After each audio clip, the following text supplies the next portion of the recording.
day 2 of Blast Premier London, and we started off things with the unlikely losing teams in 100 Thieves versus EG.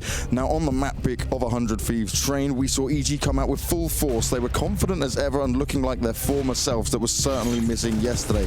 They dominated from start to finish, and moving into Nuke, it looked like it could have been more of the same, but 100 Thieves put up the best fight they could, but it still was not enough. In the end, it went to overtime, but the Evil Geniuses, they cruised on by, took the 2-0, and see their way into another day. Going on to our next matchup, it was OG going up against G2, and G2, they continued the dominance from yesterday. They looked incredible, but even Nexus said himself, they're still not done yet, they still weren't finished with it. It was a good battle either way, but this OG that we saw yesterday certainly didn't show up on day 2. Now moving into day 3, it's time to shine. G2 already secured in Moscow, and they're waiting for their next opponent as we get to see the rematch between EG and OG.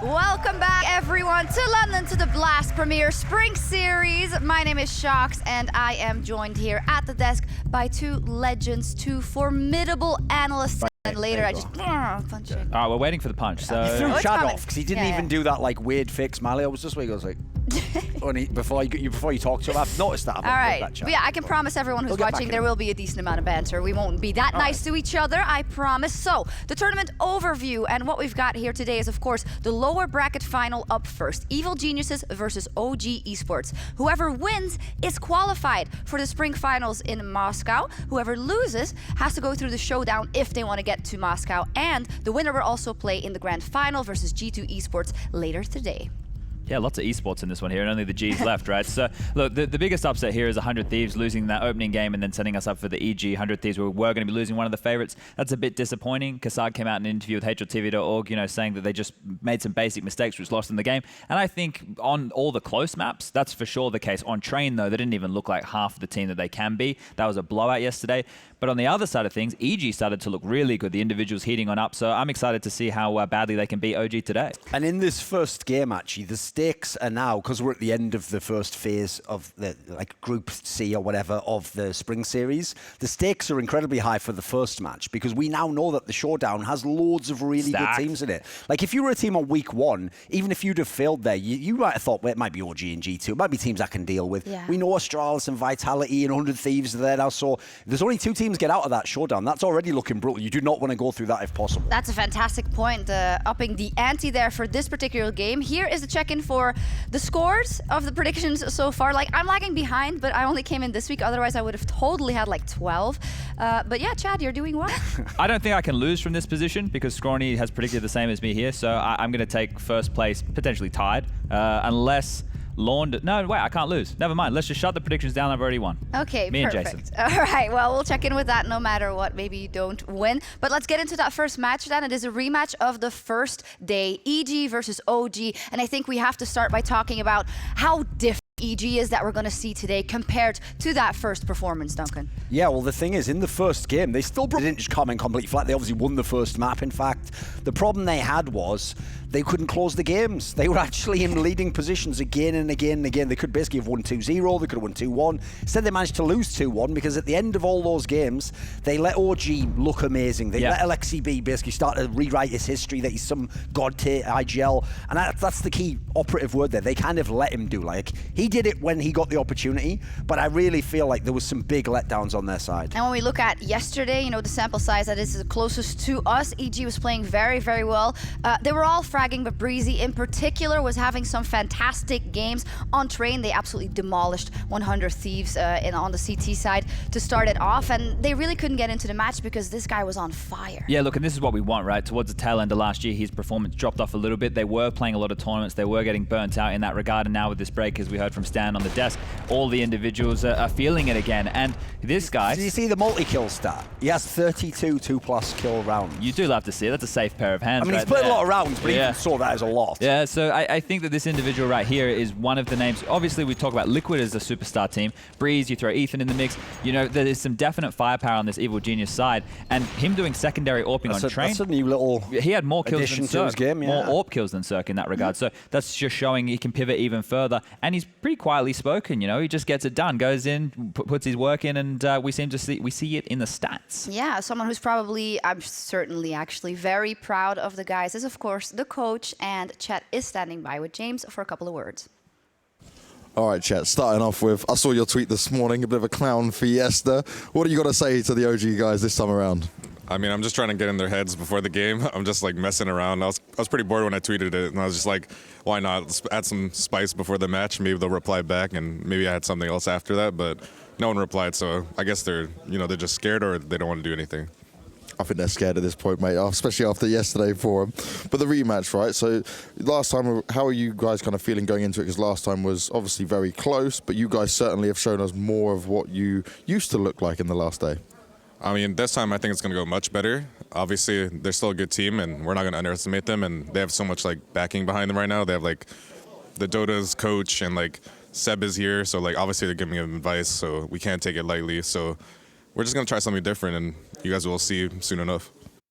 Ooh, something different on top of that. A bit of banter on Twitter. I'm liking the vibe I'm getting from Chet. Yeah, look, it is good to see. He's not probably the strongest in that field, so if he can get it done with words on the internet, that's not too bad right there. But going into this matchup right now, the OG side of things, I think they were lucky that they even won a series here, right? On day one, I came out and I said I didn't think they should even be in the server with EG, not the same kind of a team. But they were able to get it done. It was a 96-round haul, almost 4 hours or over 4 hours worth of Counter-Strike right there. And I don't think EG are going to let the same mistakes that happened the first time around happen again. Yeah, and it is quite curious because the first day you guys said, well, it's going to be an absolute blowout for EG. And the thing is, I feel you're going to say the same thing now, even though OG won that first one. So why is that, Thorin? Why aren't we giving this OG lineup a chance that they maybe deserve? Well, one of the problems is like the big game they won was a game that they kind of were on the losing end of for most of that one, so they didn't look too impressive. Like the way they closed, I give them a lot of props for that. That's character, you know. But I actually think to put yourself in that position is a little bit of a worrying sign for such a new team. Yeah. And one that's had experience on LAN. They've played in the last few weeks. It's not like they had the big 50, 60, 70-day layoffs we're talking about with some of the other teams. So that's a big concern for me. Same thing with map pool. Remember yesterday, they decided because of the game against EG, right, we're amazing on Nuke, so let's go ahead and pick that against G2. And they got soundly completely smashed on that. So I have big concerns about where they can even go in this veto. I think that's a great point, and also we have to look at some individuals. They really do need all the individuals to step up, and the ones that we need to see a lot from to really put in the work, especially in the fragging department, right? So they can get anything done. And I'm looking at this man in particular who's had a great tournament so far, but is going to have to go above and beyond to give OG a chance. Yeah, and he needs to win those clutch rounds, right, that we've been hearing about, because I assume he's going to be put in a lot of those positions yet again. And this individual Volda on your screen right here, when he was part of North in the early days, he was looking good. You know, he's one of the best Danish players outside of Astralis. Then he had to take over the in-game leadership role, and things didn't really work. There's been too many cooks in the kitchen at one point, and they've shifted on back to just having Alexi do the primary calling. If you look at Alexi's stats yesterday, things didn't go well for him at all. 12 kills over overall, 2 maps. That was abysmal. I think, yeah, it has to do also with the fact that Alexi B has also said, now I'm taking... I asked you, is obviously you're getting a rematch here, but is it harder to prep for them after winning and having this rematch, or is it just the same as normal? Same as normal. Yesterday was bad for me individually and as a team. Like sometimes I might have like low impact in terms of fragging, but I still feel like I'm in control of the game. My calling is good, everything's going fine, the flow is there. Yesterday I just didn't feel it at all. Like individually, with the calls, with everything, I just felt off the whole game. Today I woke up with the right feet. I feel like I'm so much more ready than yesterday. And obviously the thought in my head that we already beat EG 2-1 gives me confidence. I mean, Thorin, yeah, you have to think that way. Even though the odds are against you and the analysts are saying you're going to lose, you have that in your back pocket. Sure. I mean, the thing he has that we can't have is he's seen his team in practice. Yeah. Maybe he knows some things that they're still capable of. Maybe he even saw things in the EG game that he could have done better. So if in the IGL, you basically always should think it's possible. You always should think you'll find a solution to whatever's wrong and ailing your team. The problem is, as analysts, we don't have to believe in potential that we haven't seen yet. We don't have to hype them up. We can be as cynical as we need to be because that's our job. Nailing it. Now, if we want to pivot back towards the first best of 3 that they played against each other, just to note on the maps there, we had Inferno, which EG won, we had Nuke, which OG won, and then the third map was Dust 2, which went into overtime, right? And that's where they got across the line in the very end. I want to point out some worrying stats for EG that could be a problem for them here today. So of the pistol rounds played, they've played 10, they've won 7. That's pretty good, right? But when you look at those second rounds, so you have 7 second rounds that they've gone into after winning pistol, they've lost 6 of them. They have really struggled against these force buys. That's a kind of stat that you don't want to be seeing at all. And versus OG, right, they lost all of their second rounds. They won 3 pistols in that best of 3. They lost every single one of those force buys coming on through. I mean, they look need at this to one tidy here. that up. You're losing to just Eagles on this. Yeah, that's a timeout round as well. That's super frustrating. Now, against OG, they weren't able to bounce back with force buys, but against 100 Thieves, they were able to have that battle more so. And there was another point here that I just wanted to go with, that OG, after winning pistols, they were able to convert in all 3 of their pistol wins. So those are big factors, right? Because we're talking either the winning pistol and just getting a string of 3 to 4 rounds, or losing pistol and then really struggling here. So I think that EG need to tidy those rounds up if they want to have victories like they did yesterday. Let's take a look at a matchup that could become very important on the AWP with Mantu, of course, going up against Cirque, which is a tall order who has been doing very well here so far as well. Yeah, I have to say, Cirque's actually a player where even through EG's rough periods, he was probably the best player at times. Like he's always had his level pretty high. I think he's had great impact at this tournament. I'll also say as well, to add in it from before, now that they have Breeze sometimes swapping in the secondary AWP, like it actually has really opened up a new dimension. It doesn't just have to be Cirque, and there's such different types of AWP, but Breezy's more of the positional style. So Cirque's a guy where if you just want to see highlights, he's absolutely the man to tune in to watch. He's going to hit all the crazy flicks. And crucially, I actually like the fact that he never seems to be the guy who plays like the passive style. He's no always matter whether he's hitting his shots or not, he's going to go for those particular players, and so he can be a big game changer. Yeah, and hopefully he'll show us some of those big moments in the match coming up. For now, though, we are going to get introduced to our players. So, James, bring them in for us. It's time, London. Are you ready?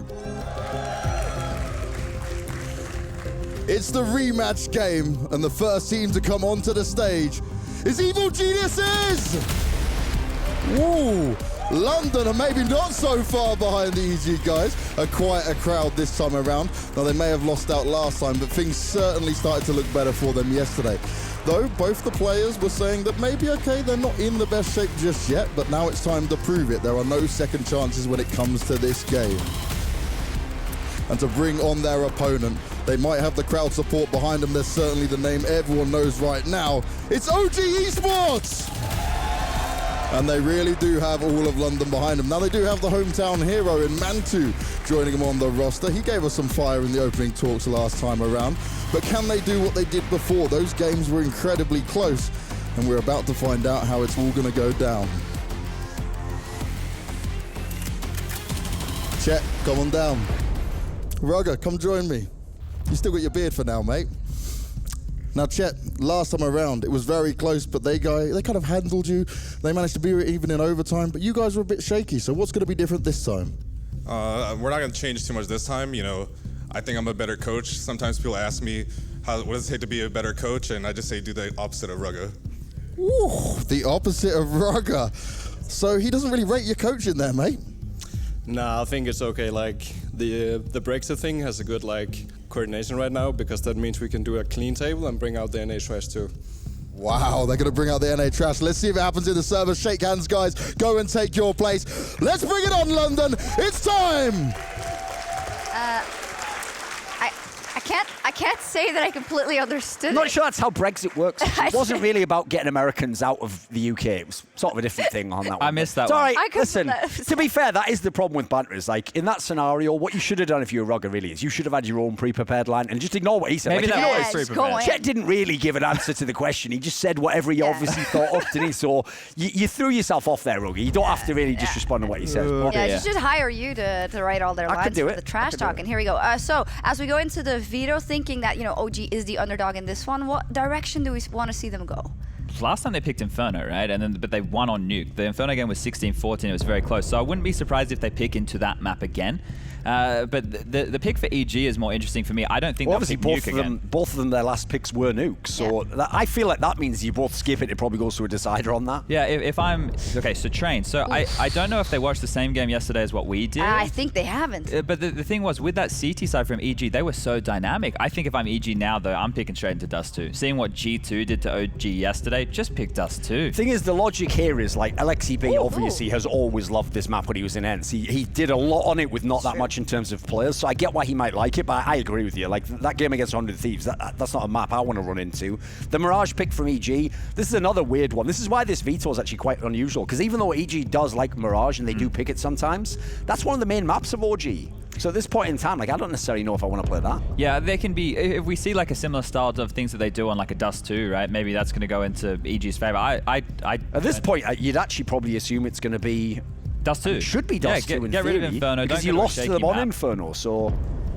Okay. Well, this is called the ego veto at this point in time, because what you want to prove to them, Chad, is that you're going to beat them on Inferno if you play them this time. It's just that G2 owned them yesterday, right? Like, that game was a 16-6 scoreline, so just strange that EG aren't confident in their own Dust 2 in this sense. Now, the Train game, if it plays out anything like the 100 Thieves game did yesterday, then it's going to be pretty quick, because they couldn't get any territory. Even when they were going fast yard, they were getting an opening kill, but then that's when the multi-kill ability and that firepower we always talk about EG was standing on up. So Alexi B is going to have something here that he's identified, because otherwise it's going to be, what, 4 or 5 rounds? I think we need a big T side from this particular map. Yeah, if we look at yesterday, the fact that it was 12-3 on CT, so it was already over before it changed over, and EG had it. With that in mind, what is then the plan from OG here? Because definitely they can't let EG run away with any rounds early on. I would speculate the other thing is, this is not a map you would have expected to be picked actually if you were EG, so you will not have literally prepped specifically for this map. Obviously you play it, you picked it yourself. Well, you didn't pick it yourself, but you played it yesterday.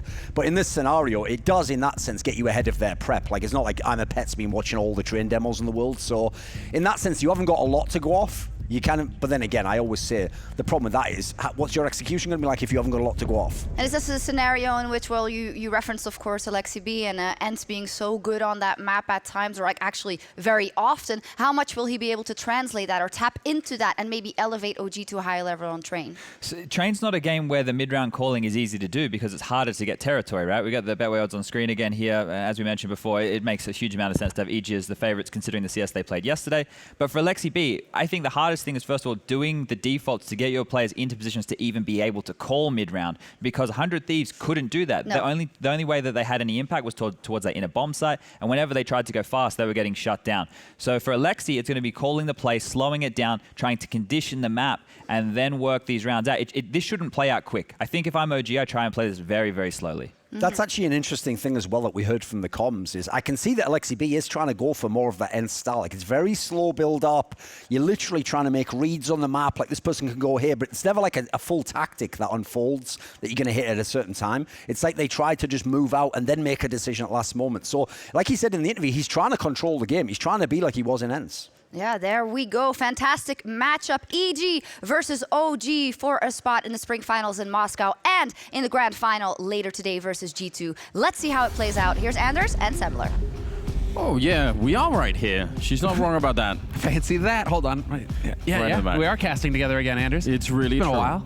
And last time we did this game, which is not that long ago, first day, was amazing. It was, what, like 96 rounds? 96 rounds, yeah, in a best of 3. It's pretty, unless the other maps go into overtime, that's pretty much maximum rounds. Yeah, so. I like the prospect of that. I enjoy that. OG ended up winning it, to a lot of people's surprise. I ended up picking EG anyway for this particular one. But I don't know. I'm more than anything, I'm just looking forward to a great game. I think EG went out on this one. Yes, Seb is talking mad smack. He's right there right now. He's like, beating OG. Turns out it's harder in CS than it is Dota. And I don't know how it works. They got Dota downloaded over there, but CS, they still got a little work ahead of them. Well, Evil Geniuses, however, do seem like they're coming into their own. They had a bit of ring rust coming into the tournament. They were missing out of the first one. Well, but now, this should be their turf. Listen, let's see how long we can get to mock OG for that Dota connection. Maybe we have to use it while we can before they get really really good at this. Listen, OG, they're looking for sunlight. They're looking for bright, sunny things and lots of rain. Turns out EG brought the weed killer today, and that is it. Go to the roots. You're going to have Cirque, you're going to have Breezy. They're going to be in there with, cutters. Let's see if they can. Let's see if they can cut them off at the feet right now. There's the pistol round, and OG starting on the T side. Going to be rushing that yard. They've got everybody here, and they're close with the Glocks now, minimizing the effect of that USP, although Breeze and Ethan still picking up amazing kills and leaving it in a 3 versus 4. Bomb plant, not really yet. Those smokes are going to fade, and then the bomb plant's going to get real tricky. There's Breeze trying to take advantage. He's actually falling back. This is so clever. Now Cirque comes out, and they don't know what to look right now. EG are all over this. Man2, the last guy left, and yeah, he's just been tagged from every angle at this point in time. They needed to probably win this fight and get the bomb down while those smokes were up, because as soon as they were gone, yeah, that window was pretty much done. Can he get... No, not even. Ethan's got the angle. So tough right there for Mantu. Mantu has been standing out individually for OG as one of those players who can hit shots, and they need that on OG's side. You need the firepower if you're going to hang with some of the best in the world. So eyes on Mantu throughout this series. I think he's already picked up 2, so it's a strong start for him. Maybe a little bit of confidence there. Definitely. But in terms of the start, I think you nailed it, Anders. Not getting the bomb planted when the smokes are up is going to make life really difficult for you. Although I like the fact that they just committed to the push regardless, and not didn't try and sort of mess around for a long time and see if they could do anything tricky. That was just a commitment, and everybody was on board. So always good to see those kind of things. So that was kind of the vibe I got from OG last time. Anyway, was that there actually wasn't a lot of indecision in their game. They were pretty good at following through on whatever the plan was. Yeah, which is nice. That makes Counter-Strike way more enjoyable when people have that attitude. So I appreciate that. Stanislav's going to be playing close to the speed ramp with the Molotov, and Circus behind him, so I doubt they can make their way down. In fact, this could be an absolute slaughter if they try and go for it. Instant headshot. Now they're going to try and come in from upper, but they're just getting whittled away. Just the advantage of the rifles. Decent job. Tappa, tappa, tappa. Fundamentals there. From Cirque, good positioning as well, means that I will be getting into server. That's always good. 2-0 lead now for Evil Geniuses. And while you're going to get that round of eco out of OG because they didn't get the bomb plant in the pistol round, so no shenanigans for them, no early rifles. Now they're going to be focusing on this round here. They'll get rifles, but they will be very limited on nades. So I'm interested to see what they can actually do. They're going to need to hit some headshots, Anders. It's as simple as. They don't have really the tools there to make it easy for them. And also, any kind of an afterplant scenario could get really weird because, maybe they could use the initial round of smokes to get into a bomb site, but then once they've done that, how do you defend it? How do you stop the CTs from just running onto the site? You'd love to have a couple of extra grenades towards the end of that. They do have 4 smokes right now, so they could do a lot. Waiting for that one that was put down by the CT side in a cool fashion. Guessing it went through the windows, the ceiling windows that are there, up above them, almost never used. Well, Stan just got his bells wrong. We'll be able to back off. Again, we're going to start to see Cirque rotate over. This is falling into the usual pattern for Evil Geniuses that we've seen on their CT side for Train so far. Breezy kind of locked over at Ivy because we haven't had enough rounds, obviously, yet to figure out OG's tendencies, whether he needs to be locked on Ivy or not. But it is looking like it's going to be the focus on B here. And so OG, does this pan out? Look at the rotation into B. They've got more than enough nades. Yeah, they've got the grenades, but how are there 3 people in B right now? That's an unbelievable risk from EG's point of view. What they have defending the A yard right now is Ethan on 71 and Breeze with a FAMAS. They got a UMP and a FAMAS in A and 3 people stacked in B. Incredible headshot to start things off with. Ease are going to be taking down Stanislaw. Now there's 2 people left, so in spite of the stack, this might not work out anyway. Cirque has to fall back and reload. Tarek will get 2 big kills, and they still take down Cirque, but the rotation is in pretty quick with Ethan there, so still just man 2 in a 1 versus 2. And he's going to get the bomb plant. He's set himself up. He's losing ground here, but that's to be expected. Smoke is going to kind of limit the options here for Evil Geniuses and maybe create an opportunity here for Mantu. Not quite, though. Ethan spots him barely through the smoke. And thinking from EG's side of things, they're going to be thinking limited nades, right? If they've got rifles, limited nades in this follow-up round, you need a lot of nades to take over the A site with all the open space. Maybe they're thinking 35 seconds left on the clock, still haven't seen any nades, haven't seen anything on A. Let's go B and just set up. Yeah. Works out perfectly for EG in any case. That's one of those things. And maybe there was some piece of intel that I just missed, or regardless, it'd be fun to go back and ask them about that third round, after the match and say, how, why was that call made? Because that's very, very unusual. Like, normally there's one person in B, and then only if you feel some sort of pressure or if you're starting to doubt yourself, you'll put a second player in there. Right. A third player when you're up against rifles, that's a little bit out of the ordinary.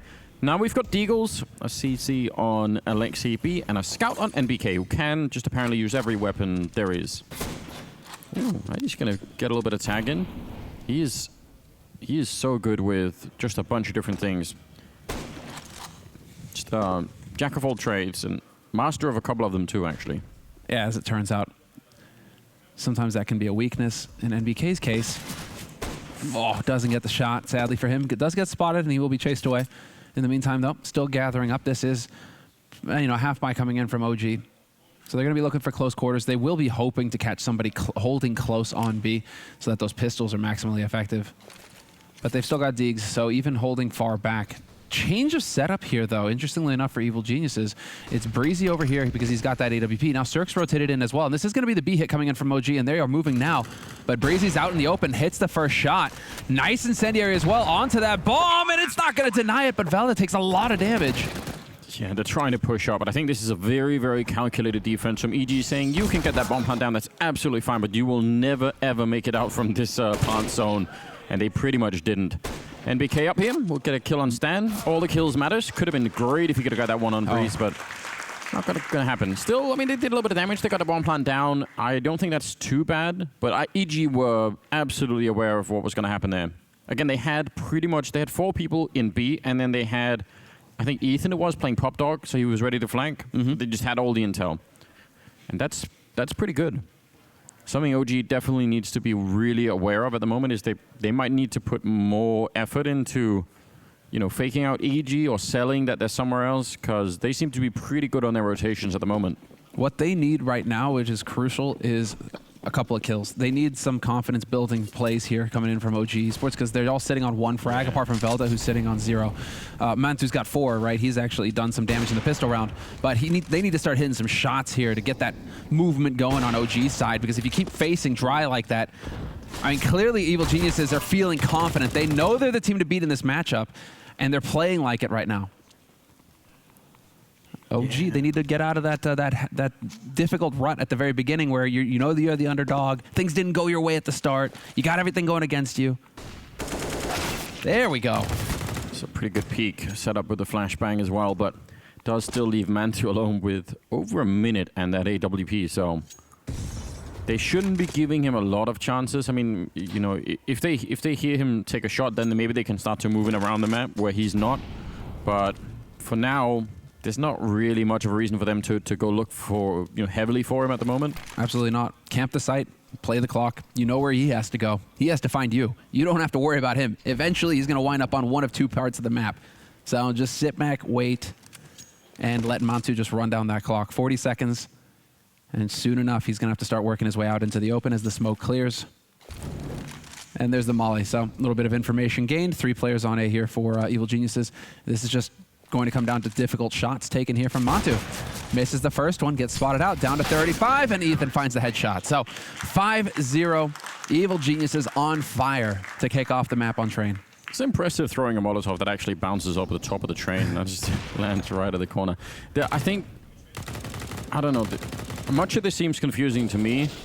One thing is MBK, maybe if you're asking me to say, oh, well, I was doing sort of a counterintuitive type play, but then the people in main, they seem to almost push out as a reaction to that kill. It's like, but you could guess that there's probably going to be just one person over there. So I mean, that's not a sign that there's going to be lack of a defense at A. So that's a little bit concerning, but we'll see if they can get back into it. They've lost 5 in a row, so they got the round loss bonus kicking off, and means they're going to have, more of an economy going forward at the very least. Breeze on the one side, Ethan on the other side, a bit of a crossfire being set up, and he's already going down. Ethan is there to follow up on MBK, and that means the rest of the push, they can just focus on this, and they are. Tarek will take down Alexi B, and this is so far no damage. Mantu will get the 1 kill, but now that Evil Genius's economy is going to be way off the charts, and OG are going to be in a fair bit of trouble. You mentioned kills. I mean, they don't have a lot right now. 9 kills overall. There's 10 kills on Ethan Just alone. Yeah, just alone. Exactly. And there we go. 10 kills, 1 death. And, well, NBK, he made an interview recently on HLTV after some of the woes here, some of the struggles in this tournament, saying that sometimes they're just calling these timeouts to just say, calm down. And the comms could be the main issue here for OG, where if things get chaotic, you get energy running high, and all of a sudden people start just cramming information into the comms to the point where you can't understand anything anymore. It simplifies matters if they just start hitting headshots, because then it's simple to just say, oh, this guy's dead, and then move on to the next one, right? Instead of having to call constantly and figure out what is going on in the chaos. I mean, also from what I can just gather from briefly listening in on, OG conversations. It's true. We do get to listen in the I really do envy the analysts sometimes, because they get to actually listen to the comms right now. They get to sit there. But you get a sense that there's also like a longer play here from the OG organization, to sort of build a stable unit in some sense. So you have to take a long view at that point in time too and say, it's important winning every game, but you definitely want to make sure that, those little tricks, as you said, of taking a timeout, making sure everyone is mentally in the same spot. Those things actually matter, down the road. Even if you have a rough start like this one, it's important to be able to reset the team mentally, and hopefully they're able to do that. But you're right. Every once in a while, I mean, another mental reset apart from the timeout is obviously, as you were pointing out, if somebody goes on some sort of rampage and gets a couple of kills in a round, everyone's like, all right, we could do this. We're lacking that at the moment, which is making it a bit. And now it's bad, because now, we've got the double up on EG as well. Their economy is looking really good. Well, at least they're not going to have any secret agents on their team. I know we are in the UK. It's London. It's all that. But there's no James Bond here, Anders. I'm getting real scared. There will be no James Bond. But they do need to actually start finding some shots. And this is, once again, pistols. Could lead to a bit more aggressive play. Could lead to, you taking some risks that you might not otherwise. But we're dropping players here on the side of OG, and it's looking like it's going to be 7-0 for Evil Geniuses in just a moment. A flawless anti-eco round here for Evil Geniuses. Extends their economic lead. I mean, you got some guys starting with, once you start getting up at 10,000 starting money in a round and you're already full bot, you're starting to feel pretty good if you're on the side of EG. I mean, now, the only thing that could really go wrong for EG, right, is if they don't end up at, 11-plus rounds. I mean, even this is a good start, but when you get this good of a start, you also have an expectation that you're going to be really, really far ahead by the end of the half. And sometimes, T-side will come back and they'll win, 5 rounds, something like that, and you'll feel like, we could have done way better. So I guess just managing their expectations and not standing in the fire. I like that, though. Every now and again, you see players, you'll hang around for that second. These guys will come around the corner thinking, okay, we threw a molly, nobody's standing there, and then you get bopped. And it just feels bad, man. No, it's very cool when it works. And when it doesn't, everyone's like, why is he doing that? I think I remember the first time that we saw somebody really do that. That was Forrest, wasn't it? I mean, this is old as sin, but Forrest used to jump through mollies like that just to catch people off guard. Well, he has got some of the best movement in all of Counter-Strike of all time, so leave it to Forrest to do those things. Dignitas are popping off, apparently. They actually made it into a qualifier, into the minors. I am kind of excited about this whole thing. I am, secretly excited. So, under a minute, nobody at Ivy. Kind of a forward defense, and that's a kill for Ethan, and that's going to be really annoying. And yeah, they're actually in front of the smoke. So right now, OG have thrown a bunch of smokes. They're all landed behind the defense here, and that's the point of having this forward defense to begin with. Breeze will take down one. Tarek with a good headshot, and now Isa, he's just trying to find any ground to stand on, but Ethan will chime in, and well, flank is coming in for Valder as well. That's a really powerful round. And we've seen OG now, EG, we've seen EG with good rotations into the B-bomb site. Yes. And this was a good early call to play in front of that, expected smoke wall. And that just meant, again, Breeze with that AWP, if he's playing further back, the smokes block him off and he can't do much of anything. But because he's that far forward, he's fine with it. Throw more of them if you want. Now, I'm not saying that you have to expect OG to be sitting on single frags pretty much across the board apart from Montu.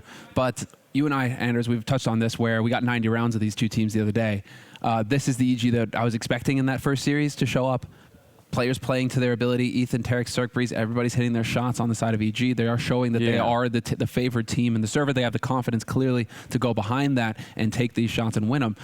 OG right now are the ones who are trying to dig deep and figure it out. They've taken a tactical timeout right now, so that's good.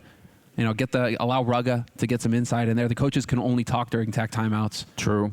So, maybe Rugga's able to come in here, maybe saying calm down. I don't know. Maybe that's what's going on here. Just calm down, guys. Take a breather. Yeah, I mean, hopefully they have just a you know, a default thing that they all feel like, you know, we kind of all like doing that. Just any kind of a hit. This is just pistols and a, you know, a little bit of armor, so it's hard to do much of anything, but it's a cool push anyway. Nice kill for Stanislaw. It's what you're supposed to do. When you have them down? Yeah, when you have them down, kick them. Just keep stomping on them, man. You don't let up. Stan is doing exactly what he's supposed to be doing. When they look up, pleading for mercy, you kick them in the teeth. Just make sure it's done. At least until, you know, the referee shows up. No honor in Counter-Strike. No, I mean, it's like in MMA, right? You keep punching until someone tells you not to. Ooh, okay, there we go. Nice long-range dig. And that'll give them the bomb plant. Now, again, winning the round is almost impossible with what they have, but if they could do more damage, there's still enough round left here, or enough of a half left that can still have an impact. So get, you know, 2 more kills in this round. That would be a huge success right now for OG, in my opinion. Molotov is going to make that really tricky because it'll force them into the fight. Man2 getting the one. Can we get another one? A beautiful headshot. And he's shut down. Ethan actually jumping from above. So a bit unfair, but that's the damage. That's really good. That cost them economy finally. Do we see? No, we don't. Ethan is still chilling out. He'll keep the Krieg, and we're going to get the AWP saved. Cirque calling the nice shot. I like that tip of the hat. I mean, that was a nice shot from Velda. We're going to see it here. Boop. Ethan has 15-1 now. He's only died a single time in the first 8 rounds, and in that time he's also killed 15 people. Dude, and he isn't even the guy. You know, when we're talking about EG, you're talking Cirque, you're talking Breezy, right? You're talking these guys who are supposed to be the ones, you know, up there and down. I mean, Ethan is definitely a part of those that trio, but what we've seen so far throughout this tournament is Cirque or Breezy at the top, and Ethan's there in the middle of the pack. Now you're seeing the depth here on Evil Geniuses. Speaking of Cirque, though, pushing forward, scoped up. Does not want to unscope to, you know, give the game away, but the Molotov will at least keep him thinking. He's still got Breeze behind him, and theoretically could either, you know, be there to... Actually, they've got both the orbs here. Double. That's kind of madness. I'm going to get that kill on Man2 and then back around the corner, and if anyone was chasing, they'd run into the secondary orb. And now he's got the angle again. Smoke goes down from his teammate. Just textbook stuff coming through here. You could probably make a really interesting career profile out of Ethan, because I'm, you know, sort of back when American Counter-Strike was sort of trying to fight its way up before the glory days of, you know, Team Liquid and Cloud9, all those things. Sure. Ethan was actually a name I think many people would have picked to be one of the stars like much earlier, and I feel like he's been on all these various detours, and things are looking much better now. So, I mean, I agree, you don't look for him as the first guy, but it's not a huge shock that he could be playing really well, because we've seen that, you know, going quite a number of years back. It's just that he disappeared for a while for whatever number of reasons. That's an annoying smoke at less than 40 seconds. You have to wait. And while you're waiting, you don't know. They could be checking the rest of the map. They could know that this is coming. They could start to rotate people in. This is definitely bad news if you're OG, and you need to shut this down. They've won 9 rounds in a row. Oh, no, the Molotov to follow up. Surely not. This is absolutely cruel. You mentioned it. Stomp on them when they're down, and that's what they're doing. Valda goes down. They can't run past the Molotov. Oh, this is so cruel. They truly are evil, aren't they? Oh, Ethan's just showing off now. Long-range spray control, and don't. I mean, you've got so much money. Usually, Anders, I say don't chase, but in this scenario, you've got so much money on EG. The clock runs down. Just go kill this guy. Beat him up. Yeah, because they will not have any money to rebuy. But Evil Geniuses, they'll let Issa get away with the op. We've diverted briefly from doing actual commentary to just being the people shouting at the side. Like, yeah, mess him up. World star! So we'll get back on it as soon as OG, you know, pick it up, which I'm sure, I have to imagine that can't be much longer now. 10, I know. They had a lot of decisiveness early on, and they need to, you know, rediscover some of that, even though it's obviously rough when you've been losing 10 rounds in a row, but one good opening, one good kill, and they could be right back in the mix. Tarek sneaking through the smoke, or at least hiding on the right side of it, but Breeze goes down to Man2, who's been trying to carry this team, drag them forward at the moment. He's doing a pretty good job of it. And Valda Waiting on the ladder just in case someone comes by. I mean, you could jump off it. You could definitely be very, very hard to hit if you do. We've got to be careful about the shadow showing on the ground. And Isa's waiting down at Ivy. If they get one kill right, they could open it up. But Manta goes down. He sneaks in. Sergey's going to be really confused about it. But a nice flick must have been from Tarek. And Ethan gets dropped in return. Now it's a 2-on-1. And Stanislaw is here. Still over a minute. And they could think about this. They could try and time this really well. Jumping once. He turns for the headshot. Unbelievable. He was running at the same time. But now Alexi's up on the high ground. He has the advantage. He should have. I don't think... Oh, he sees. He comes back for it, and nobody connects. That could have been a headshot. Stanislaw is really low on health at the moment. This is it for OG, surely. If they want any chance on Train, they have to win this one. Or 2-on-1, and Stan is going to be falling back. He knows eventually that bomb is going to have to be planted. He's actually... I don't know if he spotted him. I don't know if he spotted him going towards Pop Dog there. And he's... But he has no way of knowing where the bomb is. Sorry, go ahead. No, but the point is, once he relocates, right? Now Stanislaw is in here. If Alexi B just, misjudges where Stan has gone, could be a huge surprise. He's waiting for him, hoping that maybe he would actually run B instead. Getting a little bit closer. That was only a fake. So smart. Tries for it again. It is smart, isn't it? 9 seconds now. He makes for the jump, and Stanislaw, he nearly gets it, and he will eventually. A double kill here for the captain, and 11-0. My God. Man, there's so many layers to that clutch. Every decision, you can see the experience on the side of Stan. Just every experience. He could have showed himself in connector after the bomb plant, right? Realizes it's a fake, could have showed himself. Nope, decides to hang back. Alexi peeks towards connector, doesn't see Stan there. And that's why he jumps up onto the train thinking, hey, if he's not connector, right? Because he would have peeked, right, if he saw the fake. No, Stan's 2 steps ahead in that scenario. It's brutal. But the clutch goes the way of evil geniuses. 11-0. Yeah, it's real rough. This is obviously map 1, but still. Stan is just a beast in that situation. That was in-game leader on in-game leader action, Anders. Mines on mines. You have to appreciate that. Battle of just of that. There's so many layers. 140 ADR for Ethan. Yeah, that's pretty grotesque, isn't it? Don't even know. I mean, again, he's having a pretty good game. Yeah. I can never memorize what the actual records are for halves or maps or whatever, so someone else will have to inform me. But back to pistols. Obviously, no bomb plant. I don't know if it would have made it. Maybe they could have forced a buy if they had the bomb plant. Hard to really blame anyone. That was a close round. Alexi B does go down. Flashed in. Stanislaw with a flashbang. Breeze with a peek. And patience on the side of EG, continuing. And playing 2 inside a Pop Dog can be really dangerous if you know they have a lot of grenades. But EG could probably do the math and figure out they probably won't have, 5 Molotovs and a lot of AG grenades. So that definitely makes it trickier. Tarek covering one side. Yeah, that's the whole purpose of the double setup, right? You can cover main and the ladder at the same time. And Velde, yeah, is on the hunt. Trying to say it with a Danish accent. We call, my son Walter, we call him that half the time. Yep. Just as like a nickname. The first time you told me that too, it blew my mind. Because you were toying with me too. You're just like, how do you think I pronounce it somewhere? Woo! Oh, come on, get the second. There you go, Velda. 2 headshots. Not going to find the third. It's like he was upgrading in difficulty on that obstacle course. Like, there's 1 second. Next time there's 2 enemies, it gets worse. 12-0.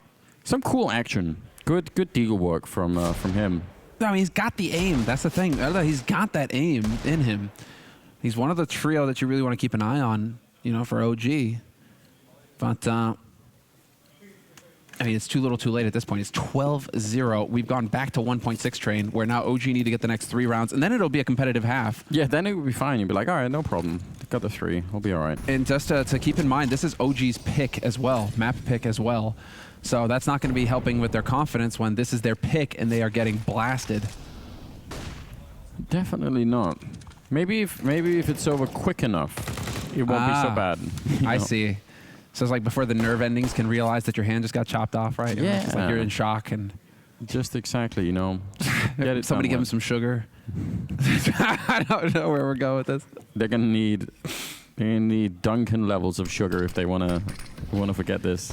Oh, that's where you start to see that meme where it's the universe mind just keeps going 1 step further. Let's see the flick. flick of the wrist. Nope, not quite.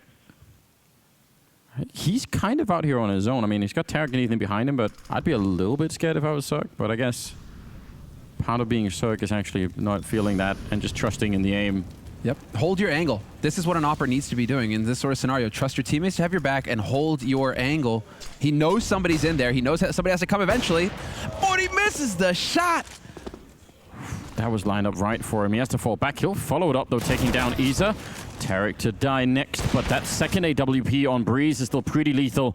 They get rid of Cirque, but there's just more firepower out here, and now it's a 2-on-3, 25 seconds. What a shot from Breeze. He actually managed to hit NBK, and Mantu can't stay alive. Ethan will find another one building on that record, 19-2 at the moment. Isn't that just the hardest thing right now for OG, where it's like, yeah, we took out Ethan, we took out Tarek, we got Cirque, and then Breezy's just there dropping a casual triple kill, you know, just putting on a clinic. Is this deathmatch right now, Breezy? Is that what's going on? 180 op shots? He's just feeling it, isn't he? Apparently the sort of halftime ADR record is something like 190. So okay, so we got a little bit of work right now. Actually, can we see that? Where is he at right now? No, he must have dropped off. 19 frags to 2. Yeah, it's not quite there. We'll give him a little bit of time. He's still got 2 rounds to work off of. An AK-47 on Isa. I kind of imagine that Isa would be the one doing much of the forward work in some of these rounds just because of his energy. Like, I would, you know, give him the task of running out, you know, T-main or run boost him somewhere. Just get him in action. Down at the B-bomb site might be an idea. They're at least trying. Stanislaw is there, and he's fighting the pistols first. That AK has to be able to get the return kill at one point or another here, or this won't even be a discussion at all. The bomb goes down, but again, EG don't care. This is part of the defense. Yes. They're absolutely fine with it. They have all the grenades for the retake. Now, flashing their way through the smoke, though, that's a cool idea for OG. Does get shut down, but I really appreciate them trying to do that. Isa and Mantu, again, holding on to anything right now. It's just not going to be possible. And Mantu does pick up one. Parting shot there, 13-0, soon to be 14-0. And coming back on your point about Isa, though, I mean, at the risk of sounding cliche, right? Isn't that usually what we've said about players who show a lot of energy? You know, the highs are high, but the lows can be so low. And so sometimes when you have those players where, like Stewie on Liquid, for example, you know, when they rely so heavily on him to bring that energy to the team when things are going against them, and they need him to step up. And, you know, sometimes he can be all the way down at the bottom. Right now, maybe Isa, that's what he's feeling, because when he's pumped. But when things are going against him, does he have that presence of mind to stay focused? And we saw over time, right, some of those players did cool off on doing that. Yeah, and they did. For that reason. Although I think I hugely regret that, you know. I really enjoyed that version of Stewie. Want him every once in a while back. So walking into the grenade. And see, this is cool. It doesn't work, but I really think this is a cool move for Mantu. You see how he almost caught him. It was a second more and he would have had the shot. Now he does get Valda flanked as well, and it's kind of falling apart here. Looking like a 15-0 kind of half here for EG. NBK goes down, and there we go, ladies and gentlemen. 15-0 in favor of Evil Geniuses, with Ethan ending at 23-3 as a scoreline. That's absurd. Are we going to witness history here, Anders? You and I, we got 90 rounds out of these two, 96 rounds out of these two teams on our first day here. Yeah. And we may very well get a 16-0, and we'll find out after the break.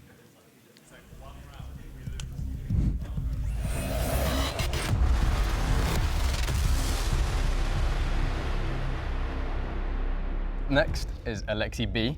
So we've just seen Azza take it on. How are you feeling? Feeling a bit nervous, but if I don't go minus, then I'm happy with myself. Okay. Compared to a major, how nerve-wracking is this?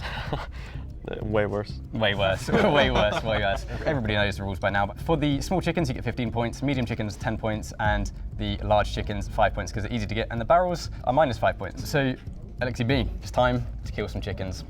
Loves him. I'm thinking, the small chickens, if you pretend they're Ents logos, you're going to get 150 points easily. Are you going to follow the tactic? It's going to be embarrassing if I miss all of them. It will be. Of course, I think it's a good idea. You can picture Alu's head on the chickens also. I mean. Yeah. Or anybody. Like the management, the players. Management players. Okay, but you do have 1 minute 30. Oh my god. Not him. Am I going minus? I think you might be going more minus than sure. Oh no. No way. You've got 2 dots left, remember, because that's your final yeah. dart, but obviously there's 10. I mean, it's close. We can give him some points. Yeah, so for some of those are... No, okay. that one has to be. That one. Okay. I would be for. Is this the last one? This is the final dart. Blindfolded, if you make one How of many if you make points? any of them with your eyes closed, you get 100 points. Okay. 100. 100 points. Yeah, And if you get the smaller one in the head, we leave. We all leave. We close the video. We all go home. Eyes. I've got my eyes on his eyes. Oh my god. You thought you had it then. I've never been a very good The shape coach, of the chicken. to be honest. Looks like my spray button. I am sorry for giving you the advice. It's okay. But we all know behind the scenes though, in warm-up, he was hitting every chicken, wasn't he? He was doing But amazing. as I say, that like the pressure is huge. The pressure is big. I'm not even paying, and I'm feeling the pressure. Yeah. Well, congratulations anyway. Happens. It happens. Minus 15 is the score for Alexi B. I don't really know what to say about that. Minus 15 means you're not last because Shocks got minus 20. So it could be worse. It could be worse. And I'm sure you're going to have a better day tomorrow on the server anyway. So guys, thank you for watching. Stay tuned because Kenny S, he's got some flick shots coming right up.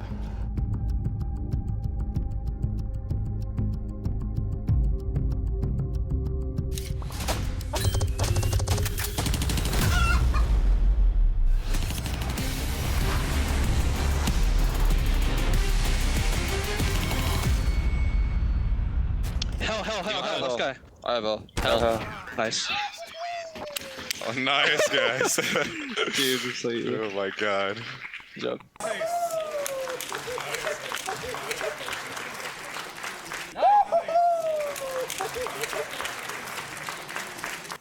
Booma, eh? Is that how it's supposed to go? Something like that. We've got an EG dance now. Who would have thought? They're not wrong. You know, OG are in hell right now. Yeah, well, that's if true. only That's they had it a was the most world accurate call. class. If only they had a world class mental coach that could dig them out They of need that. this hole that they happen to find themselves in right now, Anders. But it's just not. It's not happening. I really enjoyed those, like, you know, aim chicken challenges with the darts, but I was also partly confused because I thought, well, isn't that what they've been playing all along, EG? Just, you know, the aim chicken challenge, just shooting them for 15 rounds in a row. It's rough, isn't it? It's too much. Well, Betway odds right now, they have gone against OG a bit further, 6.5. I mean, it is worth mentioning. We had like 96 rounds between these two teams the other day, and OG barely squeaked the win in overtime on the last map. This is a bit more of what we should be expecting when EG are playing against OG. Ooh, sliding in. All right, that was spicy. Yeah, immediate trade. They did get a pretty good grenade on Stanislaw, but they're trying to see if they can make this Ivy ramp work. See how long they're going to keep going. They don't have to go to B, but definitely can. They're going to keep running with the Glocks. Oh, Isa sneaking up behind, and that will almost certainly do it. Stanislaw very low on health and trying to be sneaky with the P250, and he misses the one chance that he had around us on the there board. you go. There you go. They've saved the honor, the dignity. It's all about, exactly. It's just the little victories. You don't join the 16-0 club today. Yeah, just deny them that pleasure. Don't give it to them. Day ruined. So the players talking to each other a little bit. MBK's always got a sense of humor. But 15-1. And Ethan, Ethan. EG and the rest, they go for some HEs. I like that. Clever. But this is a hard eco pretty much from Evil Geniuses. Hope to get the bomb plants down, but if they don't, they'll buy in the next round. Yeah, that's pretty much it. And I mean, the road back now for them, no matter what, is just unbelievably long. I don't think there isn't like some sort of pattern you can follow for how to get back in a game. Ooh. Catching NBK off with more headshots coming through. Still should not be winning this round, and I think he walked into that shot. Yeah. I actually think he strafed right into the bullet. It's a tough one for Ethan. But they get the bomb plant, or they do not, rather. They do not get the bomb plant because he didn't have the bomb. Yeah, unfortunately. So couldn't back off, couldn't try for any shenanigans, just had to try and walk in there and take the fight. But now we will get the buy coming in from Evil Geniuses. Again, nades, decent enough. Tarek has fully committed to the current meta. And he was holding out for a while. He was always going to be the one buying the AKs. He was the last one standing believer, but he has gone over to the creek now. We lost a soldier. You know what? I'm fine with it. You're fine with it? Yeah. Yeah, but you always want to watch the world burn, Anders. I mean, that's the true. thing. You just want to watch the simulation come apart at the edges. It's just that I think this was the thing back when the CC had the normal draw speed. You could pair it with the AWP, yeah. and you would just never be able to go down, basically. And I think someone, yeah, basically. And someone from Valve made this point at one of the majors that the problem is if people don't use it out of a sense of honor, we actually have a really hard time, you know, looking at the data and seeing how. I mean, we knew that was overpowered, but I get the point anyways. Like if something is overpowered, abuse it to the point where it gets changed. I think that's a good theory. NBK is here, abusing the shotgun and taking down Stanislaw and Cirque, and even swapping out for the Creek. That's what a great start. There you go. And again, you pointed it out at the beginning of this map, right? NBK, man of many talents. Does it all. Loves the guns, the abuse of guns. Nicely done here. Mantu getting some cleanup.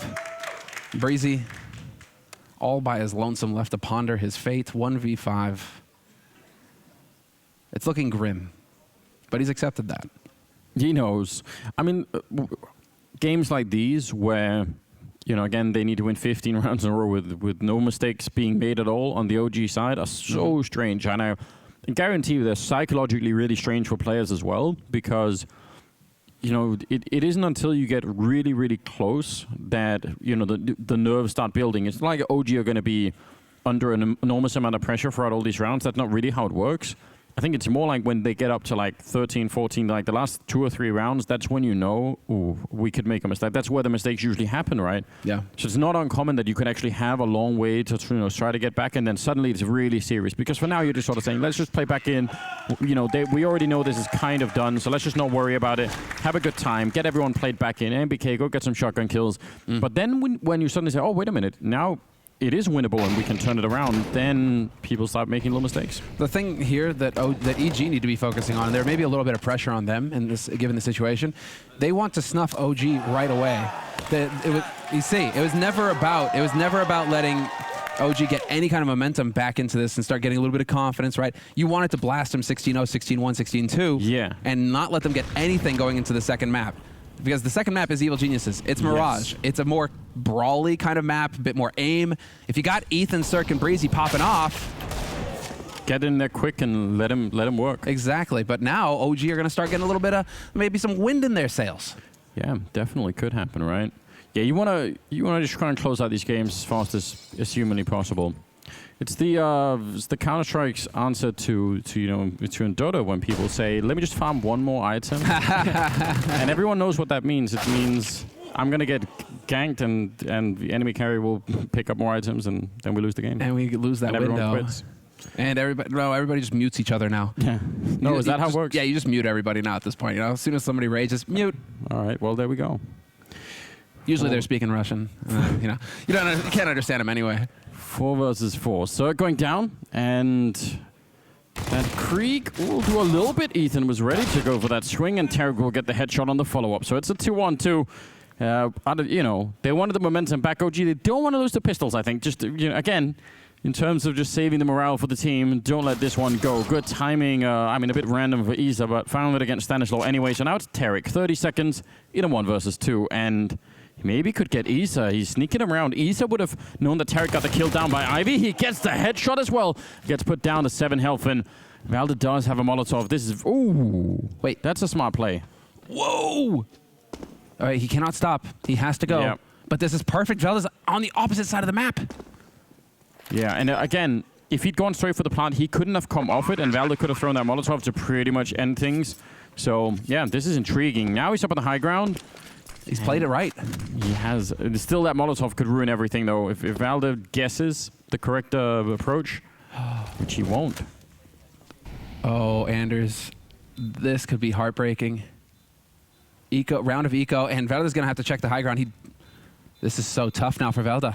The odds are just shifting Tarek's way. The longer this goes, Tarek goes for the peek, and he will get picked. Valda. It was so close, wasn't it? That could have absolutely worked out in their favor, but OG will pick up one more round, and now they're up to 4. Scary stuff. And, I mean, again, it shouldn't be this close in this kind of a round. So more wake-up calls. We're on to, like, the, 3rd or 4th phone alarm here. We're getting up in the morning. Like, they don't need more reminders. They just need to get up. That's all on that kill right there, actually, from Isa. The fact that Isa did 93 damage to Tarek actually just saved the round. Because if Valda needs to hit more than 2 bullets on Tarek, Tarek backs off and survives that. So just the finest of margins here. But OG live to fight another day. NBK, he's back with the auto shotty. No shame, no shame. If it works, right? If it works, there you go. Mantu with the headshot to open things up on Cirque. So we get the strong start here for OG in the round. Once again, a man advantage, putting the pressure on EG.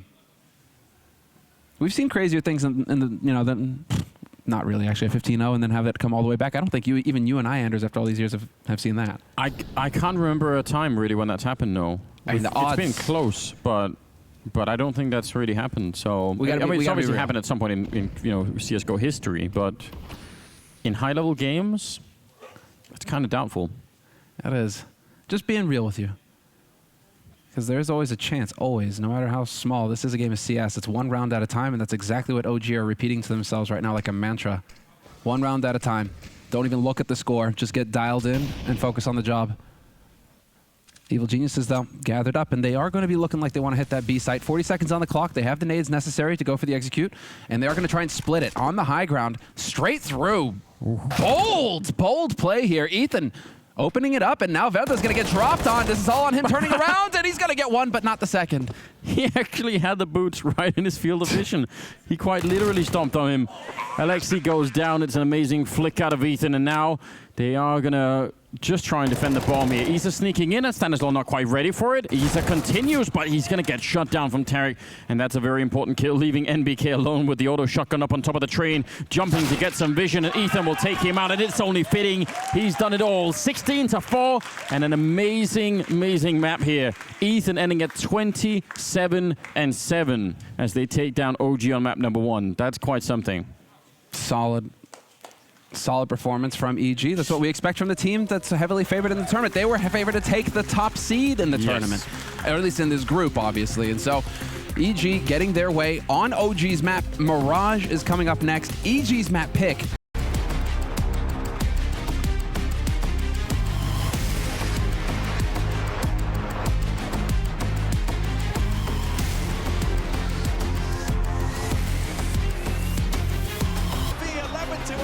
This is the place you want to be if you're a fan of Counter-Strike. This is where all of the action is going down. Oh, the timing is unbelievable! Oh boy! What an impressive team. This is just the beginning now. One man left standing. How exciting is this? Trading blow for blow and Flame here with another. Oh my goodness. So hyped up right now. What a victory!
Welcome back, everyone. In stark contrast to the first time that EG and OG met 2 days ago, this time EG absolutely decimates them on train. We said OG can't let EG run away with too many rounds at the beginning, but that plan didn't quite work out, Duncan. Problem is, when I heard like there's this Dota 2 team coming over to CS, I thought they'd at least get CS players. It's unreasonable to expect a bunch of Dota players to winning it. Jokes aside, obviously, like this was their map pick. This is a really bad start. Yeah, look, I'm disappointed, very disappointed that it wasn't a 16-0 because it should have been, right? That game right there wasn't even close in any regard. There was no fragging happening in that first half from the side of OG. When you have your highest fragger in the server as the new boy, Mantu, you know, that's where this is the type of game where you expect the veterans to be able to step up. And at least you give you a baseline to work with. He had 17 kills. The next closest on his team was Issa with 10, so they weren't having much impact at all. It's not often we analyse 15-0 halves like in contrast, but I have to say, this was even a terrible 15-0. Like, you can have a 15-0 where you're in the bunch of rounds, you lose some 1v1s, or someone gets a lot of kills.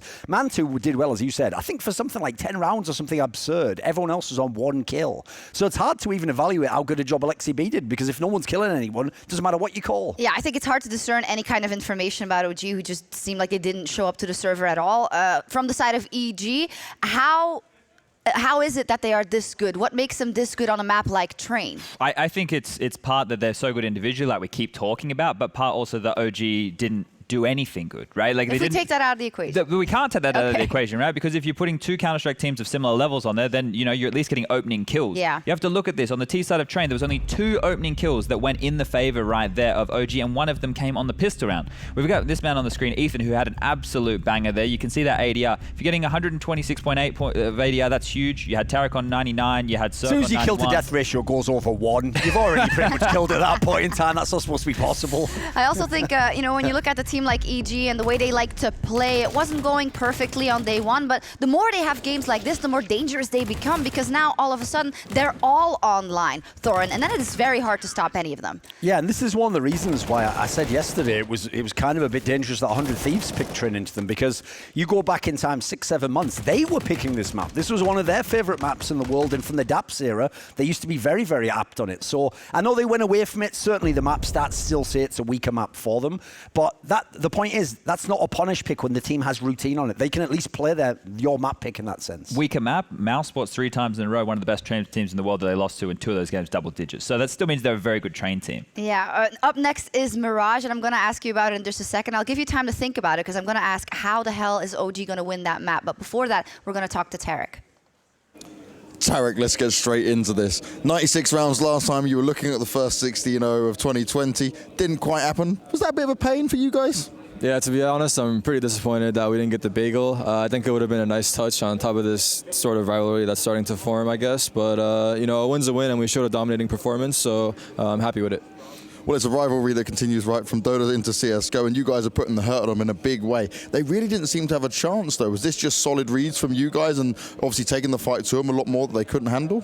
I mean, I just think that we're really prepared, and everyone was playing really well today. Ethan went off definitely in the first half, and a lot of individual plays that sort of took us there, but also really good teamwork and comms. So I think we're just overall happy with how we played. And we're starting to see a bit more flex of you guys on the double AWP setup now that we didn't see as much last year. That's quite a big factor as well. Yeah, Vince Breeze has been starting to pick up the double AWP, and in practice he's been doing really well. So we've also brought it to the matches, and it's just a different, you know, dynamic to our play. So I think it's a good touch for us. Yeah. So, okay, we've had all these rounds played on the previous time. We've got Mirage at your map pick. So is this a 16-0?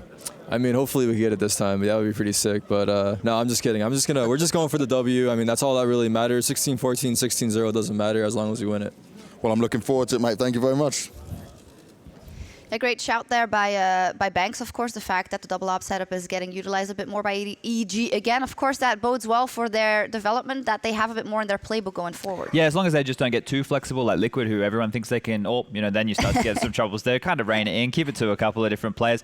But you said you wanted us to have a think about how they were going to win Mirage. Do we have more time? Because you have, I feel like they're the ones who are having to think about how they can win Mirage. I mean, they brought a lot of people, so hopefully they can get maybe someone's got some ideas. I would say the one positive for them is Mirage is one of their more played maps. I would even say it's a map, one of the reasons people like Chad hate it is it doesn't have that much tactical depth on it anymore, so you can somewhat pog it.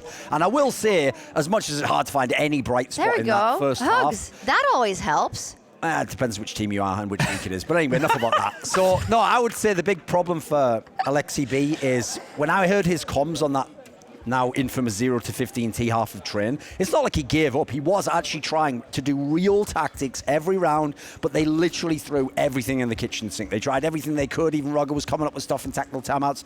But if you don't get any frags, as I said, you're never even going to know if the tactic worked. You've got to get those entries. You've got to take over areas of the map.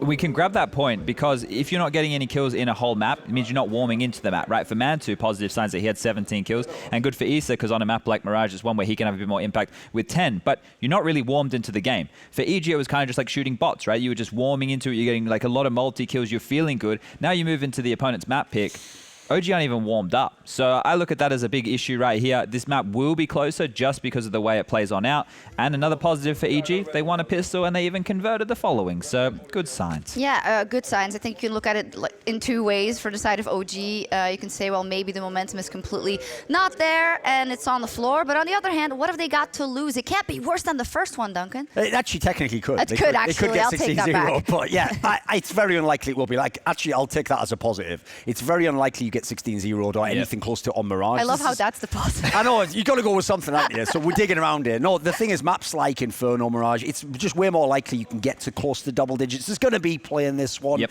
Individuals can absolutely step up. There's another thing about pick and train when you're not that good on it is, it's really hard to pog the T side of train. That's almost impossible, basically. The Betway odds blown on out there. Yeah. Even still, that's maybe a little bit generous. Look, they want people to get involved, so that's why it makes sense. But look, for this map right here, I think that they'll just save Rugger's beard.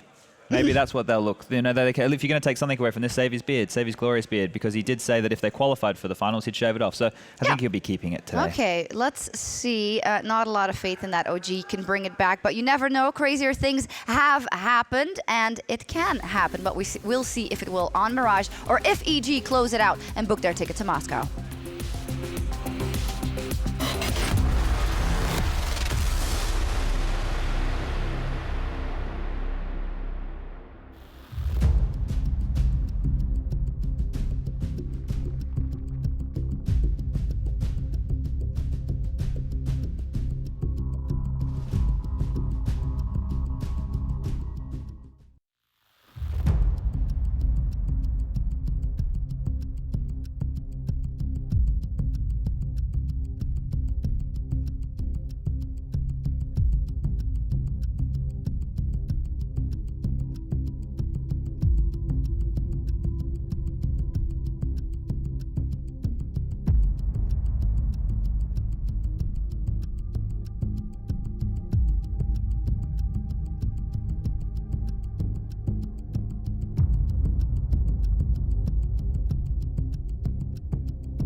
Welcome back, ladies and gentlemen. Second map coming up here between OG and EG.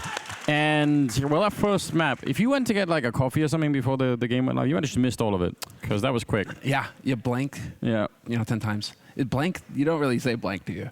No. Like past tense of blank. I don't think that's possible, is it? It doesn't really work. I ditched my English degree, and grammar was probably 90% of why I stopped doing that. You know what else didn't work, Anders? What's up? OG's T-side. Oh, yeah. That was... Just go in there.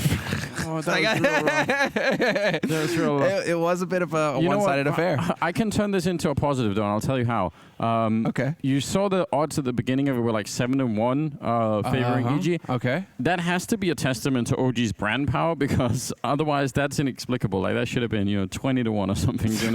So there's got to be a lot of fans out there that say, you know what, we kind of believe. So I'm just just trying to PR spin this as much as I can. How much are they paying you, Anders? Nothing. I'm hoping. You do the secret first agent, man. You do the first work for free, and then you just Hey, look at that! Rugga's got a shirt now too. He is no longer the Wrangler. He is officially a member of the Red Bull OG crew. Well, he's got it going on, yeah.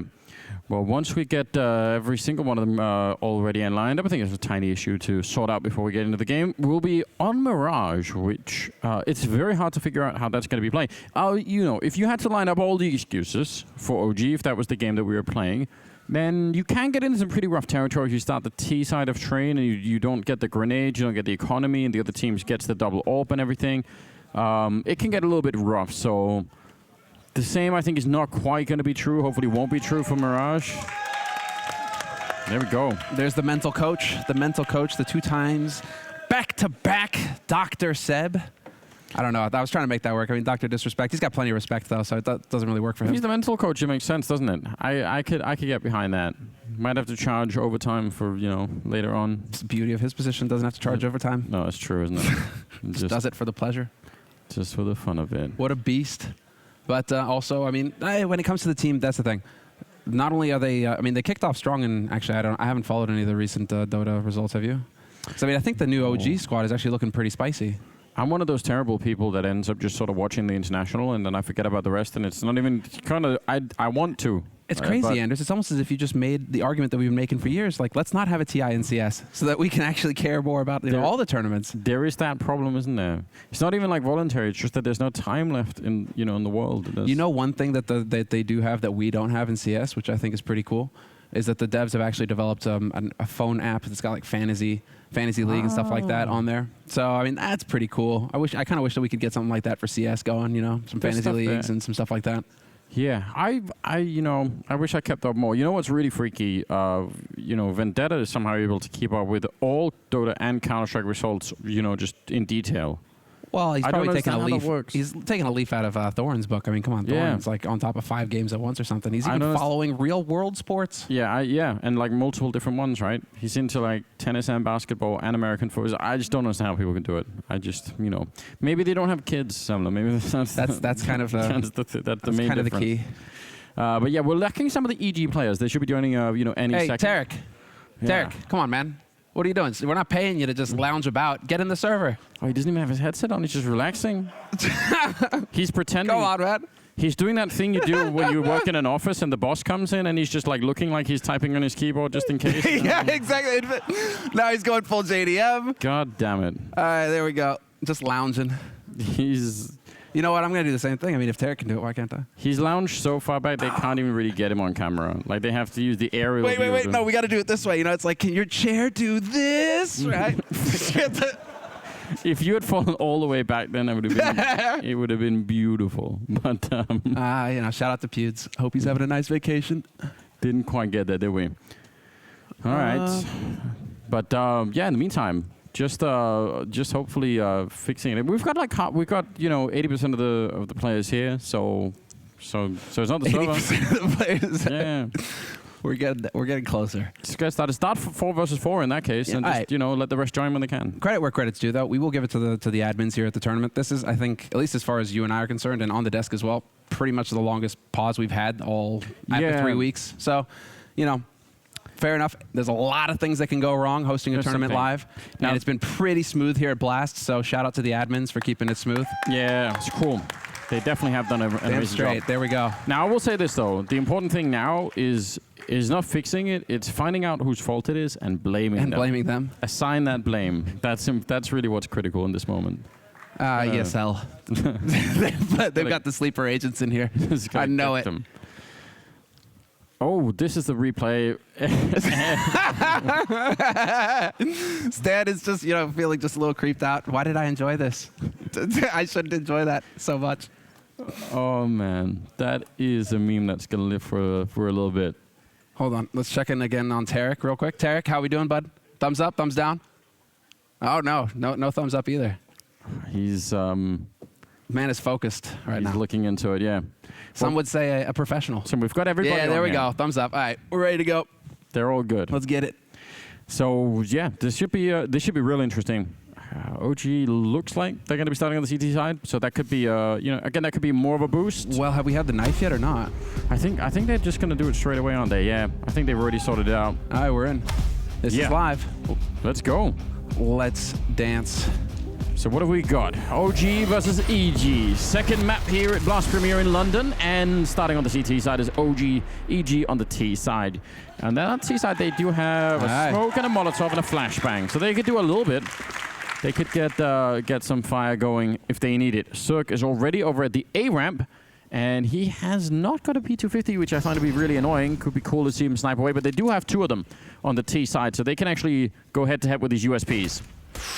Looking for the headshot. He said doesn't connect. Mantu, though, continues his streak. Finds one to kick things off here in the pistol, and it's looking like more. Perfect. The crossfire couldn't get any cleaner. Do we get the flawless round? No. Cirque denies him.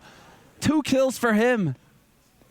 But the bomb's dropped in the open. All 3 members here for OG, and it's definitely looking like a done deal here. OG just going to be whittling this man down. 25 HP left on Cirque, and that is it. OG win the pistol to kick off the first half of Mirage. That was actually picture perfect crossfire, wasn't it? Wasn't it? Exactly. That's the sort of stuff you see in the textbook, but then in real life it actually doesn't work out like that. But this time it did. So well done. And again, it's like most things you learn in university. Yeah, it's true, isn't it? Second round and no bomb plant, so EG not going to be buying anything. Again, that's not really a surprise. What will be interesting, obviously, is how many rounds do OG need to put that train map behind them mentally and just continue on in this one. Ooh, grenade on the top of the run boost. It landed a little bit further behind, but they're still not going to have much luck in the middle of the moment. They just get the 1 kill, and then the return comes pretty swiftly afterwards. Solid. Solid, and look at that. Raga with a grin. Just feeling a little bit more positive here. Turns out when you get frags, reason to smile. It helps. Mantu went duck hunting. Don't think he wants to take that one home with him. And now we're going to get into it. The buy round here for EG. 2 rounds, no bomb plant, so they'll be light on nades, but they have the rifles. On the other side, OG rocking a couple of FAMASs, and of course MBK's got a shotgun, because why not? It's apparently his thing. Maybe he's playing near that B hallway, so you could go for the jump shooting if you're feeling super brave. Aggressive flash into the A ramp. I think that's a cool idea. Put some pressure on EG when they do that. See, Ethan is going to be falling back. He doesn't really want to stick around, and he has to at least keep a little bit of an eye on it. But they're just waiting all across the board on that T side. They want to find out, are OG going to come look for them? Doesn't seem like it. So they're just wasting their own time. There's patience here from OG. They don't know what's happening in the middle at all, which is really the only thing I don't like about this defense from OG. Can get a little bit tricky. Mantu's now every once in a while keeping a look at it, and he's actually going to go check it again. So that's not bad. If he could just get a bit of info about middle, then they can be pretty secure in the current setup. Under 50 seconds now, and they're going to be walking real close. They're going to be in crunching B, so I'm guessing they're going to smoke off, or are they just going to challenge Mantu? But they need to find a way to get there without getting shot in the back, basically. So far, they're just walking in here. No one spotting, no one seeing them, no grenades. That means there's going to be no delay inside of that B-bomb side. It'll come immediately, this hit. They don't even get a chance to call it. 28 seconds on the clock. There's the jump for one. And BK, he's got to get another one. Oh, and there it is, taking down Breeze. And Tarek at the corner, just trying to see if he can fight his way back. Cirque will help him out. And EG are still coming back into this round. It's now a 2-on-3. And Manlo, Isa, they're quite far away from each other. Oh, that's so frustrating for Issa as well because of that smoke and connector. He had to just wait and see so that nobody was lying, setting a trap for him. And it is even looking like OG, they might be backing off to save it. I mean, there's a lot of time on this, and they're going to be changing up. They have the money to rebuy in the next round, but it's not like they're rolling in cash yet. Yeah, I just don't think they want to. No. I think this is them setting up for exits. Yeah, just a couple of those, right? That is...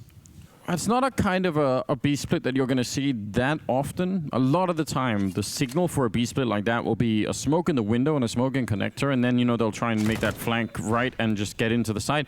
But because they didn't really do any of that, it's very hard for OG defensively to make that call. Oh, bomb might take a couple of people here if they don't continue to run. There's one. Stanislaw drops. So it's a little bit expensive. That's actually solid. If you can always get it down to, you know, the 2 players surviving instead of 3 players, it means that somebody's going to have a weaker buy on that team. They won't be able to just drop a rifle over and everybody gets nades and yay. Now it means that we're going to get a Galil for Stanislaw in this round. And this is just NBK. Again, NBK, he always has these kinds of strategies. Yeah, he's got a lot of different styles. I mean, he's the guy you hate to play against, really. But if you know... You can try and exploit it, obviously. Trying to guess at them. Looks like there was a gap, but maybe not. A lot quicker this time, but Tarek gets shut down. There was almost 4 people at the middle at the start of this round for OG. So that was going to be hard for Tarek to make that run. Oh, that was through the smoke, too. So that's just a tough break for him, but solid work there from Issa. Now we need Evil Geniuses to take their time and find a kill, and it's on OG to make the mistake now to give it to them. They're so grouped up. They've got 3 people around middle here. They're happy to just keep this part of it. It makes sense. Even if they tried to take the A-ramp and went for the bomb plant, they probably couldn't keep it. Nice shot from Mantu, and Alexi Beto followed up, taking down Zerg. Looking way better for OG at the beginning of this map. It shouldn't be much of a chance here for Ethan, should there? Not at all. And he's going to get spotted by NBK. Hoping for them to be on short. But at that point, I mean, with OG just picking everybody mid like that, they have to know that the rest are on extremities, so they're not going to get caught off guard by that. And so far, Evil Geniuses, they win that last round, but they are not going to be able to chain it together. Velda's even got a Krieg now, so Stan's just got very little hope here. 30 seconds on the clock. 1v5. Yeah, again, damage would actually be huge, but they'll deny that as well. Alexi with a double kill, 3-1 in favor of OG. Yeah, let's see how long they can keep this going. But you're absolutely right. Just denying any kind of a stringing of rounds together here is really critical. It's a bit early to say that the shoe is on the other foot, but at least they're doing better. Oh, it's not. Yeah, no, it's not there yet. But 3-1 CT side, strong start Mirage, bit more confidence. Now I feel like we're actually going to get to see what EG is capable, or OG rather, is capable of here. Because Alexi's going to have the nades necessary to control the map. He's going to have the rifles for his team necessary to control the map. And so when it comes to what he can call anything that comes to mind. He's not limited in any way. So we really get to see him shine as an in-game leader now. Yeah, I look forward to that as well. Valda very close to a couple of people in middle. They're actually waiting for that smoke to fade. Alexis on the other side. Grenade doesn't do much, but Valda could be in a lot of trouble here. It's kind of hard to take that fight if they're right underneath you. You have to swing, you know, all the way down. Now there's 3 people that he has to fight. They come through a little bit early, and he's going to win that. No problem. He backed off, and I think if he had stayed forward, that would have been so much more awkward. So pretty important. They don't lose anybody. 4-1, building a strong economy. They're just doing a fine job at the moment. Mantu still leading the charge, and he was the only one doing much of anything on train for OG, so... No, he is actually having a strong performance what a guy. right now across 2 maps. It's what you need out of your Opera as well, though, if you're going to go toe-to-toe with Breezy or Cirque. Yeah, you want to wake up real early, don't you, to make sure that's going to work. Down the middle, smoking off in case they throw the Molotov, but they actually just counter-smoke it as well, so... Mid-attempt. Oh, that's a nice strafe headshot coming out from that AK-47 to take down Alexi B. And those smokes in the middle, Mantu had to sort of fall back. He couldn't really stick around, so Alexi was a bit on his own. Good start for EG in this round. I'm surprised not to see... I'm surprised that EG don't accelerate towards B, given the fact that they kill Alexi B on short, and that Alexi's B has been playing short a lot so far this half. I mean, it's a lot to read into, but We have seen EG pull those kinds of plays. Once you get that key, like one of the anchor players, once you get that kill early, you can pounce on it. And EG had the bodies mid, but they elect to play it slow. So a bit of confidence here from EG. Look at NBK pushing out. He has to, right? Yeah, but this is so cool because it allows them to have 3 people in the A bomb side. Otherwise, they probably need to have someone window or maybe even leaning over to that B bomb side. But NBK is saying, actually just checks now he's even going to join them. They're so sure that this is going to happen. This would be an amazing call, an amazing play from NBK. Even if he gets no kills, he's just done a lot to try and help his team out. 35 seconds. Iza will pick up the 1 kill, and EG are walking in to an entirely stacked bomb site, and I think they're just figuring that out now. They're saying, oh dear, this is not as easy as we would have hoped. 26 seconds, and they've killed Iza, but they need to get onto the site, and NBK is about to shoot them in the back. Yeah, they're paranoid about that. They have a smoke, so maybe they could block him off, and they will do exactly that. But is that going to help them at all? There's still a pretty strong crossfire inside of the A-bomb side. 13 seconds on the clock. There's Valde getting 1 more kill. They try and make the jump. They need the bomb plant right now, and NBK spraying right through, and he's not going to connect, so they actually get the bomb down. I can't believe he's not managed to hit any of them, just even randomly at this point in time. Cirque now in a 1 versus 2. And can he snap back on them right now? EG had a great start, but NBK will come through. It's just 1 kill on the scoreboard, ladies and gentlemen, but it is so much more than that. That's a beautiful round out of Nathan. And you get Nathan, the veteran, right? Never been a weak player in his own right. Always been one of the stronger players to come out of his region, out of France. And he's just got so much experience now under some of the best in-game leaders. I mean, really a complete player, and also the kingmaker. When it comes to the French scene, so true. Now he's taken his talents international, but gotta be careful about playing those games in France because it has a tendency to end end poorly. Yeah, genocide, some may say. It's just there's a history there that's definitely got to be careful of. So I'm glad NBK's got out and is now playing in a little bit of a mixed team. Ooh, quick push into the bomb site, and Easer and Alexi B are down already. EG. Absolutely a team that can shift into this kind of a gear. And it can be very hard to keep up. Bomb goes down. They've got the CT spawn. I don't think they should be fighting this OG. I don't think it's a good idea to try and retake this. Back off and save. These have been expensive rounds for you. You don't have a monster bank just yet. And so Mantu should be backing off to save that AWP. And they will be holding on to these guns for the next round. Nice change of pace there from EG. Stanislav perhaps realizing luck didn't break their way last round. And it's tough. There's so much to cover. You don't have quite enough time in these rounds sometimes. But I mean, right there, Stan has got to be thinking that there's 2-on-2, right? That they're splitting across both of the sites instead of just gambling. And unfortunately, it doesn't pan out in the last round. They end up walking right into the trap. This round, it's probably Stan just be like, hey, screw this. We're the better team. Let's remember that. Let's get in there and just run over them. Yeah, we need to speed up the pace here. If we keep slowing it down, we keep letting OG think we're scared. We keep letting OG get more confidence, and this is only going to get harder. Yeah, and you could also just get into like a, sort of a stupid rock, paper, scissors type of play, right? Where you're just all the time guessing, but what if they do this? Exactly. What if we do this? And it's like, sometimes it can be a little bit refreshing to just go for it. Interesting. We already have a tactical timeout. OG calling for the tac pause as well. Now that's an interesting take. Yeah, pretty early on they're in the lead, but I guess again, just like we were talking about on train, trying to keep their cool a little bit. Well, I mean, money is still solid for OG. I mean, this is going to be a strong buy for them without a doubt. Probably just not wanting to let EG get ahead of themselves, and also probably just wanting to calm down the team again, right? Not let them get flustered by that round. You got rushed. It sucks. Forget about it. Focus on the next round. It's been working so well for you so far. You're at 5 rounds on the CT side of Mirage. You're halfway there. Yeah. So, I mean, a lot to get done here for OG, but they are perfectly capable of it.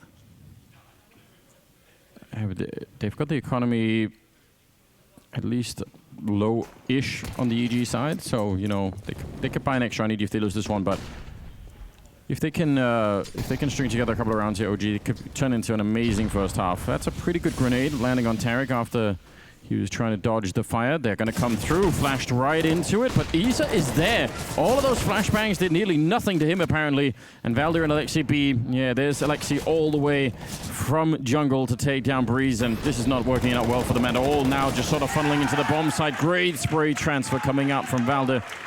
And 6-2. And I wonder where those flashbangs went. Did they just all go really far back? Deep. None of them were like underhand through, I guess. Because I mean, it's all speculation, right? Because he's just looking right into the wall. Yeah, so. he is. He's ready for it in case those flashes go off. But you could also be thinking that, hey, they're going to be playing conservative defense on A site because we rushed A site last round, and so instead of holding close, they may hold far away so that they're less at risk of getting overwhelmed early. We flash deep and we run in, and then sure enough, Isa's just ready and waiting right there to pounce on you. So, tough break. But, I mean, OG right now looking like a totally different team. 6 rounds now on the CT side for them. Everything panning out beautifully. And it's Evil Geniuses who are a little bit on the back foot here. Yeah, they definitely are. No bomb plant or anything. And like I said, they could still put together a buy in this round. It's a really good buy, so there's nothing to complain about on that front. But after this, it's going to get way more tricky. An early standard grenades in the middle on all sides. Mantu thinking there's a gap. I think he did throw a Molotov, didn't he, to try and create the gap. So maybe that's why he's still looking for it. But much more of a presence towards mid here. Again, sort of 3 people around. They want to make sure that EG don't just take this for free, and they actually have to work for it if they want it. They could go B, leaving Stanislaw alone to catch, you know, people rotating through the middle to help out. That's what it feels like at the moment. And now they've got the Krieg in play, though. It's going to be so hard to get through here. Alexi B looking for the first shot, backs off, trying to play it safe, use the utility, but it's MBK going to find the one, knows that Breathe is through, but so long as MBK is alive, this slows down everything. It gums up the works for Evil Geniuses. Velda finds one, MBK the next, and it's all on Stan. Takes down Isa on the rotation, but it's still a 1v3 with 55 seconds on the clock. It's really well done. I mean, you said it, the Krieg and that B-bomb side. Very hard to dig out. Stanislaw walks right into the shot, but it's MBK once again. Oh, I'm seeing some shouts going across the studio. Starting to wake up a bit. Yeah. We still haven't seen Isa stand up and wave his arms. I like that. I really enjoyed that part of the game. Well, you know, Anders, there is one thing that we're not taking into account here. We touched on it on the first map a little bit, but it's the fact that OG have a world-class mental coach. And that just could be making all the difference right now. He had time to talk to the team. He had time to talk to the team in the break. There it is, the magic. Look, it's a totally different team now, Anders. Yeah, I'm willing to buy it. Sam is doing a good job of selling it to me. I mean, I think it could be it. I was, Cirque attempting, but gets caught. Valda will try and swing for it with a pistol. Regardless, should be a pretty easy cleanup kind of round here. 8-2.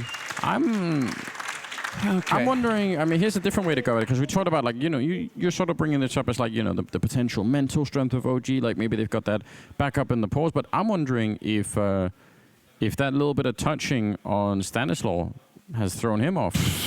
If, like, you know. In what way? Can he not forget it? You know, he can't get rid of it right now? Yeah, he's just confused. Like, look at his eyes even. You could see him thinking about that. So I don't think he's thinking about the game anymore. He's thinking about, man, that was just a whole new experience. And there's something off anyway. He doesn't know how to take it. Let's see if he can adjust over time.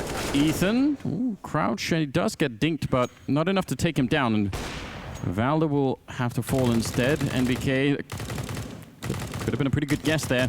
But now they have the man lead, EG, so what can they build behind it? That's the real question. It's 8-2 is not a complete disaster for EG. They can absolutely bring this back into a pretty decent first half, so don't want to be sounding the alarm bells too badly. But it has to start soon. Got to start picking up a couple of rounds here to not avoid disaster. Isa is pushing all the way out. What a cool way. It's NBK on the B-bomb side, now Isa on the other side. This is great Mirage fundamentals as a CT now. Unfortunately, NBK is going to get shut down from Tarek long range. He was waiting for NBK to get curious, so EG, they stick around, they wait for OG to make maybe a couple of mistakes, and they get them. And now, having killed the anchor, having killed NBK, that's one of those scenarios where NBK plays B defense pretty much every round, and he's pretty much the only guy on B every round. So you kill NBK, you're pretty certain that, you know, we can probably go B right now, guys. So EG going to get the bomb plant here, and this is going to be one of those clean rounds. Yeah, no problems at all.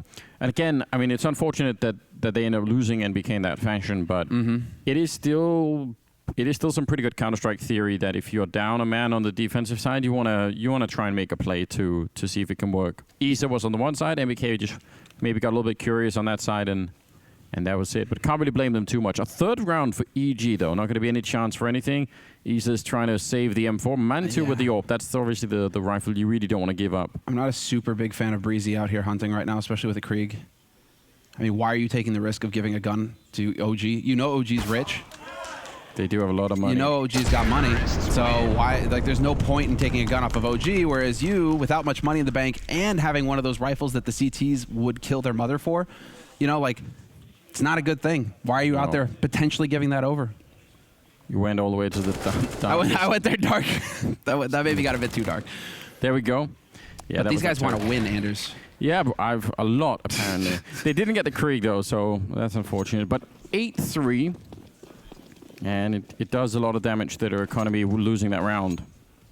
Could still buy in the next one if they lose it here, but EG have not had any kind of a chance to string rounds together. It's been just all segmented by OG's victories. They need to start doing that a little bit more here. Oh man, this is perfect. This is so good! Tarek, he's drawing so much attention right now. And now Breezy can get up into connector. This could get really interesting now, although they are just set up. There's the first pick, and we lose the man in connector as well. For Evil Geniuses, this is going to throw things out of whack. Ethan has to do it the hard way. He will find a kill on Alexi B. Can they cut back through mid, though, EG? Can they realize that they can? Tarek made so much noise at the beginning of that round. Evil, like OG were freaking out over on that B site. They even rotated an extra man over, thinking it was going to be a rush or that everybody was there. Asa steps out. This is big. Very, very important kill. Otherwise, the bomb could have gone down in a 3-on-4, and then kind of anybody's game at that point in time. It turns around for it. Stanislaw goes down, and Circus got no chance here. A 9th round for OG. In spite of being a little bit out of position for that A hit, they still do a fine job. I don't know. The whole situation was so confusing. They got so far in towards Catwalk without running into any CTs. I actually think EG started getting confused. Like, where are they? You know, how far in towards B do we have to run before we can take a fight against somebody? And then they got slowed down behind the smoke. Well, I'm surprised they went B. I thought the whole plan, because Tarek was stomping the entire time, to quote, you know, one of the great commentators, Thunderfooting, all the way through along that north, and you could see that OG were freaking out on the B side. So I thought it was going to be a fake. Like, Tarek make noise, throw nades, draw attention over here, and we're going to hit mid into connector and go straight to A. Wasn't the case, though. They went up short instead. So now we're actually seeing tactical timeout here called by Evil Geniuses. I'm wondering if this is Zyma Pet who's finally just going to say, hey, we need to actually have a sit down here. I don't see him doing much talking, though, so... Yeah, guys, I threw a lot of trash before the game, and I need you guys to step it up, because otherwise I'm the one catching it. So we're already in countdown here, so it's back. Yeah, we're already in countdown, so he couldn't talk anyway. Let's not judge him. Let's judge him. Again, Anders, we need what is it? Fire extinguisher around you. Good, yeah. I mean, maybe one day. Like a verbal fire extinguisher. Oh, that's Alexi B going down. Stanislaw, he, I think, had that fight earlier with the AK just strafing into the fight. And it worked out just fine. So he's done it again now, opening up the middle. And once again, this puts so much pressure on OG, right? What did they do? Right now, it's NBK alone in B and 3 in the A-bomb side. And there's a lot of pressure on NBK, obviously. Nice shot from Mantu, bringing it back. And they were even trying to double peek him, obviously hoping to get the refrag immediately. Would have maybe liked to see EG try and manipulate the defense a bit more before they go for the fight. You know, just try and see if you can, you know, push them a bit and then hit a bomb site. Now it looks like they're about to execute into another fairly stacked bomb site here. Yeah, EG have embraced. They've gone back to their roots in a pug life. Just go for it. Throw some grenades. Just take shots. But it is going to be 3 on A here for OG and EG, but they're about to find that out, and it isn't going to be pretty. Mantu to kick things off with the first kill, gets traded by Breezy. Asa and Valda have to come up with the goods, and Asa once again finding the headshot. Breezy will be there to trade, and Ethan takes down Valda. This is breaking EG's way now. NBK could be here to deny it, though. And sure enough, he's going to catch one, gets the second. NBK with the clutch. Double digits on the CT side now for OG. Whew, that's... Again, as the B player, B anchor on this map, a lot of the time your experience of playing Mirage will be just vast stretches of boredom, and then suddenly, oh, they're rushing B. I need backup. Things are terrible, and as a result, you very often end up getting like very few kills, and you end up trying to rotate in to save the A bomb site. Nathan is completely bucking the trend at the moment. He's got 10-2 as a scoreline as the B anchor. That's really impressive. So OG really far ahead at the moment. 10-3 early trades coming in this round, and an attempt at mid control for EG early on. Oh, Ethan goes down to Isa. So now they're actually stuck in middle in a weird way. Well, what we've got going on right now with EG, now that we pull up the scoreboard, I mean, 2 kills for Cirque, 5 for Breezy. These are the heavy hitters that you expected to see up there. I mean, it's Stanislaw who's top fragging for EG right now. Tarek is going to catch Alvelda. A 3-on-3. And now does this pan out? Oh, the timing is ridiculous, isn't it? Isa is going to murder this guy.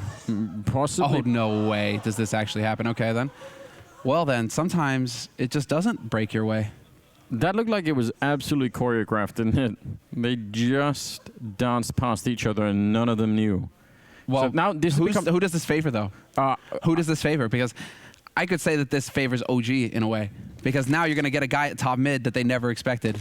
If he turns the corner, but the problem is also Isa could be, feeding his team, incorrect calls, right? He could be saying, I've walked this hallway, I've seen no one, they must be in those B hallways. Because that's the only part we don't know. We've seen everything else.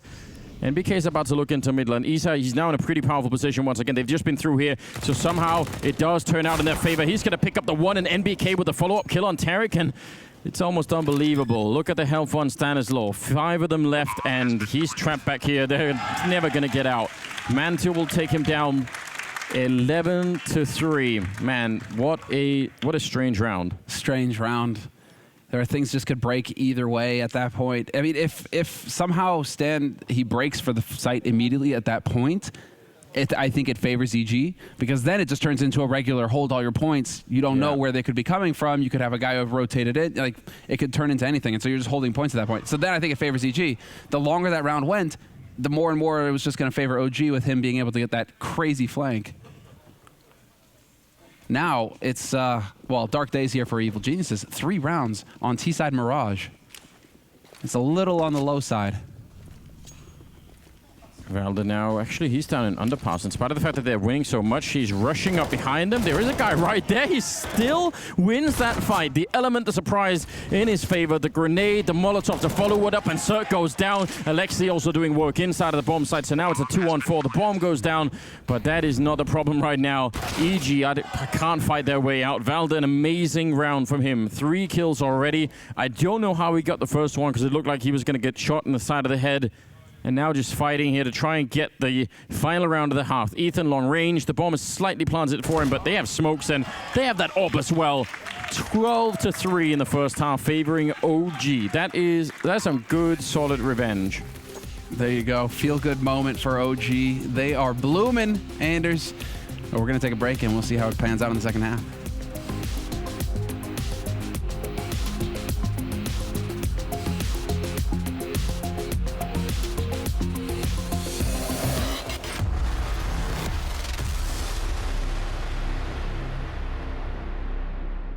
Welcome back to the Aim Chicken Challenge presented by Betway. Kenny S, you're up next. Nervous? Yes, my voice is shaking, my hands are shaking, I'm getting sweaty, but I'm gonna be ambitious. Yes, so I've got to explain. There's obviously the chicken points up for grabs, but Kenny S is going for the style points as well, and he's going to be very ambitious. So obviously the chicken points, small chickens worth 15, medium-sized chickens worth 10, and the big chickens worth 5. And then if you hit a barrel, like always, you lose 5 points. But the style points, these guys will be on the sideline, they will be judging. We don't really care about the scores, we're doing it for the content, so it's time to get some style points.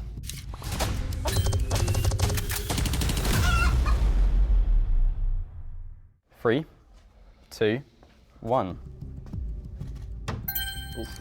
Solid start. No, not bad. You can do the no look. Go for the style, Kenny. Go for the style. Style points, man. Style points, yes. Oh, shit. Jesus Christ! That's at least worth 20 points. Off camera, you hit that. For the effort, right? You know what I mean? Okay, let's try the small one then. The small chicken. Oh. was easier for doing the warm-up. What about like a behind the head shot? Is that too dangerous? That's dangerous. Everyone stands back. The camera guy is. Ooh, where is it? Where did it hit? Where did it go? Where is it? Oh, it's in the wood. Are you okay? We just hear somebody screaming. So that's your second to last one. Yeah, true. Where is it? You hit the barrel. So you have your final dart. So think about maybe do a little 360 jump shot. The guy wants me to jump. I'm a professional player, CSGO, you know? I'm not like a sports guy. Not an athlete.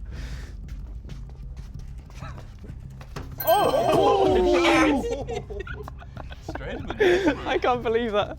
I can't believe that. So we don't actually know how many points he got in the chickens. How many style points does he get? 1,000. 1,000 style points. He takes the whole 3 weeks. would It's done. Olaf, top score. Unless Tarek brings up something. No, I don't know if I could top that. Mr. Content. So I get 1k points? Nice. Okay. 1,000 style points. We have a new world record of 1,031 points. 1,000 of those points being style points given by our expert panel of judges over here. And you have 31 points for hitting the chickens. Are you nervous? A little bit. Do you reckon you can beat the chicken points or the style points? No, definitely not the style point. The only way you can beat Kenny on style is if you get that table, do a front flip off it, throw a dart and hit a small chicken. Off a trampoline. Yeah, you guys something really big. Bring out the trampoline. Bring out the trampoline. Bring out the trampoline and I'll go for it. So stay tuned.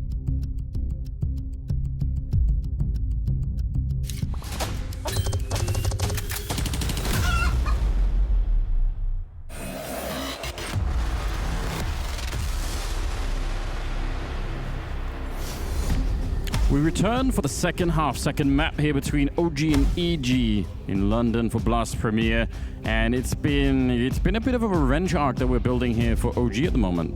You know, it turns out I wasn't technically wrong, Anders, when I tweeted that, tune in for the second map and we'll see if the beatings continue. They do. Well, the beating is continuing. Turns out that it's just the other way right now. I don't know what happened. They got back up.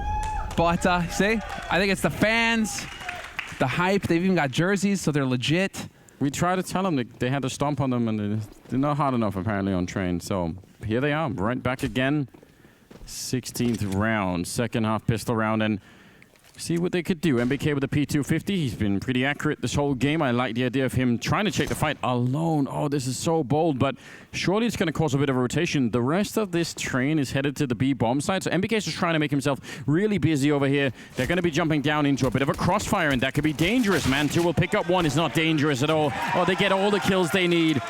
Not a single casualty on that OG side. Okay, then. I love it. Back across the pond. 13-3. Yeah. We need much more of that. I really appreciate it. Scout being picked up on Cirque, some pistols upgraded and some armor, but yeah, EG now, the ones that, hanging on the edge at the moment. You do climbing some. How long can you hang on for there? Swift return. Yeah. Quick trade, 1-for-1.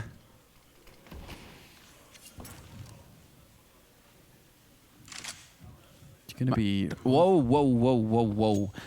Okay. Now, this is given... Okay, so these odds, Betway odds, right? These are given at the point in time for this match, just with how the match is going.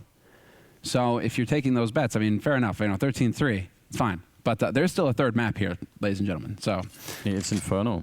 And everyone's favorite third map. Everyone's favorite. We'll see which ring we wind up on. I like the group mentality from OG at the moment in terms of, you don't want to lose anybody else. But if you do, you don't want to lose an AK over to somebody.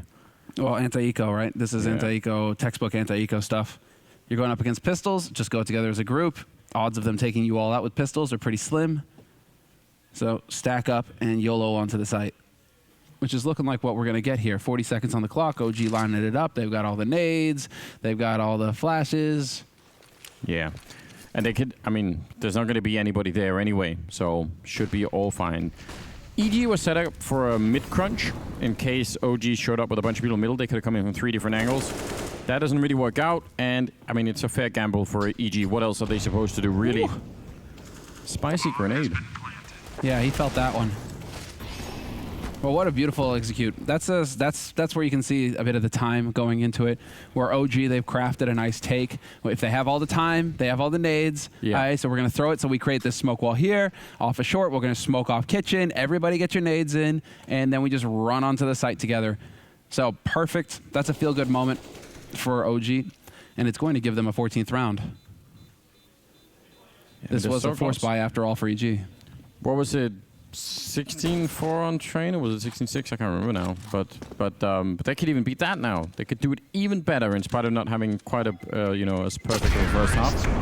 It'd still be pretty cool. You know, it's pretty cool. But right now I'm wondering if Evil Geniuses, the first map, we were getting a bit of the old vintage logo, EG, right, on train. Looking good, powerful, a brand to be reckoned with, and just, mauling everybody. I think now we're getting a bit of the new logo, EG.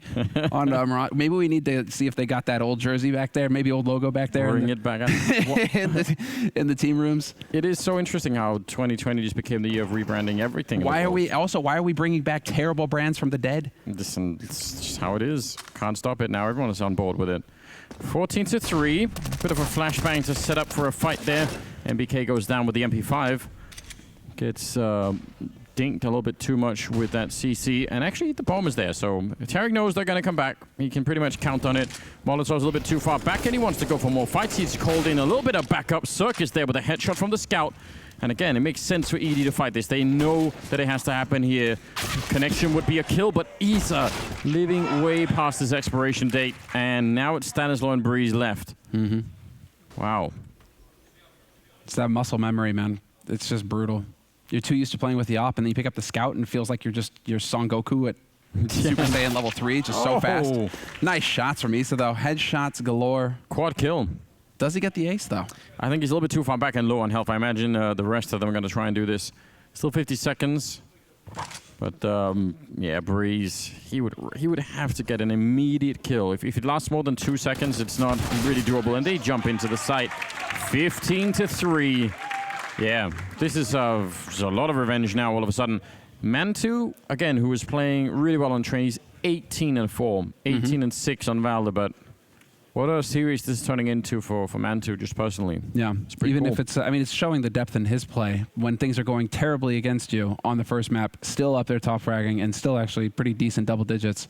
Yeah. And even when the team is going well, he's still able to get a part of the action. So, solid work from Mantu. Well, here we go. EG in a position where they need to win 12 in a row. Getting a kill like that is a good way to get started on MBK. They want to try and see if they can follow it up. Alexi's already threw the smoke over at the A-ramp with the bomb. Molotov's now raining in. Ethan and Cirque towards that connector. And yeah, they're trying to slow it down a bit. Want to make sure that there's no one hiding in a corner somewhere. But slowing it down also means more defense is going to be showing up at this perimeter. And that's a problem. I don't even see how they could really easily put the bomb down. Alexi's the one who has it with that UMP. But how is he going to ever plant it? Oh, and he just blocked off the smoke, too. Oh, damn. That's even worse. He just body blocked the smoke. If things could go wrong, it's hard to top that. This smoke is the last thing. And right now he's trying to bait out some kind of response as well. Stick the bomb plant, Alexi. Force the clock on him. This is how you have to do it. The bomb gets planted, and now the clock is going to force Evil Geniuses into the open eventually. Oh, this is interesting, though. There are no smokes on EG, and Isa has a Molotov, and he's running through the middle. Oh, my God. Alexi B! The UMP overpowering every single one. And it was set up with that Mantu flashbang.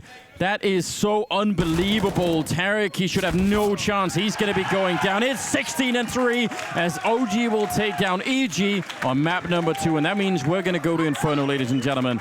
Man, trading maps. How do we even... How do we even, predict this game anymore? It's so outrageous, isn't it? It's just swinging each way, and this was on each other's map picks. Yeah. EG body OG on Train, and on OG come right back into it on Mirage. Well, it turns out we've got Inferno. But first, Anders, we get to hear what the desk have to say about this, and I'm very curious. I'm looking forward to it, so don't go anywhere. We'll be right back.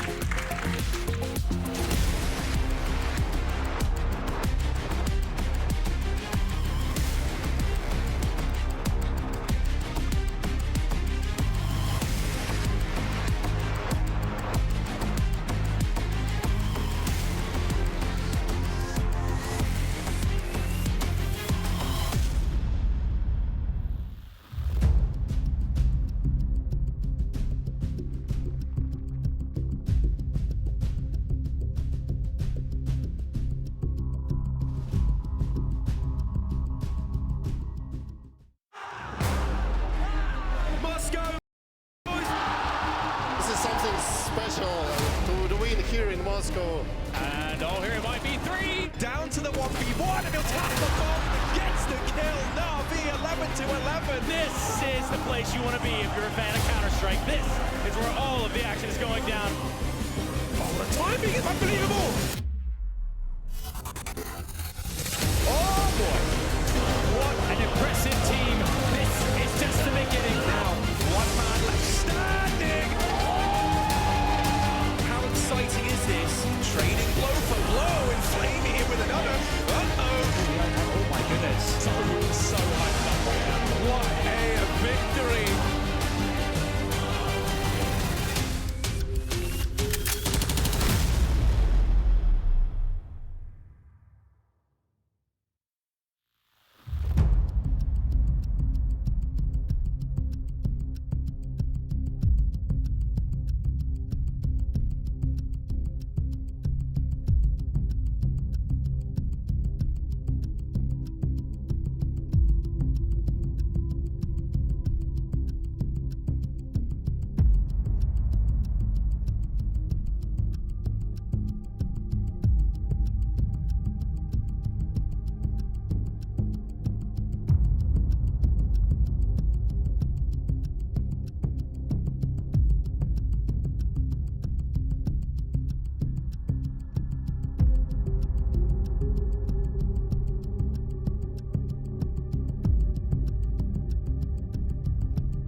HP on B. One shot.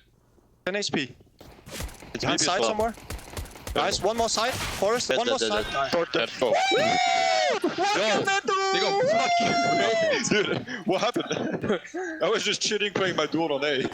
Well, we thought 16-4 on Train was a blowout. OG says, we'll do you one better. 16-3 on Mirage. How does that happen? So grab everything we said about the opening game and then amplify that times 10, because this should not happen with EG, right? Before coming into this tournament, we had a content day, right? Where this is not just before this week, literally before we kicked off the whole thing. And Duncan and I surprisingly had the same sentiment that EG are a team who can come in here and they can just absolutely show this type of performance, which is terrible. I even made a bold prediction that they might not even make it, well, that they wouldn't make it out of the group, right? That they have to go through the showdown. Vindicated. Yeah, well, look, they still have to win one more game to even get there, right? And the way that they're playing here, you can even question, will they win Inferno coming up? Now, the problem I have, and I want to back this up, this team, the reason they're so in flux is the way that they approach the game, right? And you've just seen here on their T side, all they did was just run fast. They just tried to get the kills, and they just got shown that you can't play heads-up Counter-Strike all the time. That's the problem with this roster ever since Daps is gone. Not only that, what type of mentality must you have to come on in here? Your players are better. Let them work. How are you coming in and getting blown out of the water against a team like OG? They're not even ranked, right? Where are they in the world rankings right now? They're not a team who should be able to do this to you. This is an embarrassing loss from EG. There you go. Duncan, anything to add, or will that suffice? No, I will say as well, I also do think that actually, I'll spin it into the positives for the OG. So on the one hand, I agree, it's actually worse than the Train blowout. A lot of people can get blown out on Train. I would guess of all the 15-0 halves in Counter-Strike history, probably like 85% were on Nuke and Train. Yep. Like that can happen to you. But the difference is, whereas I said the one bright spot for OG was they were still playing real Counter-Strike. Well, they were trying to. They just couldn't get the kills to actually start any rounds. They were trying to call properly. They were taking real tactical timeouts. On the other side of the equation, as you said there, like on a map like Mirage, first of all, you should never be getting blown out like this, especially not like almost no T rounds. You had, what, 3 T rounds? But then also, I'll add in, where's the real Counter-Strike on this map? That was just rushing. Like, this is like you were playing it like it was a PUG. Like, if you'd actually slowed it down a bit, like you said, gotten Cirque in the game, you might have been able to do something. Yeah, it's true. To balance it out a bit and looking at OG, because now we have to start this conversation about, well, what can they do on the next one, which will be Inferno. And I think we got to talk about some highlights. And Valde, who we talked about so much already on this team and in this tournament, again shows up. And if that keeps happening, and Alexi B, who also had a fantastic game here, keeps doing well, then, you know, we've got an actual chance in our hands. Well, this is one of the big bright spots for OG is, yes, they had the tournaments before this where they weren't very convincing, quite frankly, they didn't do a whole lot. But we heard from the interviews that they switched up basically what level of focus they're going to put upon Valde, and it has paid dividends in this tournament. This is the reason why people were so excited about this guy before his transition to being an IGL, because he has an all-around game, and the consistency he has. Like, the player I'd contrast him with, he's a Magisk. It's like, even the style, it's not all headshots, but he just always gets that consistent spray off. He's in the right positions. He repositions. He gets the multi-kills. He's someone you want to be the best player on your team. Yeah, and we're giving props to Valde. We have to give props again to Mantu, right? Yeah. Because once again, a rookie, somebody coming on in, somebody who we'd never heard of before he had joined this team, and he's performing well. You know, he is performing quite well here. He went 19-4 in this one. You can see the stats right here, 5-0 in opening duels. So fantastic stuff from him. Yeah, also playing in front of the home crowd. And you were laughing at me when he got a hug from his family earlier. That maybe that helped. Yeah, love saves everything. Mantu, fantastic. In an elimination game, rather, if they'd lost this, they were out. He shows up and he carries the team and does what he has to do. Yeah, I mean, the key thing for me with this player is, it's not that he was even bottom of the list of free agents they look at. He wasn't even on the list. Like, they just went and started looking once the names that they tried to get, they couldn't get him. So the idea that you would find someone, and thus far, at least in this tournament, I haven't really seen him put a foot wrong. Like, he even was the guy on the blowout who actually was putting frags on the board inexplicably. So I think at the moment, he's looking like the revelation of 2020 thus far. Ooh, that's very big words. Thus far, yeah. Okay, It's only been one tournament, to be fair. You know, like 1.5. We're going to write it down. I also think he was handpicked by NBK, who saw the potential in him. So that's working out. And he's also standing by for a chat with James. Mantu, I'm going to go straight with this one on the fact that you basically did what they did, but better on their map pick. So I don't know what's going on. Maybe you could explain it to me. Yeah, I felt like in the first map there was a lot of pressure. Like, we tried everything and we lost. And then towards the end of the first map, we just said, let's just have fun, you know. We started doing, like, we got, I don't know how many rounds on CT. Was it 4? But it felt like people were just talking or something. And then going into the next map, we had no pressure. We decided just have fun, just talk, and yeah, we smashed them. It was, though, turning away from maybe a little bit less tactics then and more just playing into your own styles, because you were kind of just styling on them across the board. Yeah, I feel like just everyone was confident. There was like not a lot of strats. It's just everyone worked as a unit. We went together and we just headshotted them. That's it, literally. Well, it definitely worked, and you're going to take us to Inferno, but how do you know now which style to play? Do you go back to playing the way you maybe done in practice, or you continue this kind of domination? I think we're steamrolling right now, where we're going to go on to the next map, just the same as we did before. I think we're all confident, we're having fun, and we have good energy going into the next map, so yeah, we'll just keep going. Well, I can feel the energy coming off you, and I'm not going to waste any more of it, mate, so good luck going into the next map. Thank you very much. Cheers. I gotta say, I voted for OG, but that interview and that poise combined with how they played that last map, I'm dreaming OG for this one. They just seem like they found their groove, right? That was heads-up Counter-Strike there. How do they replicate that now is the question for the next one, which is Inferno. Well, this one actually has some storylines from the first game, because if you remember, the same thing happened last time. They each won the other person's map pick, but the key thing was the map pick of OG was Inferno, and that was actually a 16-14 win for EG. So first of all, I think this won't be anything like the first two maps. This one should actually be the real close one that can have real competition. And crucially, I expect to see both teams play a proper T-side. Like, we'll actually get the slow, thought-out rounds where people can read the game and adapt. That's what Inferno's all about. So this could actually be a proper world-class match. Yeah, it's whatever we had in the first two maps, let's just sweep that aside. We might actually get a game of Counter-Strike here. If we dial back to the points we made within that pre-game, was EG losing the 4 spies. In this game of Inferno, they won both pistol rounds and then lost the follow-ups. And from there, life was pretty troublesome for them, especially on when they were CT, right? They lost a string of 5 rounds in a row. So they need to tidy that one up here if they are going to be winning the pistol rounds.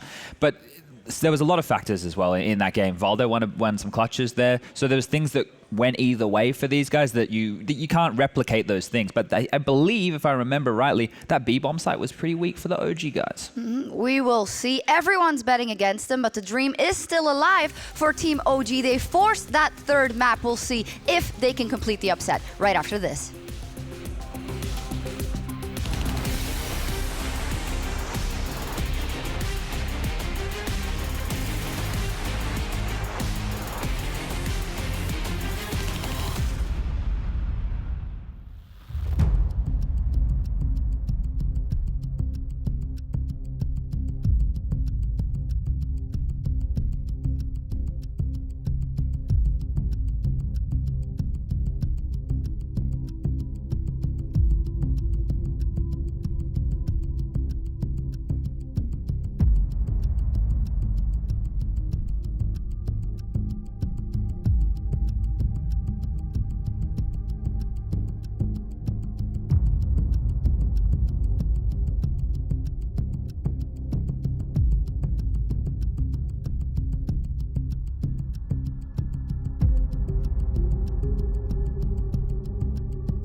Yeah, welcome back, ladies and gentlemen. Third map coming up. It's Inferno between Evil Geniuses and OG. This is going to be a really, really fun game. The ninth round is still just unfolding. I actually think it could make a bit of a difference who actually, ends up on the CT side, because so far they've been doing really well when they start CT, both sides. Yeah, so it might get real interesting. How do you feel about this game, Solo, now? Who's your pick for this one? Do you want to change anything? No, I'm still siding with Evil Geniuses. Ooh, okay. Just going to throw it out there. I mean, come on, they're supposed to be the superior team, at least in terms of results, right? So come on. Yeah, it would be weird to say it, considering this. We got 96 rounds from these guys the first time they played a couple days ago. Now, who knows what to make of those first two maps? I mean, it was just a beating both ways. So yeah, what should break is that we should get like an even match now. Maybe 30 rounds. I was talking with NBK. He said 36. Oh. Gonna go the distance. Maybe some overtime in there too. They would have to play a lot of overtimes to get back to the 96. So it would really be impressive if they could manage that. But I'm fine with that. Let's just get close to the 30 mark and we'll be good to go. Can't wait to get into this game. OG are going to be starting on the CT side. It looks like EG on the T side. And yeah, just seconds away as the shields are coming up. And There's so much to talk about Inferno. It really still is one of my favorite maps. Yes. You know, even after all these years, I just still think it's such a great map. There's so much to it tactically on the T side, tactically on the CT side, how you use your nades. But this is it. Map, the final map, and it's just going to be straight up rushing B. Yeah, but down the middle as well for the CT side. They're flanking them already, shooting them in the back, and actually not hitting them, though. Alexi goes down in the bomb side, so this whole flank, but the bomb is back here. The only thing that didn't make it was the bomb, and that's on Breeze. He's close with the Glock, just trying to defend it, and he will! Crouching in for the headshot. Big double kill. Man, they almost all got on the bus, but they forgot Breeze, and he was just rolling away somewhere. They were off to summer camp. So we were talking about more structured CS. Turns out that's not what we got at all. I don't want that. I enjoy the craziness of these two teams playing. It's fun. I could see you like in that Lars von Trier movie, you know, where it's like the fox eating his intestines. I turn around and it's a British accent. Just throw. This is Anders on a CS server. You know, chaos is a ladder, isn't it? You've got to. Okay, get it on that. Well, right now, I mean, when it comes to chaos, EG, you're just saying, you know, if you're gonna come at the king, you best not miss. OG. Well, that's. Come on, you gotta keep the references going, Matt. Come on. You know what? I'm actually in the middle of rewatching The Wire, so we both are. I love it. Stanislaw in the middle, checking it out. They have some pretty good weaponry to try and deal with this, and not that much of a response, and a really good grenade. Yeah, but that I was just the Deagles on Inferno. Maybe just get like some more CCs. I mean, it's so. I mean, the close quarters on Inferno is the main thing, and so that's why you want the CZ, right? You can just hold around these angles and just blast someone in the face immediately with the CZs. Mini machine gun, pocket machine gun. It's been good since the gun was added to the game, and the devs are just laughing at all of our sorrow. Unlike the R8. You got to draw a line somewhere, I guess. Only good for that 1 week. NBK is going to be in for a bit of a tight time here. Whoa. Nicely done. Point blank finds one, gets a second, a third, looking for it, and he gets the fourth as well. French CS. This leaves it all on Cirque. Last man alive, and it's not looking good.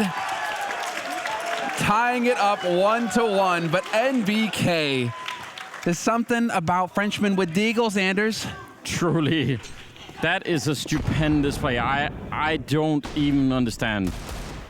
Even as I'm watching it, this is beyond out of control. He has one bullet left. He was ready. He would have hit that bullet if he had got the chance. Yeah, I think Mantu's reaction says it all right there. His too. Well, that is going to set the tone, isn't it?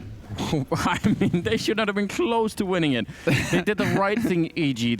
They set it up. They could have jumped him in pit. We were talking about how the Deagle, close range on Inferno, CC might be better. Nathan saying, thanks, but no thanks. Yeah. Well, as far as the odds are concerned, it's definitely getting closer and closer now. Yeah, it is.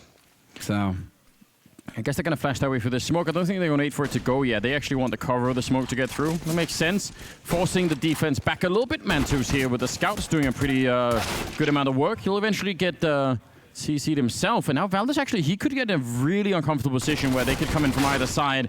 And they don't even need the flank. Cirque will take him down, leaving now Alexi alone in the bomb site with the M4. And he's getting dinked and shut down. What is going on? Double headshot with the P250. Thank you very much. That is painful. And that sets it up perfectly for Evil Geniuses now. NBK and Issa. They don't have money to play around with here. I'm wondering, NBK just kind of going in, wanting to donate an AK. Fine, fair enough. Issa's going to go in on the one. Cirque is going to trade it, though. NBK is gone. That brings the AK back into his hands. And Issa just going to back off and save this MP9. He's got 1 health, right? So hard to blame him for not stepping up in the 1 versus 3, but that brings it right back. And we can still criticize NBK, right? We could do that if you want. A little bit. I mean, you got an AK, 2v4 retake of the B site. Could have been, yeah. Might have been worth saving. I guess he was just pumped, wasn't he, from the last round? He was like, I could do anything. It's true. It's true. Went to his head, all those digs. Yeah. But now, I don't know what happens now, because when you go back and forth like this and you've got, weird upset rounds. Is this just exactly, is this what we're going to get now? Is this what we can expect? Is it just going to be trading back and forth between these two teams? There's no chaining rounds together. If it is, I mean, we were talking about this, right? How both teams, when they started on the CT side, they did really well. Like both those maps were just almost won on the CT side. OG are on that CT side, but if they don't actually win this round now, then suddenly all the economy is in EG's favor. OG are going to probably lose a couple of more rounds before they could get back into it. That could be pretty game-changing at the moment. NBK and Isa, though, pushing out of the apps and just very aggressive. No one has seen it yet. Tarek turning the corner, and he knows he doesn't get killed. I don't even care if he gets a kill there. Just the fact that he knows that they're that aggressive is very, very important. And now they're pushing towards Beaver. Valda's holding with the MP9, and I have to assume that that's going to be almost impossible again for him to hold alone. Especially if they shoot him through the smoke. Whoa, and he's giving it away too, trying to trade back, but he's down to 6 HP.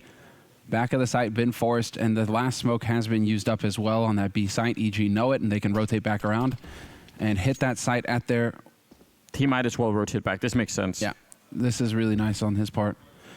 Because once that smoke goes down with so much time on the clock, you got to think EG are going to be saying, well, there's nothing here now to stop us from just walking in and murdering everybody. So that's exactly what's going to happen. EG still going through with it, a full execute on their side. They had the nades, they made use of them, and they will get that bomb site open. So nice bomb plant here, and OG are in a position now to just save. It's worked out wonderfully for OG as well.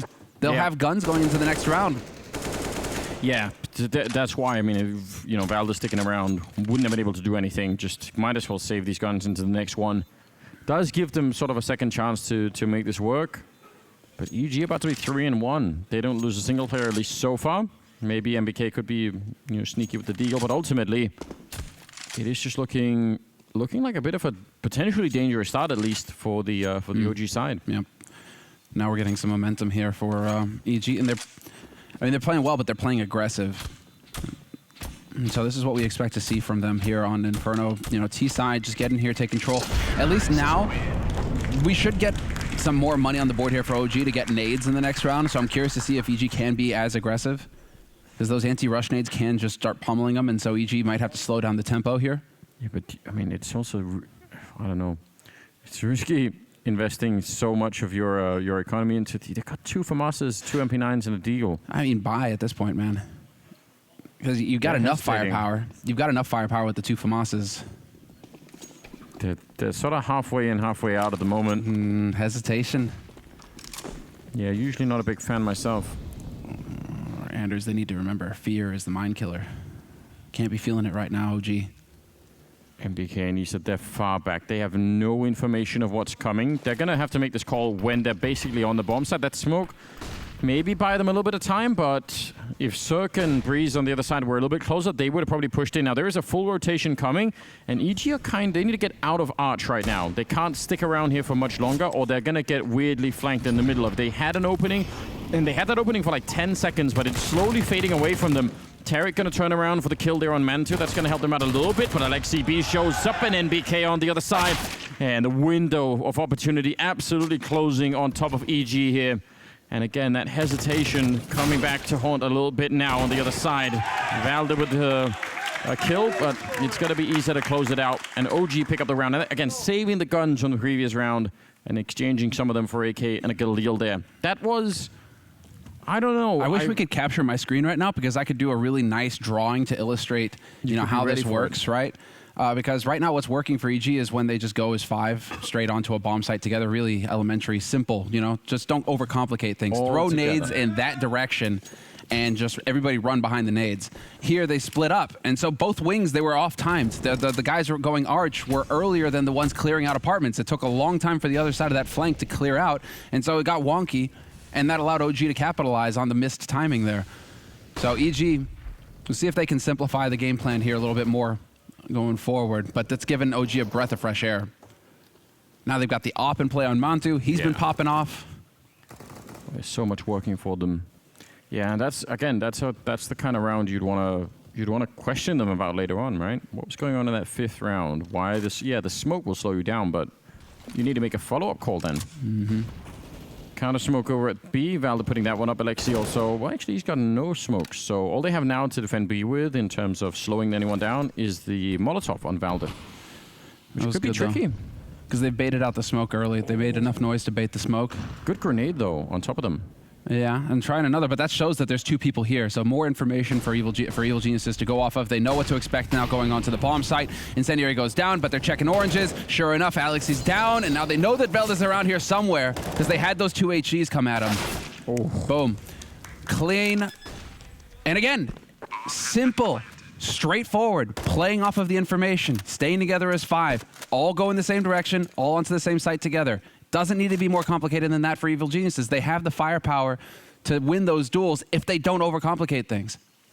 Yeah, and I almost want to go back and sort of, it's only been, less than a minute, but I forgot the beginning of the round because I guess I'm just that old. But okay, then. I'm not sure if they would have had both the smokes there, so I'm wondering why they ended up getting used so quickly. I can't recall if EG put a lot of pressure. Normally They had 3 top banana very early on there, didn't they? Yeah, so I guess that's the pressure that got to them a little bit, but that shouldn't be happening. That should be one of those moments where there should be a little bit more of a resilience. Don't throw the smokes right away. I think Desco talking about this too, about the B bomb site last time they played being a little bit tricky for OG, and that could be one of the reasons why. Because if EG can figure out a way to exploit that, they can do it again and again, right? You could keep showing up outside, you wait for the smokes to be gone, you say that's it, now it's our turn, and you go for it. Well, that is what, again, we like talking about Inferno because there are all these pieces to the puzzle that you can just go one after the other, rock, paper, scissors. I mean, the more pressure you can put banana early, the more nades you can force out early, and the earlier you can get rid of that smoke grenade, the easier it gets to take over that bomb site. So the faster you can get rid of those smokes on B, the better it's looking for you later in the round. Especially if EG are just looking to just plow onto bomb sites directly. Well, for now at least, they've slowed it down. They've dropped the bomb back towards T-spawn. They are slowly checking out apartments. Tarek is on that. Breeze is going to join him. And Stanislaus holding bottom of banana. But look at Valda. He is alone in B. The benefit of that is that they have a pretty good defense on A. What I really don't like is the fact that he's so far back. That always concerns me. And he only has a flashbang once again. So if they actually end up at B, he'll only know basically when they're running into the bomb site, and he can't slow them down in any way. So I would say this is a huge risk for OG. Could pay off if it's A instead of B. But that's a risky way to play the game. Well, they've made noise over here towards A. This is keeping them fixed. The defense it's going to be B. On this bomb site, exactly. Stanislaus rotating around now. Still Velda alone holding solo. Mantu is close to rotate, and Mantu again with that AWP, but we have a smoke to block off CT, and that's him out of the picture. Smoke has gone in. We have another smoke here from Cirque. Yeah, they're solid. This. Breezy getting picked, though. Looked like he got caught in tunnels jumping as well. Timing did not work out for him. Tarek has to worry about banana. He has to win the follow-up, but it's not going to happen. But Cirque takes down one. That was Velda jumping over the coffins to stop the bomb from being planted. That's a massive play. It buys way more time. Isa's now coming in as well. Mantu's right there behind Velda. They will get the bomb plant down, but that could have even been double kill. Ethan is solo on health. That's a huge play from Valda to follow up on the flank there at Banana. Mantu covering the lineup. Is there going to be any grenades? No, not a single one. Just peeking into the AWP, and that'll take him down. Ethan now alone with a Galil in a 1 versus 3, and this should be impossible. Again, just any kind of a pistol or anything will take him right down, and he's crouched inside of the bomb site. That'll be the round for OG, and man, there were like 10 different ways that OG could have lost this round. I appreciate that they go for the immediate flank down the middle and they catch Breeze, like you said. That was very cool. But the fact is, EG played this whole round pretty much textbook. And they didn't catch him jumping either. They caught him in the pit. Okay. They got the banana control. They cleared out apartments, cleared out top mid, and they go for B. It's everything that EG should want to do. And then it's where you get caught thinking that the smoke is actually a wall. Yeah. And that's, everybody's done it, and it's where you get all excited. But instead of watching your bomb planter, you're thinking, oh, the smoke's down. I'm not. Yeah. He's fine. I'm going to clear the rest of the site when somebody can still just come right through that smoke wall. So tough break there. But still, OG, they need these breaks early because they're on the CT side of Inferno. They need to be taking the lead here and getting control of this half. But EG are not going down without a fight. EG, once again, back over towards A, though. And we haven't seen much success on this side of the map for them so far. Alexibi and Valder again, just in terms of their grenades over at the B bomb site, they still got the one smoke, and it's 1 minute and 20 seconds, so I'm starting to become real unhappy about that. Just now, I raised it earlier as a complaint, put a little note in their homework saying not quite excited about how this is turning out. And now it's getting a little bit more annoying. Breeze goes down, and they started the group up at the A-bomb side. The defense is here. NBK trying to flash his way through himself with the FAMAS, and he almost takes down Cirque. That was a very, very close battle. LXCB not getting caught, although he could have been. And now where do they want to go here? 50 seconds on the clock, and if they go back, Valda's got no more grenades of any kind, but at least he's got a Creek. And they only have one smoke, so do they throw at CT spawn or coffins? Why am I getting just the Monty Python approach here? You know, go over towards A, it goes wrong. Run away towards B. Ethan knows where Velda is now, and he's gonna lose the duel. That was key. It's on Tarek now. And Alexi B is gonna come right through that smoke, but it doesn't even matter. Velda's gonna hold the angle and get the shot. Tying it up 4-4, and this is putting EG deep in the hole. They are going to be on a round of eco here. But Mantu continues to hit shots. If you give this guy a chance, he's not missing right now. And Valor is, in some sense, their super weapon at the B-bomb side, because he's locking it down. Yeah, that's hugely important at the moment for how this is playing out. And that actually cracks the EG economy, which is, yeah, again, some very, very strange rounds. I think if we went through these rounds again and just sort of tried to paint a picture of, you know, of who was having a better start in many of these rounds, I think EG are setting up these rounds really, really well. Feels like OG have to sort of try and bring it back once EG have actually laid the foundation. So that doesn't have to happen. We'll see if it can turn. This is a bit of a different round, I guess, because of just the Glocks and a couple of smokes or whatever. But in the next round, I'm just going to be paying attention to the grenades on Alexi and Valda. I just want to see what it is that makes them use their grenades before the minute and 20 mark, basically. Oh, can you hear it on the wind? Well, you can see the HEs just go pummeling in, but it is going to be multiples, and there it is. Incendiary forcing them into the grinder. Alexi B, 2. Velda picks up 1, and the remaining 2 players here for EG, they've been smoked off as well. An attempt at a rush that just doesn't work, and the flash ineffective as well. It is through the wall. It is just apparently, you know, a brand new approach to hunting, Semler, where you start the barbecue before you shoot the prey. It's got to be hot. You know, by the time it's got to be fresh. You wait until they run into the fire, and you're like, there we go. Right on the grill. And how good is that, though? Anti-eco round for OG. They've hardly even used any nades. Their economy is completely turned around now. They've got control. This is everything that needs to be happening for OG right now in this first half. Taking the lead, 5-4 on CT side. EG put together a buy, but they have to go for Galils to get the number of nades they want for an execute. So Alexi B puts up an immediate smoke. I'm guessing that's going to be for the car. Ooh, down the middle. Oh, they actually get NBK. Whoa. That's Cirque with a double. They must have lined up for him, because I think MBK was there to be the backup for the alt player pushing in.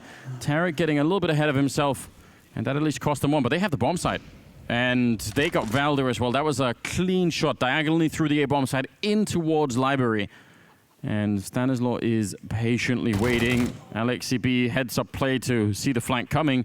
And Stanislaw's got the bomb. Oh, I don't know how to call this anymore. I mean, go to where you know you have control. Now you figured it out. Cirque, he was shooting under the legs or the corpse in front of him. Yeah, but now you can go up short if you're standing. You're going to be able to get the bomb plant. Alexi B looking to get clever here. Does he have it pre-lined? Oh! Oh, that's close. That was way too close. Could have maybe had. It's not done yet. They still have Molotovs. If they get a chance to throw these Molotovs in, that one might actually do it. Breeze might be in a lot of trouble if it spreads, and it will. That's a kill into a 2-on-2. EG need this round. They want to get back into the money here. Stanislaw and Cirque, they've got a bit of a crossfire, but again, there are more grenades to break that up. There's one of them into the pit, forcing it out. Look at the communication here for OG. This is just so well played on the retake, and Stanislaw ready and waiting to take them down. The headshot will finish it. But that was just too close, wasn't it? Oh, he doesn't get the op-anders. Yeah, that's a bit of a, costly thing at the end. But look at how cool it was that they throw the Molotov to force that pit player into Alexi B's position. Great communication from OG. If you're NBK there, though, that's just a tough spot. It is. Because your teammate's in front of you. You can't even shoot to protect them. You're lined up like that, so tough break there for NBK. But that was a much-needed round for EG. Tied up 5-5. But again, filthy rich on the side of OG. They're able to just fully resupply here. They've got the full nades. There's the shot. Did get the wing on Ethan. Not going to get the follow-up with the nade. In the meantime, Velda counting his lucky stars that EG weren't able to follow up at top banana, and he will be able to get out of there. MBK and Isa, though, Needed some backup. Gonna rotate Alexi B back, and I don't know about that again. He's the one with the 2 grenades. Surely it would have made, yeah. If they leave Mantu alone with the orb, kind of makes more sense. But could be another B hit coming through. But a pretty default setup at the moment. Only changes Mantu with that AWP now on the side. He's in front of where you normally smoke, so he could maybe get a chance to pop someone as they come around the corner, and then Valda could try and take over.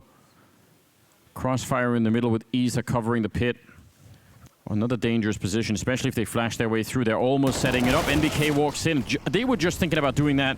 They almost got or timed there. That could have been very, very awkward. But now it is for Alexi B and Isa. They're alone down here.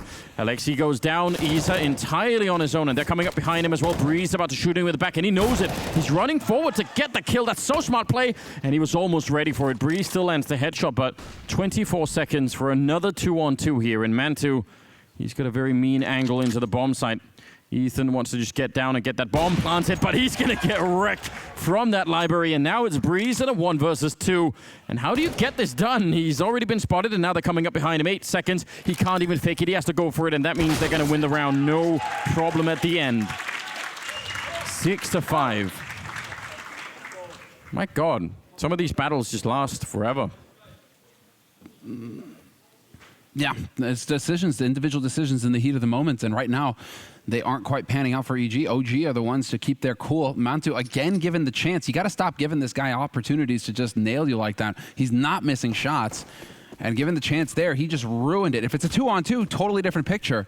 But Ethan running across the bomb site like that was a golden opportunity for Mantu, and he did not miss it. I guess they weren't sure they could cover quad for the default plant or something like that. So, I mean, that's got to be the logic. Interesting turn of events, but it's back to a hard eco here for Evil Geniuses. Yeah, here we go. They're going to be rushing out apps. Those 2 flashbangs from Cirque. It's just Glocks, but maybe they could do it. There's one, and the follow-up should be right there. But again, just Glocks and no armor. So a lot of fireworks for, really not that much of a display. Oh, and MBK replenishing the economy as well with a couple of MP9 kills, 3 MP9 kills. That's really good for them. They love it. Yep, that's an up in the bank next round if they need it.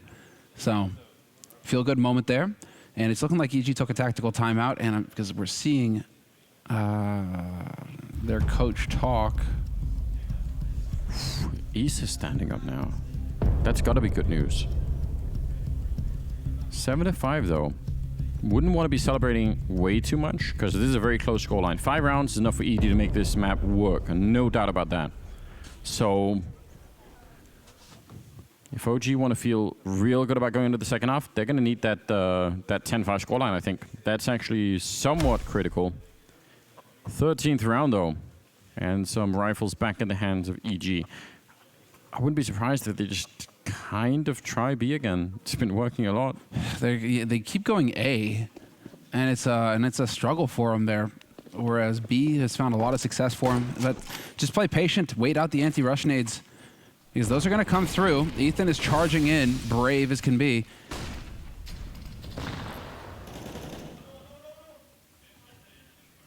Yeah, not going to get much. I thought maybe Valda would at least eat 1 grenade. He doesn't really. Again, I'm so confused by the fact that it's Alexi B falling back to Arch with the 2 grenades that they sort of normally need. Now, they're sort of shoveling back and forth as Isa will pick up 1 kill, but there's actually a lot of indecision happening on the B side of the map while all of this is going on in the apartments. And that's, yeah, questionable. Alexi B is back there, but they almost traded places, him and MBK. Mantu goes down. Critical kill there for Stanislaw. So now they're wedging their way in the middle. Yeah, so big. And now MBK going to be taking point. Need to get the trade. Cirque gets that shot through the wall. MBK gets a 2nd kill, though, before getting overwhelmed. And it still leaves Isa alive on the site. And they know it. They know that there were 2 up in apartments for EG. Instead of charging in, they're going to take their time about this. But this is a lot for the rotation to come through now. Life is going to get very difficult here for Evil Geniuses. OG heavily favored in this situation. They have almost no grenades, EG, right? Just a couple of flashbangs, but they can't do much else, so I don't know how they're going to possibly find a way into this one. Smart play from Isa hiding in the back. You don't want to take any early fights, and yeah, hoping for the no-scope. Wanted to line that one up, but Isa with a triple instead, and now an 8-5 lead for OG as we go into round number 14. Well, I'm hearing shouting back and forth now. It's so tough when you got the box like that. This is MBK, first one. And he gets the second as well. That's bonkers. Real impressive.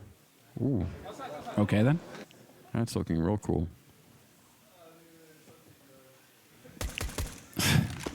That absolutely felt like it should have been again, more of a chance maybe for EG. Now they're going to be walking right into the grenades. Molotov on top. It's the same corner and more or less the same outcome. Just run it in there. Run it in there and move on to the next round, which is exactly what's going to happen here. Tarek with the CZ, perhaps hoping to do a little bit of economic damage, which would be nice. I mean, it's not like right now OG have the biggest of banks, so if he can get one kill, that'd be all right. He has to go up against Issa around the corner, though, and it's not going to happen. So, very quick, and we will be moving on now to the 15th round, the last round of this first half. 9 rounds on the board for OG. They've stabilized. They've recovered a bit. Yeah, it's real good. And now it's EG. 5 rounds. Decent buy. Got their own cheering section as well here in London. It's not bad. 15th round coming up. EG fans pretty quiet over there, though, gotta say. Yeah. They're gonna take that? All right, then. They've had not that much to cheer for, at least for the second part of this half here. It's a really, really powerful start. Issa and MBK again doubled up in the apartments. Tarek and Breeze on the other side. A little bit of spam coming through, and was careful. If they return it, these walls are paper thin. Difference here is that they haven't gone for the early smokes over towards B. Issa's gonna find that kill on Breezy for free. Tarek, is he able to punish? It's not looking like it. Stanislaw, though, will find one. Back into a 4-on-4, and a 4-on-4 favors EG.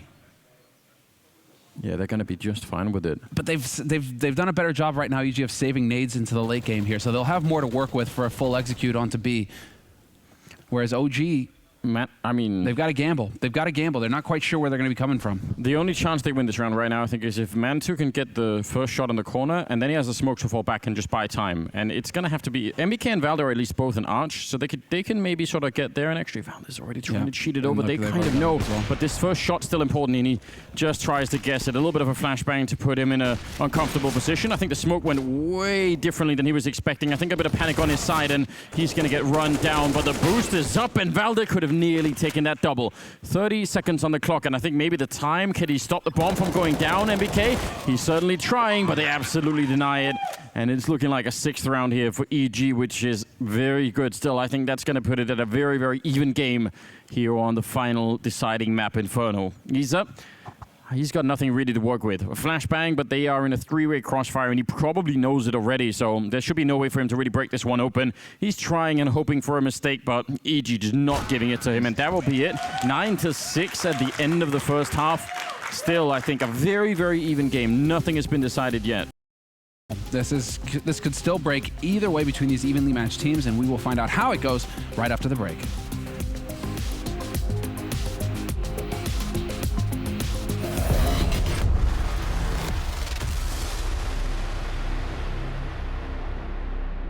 It's a sad day because it is the last player on the Aim Chicken Challenge, so if I can get an F in the chat.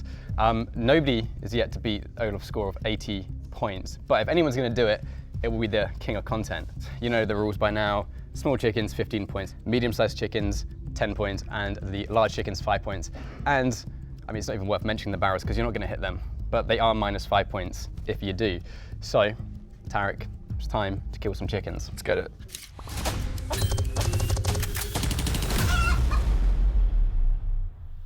What's your tactic to beat 80 points? Because that's a tough score. I don't know. I don't think I'm gonna be able to beat 80. I'm just gonna try to go for the small chicken, and then if I start missing, I'm gonna go for the big one, and then if I start missing that one, I'm gonna go for the biggest one. If you want the small chicken, don't aim for it. Don't aim for it. No. So look at that one, but yeah, okay. aim for the big one, and God. It just goes up. God takes up. So the time starts now. Come on, baby. Jackpot. Okay, we'll take that one. I wasn't going for Didn't it, mean but I'll it. take it. I told you, bro. Whoa! Does that count or like 64 tick? Or? No. Oh no, missed. All right, how about this guy on the right? This little guy on the right. Okay, wasn't going for that. That's not the barrel. It's okay. Oh, you're so close. Okay, it's not looking too good over here. Try this guy maybe again. Nope. I like how powerful you're throwing the darts. Yeah, there is a lot of power in it. There's a power in it, but there's not much in it. It's like my style a little bit, very aggressive, but a little bit like ineffective. You need a bit of luck. I mean, I told him to not drink before the darts. You know. We'll take a drug test. See if there's any added rule. Oh, 15 points. Oh, it's so close, bro. You got a good 35 seconds for this shot. What's the plan here? I don't really know what I want to do. Like, all right, eyes closed. Here we go. Eyes closed. Oh, that's good. I give it 500. 500 style points. That was good though. It was alright. You should have kept your eyes closed the whole time. Yeah. Wait, we should have done that. That would have been the challenge. So there we have it. That concludes the AIM Chicken Challenge. Tarek, a score of 20, not bad. Yeah, I mean, it's alright. I mean, we had fun, so I'm happy to be here. I'm just here so I don't get fined, so it's all good. You did get 500 style points though from Kenny, which puts you second on the style point leaderboard. I hope you guys have enjoyed it. You all get to take home a little dart as well. And I hope you guys enjoyed it, and thank you for watching. Let's throw one last dart. Ooh, headshot. Whoa, who is this guy? Was that your headshot?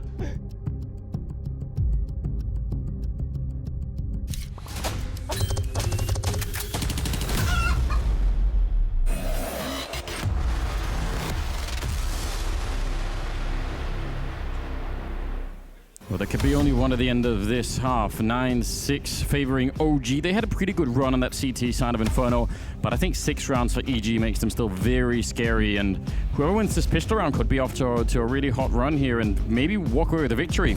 This is an intense game right now. The teams have had time to talk about it. 3 minutes in the break right now. Countdown is about to finish, and we're going to get into the action and see what OG have in store for us here. And they have a couple of guys running utility as well, including a Molotov, so I'm very curious.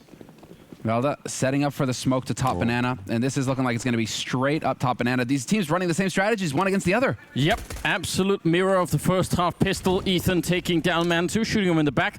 The bomb is at least in here. That wasn't the case last time. Alexi B could go for a very quick bomb plant, and he might just do that. Valdez is also kind of flanking the flank that's going on, so now we've got a lot of confusion on all sides. He could be walking up to shoot Tarek in the back. It's just a question of timing. He's hiding. Alexi will show up with headshots all across the board. How did it get them that quickly? I need to see that replay. They must have lined up for him. He wants a little bit more. He's finally going to get taken down, but he did everything that he needed to. And OG absolutely going to be winning this pistol round 10-6. Yeah, this guy right here. I need to see that again. Yeah, we need to see the replay. And we're going to have it. They do line up for him. Oh, my God. That's just murderous. They all lined up and not expecting Isa. Nobody's checking Isa's sandbags either. That's 3 bullets, 3 kills.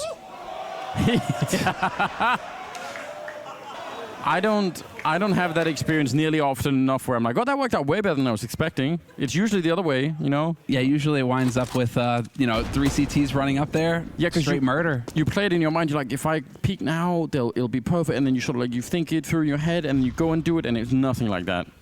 This is beautiful. In a, violent kind of way. Got the MP5 on MBK. He is enjoying that gun. Yeah, he is actually pretty much, I think, the only one we see buying it, right? Pretty much. Now that sets it up for OG. Double digits now. Beginning of the second half. Could not ask for a better start to the second half. And they've got the nades as well. Looking like they want to go and pay a visit to the B site in just a moment. We do have some nades still in play here for EG, however. Could slow things down, Ethan. Got a full set on him. Stand with the smoke as well, so it's not going to be the free entry here that OG were perhaps hoping for. They're going to have to play patient is the main thing. At some point, Stanislav's going to get that smoke in. Yeah, I like the fact that they're holding on to the smokes. See if OG are going to respect the fact that a smoke goes down. So there's one of them, but they don't have to slow down. They could just come through. They're thinking about it now, but here's the problem. There are more smokes on the other side, so if they continue to wait, this could lose them the round. 35 seconds left, 35 seconds, and if a fresh smoke goes down to block them, this is going to get really interesting. You're right, Anders.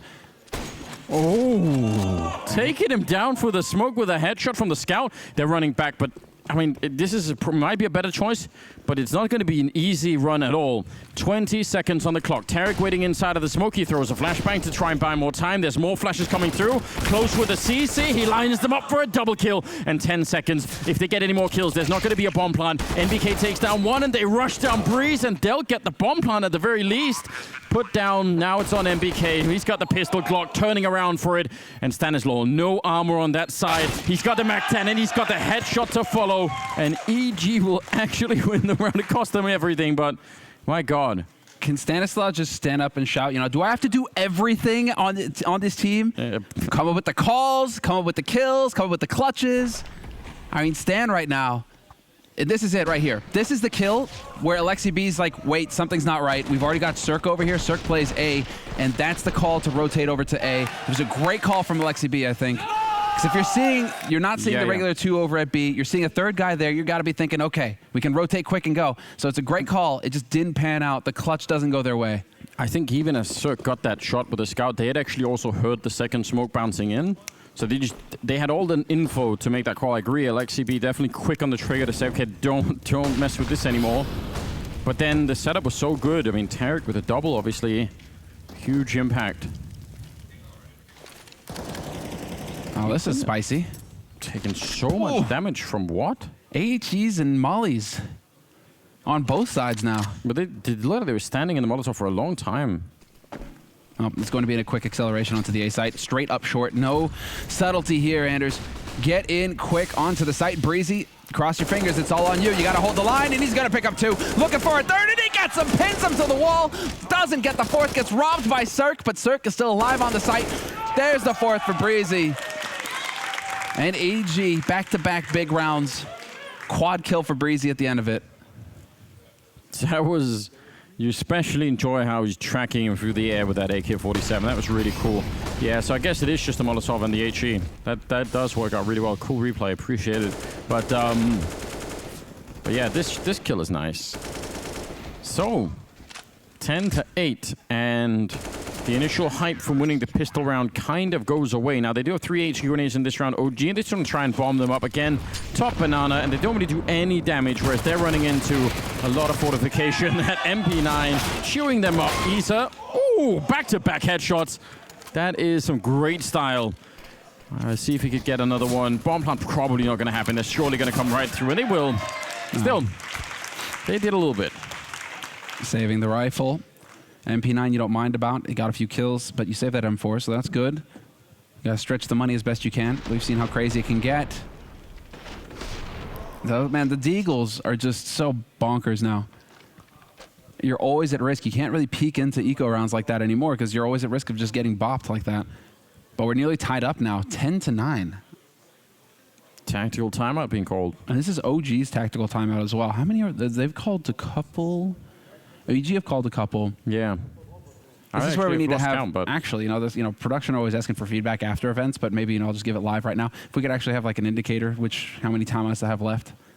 Yeah, I've lost count a little bit too. So, but regardless, not a bad time to do it, I guess. While you still got a slight bit of a lead, you've got the economy that you didn't really have beforehand. No, and they're going for the buy here as well. 17 kills on XCB, 17 kills on Isa, leading on the OG side, actually leading the server in general. Let's see how this plays out.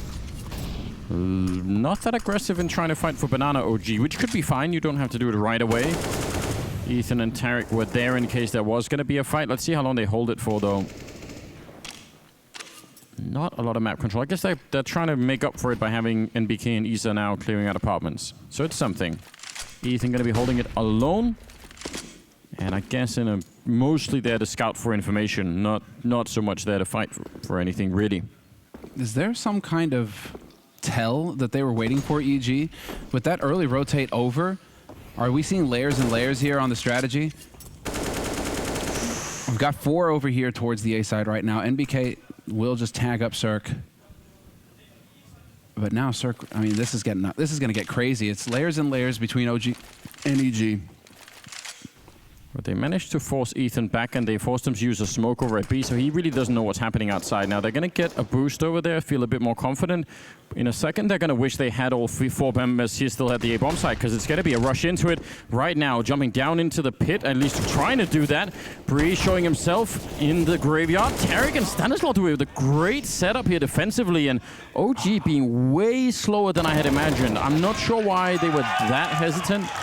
Normally, the dream is getting all the way to the hay cart, having people up in the apartments, and all you need to do is pop like 1 or 2 flashbangs and then go. And they had all of that lined up, and someone didn't pull the trigger basically. No, Breeze throws it all out of whack. Him staying alive in graveyard like that. If he plays whack-a-mole and peeks up again a second time instantly and gets bopped, then they're on the side, I think. But him just crouching and staying alive forever.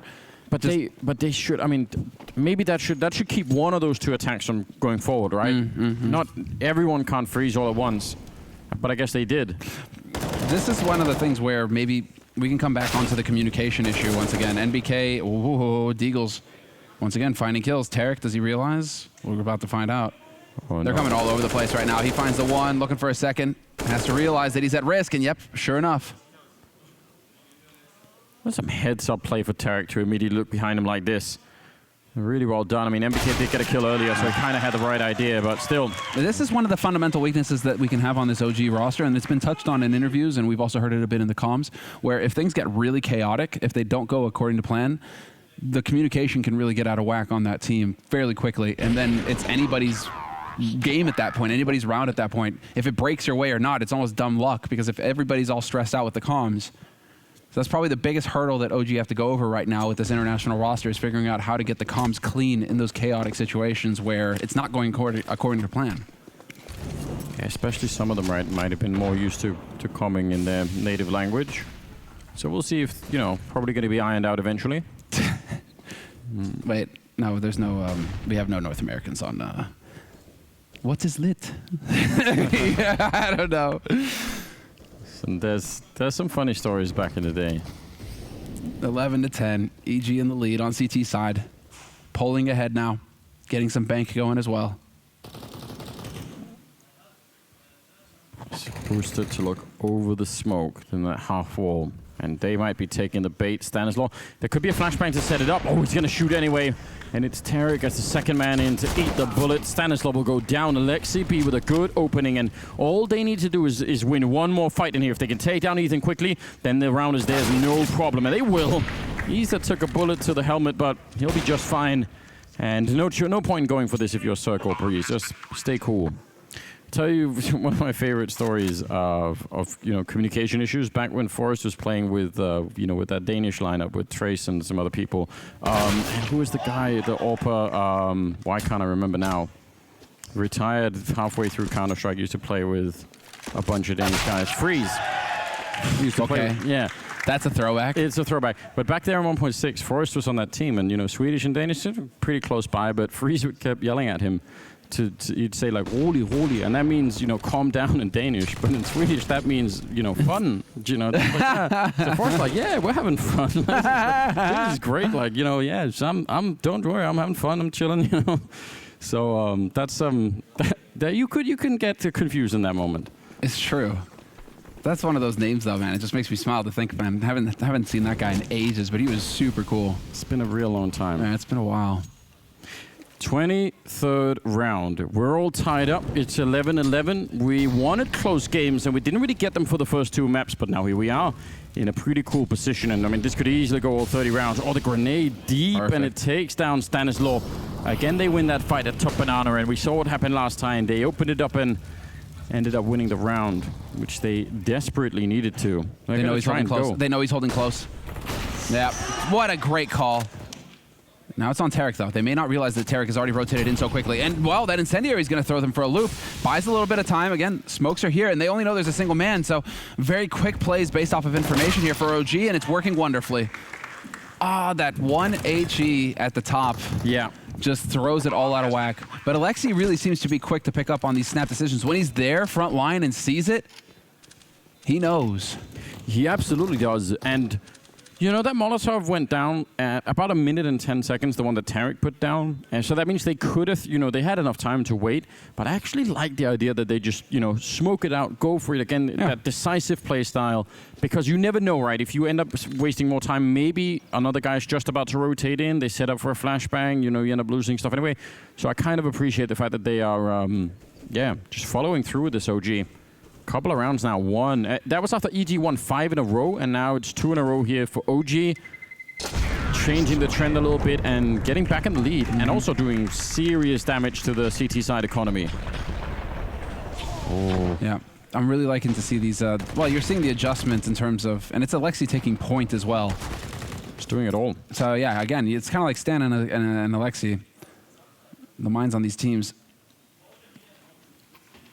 But that was after losing the pistol 5 rounds in a row for EG, and now it's OG getting their streak on 2 rounds in a row for OG. They're starting to look a bit more capable. This is putting EG in a bit of a bind now as well because of the money.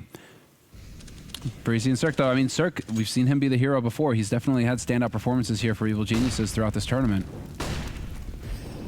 Going for the fight, it's just USPs.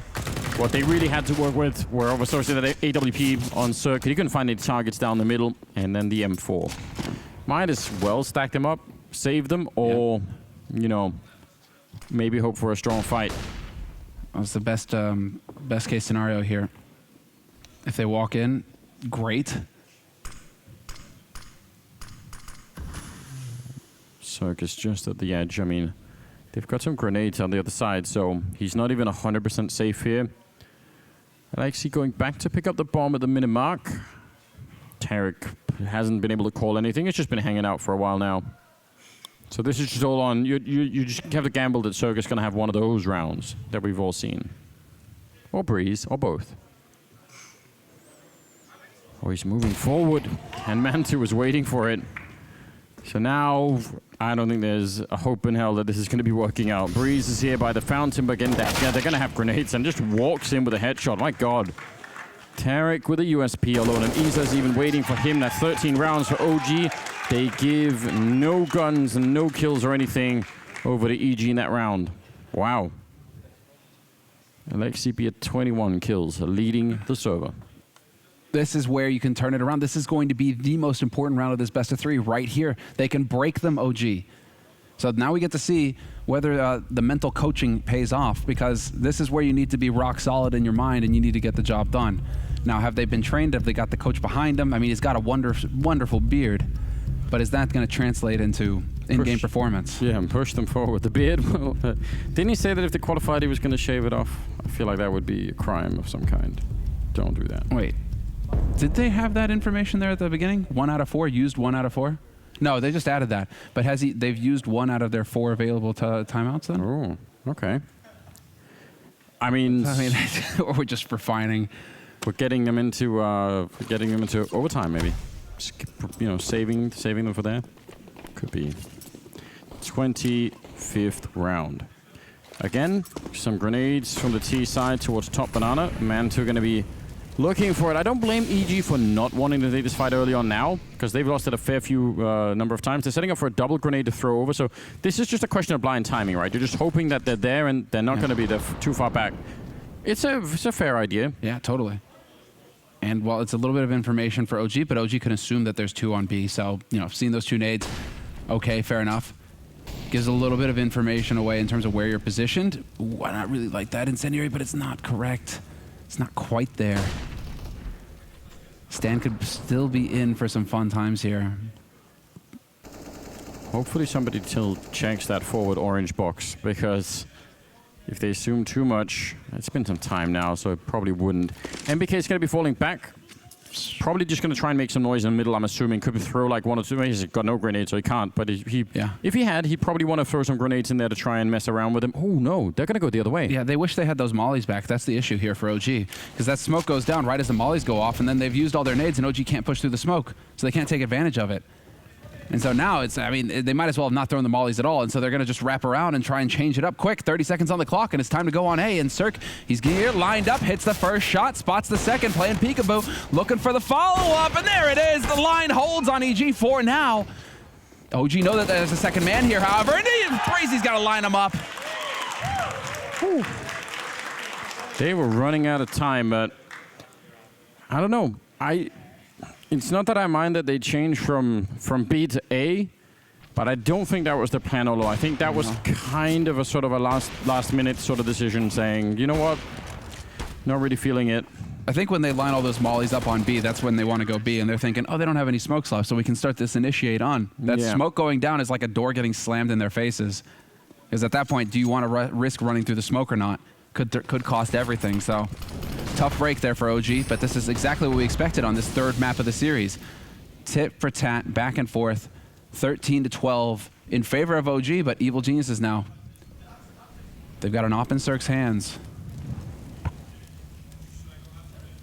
Yeah, tit for tat. Stan's new favorite game. Yeah, right. Valid down to 42. Just some early grenade damage, I think, over at Banana. But they've cleared that out. They pushed them back, which is, that's sort of half the mission with when you're having that Banana fight. That's what you want to do.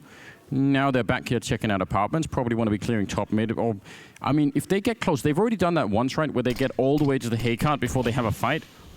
That's super valuable information for OG on this T side. If they know they can get pretty close, Alexi's in the middle, so just one good flashbang and it's all done. Speaking of one, they only have one, and that's on NBK, so he's going to be the one to try and flash them in, or are they just going to go for it with no grenades at all? The smoke is fading. They're looking for it. They know Breeze was down there last time, and he kind of messed up the Russian.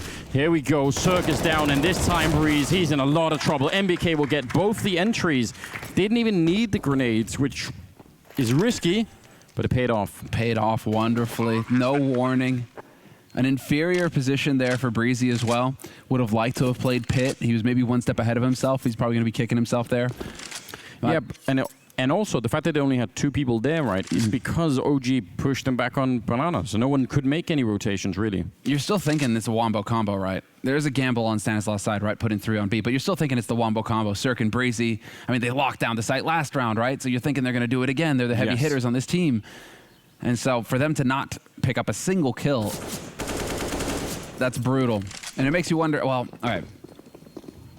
Not being able to have eyes on long, I think that's what really weakens that defense, because Cirque was just going back and forth left and right the entire time, and they're even going to get 2 kills here. So a couple of kills on OG make it a little bit more expensive, but they've got the bank. And, in the back of the minds of Evil Geniuses is the fact that a lot of the time when they've given up the Banana control, it's ended at the B-bomb side, and they've lost some of those fights. So you could understand why they're feeling the pressure over on that side of the map, and OG taking a little bit of advantage of that in the previous round. 14-12. Almost all of the crew. The only one that has money if they lose this round is Stanislaus. That is literally it. So we'll see. 14. Just 2 away OG from completing the upset once again. Remember, this is the rematch. And a lot of people were a bit confused about EG losing it last time. If they do it again, there's not going to be that much confusion. A quick trade, Tarek and Isa going down on either side, and Breeze going to be falling back right afterwards. Tough break there for EG as well. That's all down to timing, and it goes their way. At least they get to bring it back to a 4-on-4, but this still favors OG, and OG looking to take advantage of that. This is where you go, where you just get everybody together. You're going to have the man advantage going onto the bomb site. You know that they have to spread out more on EG's side now, so get everybody together and just smash into the site. So straight up short now. They have control. Alexi B once again leading the way. He's even got the bomb. That's really just how committed they are to this site now for OG. Circus rotating in, but again, he's just used his last grenade in the middle there to try and slow them down. They've got a crossfire between the M4 and the FAMAS. It has to work perfectly. If anyone goes down, there's nothing left. You can see Breeze. He actually jumps down to get the kill. That's a really good job. I thought for sure it was just going to be the one. 35 seconds, but now Mantu's covering that library with the AWP. And again, to retake this with a single flashbang on Stanislaus. But they have to try. And the smoke is going up as well. That is so brutal. Now they're just waiting for the bomb plant. They should have a very, very good shot at it. And once that bomb goes down, it's going to be very hard to retake it. On the other side, Stanislaus and Ethan. Bomb is already planted. AK and AWP. A good lineup, but he misses the chance, and Stanislaus will take down MBK, and they do it!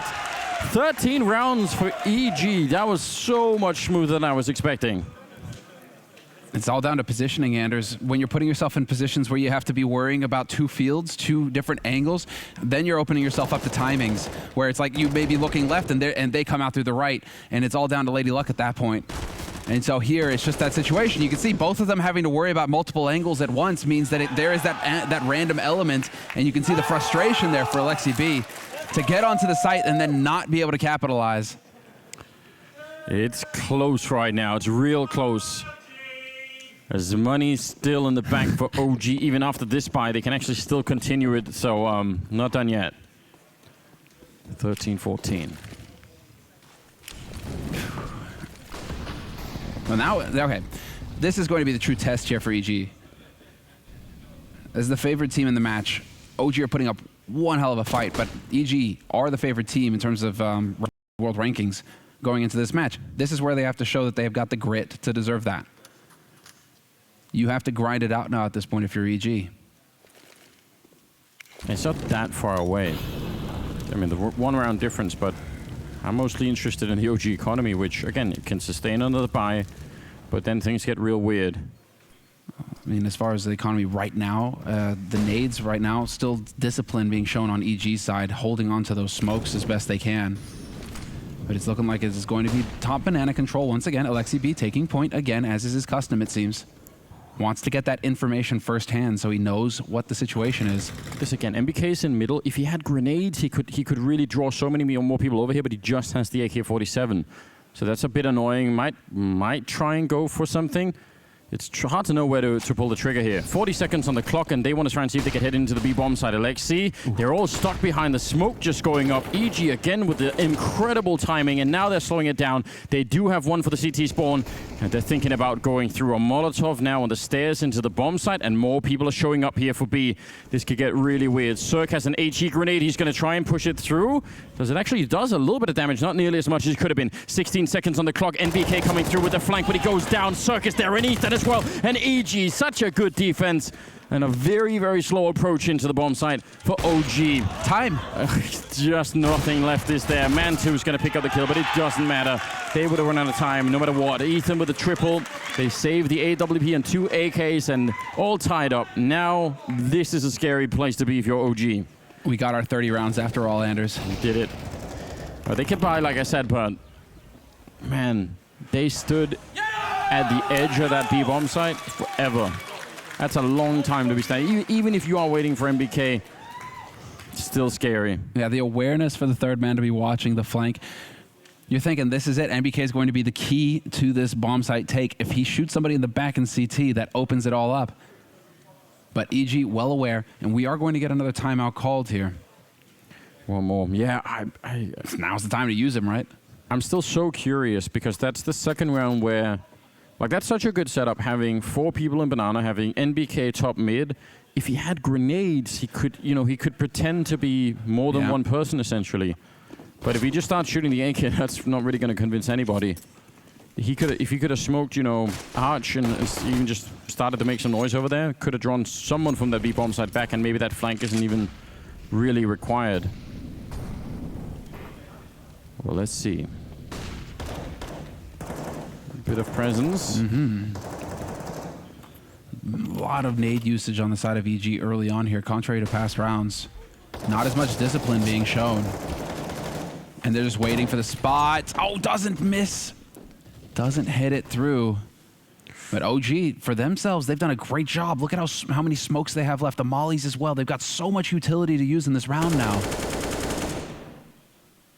Yeah, and that's pretty good, especially like you talked about forcing out some of the grenades or EG forcing their own grenades. Ethan has got a smoke left and Stanislav's got one. So they can smoke B for a while still. If they can hold on to those, that's worth noticing. There's one of them, so now the single smoke on B-bomb side and a flashbang on A for Cirque. He's over at Archway, so actually if they wrap quad, Cirque could have the one God Flash to stop the whole push. Otherwise, how do you hold on to this? It's looking like it. He's kind of trying to make up his mind right now. That smoke goes down to block off Arch. That was their smoke as well on the side of EG. But somebody can still come through that. Remember, they're not walls. And Cirque has to worry about that. But for now, it is going to be the flash on short. Cirque trying to get in position to back him up, but the smoke goes down. All those nades coming in handy. There it is. Breeze with the peekaboo. Picks up 2. Cirque with the 3rd. He's still alive in here, and they gotta get rid of him right now. Backup is coming. There's still 2 more people from the B bomb side snaking through. Here's Valda to take him down. 13 seconds, and they're gonna make it way on there. Nobody in Library to stop anything this time. NBK will get the bomb plant. Now they're both stuck inside of the site, which is a little bit strange. You want more of a crossfire, and doesn't mean they can't win the round. Stanislaw coming in up from the apartments, and actually, ooh, they walk out. That's hugely risky, but they actually do make it out around the corner, and now Ethan, he's really far away. Stanislaw might have to take a lot of this fight on his own without him really even wanting to, and they're waiting for it. They've got the eye on it. There's the headshot to come through. Now Ethan in a 1 versus 2, and he walks right into it. NBK will take him down, and it is map and series point for OG Esports.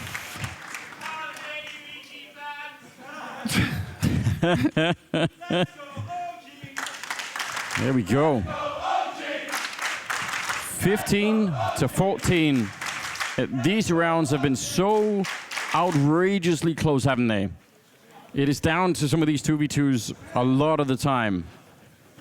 And OG making the call. Could have absolutely been shot down. Breeze is about to do it, you know, again from the same position. I'm just stunned at how all this is playing out, man. Again, all 30 rounds on the final map. And how many times has this happened where it goes either way, just a beating on the first one, a beating on the second, and then the third is where it really gets down to who has the medal. But that was the trend, wasn't it, for a long time? For a long time. But now, I mean, it's a disaster for EG. Look at their buy. It's not good. They're going to be all over the place. It is not looking good at the moment. FAMASas, 5-7s, some grenades. I mean, EG are exactly the kind of team that can win these rounds. We've seen it many times already just throughout this week. So there is that. Too true. I'm trying to show a little bit, and I like the approach here. I'm going to set a trap. It might end up costing him, though. We'll see. NBK's already fallen to this. Last time he played Inferno, at least twice he ran into this, so you could also expect that maybe he's going to see that coming.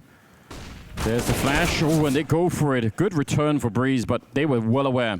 Gets the trade, exactly. That's the setup into the halls. Catches everybody out. 4-on-4. Huge nade superiority. Still for OG. A little bit of a chat going on between the players as well. Why not? Nobody is checking top banana for the EG side. They're just waiting. I mean, it's hard to check it right now, but the result is, again, they can't cheat any rotation. And that leaves 2 people in the bomb side. Very similar strat here from OGS into the last round where they did win it. Breeze and Cirque inside of the bomb side. Nobody in the pit, so those grenades don't really do much of anything. But can they hold on to it? Cirque goes down, and Lexi with the opening. Mantu setting up that flashbang, and that leaves it in a 2-on-4. And I don't even know how you could possibly do anything about this. Valdez ready and waiting. He'll take down Ethan and stand in the middle. It was an upset last time and everyone was shocked, but here we go. OG absolutely living the dream, and they will take him down for a second time. 16-14. Ooh, the rivalry continues across the games, Anders, across the games. Yeah. OG cannot lose to EG. It's that simple. And well, they are celebrating. Congratulations to OG. Huge win for them here. Yet again, that has been the story of Blast. It's the beginning of the year. Anything goes. It's all out the window. I'm excited to hear what the desk have to say about this, what Thorin and Chad and Shocks are going to have to say about this, because it's going to be interesting. How do you break down this game? I mean, there's going to be a lot to cover, right? You could bet you Chad is going to be in a particular kind of mood, because I bet you he was expecting a lot more out of EG. They probably were themselves as well. Well, exactly. I think everybody on EG was expecting more. Yeah. Crazy scenes. I mean, they played different maps this time. There was no nuke involved, so you got to see just, you know, a lot of different, just between these two. It's early in 2020 as well. If this could become a cool rivalry inside of the Counter-Strike space, yeah, I would really appreciate that. Don't have nearly enough of that. So, exciting game, and yeah, I want to watch this again. Let's have another best of 3 between these players, because, you know, we're building some kind of a history here, and it's not, you know, it's close every time. Real close. Gotta appreciate that. James is down there with the Lexi beat. Please, Banks, take it away for us. Thank you, Anders. I can see he's shaking already. What a tough, incredible game. But first of all, mate, how does it feel? You've made it to Moscow and you forced your coach to shave off his beard. Oh, shit. It feels amazing, honestly. Now, that first game on Train, it was looking like you guys could have been completely down and out of it. EG were taking it to you. What was said after that game? I think the most important game of, round of that game was the pistol on CT, because once we won it, we started to have fun, and we actually got some rounds. And on Mirage, we were just if we would have started the last game on CT, we could have gone it rolling straight away. And on Mirage, obviously, the whole game we started on CT, we just beasted on them, honestly, and that momentum just went to Inferno as well. And you could really see it, right? And Chad was making this, he tweeted out that you guys were having some great reads on the T side, especially down to Banana. Did you guys just feel like you kind of had your foot on their neck in that sense? Because their economy was also so broken. I feel so. It was kind of getting hectic when we lost the T pistol, and many people were starting to give their own ideas. But in the end, we just took a couple timeouts and went let's go with one plan. Let me talk. Everybody listen, and in the end, we pulled it off. And how much has Seb been involved in helping you guys' mentality between these games? Because I always see him walking back and talking to you guys as soon as it's all over. A lot, honestly. I respect him because the way he talks, the way he can motivate people is just unreal. I've never, ever met a person like him. Wow, big words coming from you, man. And now you're going up against G2 again. It was pretty terrible yesterday. How's it going to be different now? I mean, we're just going to play like we did now. Just going to have, play our own game. Just don't care about anything. Like yesterday, I was so in my own head.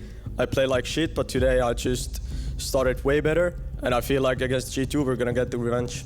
Hey, I'm looking forward to seeing it, man. Congratulations. Make some noise for OG once again. Well done, mate.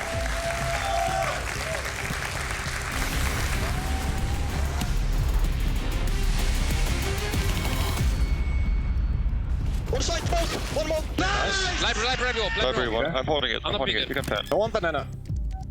I'm smoking small pit. Smoke it. Play the round, boys. Play the round. Yeah. I'm on connector. I got connector. It could be a gap left side. Connector there. Nice. Hold him mid. Not Along. Holding the smoke. Last. Off. Hold him mid. No. That one up. He's behind me mid. I'm on short. Must be cool to see that again, Rugga. It's one of the first times I actually see how we react also with the team speak, so that's pretty cool. Yeah, of course, a fantastic win for you guys. A lot of people counted you out, even the first time when you played EG. Why do you think it is the boys found their footing and won that third map and beat EG again? Well, I actually think it started already on train. We knew that if we had started CT, it would probably have been a completely different map. I think we got too much in our own head and played ourselves a little too much instead of focusing on the team. But we switched that completely from the first to second map, and it was people were really on fire and giving good comms and playing as a unit, so that was pretty good. Absolutely. So, Chad, I am going to give you a chance to speak. You were very upset with EG even before this map, and this one just made it worse. Why is that? More of the same. Look, when they played on that T side right there, all they were doing was running at you. They were just playing fast Counter-Strike. They weren't even playing together. Simple stuff, right? And I'm not taking anything away from the OG win. A team doing a default on the T side of Inferno, when you're taking apps control, you have one guy jump boiler, you have one guy come up halls. Breeze is pushing through boiler while halls is still smoked and no one can actually clear his stairs and he dies from behind. Simple stuff like that. You don't want to see that from a team that's meant to be top 3 in the world like EG. They were gifting you so many free kills. You guys still obviously had to capitalize. Alexi B called a fantastic T-half, but EG just puzzled me, and that's why I'm so frustrated, is because these are tier 1 Counter-Strike teams over the last 3 weeks. Astralis, Liquid, 100 Thieves, EG. They're not playing like tier 1 Counter-Strike teams, and it's just so disheartening to watch it. But on the other side of that, you have the teams that maybe people counted out and didn't give that much credit, who step up to the plate. And Alexi B for OG, I think, is someone we have to keep talking about. Yeah. Thorin, we talked so much about his possible potential. And now, with a couple of games you've seen and some listenings you've been able to have, what is your verdict so far? I have to say, this is actually the reason why yesterday I actually picked OG to beat G2, is because the way they beat EG the first time was brilliant T-side calling. What was great about this half was this showed you both sides of OG. The beginning of the T half was terrible. All they could do was they had no banana control and they just kept dying to late rounds in A. But then you saw as the half went on, Alexi B, you could hear him on the comms basically saying we've got to fight for this banana control. He was coordinating the guy who would push on the A side. I thought he did a very, very good job. There was basically only 2 rounds that blew it on the T half, and that was just frags from EG. If Breeze doesn't win that one round, the game would have been over ages ago. So I thought, actually, if you want to look for a positive going forwards, the guy that everyone in ENCE had written off and said wasn't a good IGL, I think just from what I've heard alone, it proved that he knows what he's doing. This is working with a brand new project. Yeah, and I think we're going to get a bit more proof of that now, because we're going to listen into one of the important rounds that Alexi B called. I have no more. Could be up. No one here. Is that our smoke or this? And we triple nade the corner. Triple Nade the corner, boys. Yeah, ready? Yeah. Do it now. Go. Heading.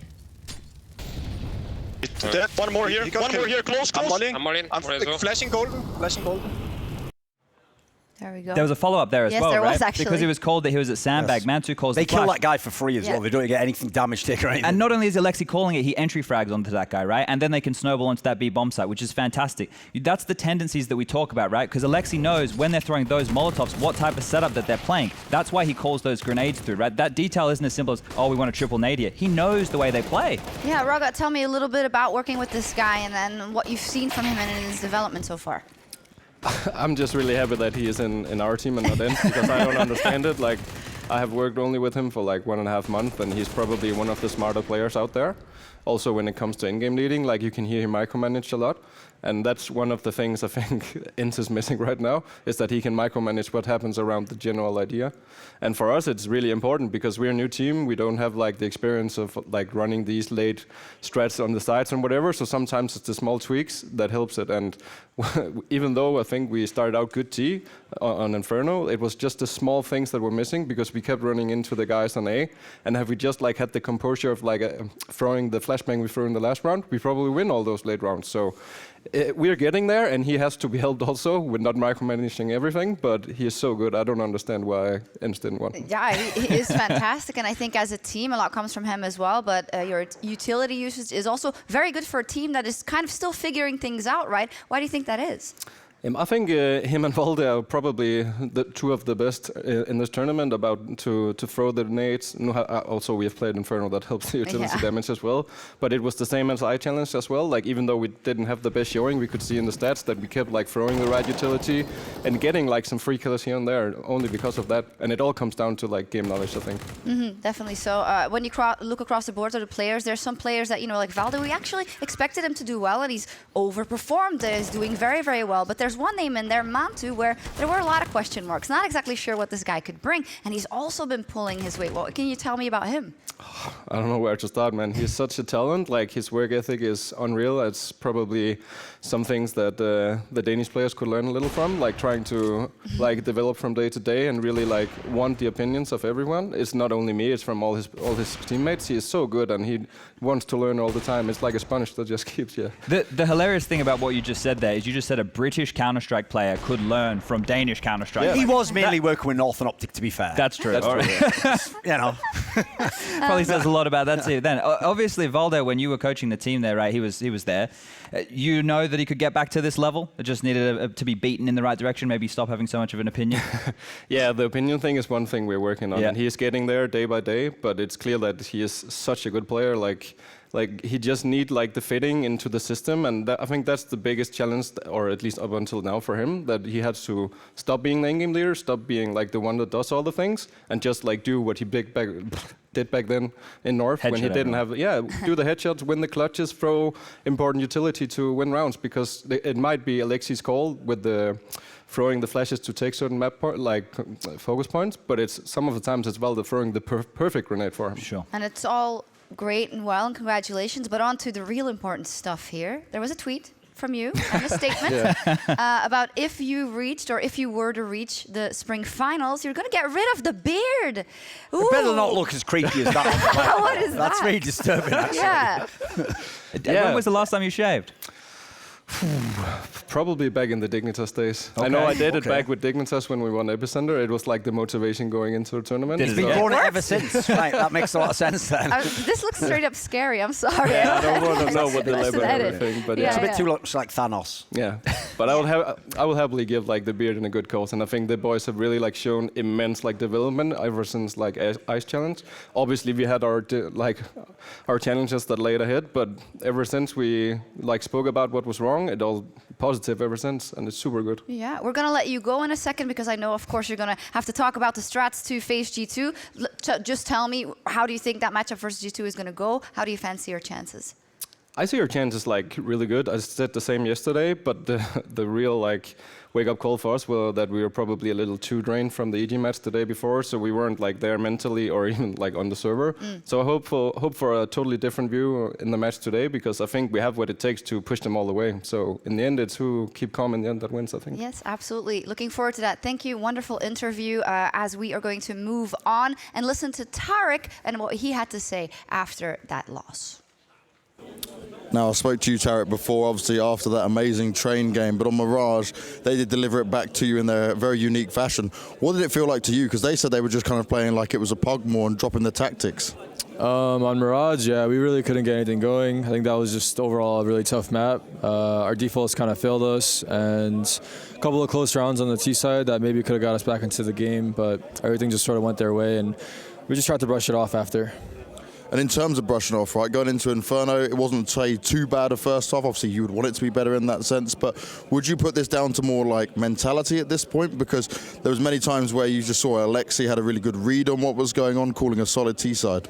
Yeah, I mean, on CT, we had a pretty strong beginning. I think we were up 6-1 at some point, and then they just started to come back. I'm not sure what necessarily happened. It feels like it all happened so fast, but we definitely dropped the ball, and they played really well, so props to them. I don't think any of us expected them to come in that strong, and we definitely have some work ahead of us.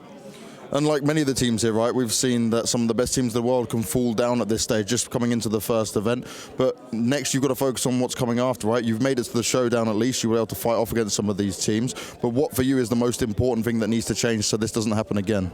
Yeah, I mean, it sucks. It definitely does suck, and we're going to have to go to the showdown. But at the same time, you know, this is our first event to start off the year, and I don't think we should take it too bad. We just have to make sure that, you know, we stay cool about it. I mean, it does suck, but it's not the end of the world. We just got to focus on our next event, and we can still bring it back. Tarek, thank you very much for your time. It's all about rebuilding, mate, and see you soon.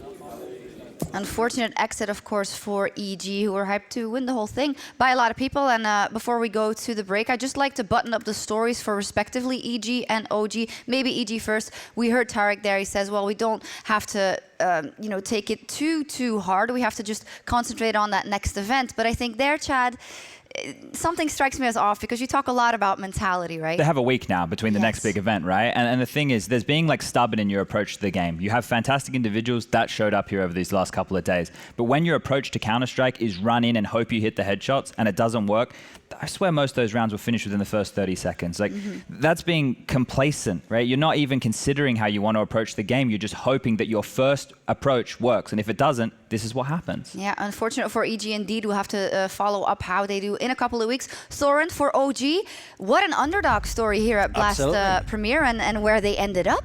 Yeah, because especially if you see here the way the seeding system worked is this was actually decided by the teams themselves at the end of last year. They voted like this person's 1, 2, 3, etc. So if you actually look at this tournament, not only OG, but Complexity, you even have like G2's in pool 3. So we've actually got some of the lowest ranked teams, according to their peers, other teams going straight to the finals. Meanwhile, some of the teams who are going to be running that murderer's roll, that gauntlet that is the showdown, were some of the best teams in the world. You have EG, you have Astralis, you've got Vitality, you've got 100 Thieves. All of those names have to go and fight through the showdown, right? And that's where we could even see teams like Mousesports and Fnatic, some of the other best teams in the world, joining them. That becomes such a dangerous tournament in itself. Fun. That is probably going to be more stacked than what the final's going to be. That's insane. Yeah, it's absolutely insane, but it will make for some great Counter-Strike, of course, in the showdown, as well as in the finals directly. So that is it then. We are going to take a quick break, but as you can see, we of course have the grand final coming up. Yes, G2 and OG have both already qualified for the spring finals in Moscow, but they're playing for an extra chunk of change. And of course, you want to finish it off here. You want to lift the trophy and you want to be victorious on the weekend. Yeah, good for G2 as well. I think they, considering their matchup from yesterday, like this one should be same, not too much difference really. It was a blowout yesterday, and he said that they were maybe a little bit drained from the EG loss the day before. Well, the EG loss is now on the same day, so I'm curious how drained they're going to be now. I mean, I'm a bit at a loss at what to predict or how to go, but we'll dive deeper into that. 1 week comeback. We have a little bit of time, so get some dinner and come back in about half hour, 7:10 London time, or 8:10 in most of Europe for the rest. And we'll see you in just a little bit for that grand final.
Welcome back, everyone, to the Blast Premier Spring Series live from London. This is it, the very last matchup out of all the groups, and we will see who will join FaZe Na'Vi as group winner here in Group C. And it is, of course, between OG and G2 Esports. When you look at the teams at the beginning of this group, this is not a very likely prediction, I think, that these two would go up against each other in the finals. These are the two lower-seeded teams, right? We weren't expecting them to come through in this fashion at all, especially with 100 Thieves and the likes of EG here. Two teams who, one has a lot more firepower, the other has a lot more time together and better fundamentals, and both of them were unable to qualify here for that final in Moscow. So props to G2, props to OG, but we've already seen this matchup once, and you see the 2-0 right there. That doesn't do it justice of how much of a beatdown that was. G2 absolutely schooled them. It was a 16-8, 16-6 scoreline. So, yeah, rough time ahead for OG. It wasn't pretty yesterday, indeed. It was very good for the side of G2 Esports. And as we dive into this one, Duncan, I think it's kind of important to take stock of G2 Esports now 5 months into this project, let's say, right, with Nexa and with Hunter. And yes, they had good performances at the CS Summit and the Champions Cup, but this victory here could actually propel them and mean something and spell something out for the future of this lineup. Yeah, because the problem is those were much lower prestige tournaments, the worst competition, quite frankly, for being honest. And actually, they didn't look that great even when they were getting those wins. Often it was like real grind-out matches. They had to basically punch above their weight at times. This is one of the few teams, I think, coming into this tournament that has played with the same roster at the end of last year, but does look brand new as a result of coming in after the break. It seems as though something's changed. Like, every player pretty much has hit the check marker where he needs them to be. Kenny S looks like he legitimately has rolled back the years, but looks like a player he was a few years back. And they haven't needed to actually dig deep particularly. They just won their map, they win the opponent's map. The map pool's actually starting to look half decent. There's actually positive signs. They might go through this whole thing undefeated, by the way. Yeah, it's definitely possible right now. And just to back up that Kenny point, he's currently the 5th highest rated player in the tournament so far, only with 4 maps played, but still to do so, and some of the moments we've seen from him, it's been fantastic stuff. It's what you want to see from Kenny, right? This high impact, high intensity, very fast AWPing. He's been known for that the entirety of his career. You hear now, Kenny, when you talk to him in interviews, he's not the same one that was super confident, I'm going to wreck everybody, you know, being that kind of style. Feels like he's been molded into more of a team player, or at least believing in that way. And I think the team right now is firing hugely because you have Nexa as the 2nd highest rated player over those 4 maps, and then Hunter coming in, Jax with some massive performances. They haven't even need Amanek, which he's the individual who's meant to come through with the late rounds, the clutches, those kind of plays. They haven't even needed that string to their bow yet. Yeah, absolutely. And I think when you say this was, of course, planned, they wanted to give Kenny that room again, set him up for where he can shine with the AWP. They wanted to give Nexa the time to grow as an in-game leader, and now it seems that everything is just coming together right at the right time, Thorin. Yeah, I mean, one of the things that's so interesting about this team is because they'd had those 5 months you referred to, it did look like a failed experiment. You know, you tried this bizarre mix of French players that have never played in English before with these guys from Serbia who were literally in a lineup called Crazy where they were just playing PUG CS, you know. It didn't seem like it should work. It hasn't entirely yet, obviously, but as we're alluding to, all signs at the moment point that they should actually win this final and top a group that they never should have been anywhere close to the number 1. Yeah, exactly. I think that's the importance of this matchup for them. If they can take it away, then they make a pretty big statement with that lineup, and we're going to hear from the IGL. Nexa. Nexa, 2-0s all round for your game so far. You're obviously looking for the 3-0 in terms of series wins, but did you expect it to be versus OG? It could have been anyone, to be honest. I wanted it to be EG personally, just to play them as well in the group stage, but I don't mind playing OG either, you know.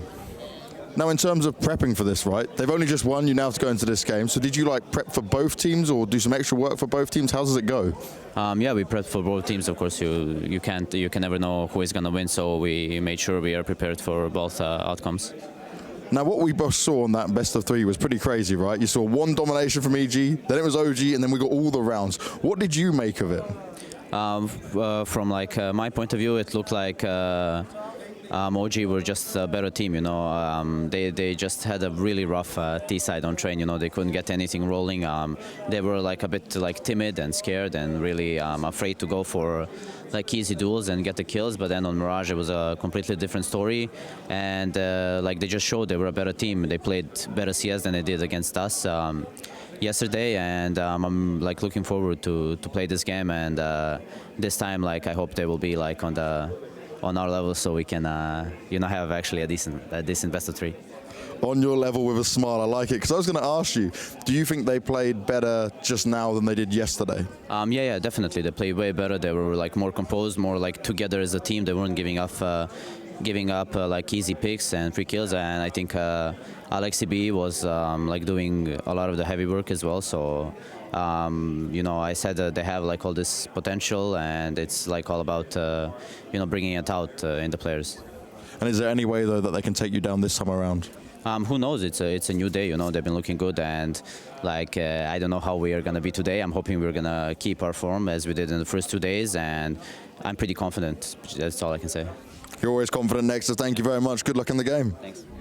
Nexa very confident, I think rightfully so, as they go up versus Team OG, legendary rather, organization in Dota 2, and looking to reach similar heights in CSGO, but it is early days. And I find it such a mixed bag. If you look at the games they've played so far this weekend, to kind of predict where they're at exactly. So I'm going to leave it to my analyst. What can we expect? The big problem is, after the way they won that game, you want to hype them, you want to say that they can turn things around and beat G2, but the problem is, both the series they won against EG, you notice half the time was Chad ranting about EG and why they're playing this way. So unfortunately, EG absolutely, I think, sort of gifted them a lot of opportunities that they didn't get in the G2 game, where G2 just hit like a Mack truck and constantly was out fragging them. So if they want to actually be in this game, it has to obviously be radically different from yesterday.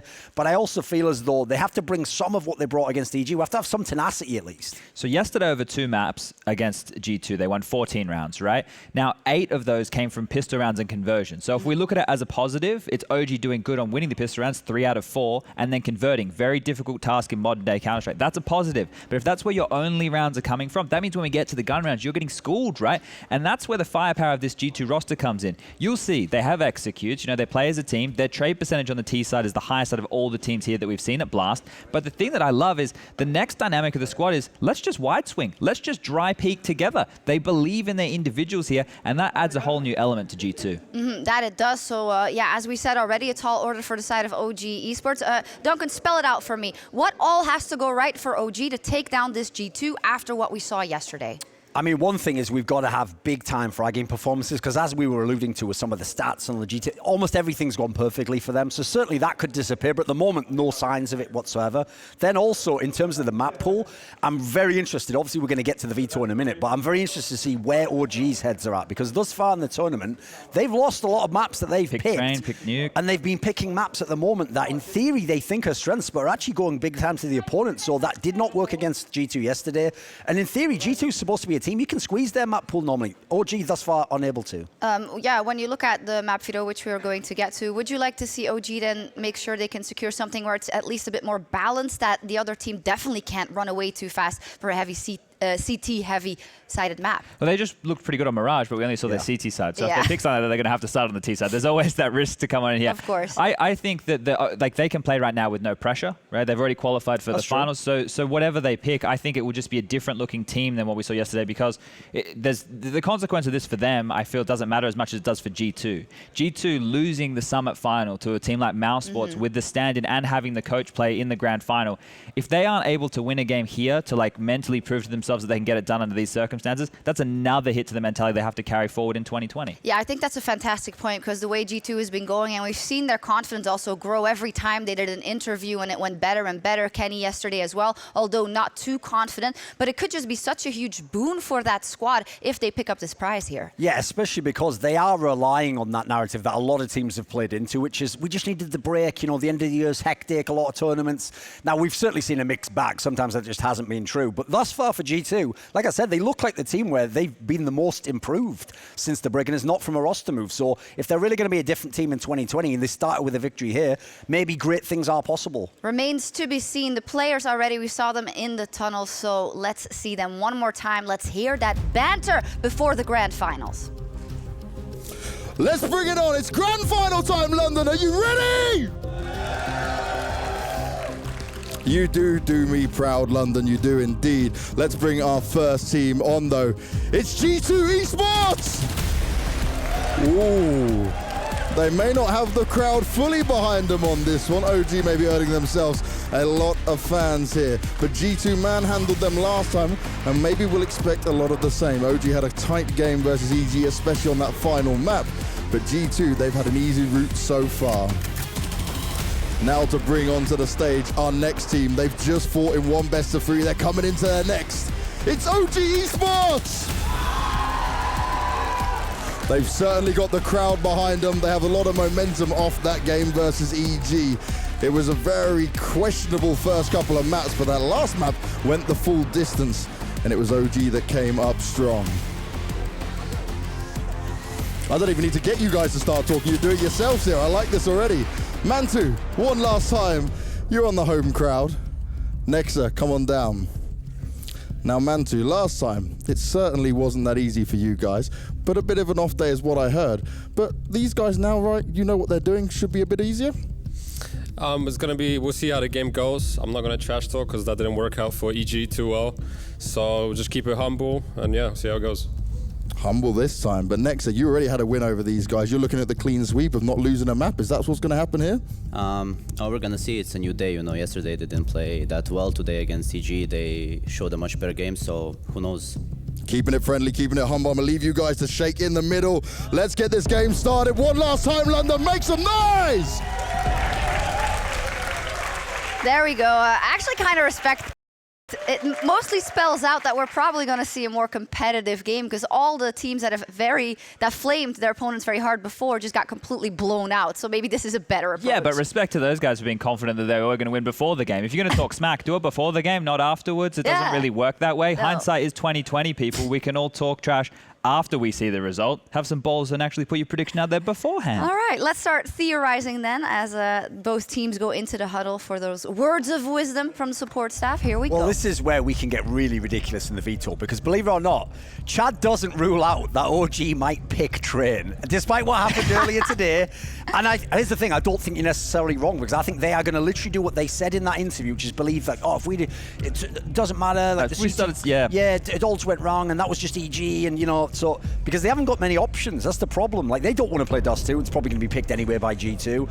They haven't thus far picked Mirage. Despite the fact I thought it was a good map for them. This has gone in the same way as it did yesterday, just for everybody. So we've already seen this video process go down once before. The bans are exactly the same. This is where the picks get interesting. So I'm glad they didn't go into Nuke again because they got absolutely paddled on Nuke, just forced in lobby and pushed consistently. For them to pick on into Inferno, there would have been the third map yesterday, but we didn't see it. Mirage yesterday, I think it was. Yeah. They just played it. Oh, fair enough. So with the Inferno pick here, I don't hate it because they just played it and they're going to have some confidence. But once again, they were exploiting a lot of the information that Alexiv had in his head about in Banana of the tendencies of EG. Yes. To do that again, to replicate that kind of mid-round calling again is very, very difficult. So it's going to be another game where Alexiv has to call at his 100% level here. Something of a confidence pick because you are basically saying, listen, I got it done last time.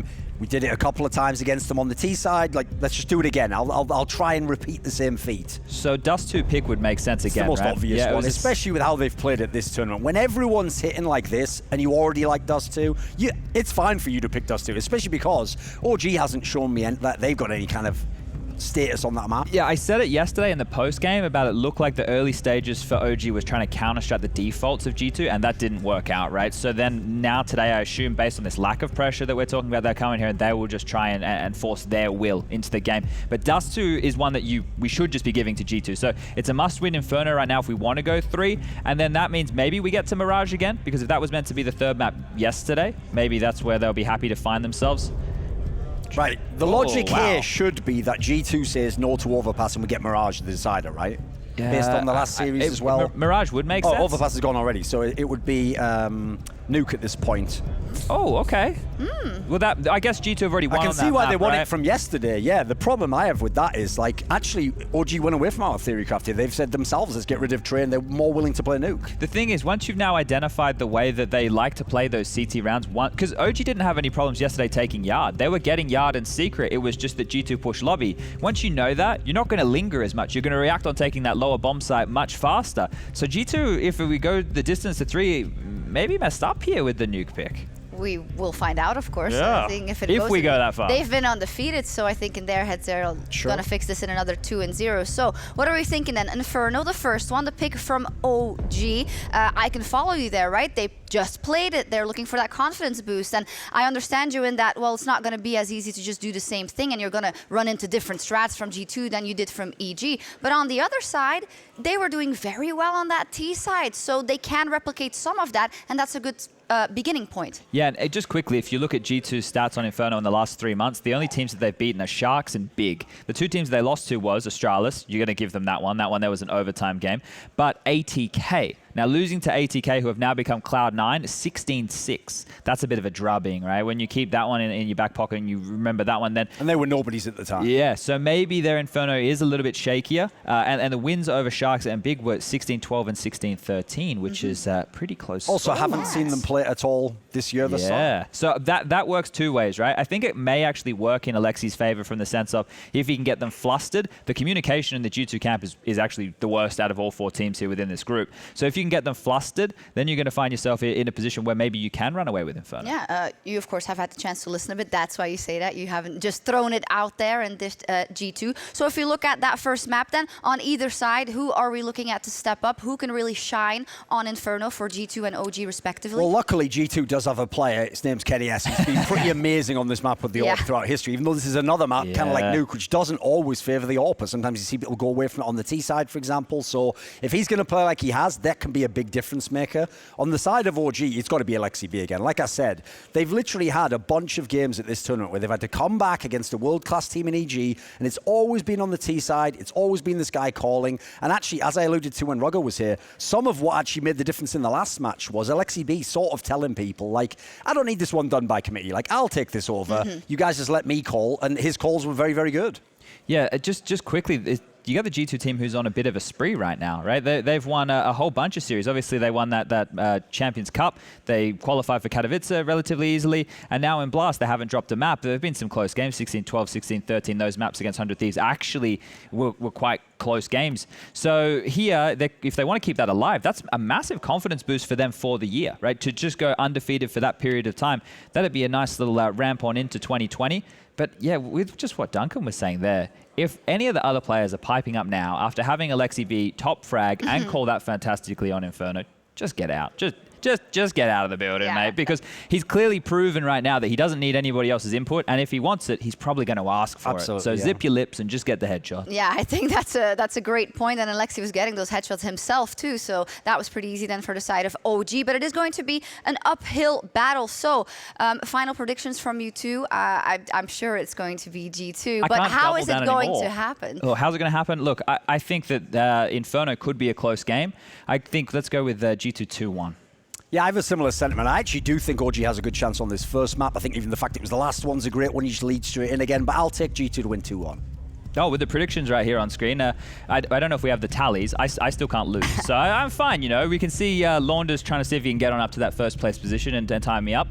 I'm not sure. Yeah, Scrawny can only tie. Tied with you, so he can also... Scrawny can only tie. So we might have a four-way tie, which is, it doesn't feel as good, but I've been leading for the most time, so I'll take that as the victory right there. Yeah, I don't think... our predictions, of course, not the most important thing at the tournament, but the victors actually are. Well, but we like to talk about it if we win. Just as well, we predict before we see the veto. And before we see the lovely Betway odds that we have on screen here that still have G2... Yeah, because the bookmakers, you know, they don't take the odds from us, we take the odds from them. And G2 Esports are the clear favourites here. I can understand why it's not super heavy. We're not talking like a 1.01 odds or whatever, because there is a chance with the version of Counter-Strike that OG just played for this to actually be a good series. I just struggle. I've already doubled down. Yeah, I doubled down on EG. I don't know how I could double down anymore. You also can't just take it for granted. Like, we have only seen 2 series from G2 as well, and they were quick series. So the problem is you can't guarantee every player turns up in the same form. One guy has an off day, OG's right in the match. There we go. It is time for those grand finals. Now, we've counted out OG time and time again, and they have surprised us time and time again. How much do they have left in the tank? Can they take down this so far undefeated G2 Esports? Let's find out. That's right, Shocks. Maybe, just maybe, OG are going to manage somehow to pull off another upset. But a fantastic looking G2, as said on the desk. They haven't dropped a map. We've barely even been close at times when it's come to them in the server. And we have praised their play this weekend, Mohan. But I've jumped ship. I've joined you here in the OG camp. I'm really gunning for Chad's prediction scalp. Oh, OG fans, they seem lovely. Do we have any G2 fans maybe in the audience? Are there any G2 fans? I mean, you guys got to get loud. There we go. If you want to keep up. I mean, listen, you guys have the best seats because this is the last best of 3 for Blast Premier. We've had 3 incredible weekends of Counter-Strike London, and we're going to have one more match right now. So let's hear it. Let's go, baby. We just saw such a great Inferno from OG. All things aside, I think at this tournament, G2 are the most impressive team so far for having the same roster to come in, to beat the fact that there was a break, to come in and play as well as they did. They let OG win basically 16 rounds in total over the 2 maps they played. There's some stuff that we saw that OG could definitely have fixed, and some of that stuff was on Inferno. So I'll be curious if they change some of that stuff coming in today. Even without watching the demos, I'm sure a lot of it's fresh in their mind about how it went yesterday versus G2. But we're going to have MBK in the halls just like we did in the last series, but there's a double hall setup here waiting for him. Yeah, Kenny's got that CZ, a fresh face to the pistol rounds, but oh baby, they could just line up for this. So many players about to round this corner, and Kenny's going to just have to hit some heads. He's anxious for them, and it's just the first. He's able to fall back. He's got to put his weapon back together, and he will. It's a good time flashbang, but he knows the magazine's low. Now he's got the knife out. It's a stab onto Issa. Oh my God. And the headshot onto Valda. Hunter's going to help him out from pit, so Alexi B is all alone in a 1 versus 5. Nobody gets out from porch. Nobody gets footing close to that site, and it all goes around Kenny S. Alexi, the 1-on-3, you think he's got no chance. 1 player back default, 1 in the pit. It's one of the most dangerous crossfires, even when you have 5 alive. Saw they struggled in that situation. Headshot through the wall. Alexi's out of the round. What a round from Kenny S, though. Holding with conviction from on top of the balcony, taking the first fight, falling back, not getting scared enough to jump into the pit. Staying strong with the CZ, using every last bit of ammo, and then coming back in for the knife. Issa's probably smoke blind in that spot, and of course the jumping fallback headshot on Valda. You know. So why not? The jumping Glock headshot. Yeah, so this isn't one of those real rounds, right? We're going to get to see the rifles and what the rifles have to offer for us. It's just a great start here for G2, but there's so much to talk about but in this matchup. Probably the 2 most impressive teams, I think, for a lot of people across all 3 weeks, not just this week. And they've both qualified through to Moscow. Pretty amazing stuff. On this pistol, Eco, we're going to have a single flash in the hands of the Galaxy Brain, Alexi B. Sometimes he goes A, sometimes he goes Alexi B. Ooh. Issa's on the forefront here, dodging the grenades, but it's the FAMAS that'll drop him. More fragmentation. Splatters all over the sides of Banana here. Excellent flashbangs coming out of the T's, and the follow-up dinks with these Glocks have done enough for them to try and get this bomb down. We get the immediate rotation out of Kenny. Remember, playing with the MP9, but again, it's this utility damage. So good. But hell, this is already a win for them. Not to mention Mantu, he's going to be playing that FAMAS. They try to go for the boost over smoke, but it fumbles. And now all 3 of these T's have been encapsulated here. Kenny S is going to get the first. And the low health of Valda and Alexi should never be enough for them to upset this round. They've gotten what they wanted, a little bit of money, but that's all they'll find here. 2-0 to G2. In today's Counter-Strike, getting the plan on the first round means everything on the T side because you can buy the 2 SGs and you'll almost certainly buy. Getting it on the second round is a lot more difficult, and they managed that, so they can move into this one with a lot more money to spare. They'll pick up the SGs on top of having the full utility belt. But coming across the second round plan, it feels like that rarely happens these days because teams are going to be buying on third. And now because they get that, we can kind of just rush right into the meat and potatoes here. It's 2 FAMASes and an MP9 still for G2, so not the best of buys, and they've actually spent quite a lot of their money as well. Aminek and Hunter are the only ones with real bank left over. What was so good about OG last series on this map was their T side. It was their banana takes. They were incredibly clean. I had this term that I'm trying to coin. It's called invisible damage, where you're doing a lot of damage before you see anybody, and you don't know how it helps you, but it leads to a lot of round wins. And that happens on Inferno, where you're throwing nades back and forth. You don't get to see if they're confirmed. I'm going to call that unconfirmed damage. Unconfirmed damage. Unconfirmed damage. Do you have that trademarked? Not yet, and I probably shouldn't have said it live. Right. but come back. I trust everybody at home and in the arena. Nice little crossfire here. It's going to get Alexi B. He's trying to keep his head on a swivel and does enough damage for Valda to get his trade. Now, flashbang from Kenny S, but does he expect Issa to be tucked behind the tree? God damn, Valda, he's just dodging shots. And there we have it, Issa coming out from the corner, but running into his own death as he gets through the first door of construction. Still no bomb plant. No bomb plant, yeah, just yet. And they're actually going to cancel. Smokes are going to start to come up now. Yeah. Oh, but they actually cross back to Banana. Well, there's still time to go back to A, and you got to think, OG, as long as they don't hear anything, no reason for them to assume that the run will come in. So this could actually be a great rotation. This is some 2014 swag level calling on iBuyPower. They're going to make it all the way back to the A site. They can plant the bomb, and they can be anywhere by the time G2 get back. That's quite interesting. And what's wild, too, is I mean, look at the spacing here from G2. They're not even at Arch, only now sprinting in through CT spawn. And they will cut off some time here. They're going to charge as quickly as they can. And so we question the post plant. What are these T's going to get up to? Pit, obvious position, the hardest of anchors. And that's why Montu with 100 health is sitting here. And then Valda's spot. Well, that's the element of surprise. He's going to be playing inside of the graveyard. As 2 CTs are still coming in off library side, we're going to get the first duel here. That Krieg's at bat. A warning shot through the pillar of the wall. And now down to the even 2v2. It's a trade back Hunter. No. He's got them both, but the time. Yeah. He's going to sprint in for this. Gets on top of it. It's going to come down to the wire, but he's... Just barely.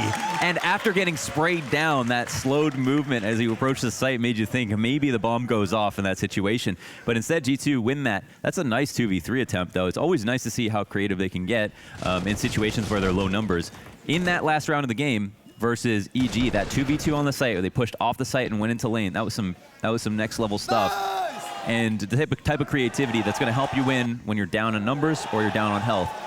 So cool to see the ingenuity from OG and just the trust between teammates. One of the difficulties for them that's continued on into today was their inability to break open the crossfires on A site. So they did a lot of great stuff on Banana. They won a lot of Banana rounds. They really risked it by running A couple of times. And even when they had the rotations out of A, they had trouble killing 2 people on the site with 5 coming up lane and halls. So I think that's the folly of OG right now, and we don't know how much G2 have watched from that game. Well, it's curious that it's interesting you say this. You know, in between the matches, I took a quick second to jump into the green room trailer, and Duncan was talking about how those infrequencies when they were rotating back to the B site, you know, when they were hitting A and it wasn't being successful. That's because some of the other old-timey IGLs of OG were chipping in with information. They were kind of not criticizing, but complicating the straight-up calls of Alexi B. Not everybody was on the same page. Too many cooks in the kitchen, so they say. And yet, once he was vocal and adamant about telling them... Was that today, by the way? Today. Oh, okay. Right after that match. So in fact, he said it was them finally shutting up and letting Alexi straight up call it clear that they then started succeeding at the B site, dismantling Stanislaw and Ethan, and ultimately winning 16-14. Oh, good. Yeah. Ethan got neutralized like a few times there. I think that if OG give the entirety of the reins to Alexi B, we should see some more success here on Inferno. What we've heard in the columns, mostly he's been taking control of things, but oh my god, running directly into A site, up the lane this time around. Hunter gets 2 for himself. They do end up getting the trade, but there's still Jax here in the pit. Yeah, gets a dink off. MBK 4 HP, then cleared by Jax. Can Mantu bring it back? Well, there's one CT about to run through smoke. He takes the high road, falls down. Now he's got the cover, fires shots, but Nexa's a little too crisp. And G2 still successful in not giving up a single round. Rack up the 1v1s. There's a second here in a row as well, and it's going to put a stop to the economy of OG. They don't have enough money to buy. They could on a couple of players, but you think they're going to save for next round. Yeah, they spend enough that they can buy up next. They're going to buy a little bit of armor and stuff like that. But yeah, I definitely, we got to hear the comms. We heard some friction in that regard, but for the most part, at least we know that Alexi B is the one to be doing the calling. So I'd be happy to see it. It's clear that he's had some fantastic calls. It feels like that's what's the most exciting about this team to watch right now. On top of the fact that another thing that we saw that was supposed to be put into place was Valda being the star player and not calling at all. Not worrying about anything but his crosshair, and it seems like he's able to do that as well. In fact, it felt like he could be calming even more with how quiet he's been, but that focused potentially has been allowing him to have these amazing rounds. he was finishing 30-round games, one of the maps versus EG, for example, over 100 ADR. And that's the position we've always wanted to see Valda in. A player who, once upon a time, played with Glaive, and then Glaive ended up going to Astralis, kind of leaving Valda. Valda ends up on North, which is like prison for some players sometimes. He ends up still playing well on North, but now moves into position with a much better team. We've gotten them closer to the A site. 3 members wrapping around Arch.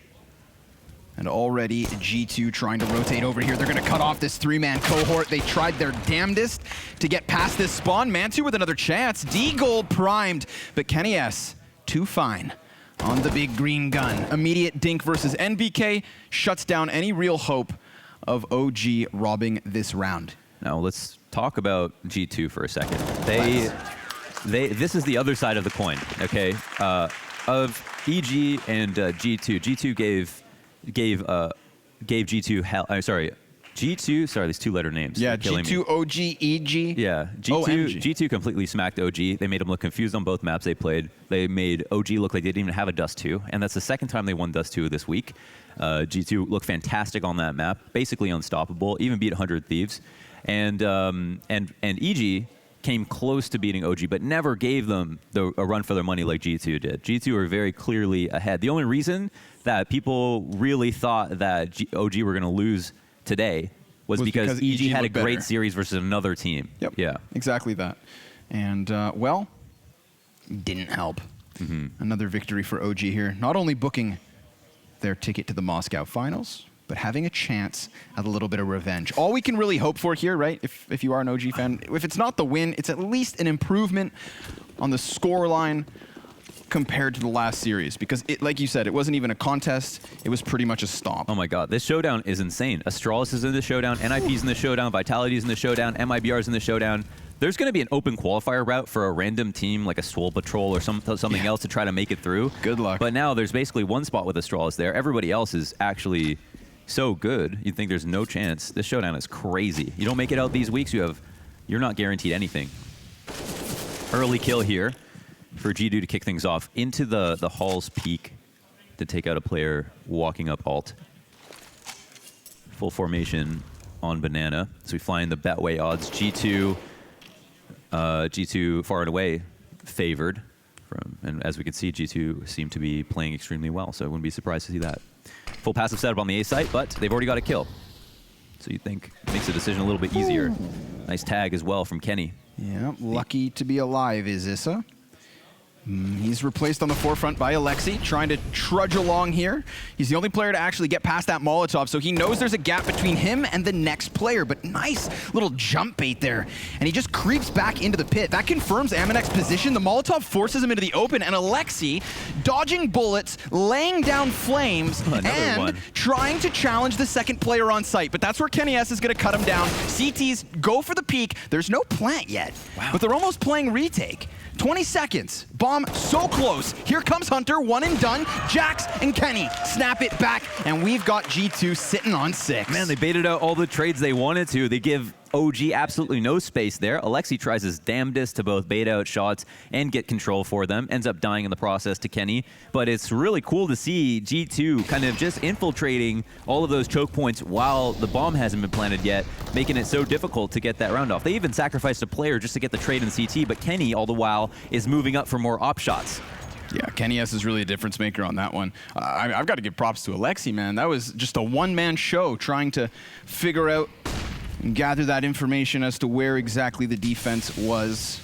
This is also something that EG didn't do quite so well, was get a kill early. There we saw G2, aggressive option out the gate on top of being aggressive at B, getting the kill in alt to make things easier for the future. Now we're going to go back on pistols. No one's safe on pistols. So we saw some incredible rounds. MBK with that 4K, that's one of the best rounds I've seen. I can't even. You know what? It's beautiful because the first one's obviously on like this super moving target straight above him. Yeah. Second one, just a classic follow-up D. And then it's like he just channeled his energy. Those last 2 frags, beautiful headshots. And I'd love to see if he can give us something else here, because so far it has been a rocky road for OG. Gonna try and burst their way into the B-bomb site yet again, but there's this massive crossfire between Amanek and Nexa, and that is all G2 needs. 7 consecutive rounds here on Inferno. They have showed up to the office late, and they're doing work early. Doing work early, staying longer, working more hours too. Yeah, you know, see. It might be a quick day. Screw the 40-hour work week. These guys are here for 6. Yeah. This next round where they buy, we'll get another chance to see what they can do. That was a nice couple of bits of utility they used to just stop it, right? It seemed like they were both able to shoot and they were both able to get their flash and smoke off, so there's no way the pistols could get in there. Minute detail. In the grand scheme of things, OG at best looking for a plant in that situation. This round we'll be looking for the win with no compromise. There's not much room for them to work with if they continue to lose. G2 on fire out the gate, continue to be on fire into round 8. Mantu on the op actually had a little bit of a struggle in that last series, and yet they still managed to win. But he has been pivotal in a lot of their maps. Very impressed by his kind of like a rookie tier 1 LAN performance. Yeah, considering he was definitely one of the last pieces of the puzzle. We've had praise to give. Kenny can't get himself the second, but Jack's so close. It's an easy trade. 4 versus 3. Although OG, as they've favored, will remain on the cusp of this B-bomb site. And even though G2 have 4 players still up, there's only 1 man here on B. That's true. Amanek. Best of luck, bud. Yeah. Tucked back behind second orange, and that smoke grenade's going to elicit the rotate. Already, we've got Nexa trying to get into position. 2 Ts crossing over to pit, one of which is down so swiftly. But here goes Valda, looking to extend 1 step further, looking to get around the construction. He's got the bomb, though. Unfortunately, he can't make the aggressive play that he really feels like he needs to. And once again, this is where it gets so dangerous. Mantu's not even going to hold his construction. They're going to expect respect, and they'll move into very standard post-plant positions. Mantu could go huge here. So could Valda if he lines up these couple of bodies, but there's the first one. Mantu skewers them, but only gets the 1 kill. Hunter, 15 health. And Jack still on a full bar of HP with that bomb halfway gone. So slick, like a speedway, just slides out. The electric boogaloo. Hyped on the, they hopped on the doubt for that one moment where he switches between the angle and thinks, I'm going to get peek from construction first. A difficult game to play for the op. Thought he had a chance there, almost got the collateral off, but this part of the round is quite interesting because a lot of the times MBK is in halls alone, working it slowly. Here they rush up, they get up the stairs very quickly. Maybe they were thinking that G2 were looking for a window pick like they did in the past. And that's why they just kind of ran as fast as they did. So it's a great call, great setup there from G2 to lay that trap for them. G2 are just, I mean, these first 8 rounds have been indicative of what we've gotten from them all weekend long, and that's just top tier CS. But Hunter's put to arrest, and OG have themselves a chance to finally break through this dry spell. NBK. Yikes. What? Got hit by a truck. Just throws himself through the smoke. Let's see if the balcony player can do anything, because right now they don't know Jax is still here. Oh my god, go massive. Too many players to look at. He does get down into the cover, but he's met by NBK, who seems to be everywhere this round. Yeah. And let's see if Valda can do anything else. He's going to try wrapping around CT spawn, executes Amanek immediately, and this is what you'd hope for G2. Or excuse me, OG, winning a round and doing it with numbers a lot. It's true, yeah, it's true. I don't know how often you can come by a pick or kill like MBK did. Oh, you mean just jumping through smoke lines? Jumping through smoke, yeah, jumping headshot. I guess he gave Kenny S a taste of his own medicine, so you got to give him credit on the 1 kill. But yeah, how many more times they can do that is a big question. But one thing that was interesting about OG is like a lot of the rounds they won on T-side on their comeback, they won 5 alive. They did such a great job of playing from up numbers. One thing that's maybe the kryptonite for them is that G2 are actually working hard in the early round to try to get that 5v4 fast. That's why we're seeing so much aggressive Halls presence that actually works out quite well. Here's an anomaly almost, because Kenny S misses, MBK nails his shot. But we're at least on to something, and it feels like there's some attention. There's a lot more attention in the halls here. That's working out more favorably for G2, but it feels like OG are just not going to let them have it now, which is cool. Right. I mean, there's still plenty of time to adapt here. Down 8 rounds. Would you look at this, though? Start of that. That's interesting because it's 8 rounds in a row. OG win 1, and G2 basically have to struggle to buy. I mean, they're going to have guns all the same, but they're spending almost down to 0 on everybody. So the 8 rounds in a row doesn't count for a whole lot. No, what it does get them. And this is the thing about the economy now, is that if you get the streak, it doesn't favor you, but it does if you build up a bank with it. Then Fair. you can break them down. But here, OG have the streak to work with, plus they've worked down G2's bank every single round slightly. Now more than ever, it's about the number of survivors. So let's see how the 10th round pans out.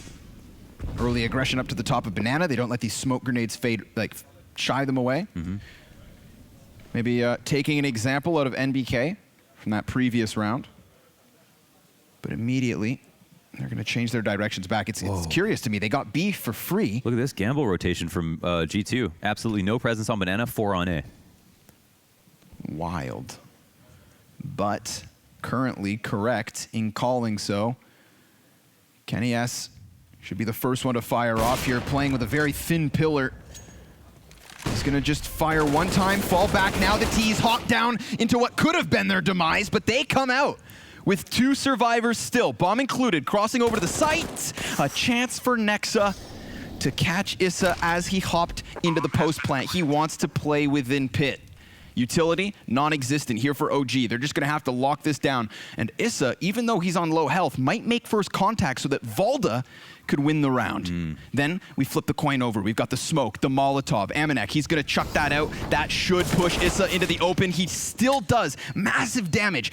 Very much sets up Valda to line these pins up and knock them down. It's winnable. He's got a sick off angle. He gets the first one, needs to readjust. Amanek has the favor. Amanek has the kill. Pushes back into the site, goes on to the fuse. No, he does not have a kit, and it looks like all of that economic damage that OG did over the course of the 8 rounds that G2 won has paid off. Not only with that, but also potentially Nexa not being able to get the Famas kill.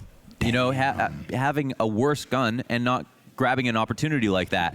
OG win the round because they didn't have enough money for a kit. I mean, that is a Hail Mary. They literally threw themselves off of the balcony and just into what was a stacked bomb site. Valda doing a good enough job. Here's the other thing. Of burning time. Here's the other thing. OG do a good job of pushing everyone back into sites to get the banana control for free. Then we look at one of the 2 players in that rotation, Amanek. He takes forever to get back to A. So that adds on to the clock they don't have to try to defuse with no kit. And they're relegated to just the pistols, but pistols can pay off. Hunter, he's gonna get the reload in. He has Kenny by his side. That one op in the round has established a 4v3. Wow. They can really steal this back. And all the while, we know MBK is a mercenary in the halls working all alone.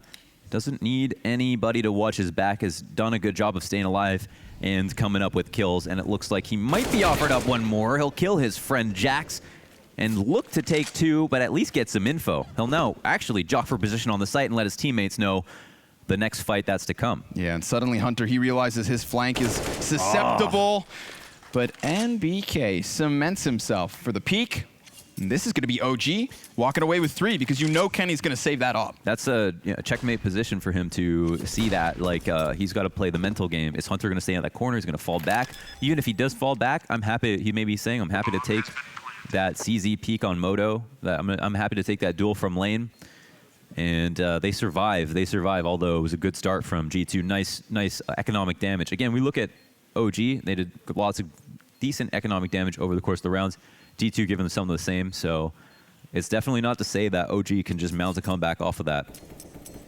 There's still many rounds to go in this half, and G2 have a security blanket. They have rounds to lose. Yep, most certainly. I mean, again, they get 8 rounds in a row, but 3 of those are won by defuse, one of which is a 1vx. There's 2 1vx's in there, if I'm not mistaken. And half of those rounds only having 2 survivors. Yeah. So it's all adding up. Brick by brick, OG. We're taking apart the foundation of G2 Esports. It's a fantastic flash from Nexa, and I'll just like to take a second to say, like, if this week hasn't made it obvious, Nexa and Alexi B are worth their weight in gold. I would feel comfortable taking them and building an entire team around them and worrying less about the rest of the players. As IGLs that are so fresh, have done so well, and have shown us what they can do versus Tier 1 competition, you got to think, man, their buyouts should be insane. And honestly, I'll say it too, I think they still have years of game in them. Yeah, like they aren't even in the second half of their careers, right? They're just getting started. We could very well be looking at the next gen of CS. one that would certainly feels like that. We're back to more banana antics, and G2 haven't taken part in this. You know, they're giving up a lot of map control for free here. Double nades up and over. Great damage versus Amanek. It gets the response out. There's a little bit of a smoke gap for Kenny. He just chews on NBK's heels. 5 versus 4. OG, they're going to shift this momentum into the B bomb site. They've got 2 defenders to take back here. There's a bit of a delay on the rotate from Spawn. Oh, okay. And Issa fears not the flames of God. Here comes Nexa with just 1 kill. 3 versus 3. And Kenny S very quickly already starting to get back around from Coffins. Bomb not planted. And if that smoke fades, maybe he gets ambitious. It's Valdo with the next kill. Early kill.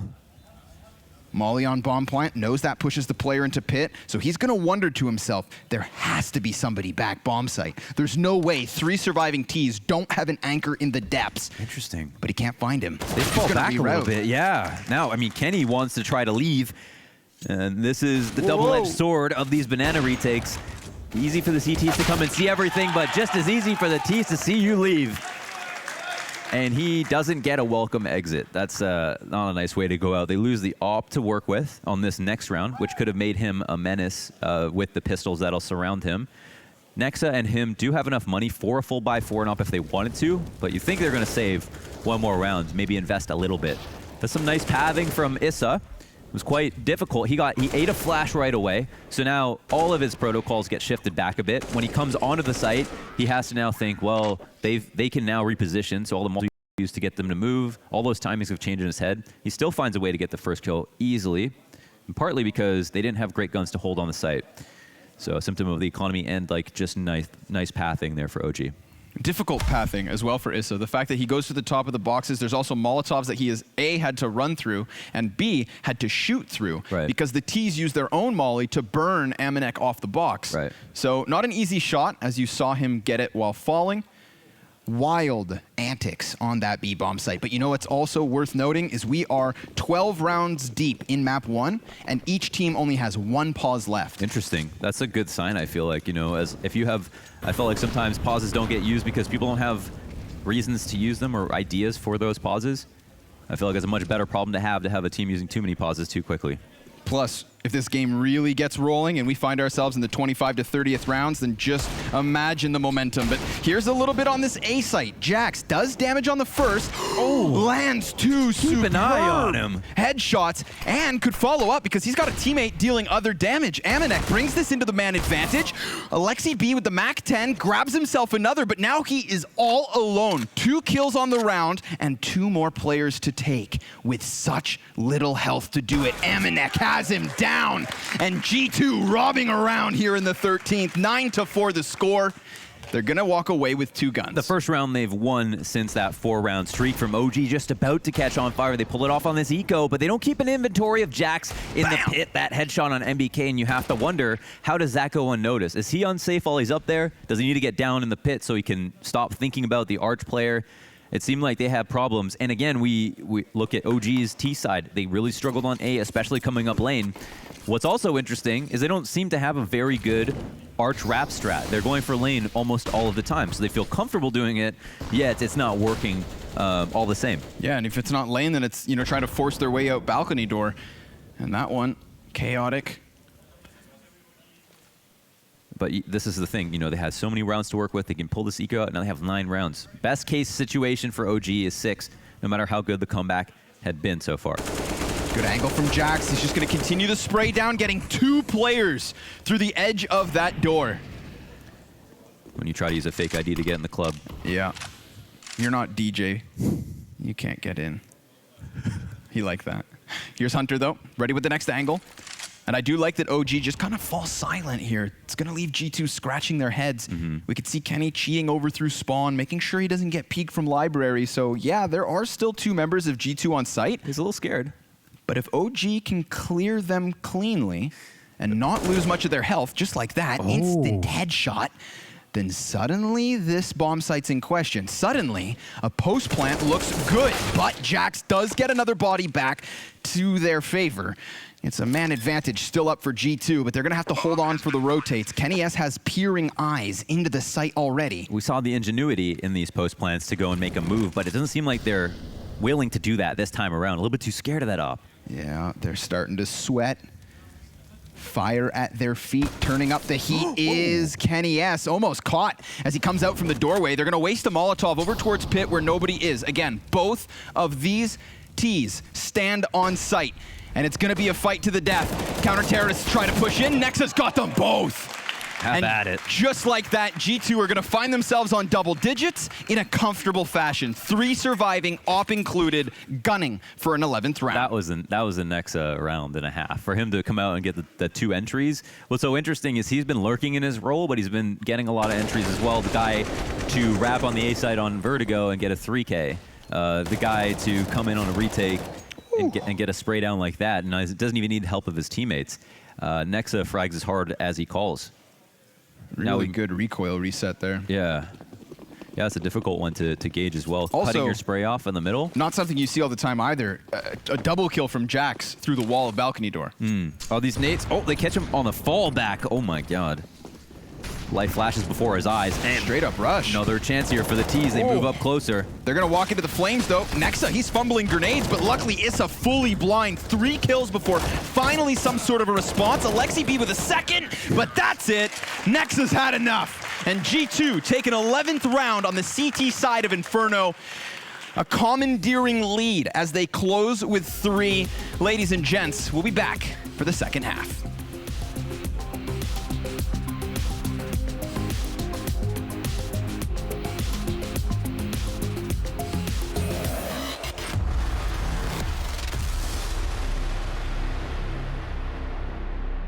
Welcome back to the Aim Chicken Challenge presented by Betway. Kenny S, you're up next. Nervous? Yes, my voice is shaking, my hands are shaking, I'm getting sweaty, but I'm gonna be ambitious. Yes, so I've got to explain. There's obviously the chicken points up for grabs, but Kenny S is going for the style points as well, and he's going to be very ambitious. So obviously the chicken points, small chickens worth 15, medium-sized chickens worth 10, and the big chickens worth 5. And then if you hit a barrel, like always, you lose 5 points. But the style points, these guys will be on the sideline, they will be judging. We don't really care about the scores, we're doing it for the content, so it's time to get some style points.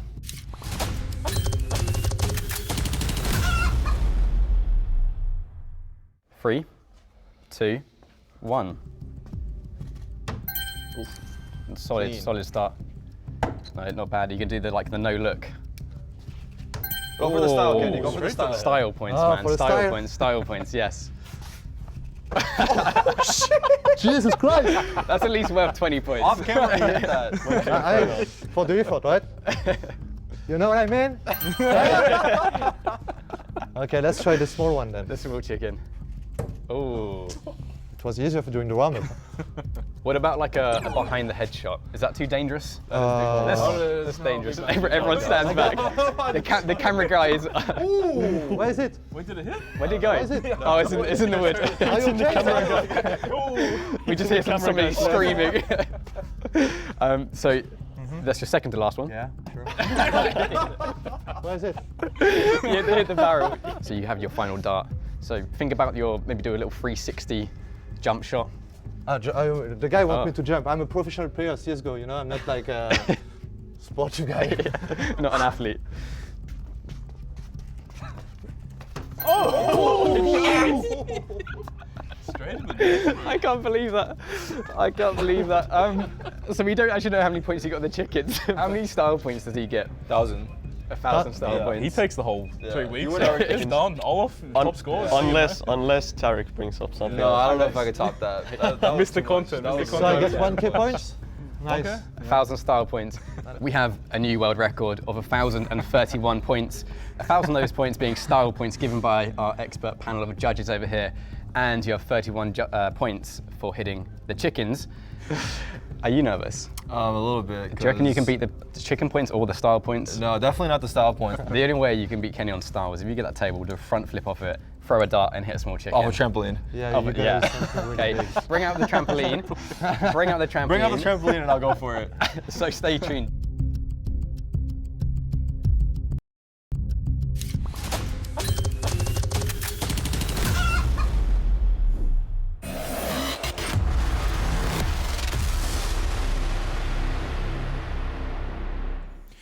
Here we are back with the second half of Inferno. It's going to be a tough road for OG if they are actually going to manage this comeback. They had hope, early success in some of those rounds, but they all ended up on the scoreboard of G2, and that is why we sit here. 11 for the lead as they begin their T-side. I don't think there's a little bit luck involved with the ecos that were won, but I want to say, the score is very representative of how well the teams have been playing. OG, a little bit limited, losing some rounds they probably should have, but also showing some good stuff, working hard for the 4 rounds they did get. Nice flash. We're already up into this next pistol. Flash is out, Kenny S is down. Ralda, can he get 2? No. It's actually going to be Tease to get most of the trades, but finally Alexi will be able to fall back. It's a bit of a bait setup at the top of Banana. There's still Issa over at A by himself. The bomb looked like it was going to fake towards this site, but they did a little bit too well. There's this weird world of Issa possibility where is Issa spotting, catches bomb. yeah. Yep. Oh. But he's going to have to do it. He looks away. Oh my God. He knows he can still catch that cross. He knows that if he pushes this right now, he could get the frag onto Jax, but the longer he waits, this is what happens. Gotta kill them all. I mean, now they're all ready. Oh, the bomb goes down. He can now dictate how to play this, but he's so low within 1 of dying. 5 health. This is going to be a long round if they let him take it back to B. Yeah, now he's got to fight for the retake. It's probably his best bet there was to fight, but and I mean here, it's 5 health, rocking a hard place, right? Wait. Amanek, this is a smart play. He sits at the bottom of B just in case It's planted for Banana, right? comes all the way from Banana, and if he doesn't, then obviously Amanek becomes that insurance policy in the deep post plant. Call it a day. That's it. You got a pistol round 1 for G2, and they are 1 step closer into that critical territory of just being able to trip over the finish line. Yep, that was it. I mean, that was their chance. Had to stop them at Banana. Just sheer tenacity coming out of G2. It's a tough one. He got that fadeaway shot. They did, yeah. They had 3 there, right? So it's not that G2 or OG had the setup they didn't want. They had the right amount of people to fight, but they literally couldn't win the duels. Oh, we saw them get very fortunate once with Alexi B on that B hold, knocking down 3 with a Glock at the top of Banana. But the nature of the game is that sometimes it's going to be luck and not in your favor sometimes. So that's it. 4 rounds to go to close out map number 1. It was a little bit worse for OG on track. So, you do want to hold your breath with this team. You never know when they're going to decide to come back. And they clearly mentally stay in it, which is one of the best parts. Really good reminder. I mean, remember, OG, when they started today, were beaten and bruised on the ground at the end of map 15. 1. It hurt. But they bounce back all the way, in fact, to find themselves here in the Group C final. Oh, he's got the total lineup here. Betway odds heavily favoring G2, as you could expect, leading 12-4 on their opponent's map choice in our very last BO3. I still have questions about CT side, so we'll see. Doesn't seem like they're going to take the bait. The bait. This snake on B. I wonder what it looks like. What it's going to look like if someone goes to scout into that site. Smoke will come down, puts a smile on your face. You get excited. Oh my God! All these T's are going to turn the corner, and then guys, they're coming. And then you hear the bomb go down. You're like, all right, well, that sucks. All right, here comes the conga line. And now it goes sprinting forward here, looking for anything. Oh, Nexa. Oh, the money you know he's maker. getting the shivers. He's like, I'm about to rack up so much ADR right now. He's got to I'm gonna go call just my mom over right to after this and tell her about the stats. Crouched in front Hunter's of it. like, no, baby, it's mine. They want it. They know it's right now. He's Third smart. Mac Give 10 it to comes the in. SMGs, man. Give it to the SMGs. Well, he's got a smile on his face. This is a standoff and a half. Oh my God, the tense. It's Somebody tense. do something. Look at all it's just there's just so much money. You just look at the money there on the CTs. They're just dollar signs above their heads. Oh, come on! Battle's been initiated. Grenade to start things off. The big nade damage. Why was this so fun to watch? Come on, get some more maybe? No. All right. Yeah, 1 for 1. 1 for 1 the trade. Why do I feel really let down? Yeah, that was a bit of that was a blue ball. That was a bit of a blue ball. So, but what's most important for G2 is they just win that. So it's a clean round. They're going to rebuy. Yeah. OG will buy back. and didn't feed SMGs. That's true. So, silver linings here. But 2 of those SMGs will remain in play. G2 on fire, of course, as they still lead by 9. What's next? What is next? Yeah. It's just one of those situations where they can get experimental. They can do whatever they want. Just see what happens and see if they win. Group up towards the smoke at the top of mid. Mantu is spotting. He'll probably quickly fall back. It's actually a late smoke into mid, which won't count for a lot. Usually you want to use that for maybe a counter, especially if they're going to execute. If he threw that a bit sooner, it probably would have been worth something. Instead, G2 will take control of the top of mid. Nobody is here spotting the lane. Interesting, they're pulling the same gamble that G2 did in the first half. They've got 4 at A, but no banana information at all. Ooh, that's critical timing. I mean, you can very much see Jax just sitting here waiting for that smoke to fade before his teammate peeks it off mid, but counter terrorists, they're going to make a play from the opposite side. So traded back and forth. This is a big duel.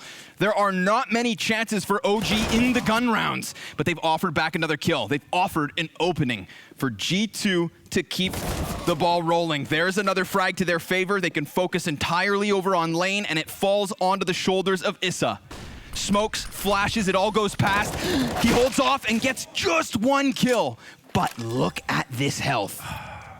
Tell me Valda can't clutch What this. we talked about, though, this like unconfirmed damage. You know, how much does he know about this? How quickly will he fall off of this when he gets spammed a little bit through the smoke? He's already thinking, it looks like, about catching exits, even though G2 are quite low. Cool to see them make the info play towards mid. Now they have a way to save as well. Yeah. Because if they were stuck in pit, they just end up dying. So this round works out well for them. Hunter, though, slip. He just is a bit too antsy. Tries to flank Valda, who's now going to try and get this second gun down. And Manek has to stick around just in case he did have the kit and opts to go for it, but he won't.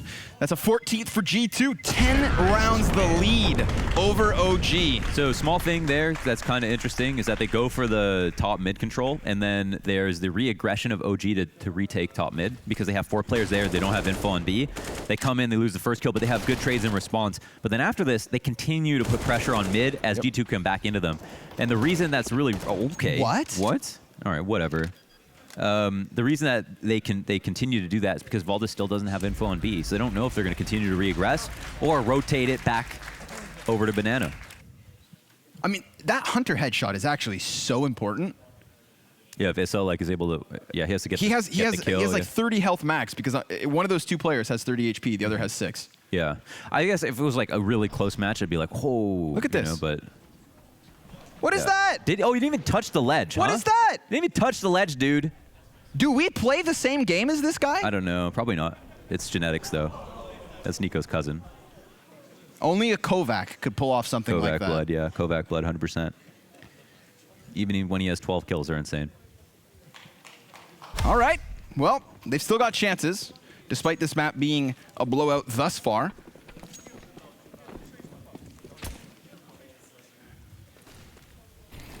Got those MP9s, the FAMI, single M4. Is that the plural of FAMAS? It is if you want it to be. FAMASes? FAMI. I like it. Thank you. Here comes the frags over the fire. Gonna give up a bunch of health here, Alexi, but really pressuring the base of Banana. They don't want to mess with it. If they left the bomb all the way back in spawn. Yeah, Nex is going to realize this now. Yeah. He's tasked with moving back. That is an excellently timed grenade. Jax to 55 HP. After the second smoke goes down, you'd think they pull back a bit on one of their players, like Valda potentially rotating over to A. Or are they actually going to push through mid? They don't have enough info to do this. Right. I mean, they could just opt in for the hard flank if the T's get rolling towards A. But again, we've got ourselves a bit of a stalemate here. Wow. They're just ready for the fast flank, I guess. Yeah, Nexus throwing flashbangs back over Banana. Man, go pick up the bomb before that becomes a problem. They're I'm getting anxious. Yeah, like you can see, they know that bottom Banana control was taken. Look at Alexi. He's already taking advantage of the situation. Nobody has the bomb still. They go back to grab it, and maybe that's the only reason they see him. But now Valda, he should be able to. The jig is up. Yeah, he can come in for round 2. And he's, look, Nex is making noise, grabbing this. Valda's got a peek. Valda's got to make a play here. He's going to let him go back. Yeah, just going to take him top mid. Nexa needs to keep this one going, but if he drops that bomb... What the hell is going on? He turns around and kills him, but they still have to get to the A site. So, I mean, they've been corralled into what is a stack. If they kill him in pit, they could win. They can't get the bomb down just yet. They get him. Oh, my God.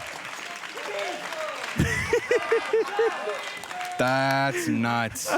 That's a we take those moment.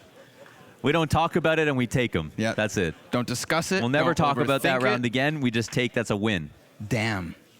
I mean, if Issa stops plant and just hides, if Issa manages to use the element of surprise and wrecks all three. If it gets planted in his vision, he waits a second and then stops it. There is, I don't even know. What do you even say about that? Maybe they're just not a map 1 team, you know? Right. Yeah. You know, they like to, and I mean this. I mean, to be honest, all of the possibilities that Issa could have pieced together, it's really Nexa. He gets away with the bomb as Valda's shooting him in the back, and then a second chance as the Arch player goes for the peek. Yeah. So Nexa has 2 crucial duels. He has to win while carrying bomb. I mean, what can't this guy do? There's so much irony in that round. There's a T timeout called at 15-4 here. They're going to go ahead and discuss things, maybe do a few more fist bumps. You know, their handshakes look like they take a long time, so maybe that's why they called the timeout. You know, they're certainly not calling strats, right? You'd think. They know they're going up against a pretty weak buy. It's looking good for them. Maybe they just want to savor the moment. G2 are stonks right now. Looking to hit that top seed, looking to make that extra money, and possibly doing it in very quick fashion. But she's not over yet. We've got some frag grenades being exchanged down Banana. It's like a spider web of trajectories here. And no casualties because of it. Good Molotov here to force Kenny S into the open. He can't really fall back, but he can tuck behind Car. This is a round where Kenny S can just farm. Low grenades here for OG. Ooh. They make an aggressive option. They run right into him. Flash is on Kenny S. He hasn't peeked out just yet. He's here to try to pick up the slack. It's actually Almanac to take his place real quick. But 2 instant trades, 2 instant kills, no trades here for OG. That's nice. Nice deep grenade. Could hit the mark. Kenny S loses like 30 health in that moment. So OG have done a really good job of defending this B bomb site, using unconfirmed damage. Yeah, their one play there, get that flash off. But hopefully that flash is just perfect. No one's playing anti-flash, 3 of them. Sometimes it works if they're about to throw one of their nade sets. If they're going to throw a nade set, it's the perfect time to flash. It's a total guessing game, though, as to when that'll happen. They're coming back for more. Haven't learned their lesson here on Banana. They want some more. Kenny still got an op up. I mean, the only thing is working against them is the time. The rotates are actually moving off of B. So two quick kills. And I mean, of the 5 players still alive for OG, the only Matthew's 2 B low. defenders are both low. Oh, they're both low. Alexi and him, 39 health combined. Look at that. It's the flash, that one flash, and they decide not to execute. It's like a solar flare. Yeah. That's what it felt. That's what it felt like for them. They just were like, all right, that's it. You ever seen a flashbang win a round? Oh wait, yeah, actually, that happens all the time. But I know what you mean. Like, that was literally the decider between an execute and so that's cool. That's cool. I like that. All right. They'll give one away. They'll gift it to OG. Here you go. Have a 5th. You've still got 10 rounds to take. And even that's just overtime. It's a ludicrous idea, so we won't even play with Don't it just even yet. entertain it. Don't even entertain it for a second, Connor. Okay. Don't even think about it. I kind of want to. Hashtag Dreamoji. I kind of really want to. What do G2 want to do? Win. Whatever they like. They're going to let the grenades burn out over on Banana. Hunter making haste as he pushes through apartments. And we saw OG very successfully get bodies down Banana, but this time, instead of having Valda stick around and both players tuck into cubbies, Alexi's going to allow for him to rotate over on A. And we've seen NBK wield these shotguns I think so he would pay. well. I think he'd pay $5,000 for this gun if that's what it costed, because of like how often he's been using it. Even the Mag 7. He was jumping Mag 7 B apps on Mirage. You hold down Ivy on train with this gun. He's a wild man. Let's see. He's got the first one and the second. Always a 2K with that thing. Man, money made. All too easy. Let's see if the other weapons can claw this one back. Seems not. Valda's going to take the top side of the boost. Kenny S hoping to roost in from Bout. That's a mistake. He shouldn't have upgraded. You know what I mean? Did the AK get him any kills? No, it was the noob tube. He got the hip shot onto Nexa, and this round's done. OG gonna grab themselves another, all thanks to a little shotgun. Good to see the OG fan section still lively, still very much alive. Yeah, they just need a reason to cheer, you know. But do check this out. We're talking 2 players with knives in their hands. So NBK looks good, but yeah, it's just that's why it's just such a good thing to have in that position. Is Seb alive? I don't think he moved there. No reaction. He's not gonna move yet. Just Glocks here for G2. No flashes in hand, nothing. They've got the upgraded deagles actually. Okay. Make that out. Should be an easy freebie added to the board. Go ahead. A little bit of a shooting gallery for Nathan Schmidt. Any more? Oh, that would have been nice. Clap him. That would have been in the eco package that you could throw into your really nice highlight reel instead of just 3K. You know, if anybody criticizes his stats, he's shotgunning knife wielders and it's an important round. Wrecking pistol players. Yeah, that's when push comes to shove. Lots of weight on these moments. Question is, how do G2 want to respond to the banana control? I think this is clearly something that OG have talked a lot about and look awesome doing, is taking banana, holding on to banana. Yeah, and I think that's just the main feature of their gameplay on Inferno. That I think one of the only things you could say this is something they're doing like to perfection already is a lot of their presence on banana on both sides. So let's see how G2 want to respond. How Nexa, this guy on your screen right here, how he wants to respond to the deep banana control we're seeing from OG. Well, at the very least, it includes the op for Kenny S. It's not always easy getting the sniper into play on the T side of Inferno. It's a fact. If anyone can do it. Can he S? Can he S? Let's get that trending. On the first shot, great grenades again. And not really an overextension here from OG just yet. They may very well still play for the Cubbies. But first and foremost, they'll throw out their nades. Ooh, even the smoke spam goes to their favor. The 2 newest additions to G2 already less than half HP. More and more unconfirmed damage. Alexi is very comfortable in the spot, and this is the kind of rotation you want to see with this much control. Because like even if Alexi B dies at the bottom of banana, Valda has plenty of time to get back to the site before they can execute. Tons.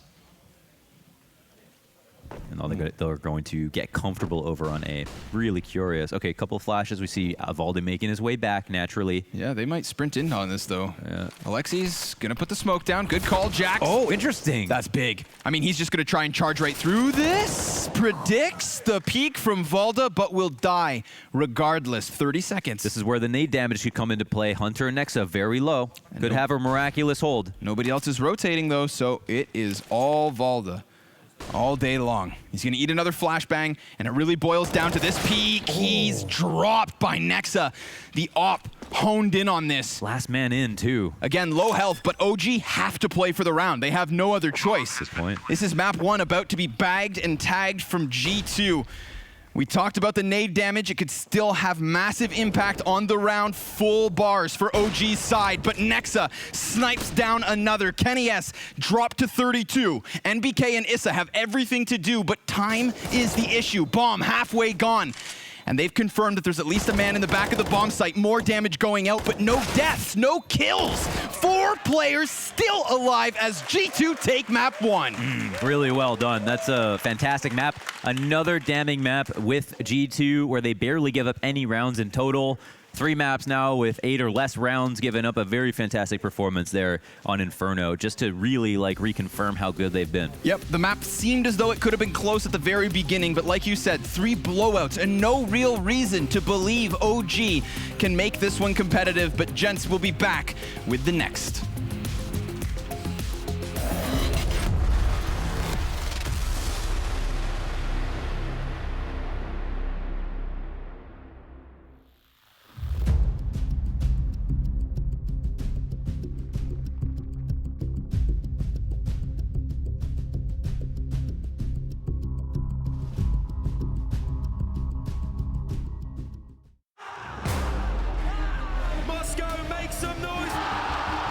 something special to win here in Moscow. And oh, here it might be 3. Down to the 1v1, and he'll tap the bomb.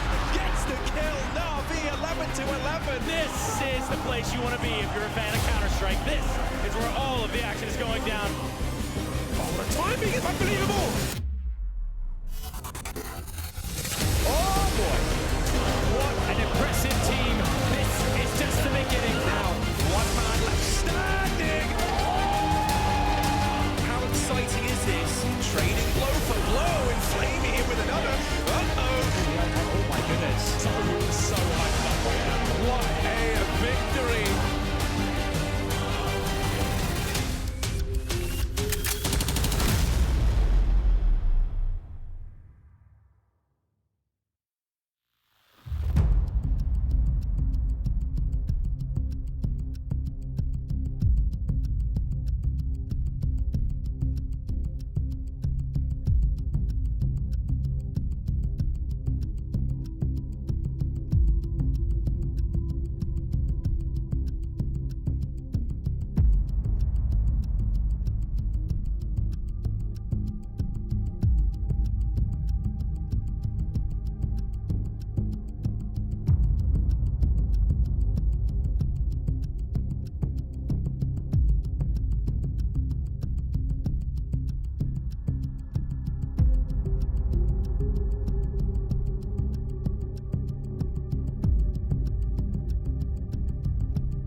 Is someone hold coils for me? No. I hold we are tripping. It's okay. Coils, man. I hold CT. Coils. Just stay alive. Pick your medic. Can you? 1, 2, coils last. Nice! Let's go, boy. G2 continuing their reign here so far at Blast Premier. They have not dropped a map yet. And what is more, most of those, they have just one versus OG. This is now 3 maps in a row that we see of G2 versus OG, where it's quite the blowout for the side of G2 Esports. So what is not going well for OG, and what is G2 doing so well? A famous saying that comes from the sports world that I always love to repeat is this one from the combat sports world that says styles is what makes fights. Like, you want like contrasting styles, which will either make like a really exciting fight or maybe like a really tactical fight. I think G2's CT style play, where they actually are very proactive, they basically make like information plays. They'll just take the fight to you very early. From what we've been able to glean from the comms of OG, they like a slow setup. They want to give Alexi B time to read the map, to take one area over, to even micro who's going to throw what flashes. So if while he's trying to do that and while he's trying to make his reads, you're already fighting him immediately, he kind of can't get into what he wants to do later in the round, and you make him a lot less effective. Yeah, we have actually an example of round 4 here, one where we can see G2 being quite active. They don't just give up map control, right? Maybe they won't play on middle at the start of the round, but here you can see it's awkward. There's a minute left, and they're playing transitionally on this short position, right? So they come on through. This is normally the area where you're throwing the flashes for pit and sight, and then you're swinging the corner to take deep fights. But in this example, G2 with a minute left on the clock are playing in their face. They're going to multi-kill them before they can get on the bomb site, and then what that allows them to do is play these retake situations, which is normally actually quite difficult on a map like Inferno, but something that G2 didn't struggle with. So when this round actually finishes on out, we could probably flow directly into my next point, because it's back straight up here is round 14, and this was one of the examples of the retakes that we were looking at over towards the A bomb site. So I might have asked for the wrong clip here. We don't know. We'll wait and see what happens. Maybe it'll be backed on up. But as I just mentioned, there's some issues, with these bomb sites. They're very easy to hold once T's get control of them. But G2 did a very good job of, being able to pressure the positions like Pit with Molotovs. They were able to have good timings on their retakes. There were certain situations, as well as the situation where we had Nexa and Aminet coming from short side. They were dropping each other guns because Nexa was low. It was just all these little details I like. Yeah, and it seems to me that if you look across all the teams we've seen this weekend, and also a lot of them that we've seen in the previous groups, it seems that they have a lot of their fundamentals down and a lot more in their playbook already compared to most of the teams, in particular OG, and that is why it seems to be very hard for OG to find solutions as to what G2 is throwing at them. Yeah, I don't even take this match as a diss against OG. Like, yeah, obviously they are two of the opponents that played against G2, but G2 did it against 100 Thieves as well. They were fantastic in that game. So basically, full marks for G2 thus far on what they've had to do. This is another map that they can add in as well. Remember, they hadn't played that map this year.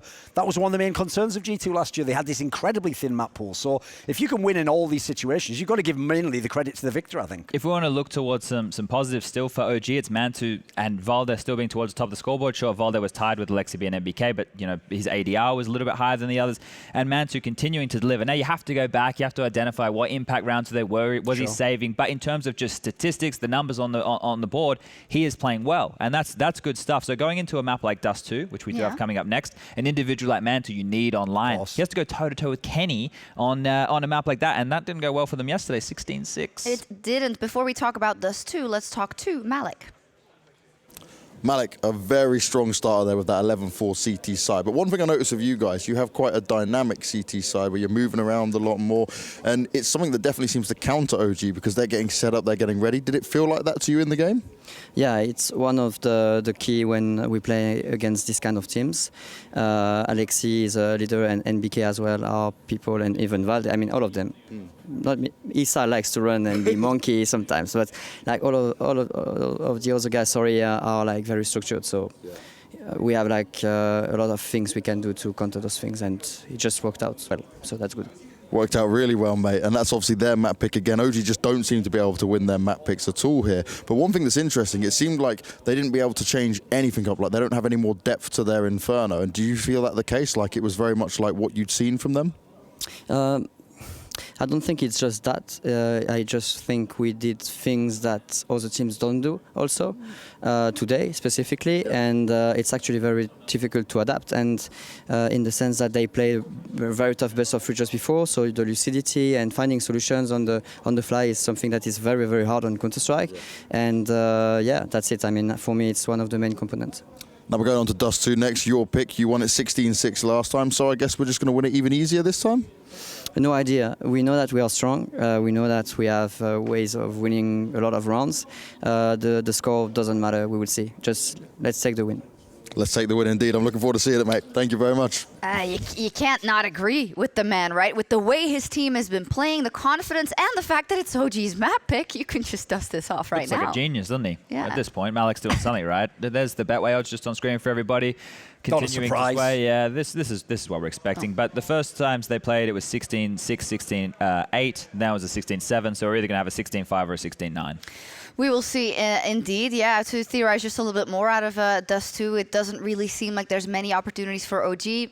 Some would say, well, that's exactly the position where usually then they come out swinging. But it could very well be after the match they already played today and kind of the whole weekend that there's not a lot more left in the tank. Like, how do they tap into whatever's left? I mean, the one thing going for them is they have played this map already against the opponent. Like, the theory usually goes when you play someone the first time, what worked for them, they'll probably do again. Therefore, you have some predictive power. The problem is it was a big blowout, so you can't really take too much on your side. And as I mentioned before, it's not like Dust 2 is a map that they've been playing into aside from that one game. So here's just one thing that we were able to identify while we were watching the early stages of that game on the first half, is that, again, Alexi B was going for these plays and making these calls, and they just weren't following him in. There was so much space between him and a lot of these entries, and when a Molotov will come down, right? But if you're on 100 HP and the Molotov lands, and your in-game leader's already through, you're going through, right? You want to follow him through in that regard. And there were certain situations within that first stretch of rounds, the first 8 rounds-ish, where they just weren't doing that. As the game went on, they started listening, and then they put 4 rounds in a row, and they were a good 4 rounds. So if they can play that sample size now, then we have a chance here for a game. But I said this when they played before on Mirage. When they played Train and then they came on Mirage swinging. It doesn't make sense. It shouldn't make sense. This should be over. It shouldn't make sense. It didn't make sense when they got absolutely destroyed on Train, but still ended up beating EG. But with their backs against the wall, maybe OG can tap into what they were able to before and bring this one back. We will see if OG can bring it back or if G2 Esports are the winners here after the break.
Yeah, rein it in, folks. That's awesome. I mean, it could be the last half of the entire 3 weeks. Could be. It could be. Man, why you got to get so depressed real quick? Man? I know, it's a sad time, man. We've had such great games, for people watching at home, for us who have been here and showed up in the studio. I think it's if we awesome. Pull some strings, maybe we'll get lucky and make a week 4.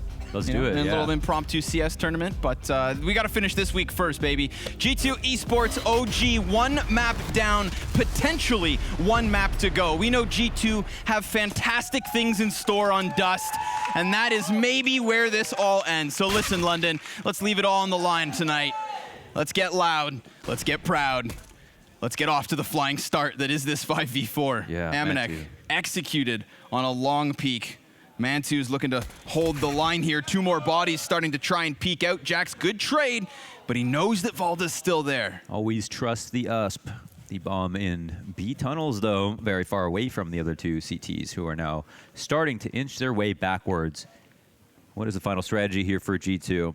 They're grouped up in the tunnels. There's 2 waiting Issa and MBK have been really, Issa in particular, amazing on the B side all alone. He's been a solid anchor.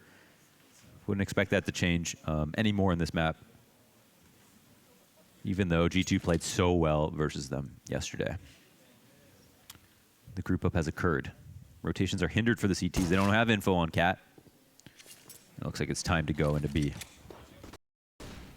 Issa's got that car position, and he's also got that bomb thrown down, so CT set scrambling. Issa, can he get it? So good, he's so good at that. He can't be stopped from car. Excellent third headshot, and I love the way he takes that last shot before he goes to dodge the flash. It's almost like he dabs on him. Mm-hmm. Yeah, he just knew it was going to happen. Beauty of a headshot. Wow, that was really beautiful stuff. So crisp, man. Low time to kill on this round. All these headshots coming quick. Don't you just love USPs? Yeah, especially Issa's though. Holy smokes. He's like the opposite of a stormtrooper though, you know? Yeah, He hits every shot. Guy just can't miss. Sometimes. Here we have it though. OG, congratulations. You've got yourself some early momentum, but talking about momentum, look at this. It's a party up the catwalk that has cost Alexi B. Mantu still on ramp, looking to hold back the damage control. Valdes here to help. He's got the 3K spray down, and OG have a second round already. In terms of analysis, folk, this map is going to be very interesting. There was so much stuff there that I felt like they could have fixed very easily. I would hope and would have loved to know that they went and study the game tape back to look at their dust to and see what they could have fixed. Again, if you missed it, they played against G2 on this map, specifically yesterday. For me, the pain points were Alexi B needed to know who was supposed to be their mid player. That was one thing. Oh my God. What a quick initial pick. MBK, did he have any business taking that peek? What was the reason that he was close to the doors there? He had a scout. Let me fly over. Yes, sir. He too swinging a scoped gun. I see. But doesn't get the job done. Kenny S topples the first piece. Well, let's talk pain points on a later round then. We've got the pistols here. It looks like G2, OG are all in, both of them. Alexi close mid to the doors. They'd like to reclaim a kill if they can, but it doesn't seem like G2 are going to give them any easy openings. Watching this one open choke point with 3 people, Kenny S being one of them. Don't know if he just spammed through the door if he was spotted, but yeah, Alexi B will take the notes. He'll take the hints and fall back. A little bit of a warning shot there. Alexi has to limp back towards A. 4 members of G2 up on catwalk, just Amanek lurking in the tunnels, and he even looks to come join them. But that's going to be a good flash as it gets Jax to spam off the AK. Just absolutely confirm that there are players here. Valdes very comfortably close towards long doors, so the pressure really falls onto the shoulders of Mantu and Alexi B, both over towards ramp. And there's no Molotovs or frag grenades to go out here for the tease. That's excellent utility coming back. Fine-tuned timing out of OG Esports, but the round isn't over yet. G2 still have a chance to just burst past this. They're going to need those crispy headshots, though. Jack 7 health, down first, and Mantu still not coming out of Goose, has shadow advantage, but down he goes, and Hunter is looking to be the difference maker. 2 frags, gunning for the third. Valdes shuts him down, but Nexa plants bomb, and Valdes all that's left. Amanek's late lurk pans out, and G2, despite all of that utility popping in their face, have bullied their way into a round. In a lot of regards, perfect there from OG to drop the utility when they did. They had the positions on the site. Problems for them. They had Alexi B, who got tagged through the door by Kenny S. He has a rifle. Then they have Mantu, who's on the A ramp, also has a rifle. He would like to be on the corner with an op waiting for them to cross. They didn't have that. And so it's a good round for G2 to go and try to bully their way into A. And they had to work hard because, again, they could have got one shot by any of these M4s that were sitting there. Super solid overall. Maintain majority alive. They know exactly where the last CT is. They try to lock him into position. And that's a quick way to swing the momentum back, if only a little bit. Not a whole lot of money here with OG. So Mantu and MBK could buy bad guns, basically. Nobody else can really buy behind this M4 Valda. Look at that nade. I mean, this is the utility damage that's going to lead to sustainability, right? If they throw those every round, then the rounds will come. They don't have to worry too much about that. All they have to do is keep that up. That's great. They're also in positions there, 3 on the A site. That's awesome. Better guns in the future, more health, especially the op on Mantu, and you might see a whole different round. It's like plus 120 damage off a single frag. Ooh, Issa, lucky to be alive there. As Kenny connects a shot. But lackluster weapons for OG could spell disaster. Issa's just beneath CT spawn. He is that low player because of the op peak outdoors. I've got to say, G2, playing with confidence. Yeah, they are. It's true. And it's good to see OG a little bit more proactive at mid. One thing I did talk to Alexi B directly about after yesterday was just, like, he was just saying he didn't feel like he was playing proactively at all the last time around. So, well, here's Amanek. He's looking for a kill in CT spawn. Issa's actually tucked into the box and goes unnoticed. I feel for you, Alexi. When that smoke fades, you have only the CZ. Ooh, and a single shot actually is enough to scare him down. Might have, I don't know if he dropped purposefully, but he can't go and repeat cat. Luckily, the information is not that valuable on Dust 2. It really does come down to the frags. They're going to move out towards mid, bomb trailing slightly behind, but you can see the presence is here. They want to execute towards B. Oh, he dies. The fire spreads to the feet of Issa, and Kenny S over the shoulder is going to get another op kill. If NBK can charge back, then the shotgun could have been enough. But a weapon that comes back to cost him. Yeah, it's tough. That long range. I think, pushing into tunnels, he's probably thinking, I'm hella useless in the tunnels with this auto shotty on the retake. How can I be valuable? And I'm just assuming here OG are going to save. Yeah, that's going to be it. They call it off. G2 will go ahead and tie up here 2-2. Another round where they win, 3 alive. They get out with a different strat this time, the mid to B. And they maintain this kind of dynamic play that they've had this entire tournament so far. There's definitely a lot going on. Interesting for Issa, he was tagged actually early in the round, yeah, right? by Kenny S. So then he lasts a little bit and that Molotov pops up, hits the shot, and then can't even drop off. There's no way. Nope. So once again, Kenny S's damage that he gets off with that op through the door Look at this Molotov comes into spread. play. Yeah, just straight up the box into his butt. Rough one. And then obviously this peek from window predicted by Kenny S. Kenny S is so good at working in a group. So good. He knows exactly what angles to hold when he's being aggressive, which is something that's the most tense for players. They can't figure out what to do in that situation. Same cross here for OG as we've seen from them before. Kenny S caught them off a couple of times in the last time they played Dust 2. Same cross, but definitely more bodies. Not too much added. Yikes. Issa makes some noise. Now he's too scared to jump up on top of the box. It's kind of one of those if a tree falls in the forest moments. He doesn't realize, he doesn't, okay. Well, that's exactly what that Molotov's for. It rarely nets you a kill, but on ecoing rounds, it's when teams will take risks like that. Hunter's got no pass smoke. Very nicely done, but ooh, oh my goodness. Kenny S is the one who knocks. Yeah. The S stands for suck on this. Suck on these. Still 2 weapons in play and still in the right position. I mean, there's a world where OG pull this off. Valda and the Famas both over here towards Car. Mantu doing a good job. Here comes that peek through door. Kenny, what more can you offer? He misses, and OG are gonna rob around. They had them at doors for so long, and that's just the call straight up from G2. They think they can bully into the B bomb site, but the bully kid bites back. Wow. And it's only Kenny S to have a lot of impact on this round, right? This one trade through the smoke as Hunter ends up dying. So lucky to have that, and they still can't actually win the round. An eco here for OG. That's interesting. It's G2 who also don't have a lot of money. Amanek spending all his money and still only have a Mac 10. Mantu will spot one fall back. Long control is now G2's. It's really about if they can get any kills on the fall back, and more also about how do OG respond.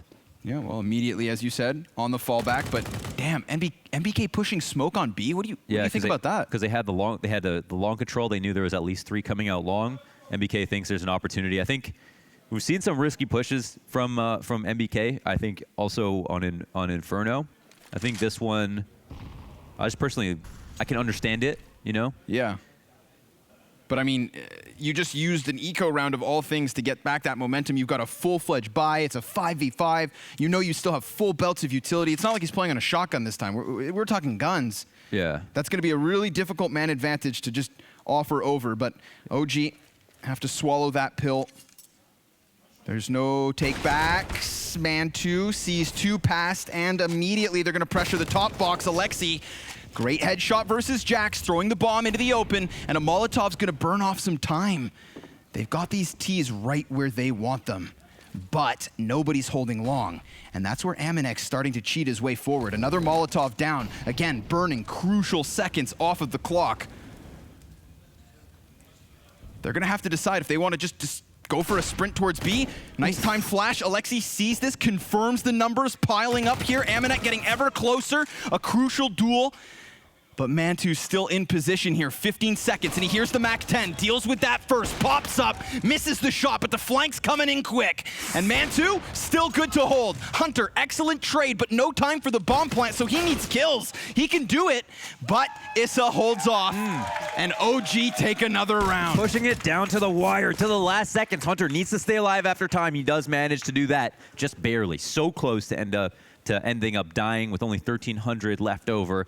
Could have been a really risky round there, but yeah, that's a precarious situation, especially for Man2. Wow. Amazing that he hits that shot. Aminek could have very easily killed him, and we would have walked past that moment like, how is he supposed to get that kill? He finds one of the lesser, kind of like the most unlikely approach there, and could have easily jumped up and taken him out, taken the op out, and a G2 could have won the round. But we don't see that version of history. Instead, we see the one where Hunter saves a gun as last alive, and his teammates have to save behind him. OG 2 times the round of G2. And stabilizing now on a CT side. Again, don't forget. Do not forget as this game goes on. This comes off of the eco. And last round, 4 versus 5. Such well-timed incendiaries on Catwalk really made G2 uncomfortable. They had to force the issue, just like they'll do here on Double Doors. Valda, MP9, good for just 1 kill. At least he doesn't offer over much. An SMG at this distance shouldn't be a problem. It was really Hunter that could have thrown a wrench into the works, but here comes the desperate attempt to cross on long, and it all gets cut down. Body after body. Bagged and tagged. OG, the lead by 3. Money, grenade, and SMG kill to boot. 5-2 now for OG. A very clean anti-eco. And Man2 is another one that we need to talk about. He struggled on Dust 2, and I feel like he wasn't playing the spot like all of the other world-class operators would play it. You know, just to compare it directly, if he's going to play it, they're going to play the 3-1-1 setup, and he's going to be on A site around car. He should be knocking down 1-2 crossing cat, at least 2 or 3 of the rifle rounds and a half, and he wasn't able to do that on CT side. So we'd like to see him adapt as an opper to, again, what was a very lackluster performance the last time around.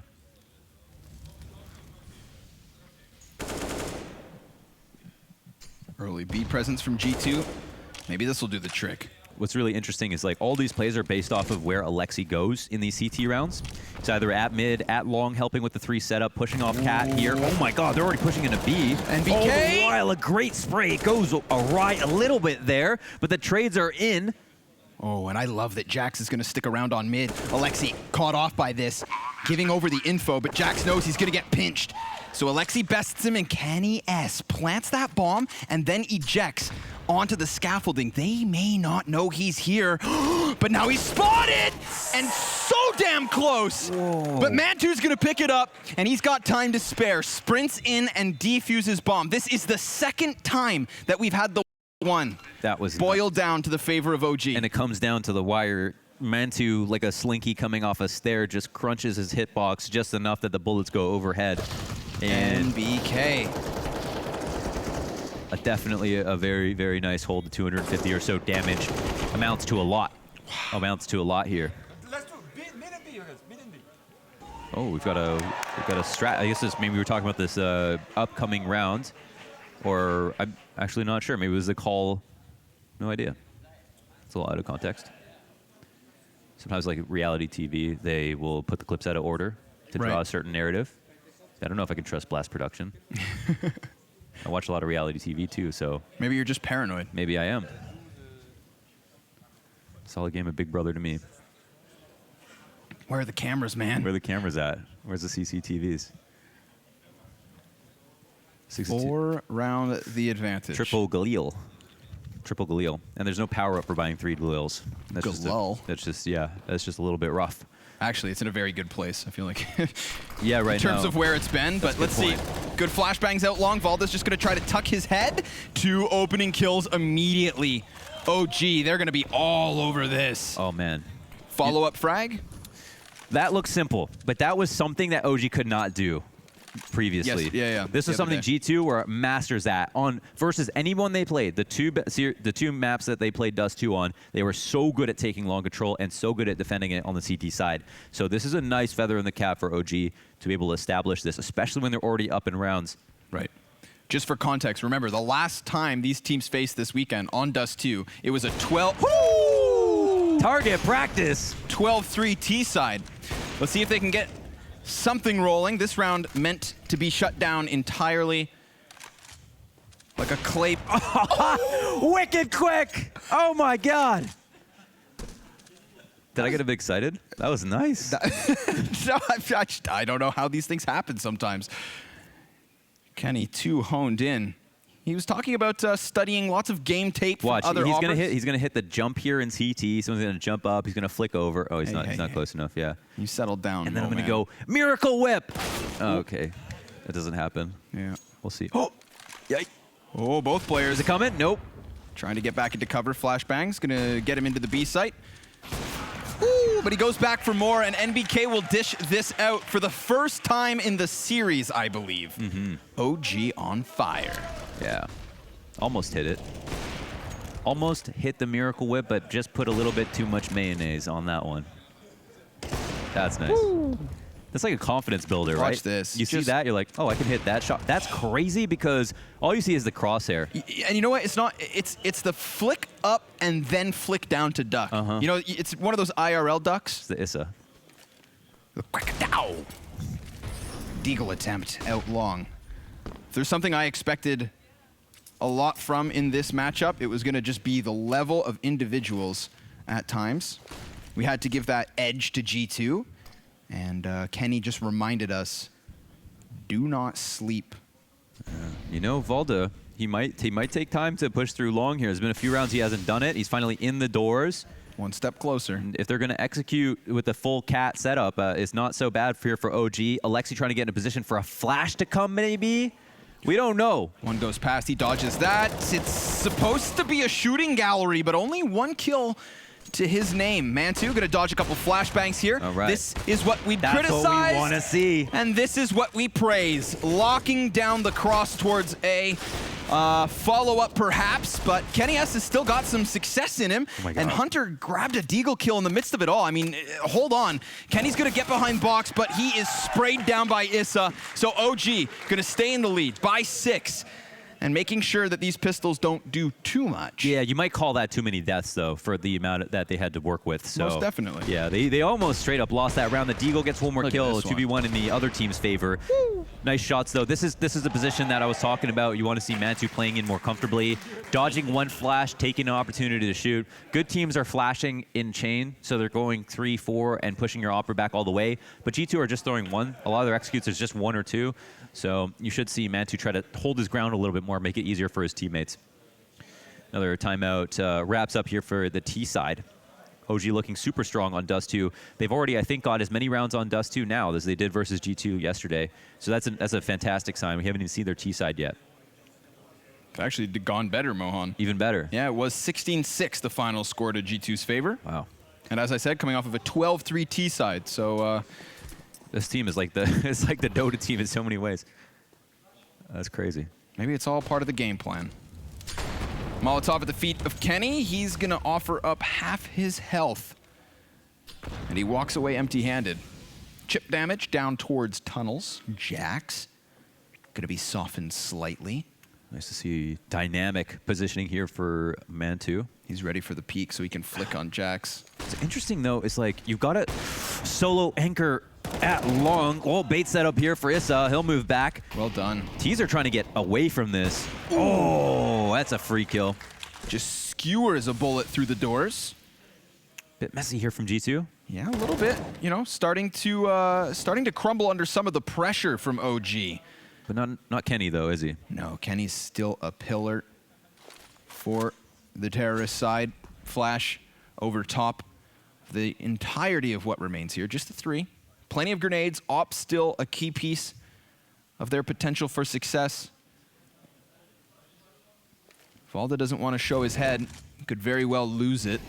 We've seen him solely on long A. But he's comfortable. Peeking through the flames. Kenny S has way too many angles to clear out. Now both players spotted. He had one chance at that shot. NBK, whoa, caught sprinting down mid. Wow. This kind of throws things into a weird mix. Nexa still 0 frags thus far.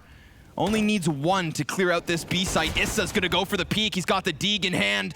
Nexa, what can you offer? He's on the scoreboard, but he's gonna need 2 more kills. Yeah, you guys should be nervous. He's got that bomb down, uses his incendiary and smoke towards mid, but he is wrong. It is both CTs coming in off of tunnels, and Alexi gets the kill.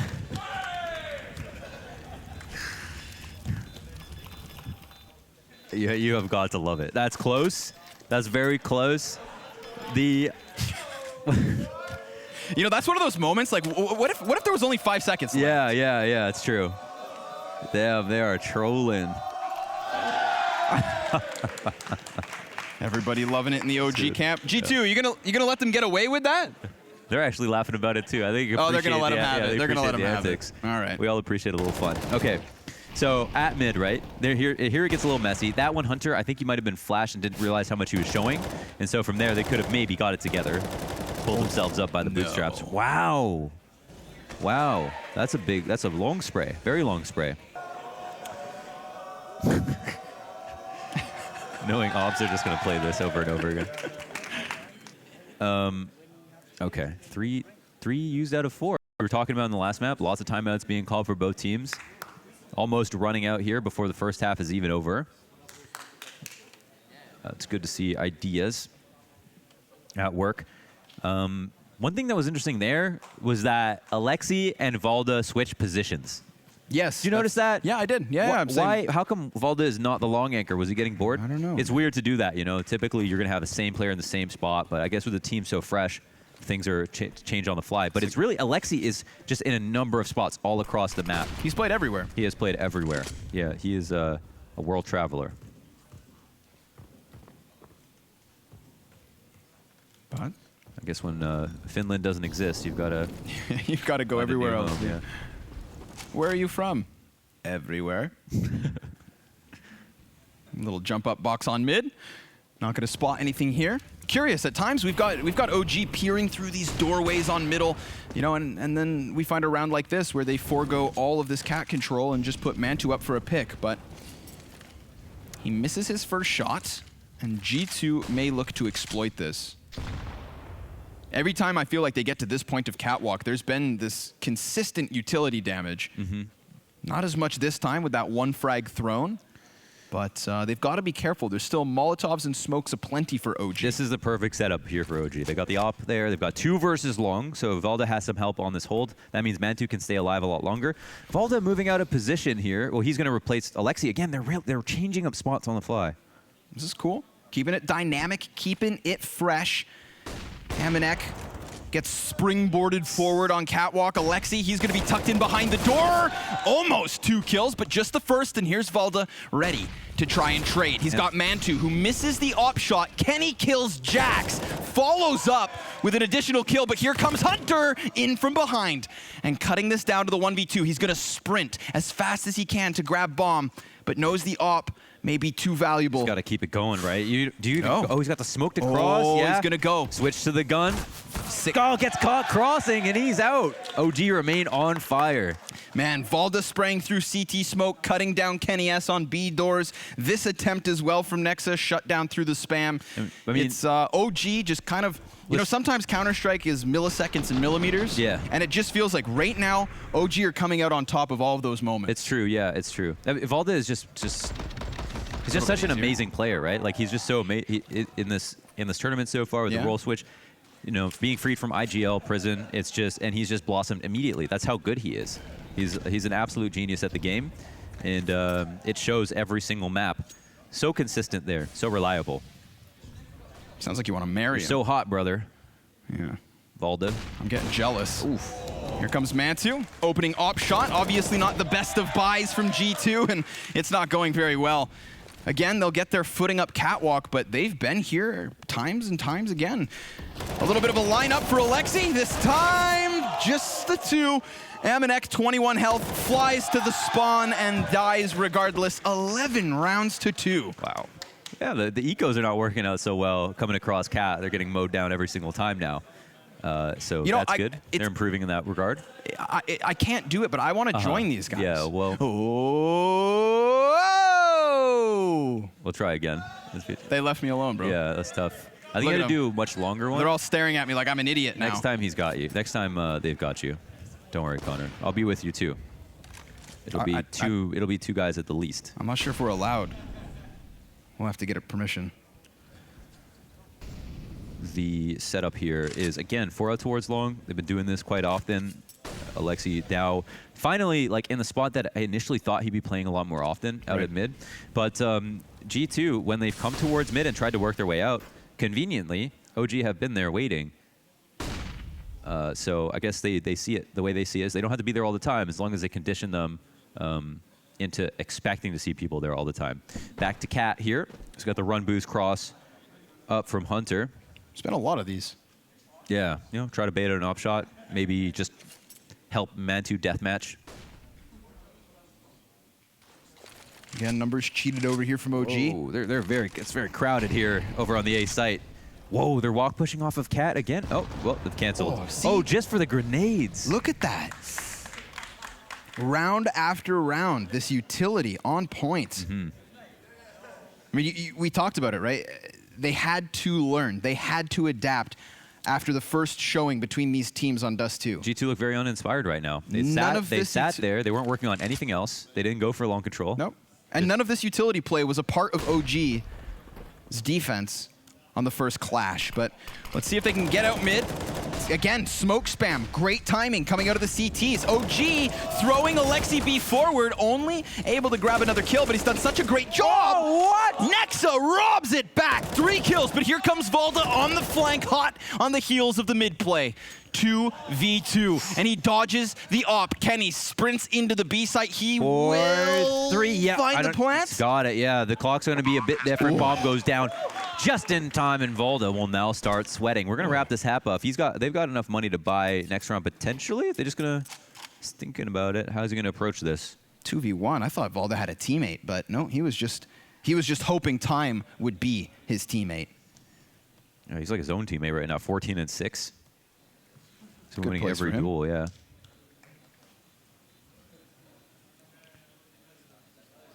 Doesn't want to risk another death. Yeah? Yeah, wants to get some exits here. Ruin the ratio. Oh my god. He's going to get them both. Oh, Kenny's going to die to the bomb. So he's got to come out with a wicked Kenny peek, and it's just going to feed Valda a little bit more. So after that round win, G2 still don't have that much money to work with. The only silver lining is, like, rounds are way more important to them. So of course they can buy something. Kenny can't get an op this round, in this last round. Look at this. What is this? Nexa with the trifecta. 2 in a CT spawn. Didn't even have to see him. A true martial artist can still fight in the dark. With a blindfold, yeah. NBK back in with the noob tube. Op on Mantu. And we've got OG going to the 2-2-1. Just leaving that shotgun alone on B. You know, hasn't been a consistent hit from G2, so why not leave him to his own devices? He would just start spamming. This is very curious, and he's also correct. But eventually, the player named Hunter will get by silently. They're on for the A site push again. Look at this. You're constantly seeing the Cat aggression. But what's super cool is they're not just pushing off and then playing in those positions. They're just using it to throw grenades most often. Not a bad setup here for G2, though. They established long control free of cost. Yep, Mantu. Just gonna have to give them a little bit more real estate. Ooh, look how crowded it's getting over there. Yeah, again, a really on the elbow. Nobody's watching cross at all. They're playing for catwalk, hoping that the T's don't cross long before they get this cover, but as long as they clear Hunter, things should be all right. They don't! And now he pops up, takes 2, and it is an obliteration on the A site. Hunter sets the bear trap and springs it on his own. The M4 so close to clearing him. Mistakes were made. Remember, Hunter did the exact same thing when Mantu didn't clear it deep enough on the previous round. So that's a wrap. Nice round from G2. Yep, G2 gonna double up their score in the final 2 rounds of their T side. From what was a 12-3 to now an 11-4 on the opposite side. Ladies and gentlemen, we've got another half. OG have managed to bring this series back, and maybe we go the distance.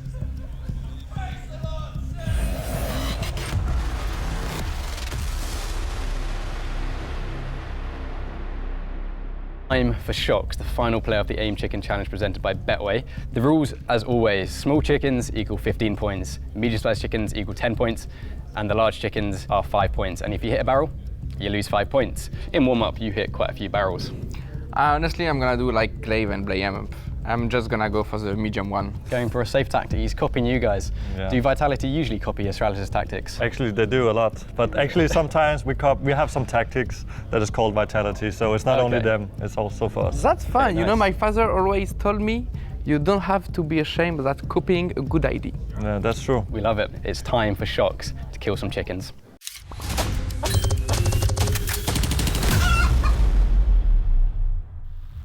Shocks, it's all on you. Are you nervous? Yes. Can you handle the pressure? Yes. Are you gonna come in clutch? Yes. Can you say anything and then yes? No. All right, so 1 minute 30 on the clock. Aim for the small one. 3, 2, 1, and go. Oh. Okay. This is like practice. Yeah. I'm having deja vu right now. Okay, you It's can do okay. it. It's okay beginning with a handicap, you know. Yeah. Time is ticking. You're just giving them a chance. Yes. Give them a chance. I do. Yeah. I'm generous, you know. That's very nice. That's very nice of you. Just keep Really generous. Really generous. I Unbelievably generous. Yeah. This is almost like a charity right I now. love giving presents. Oh, we'll give them back. Wait, don't throw one, don't throw. Oh, that's not a hit. That was close. It bounced back, so we'll give it to him, but we can't count it. Okay. 1, 2, 3, 4, 5. Okay, I just. You're really good at hitting that position. Okay. Now. You can take the small. Yeah, try the small one. I think you have to play risky now. Oh, no. it's a hit. Look at his leg. No, Look at his leg. That's definitely the No. That's the barrel, dude. That is the barrel. Okay. It's okay. You got 30 seconds left. Oh, It's close. please get one. No.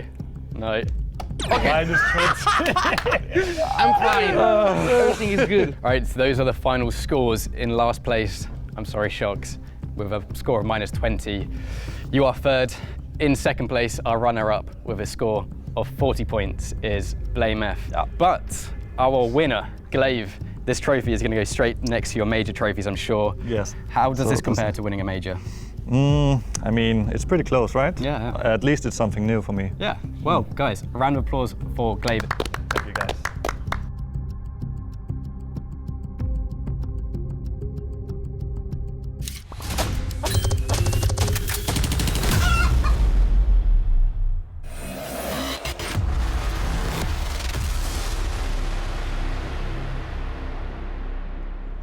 Stomped out earlier today on their map choice, and the same thing happens here again. But this is what dreams are made of.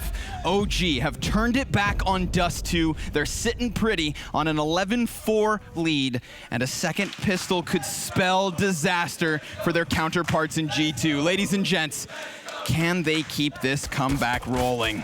Well, it's going to be a little bit of aggression from the defense first. Kenny S takes to lower tunnels and then ejects, but he has gotten them to try and give chase. Issa and Alexi popped by Jax before NBK snaps it back with just 1 kill. Damn, take notes, man. Jax has been fantastic. And here he starts this out, gets all the info, shuts down the default a little bit, shakes things up in the G2 camp, or the OG camp, excuse me. Next on the fallback, gets caught on the ramp as teammate Kenny S has to play timidly here in the CT spawn along with his help, but they can't be too aggressive. Spotting the cross, bomb can't cross itself. Yeah, Things really get a bit awkward. tricky, yeah. Oh, they're getting desperate. Oh, an attempted run boost. Let's assume that was amazing strafe, bro. It's not pretty, but it works. Mantu's able to put this bomb down. Still 3 Ts up for OG, one of which sits in pit. That's Valda. He's going to have to lock in Amanek, and if Amanek had kept running, then maybe he'd be heard. In the meantime, Kenny S is also going to come in from Catwalk, so a trident of a retake here as they look to pinch in on site. Valda versus Amanek. This is a crucial duel, and it's gone to the favor of the CTs. Another coming out of it, but NBK trying his damnedest to clutch. Shut down. G2 win the second pistol. G2 have 5. The 3-pronged attack, as you pointed out. Well done here from G2. And of course, I mean, I feel like a pistol round isn't complete without Kenny S getting a headshot through a piece of a wall or a box. Anything really, but it's mostly about Jax here, just to make this so much easier for them as they move in. Almanac 2 of the last 3 kills that went down. And here we have it. We can make this a nice long map, 5-11 here. And it's a bye for both teams. Oh, full aggression over towards the tunnels. Are they going to go ahead and call it quick, or are they going to slow down after this? You know, this is the reality of the situation. OG, they did a great job on the half that they struggled with in the first matchup, but call. They don't know what this CT side necessarily looks like. So they're going to have to test it. NBK, great timing. Amanek's going to be very much on his own. 1 headshot, that's it. So quick to shut down the players in sight. Mantu comes out from the cubby, and Valda lends a helping hand.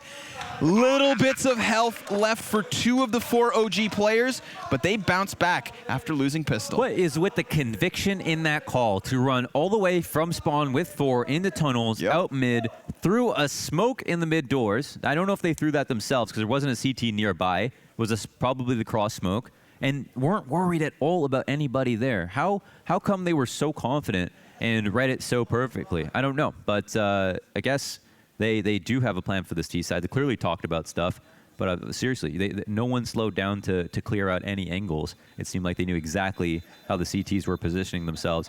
Just Jax, hero of the first round, left alone to hunt exits in the second. OG putting the pressure onto G2 just like a G2 did to them in the first map. 12-5, and they're within touching distance now. Again, a team who hates to win their map pick. Loves to win yours. So, yeah. They love to win yours. I mean, again, you have to think that facing EG earlier and doing this exact thing, losing your first one in a blowout just to bounce back on your opponent's choice. Vito is great for G2. Yeah. How can you blame them for going with the same maps, even with leaving the ability for Inferno? It's not even like it was close last time. There was no reason to believe that OG were going to come in so convincingly, but they have, and it's not done yet. But this round most definitely should be. Just that M4, just that scout. Pistols sprinkled around them. And OG very comfortable here as we fly in the Betway live odds. G2 still favored. People having their doubts, though. Got that map advantage. It's come a lot closer, that's for sure. Jump up onto Cat. If we go to a third, ooh, baby. We end up on Nuke. The other map that G2 won handedly versus them. So that'll also be interesting. As we can see, history is not repeating itself, at least not yet. Standard state of affairs here for both sides. Cat control, 1 outside long holding, 3 CTs waiting. Doesn't necessarily mean anything for either team. And it also is just the force up here for G2. Of course. Remember, just the scout, just the M4. It's the scout in the back of the B plat. M4 is sitting pretty in pit.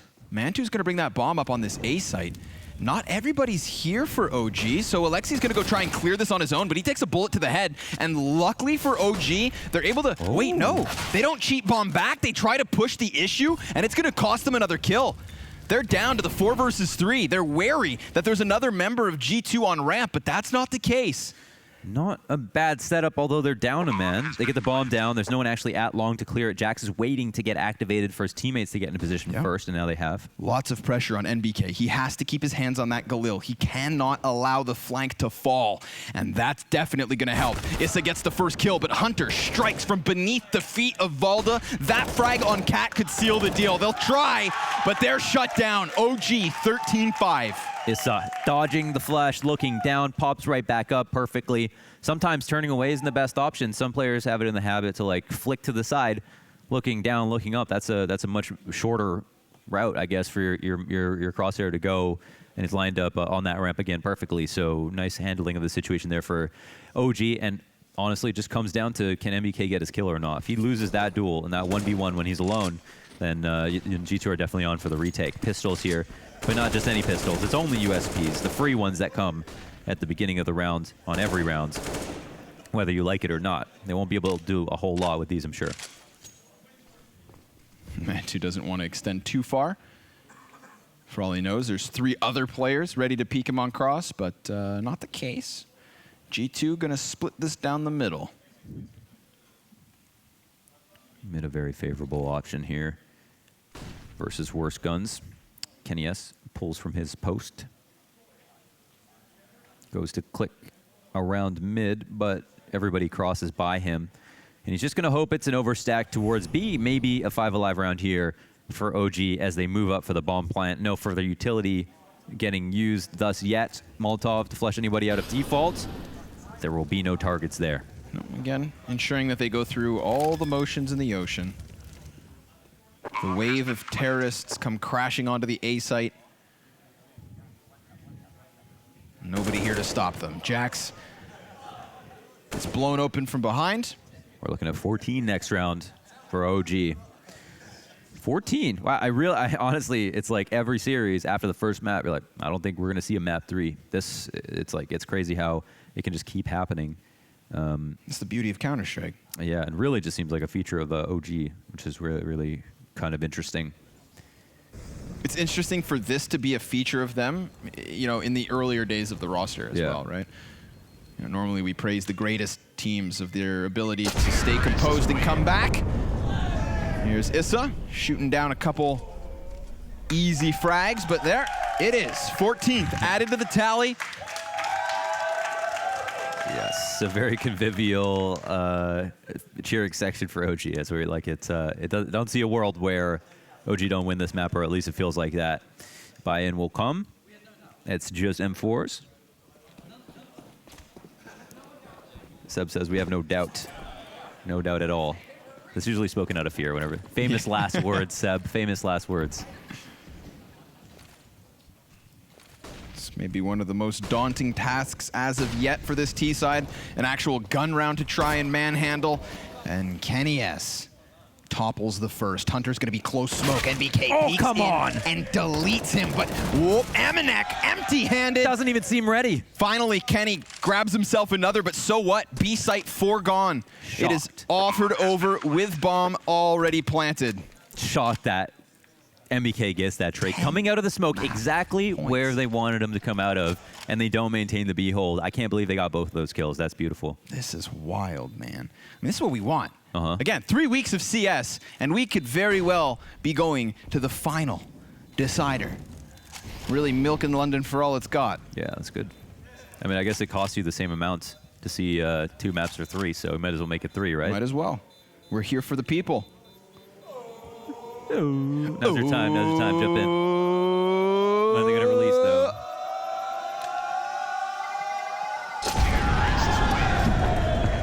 I love the consistency. It's great. Obviously, no bias, but how are you not a fan of OG in this moment? They were dismantled on Dust 2 last time they played versus this very same opponent. So to see them outclass them back is just a stark reminder. You cannot sleep on OG. Dude, G2 looked impervious, man. I loved their Dust 2. They looked awesome. And they looked equally awesome on Nuke. And I really don't think that this is just because of this score that means anything for Nuke. G2's Nuke was amazing. And OG got really confused. And that's a much harder map than Dust 2. Of course. So if they have stuff to fix in this next map, if it comes there, I'd be more surprised that OG fixed it as opposed to the outcome that G2 are able to replicate what they did yesterday. Because G2 have been together a little bit of time now. OG are very fresh compared to them, and their Nuke looked awesome. And again, that's a much harder map. That's a whole different beast to Dust 2. So cool to see that they fixed this stuff. If they fix what they did on Nuke, that'd be a shocker. And what's a beautiful thing about OG and the storyline they've written this weekend is that, yeah, they've been just blown out on certain maps, but when they bounce back, winning their opponent's map choice, those third maps, overtime, 16-14, these consistent 30-round or more benders. So we may have something special in store, but we've got to get there first. Hunter, he's going to get himself tucked into pit real deep, real quick. And he's got Jax by his side, not to mention another player to try and go for the peak. NBK's not going to clear his corner, and it costs him, but right! Blind through smoke. They rock him back, 4v2. Yeah, right. They're getting these trades that I can't believe, you know.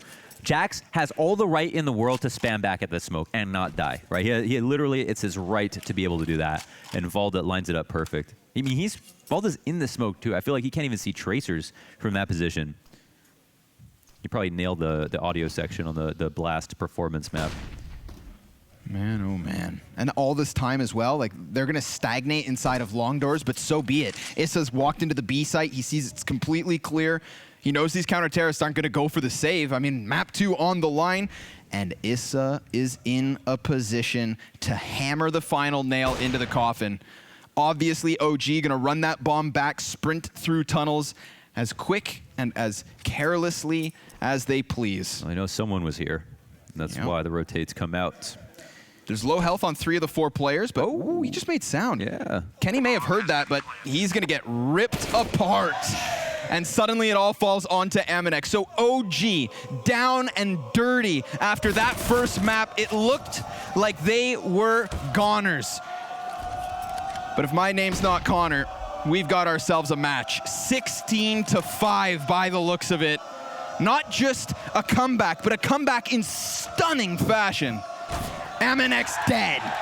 OG on fire, and we go the distance, baby. They've done it. They've bounced back on Dust 2.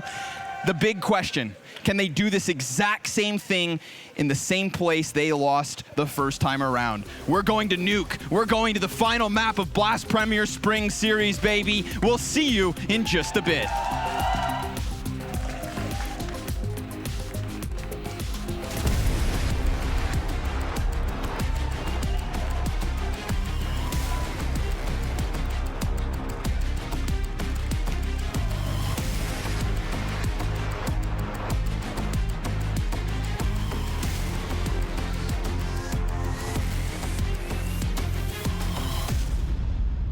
Today is a sad day because it is the last player on the Aim Chicken Challenge, so if I can get an F in the chat. Nobody is yet to beat Olaf's score of 80 points, but if anyone's going to do it, it will be the king of content. You know the rules by now. Small chickens, 15 points. Medium-sized chickens, 10 points. And the large chickens, 5 points. And, I mean, it's not even worth mentioning the barrels because you're not going to hit them, but they are -5 points if you do. So, Tarek, it's time to kill some chickens. Let's get it.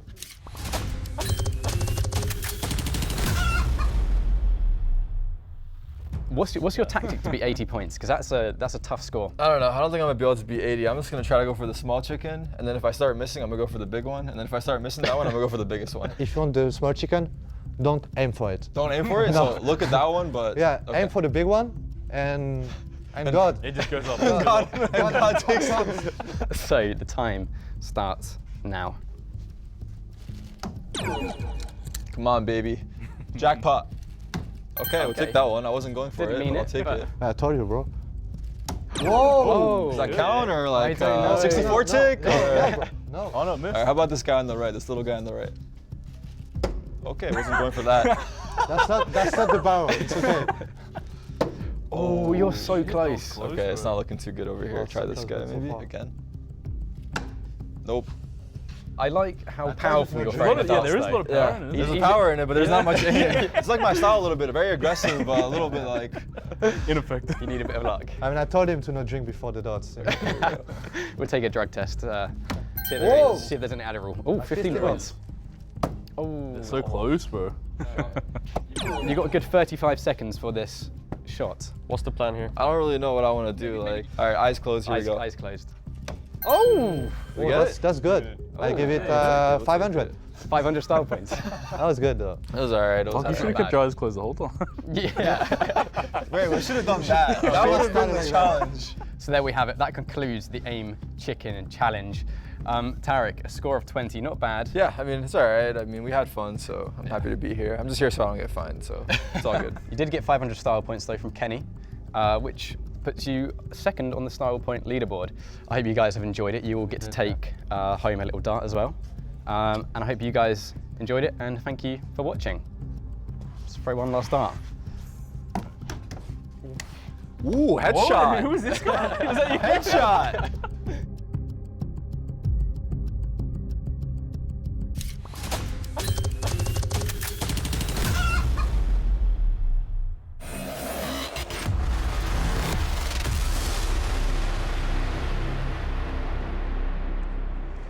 OG are still in it. They have done it again. They can't keep getting away with it. They have pushed us to a decider, have said, no, G2, you will not go undefeated in this tournament. And what is more, we might just take the title away from you.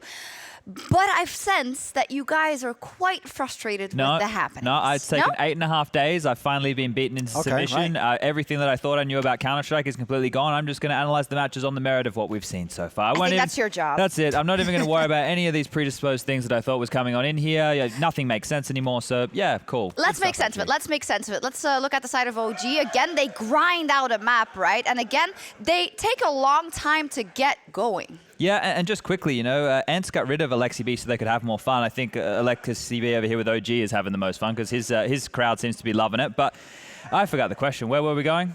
They take a bit of time to adjust. They don't seem to start as fresh-headed and as clear in communication in the beginnings of the maps, but then they find their way as they go. Well, normally they're getting the pistol rounds, right? So that seems to be setting them off in the right direction. But there is always this seems to be bickering in the start of things, right? For Alexi B going, can I just control my team? Can I just in-game lead my team? Like, can I actually just be the in-game leader? Perhaps before, because people obviously haven't heard it themselves. Yeah. We have a clip to kind of show what we are talking about here. Okay, guys, I can have go blue. Alexi, give me Alexi, give me drop. Nathan has long spawn. Guys, can you not talk? Throw an Xbox smoke. Let's just play a default towards, like, from lower. Okay? A default from lower, okay? Yeah, I'll hold lower here. I'll do an Xbox smoke. I'll be close to you, lower. Can you not talk? It's something I would like to ask We've heard a lot of that. Well, but, We've definitely heard a lot of that. Here's the difference. When we said G2's comms were messy, that was just during a round. A lot of people contribute a lot of things. And I said they kind of almost thrive in the chaos. They don't seem to mind. Doesn't even throw them off. In this team, you're not actually letting your in-game leaders say the tactic. You're saying things like, I can go long spots. You say that after he's set you up, you know, once like the air's clear again. So I feel as though that's a mistake they're making. They still won this game. That doesn't matter. We're talking about tendency here. So I think we should then transition into they do that, and then things kind of turn around. But the whole thing in that is that, well, why do you keep doing it at the beginning of every map if you know that you can win him if you don't bicker? It's almost like passive-aggressive the way he has to go about it. Because Can you please not say anything? But here's the thing. I think at this point, they just need to listen to the calls because things are working well. This game right here, one of the things that I cited that was good for G2 in the tournament was their trading on the T side. They weren't getting too many opening kills in the later stages of that first half, and then they weren't trading on the opening kills that they were losing. So OG did a fantastic job of finding those, but they were close rounds. Yes, I mean, here's one thing we have to say. I'll flip the stat I gave from before, where obviously OG had lost every single one of their map picks, but the reason they're still in the final is they've also won a bunch of their opponents' map picks. It's actually only the G2 series they failed to do so. So that in itself is a unique aspect, but I would add in as well. You look on their side, they did everything well, but G2 basically had the perfect storm in every other game. They haven't had the same level of fragging in this performance. If they can really do it, OG, on this third map, then you have to just tip your hat to them. It's fair play if they can win now. I also think we got a little bit of more of a look at G2 because we were talking a lot towards their CT side and their strategies and the way they played those things out. But on the T side, especially here on Dust 2, which should be a bit T favored, they didn't seem to finish them, especially in the clutches. Yeah, that was the disappointing part. Is it's one thing if you're just not getting into sites. Think of the T side on train that OG had earlier today. This was a game where you're getting into the bomb sites, you're getting kills, you're actually getting clutch round scenarios, and you're just almost never being able to capitalize on them. Something goes wrong each time. And while we've got this man on screen for everybody here, he continues to deliver, right? He was the highest rated player in the server right now. He had 4 opening duels there that were successful. You saw the one on that pistol round. And he even was the only winner of a 1vX situation in this game. Now, it was a blowout, as the scoreline says, but look, I feel there was a period of the game here where maybe if G2 was able to win one of these close situations, they could have broken the money and snowballed a few extra rounds. But OG are playing very, very well, right? Like in that game right there, it was a different team to what we saw on the first map. It's the same as when we look at the series before. The very first map they played on Train, there was a different team on the following 2 maps. So going into Nuke, knowing what we know from yesterday, it does look like a team who could maybe have fixed their mistakes. Yeah, I think if we look towards the side of OG, and if you just see how they have kind of grinded things out throughout this tournament, you'd have to say that you favor them, just because we just saw it play out versus EG. It played out the same way versus EG before. If they don't get blown out of the water, O2, they seem to gather that information and find their communication and then do a great job on that third map. This is why I'm starting to favor them a bit more, even though it should go to G2. I will say, in terms of the narratives and the psychological battle, the difference here is OG has been down many times. They've even lost their maps. And as you say, in the third maps, that's where they've come alive, actually. Whereas G2, up until now, it was the dream start for them. They won every series 2-0. It was easy. Everyone was fragging. They won all the situations. The CT sides, they would push up. So actually, we haven't seen G2 face adversity in this tournament until now. Yeah, and then they started to make uncharacteristic mistakes off of that. And I just want to quickly bring up their Summit loss. Their Summit loss again to a coach and a stand-in, showing that their mentality is weak. So if they can't bounce back from a Dust 2 blowout, their home map... I think this means more for G2 than it does for OG. 100%. This here is very important for G2 to win. Yeah, super important. We are going to take a look at the interview because Valda's standing by with Banks. So it's opposite day today for you guys, right? We're just not going to win our own map picks ever and then win our opponent's map pick. Yeah, that's the story today. I don't know what's going on, to be honest. Like, it's just crazy games all over the place, and yeah, I'm just enjoying it, to be honest. I'm glad you're enjoying it. At least, yeah, you've made it another step forward, mate. But I got to ask, right, is it the more puggy maps where you guys feel a bit more comfortable just because of maybe communication at times? Because we can hear the comms sometimes back there, and we hear Alexi sometimes just struggling to be like, come on, guys, let me get into this, let me talk. To be honest, I'm not quite sure. Like on Prag, it doesn't feel that way. I feel like we can play any map, but here on the official games, maybe. Like it's always different environment when you're on LAN and so on. So not quite sure, but we still have some chaos that we have to get rid of. And yeah, I'm just hoping we can do better on the third map. And the third map being Nuke, right? For G2, it's quite a confident map when you look at their past results and stuff. But have you guys feeling a bit better? Because we've seen you try and get active in it. I feel like Nuke is a really good map for us. We just really haven't shown it yet. Last time they just completely shut us down. There wasn't really much we could do. So yeah, we're going to start on the C side, I'm pretty sure, because they were the higher seed. So yeah, we'll see how it goes. We definitely need to get more rounds than we did last time. So yeah, need to show a better game, I guess, and hope we can beat them. And real quick, what's the winning formula for you guys to actually get this map and do it in a convincing way? For me, it's just playing simple, keeping it simple, listening to each other is something we've been struggling with a bit, I'd say. So yeah, listen, keep it simple, and I'm sure we'll take the win. Well, make sure you do it, mate. Good luck. Thanks. Fantastic. There we go. It is down to the wire. Can OG ride this underdog wave all the way to the title, or will it be G2 Esports in the end? We'll find out on Nuke after this. Stick around.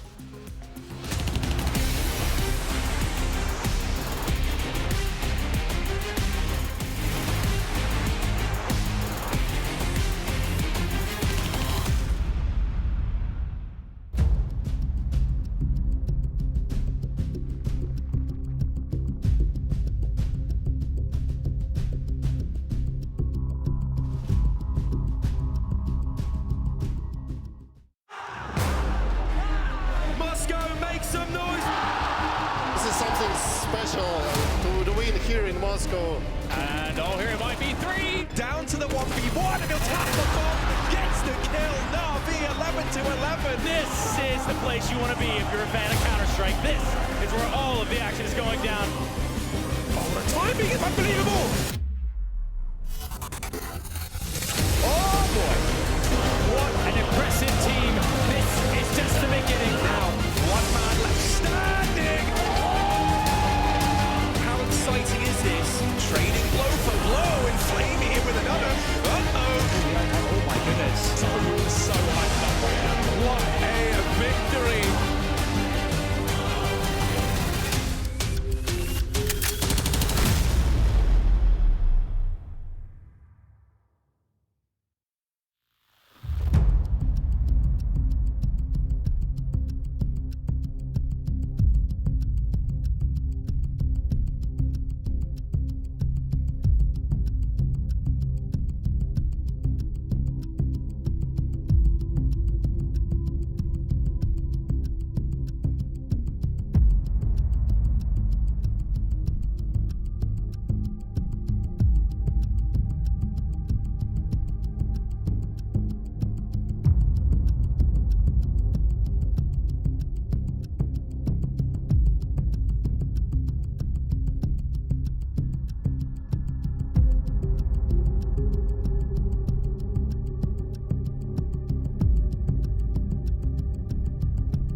Who would have guessed that OG would find themselves into the finals of Group C? Not us. Who would have guessed that after getting stomped in the first map, they would bounce back on Dust 2 with conviction? Me.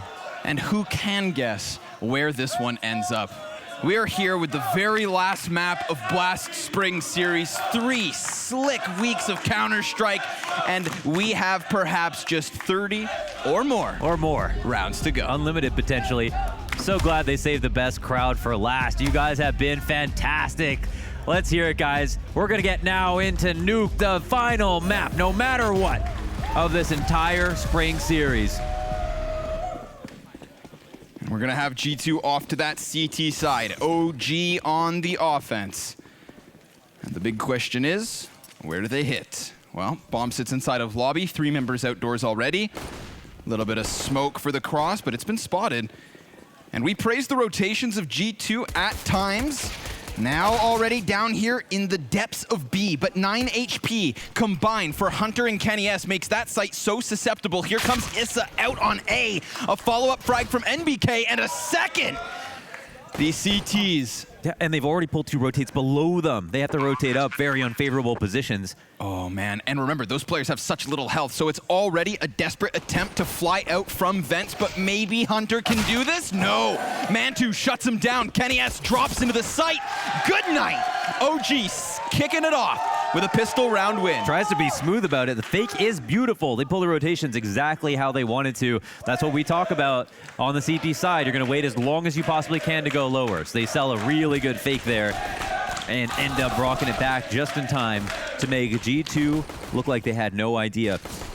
Now the trades come out and they started out really hot for G2. What was so interesting though in the interview that James did with Valda, found out Valda said he feels like it's a really good map for them, but they haven't been able to show it.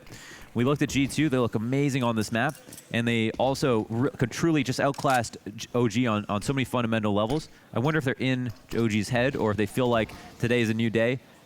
We saw a different look for them on Dust too. But again, it's good to see the confidence high. Oh my gosh. These guys just dodging shots. Third one's gonna connect. At the least, Kenny S has Alexi down to 28 health. But problem being still, OG Esports have got their footing down on the B site.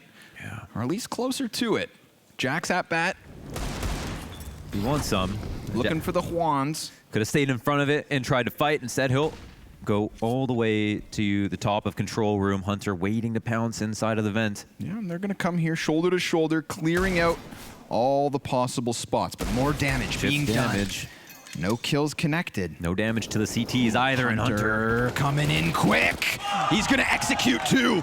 Runs downstairs, nearly a third one. Issa able to respond, able to claw back for the T's. But remember, low health. Luckily for OG, Mantu connects the headshot swiftly. Oh, options left open. Oh, wow, Mantu coming in clutch when they need it the most from a 3v3 now to the 3v1. Amanek dropping down like Spider-Man into the vent, looking for a flank kill here, and I don't know how, but he did not spot his first target. Mantu doesn't get all 3. I mean, no, it's Amanek. He has to work hard, but he ends up getting it. That's the big one. I mean, we say Mantu shouldn't get all 3, but Mantu also had 100 HP. And the door's open. Whoa. Amanek's going to rush it. Whoa, his teammate it's not there. planted. Oh, 3 seconds. Cover that. There's no way. Amanek robs the round. Close the door. C'est quoi ça? Kenny S on his feet. He's pushed into a play where he has no other option. Oh my goodness. No other option at all. But Alexi only has an angle on the control door. Okay. First things first, close the door, right? Close the door, and there's no issue here. You can spam through the door, maybe get it. But then Alexi needs to have a better angle if he's going to plant there, since that's going to be the most obvious place that gets pushed, considering their last known position. That's a big flub. That's a big flub to drop it so early too. Could have been, well, you could say, you know, G2 did good in that round to start things off, and then Mantu very fortunately brought it back. So overall, it looked like they had control of things. That one's wild. Still, yeah, you can't drop rounds like that. Listen, I love roller coasters, so let's keep this one going. Okay. Next is going to fall back. He Felt as though they were getting close. There's that single AK from Alexi to at least open up, and he even gets a second. Now the FAMAS on Nexa, he's gonna get flushed by 4 of these Ts, but so much damage, still they stand, and it's cleared out by Hunter. 2 frag grenade kills, and the follow-up. Enormous. But Alexi B low HP, has the clutch at hand. He does, but has the control room window been broken? I bet yes.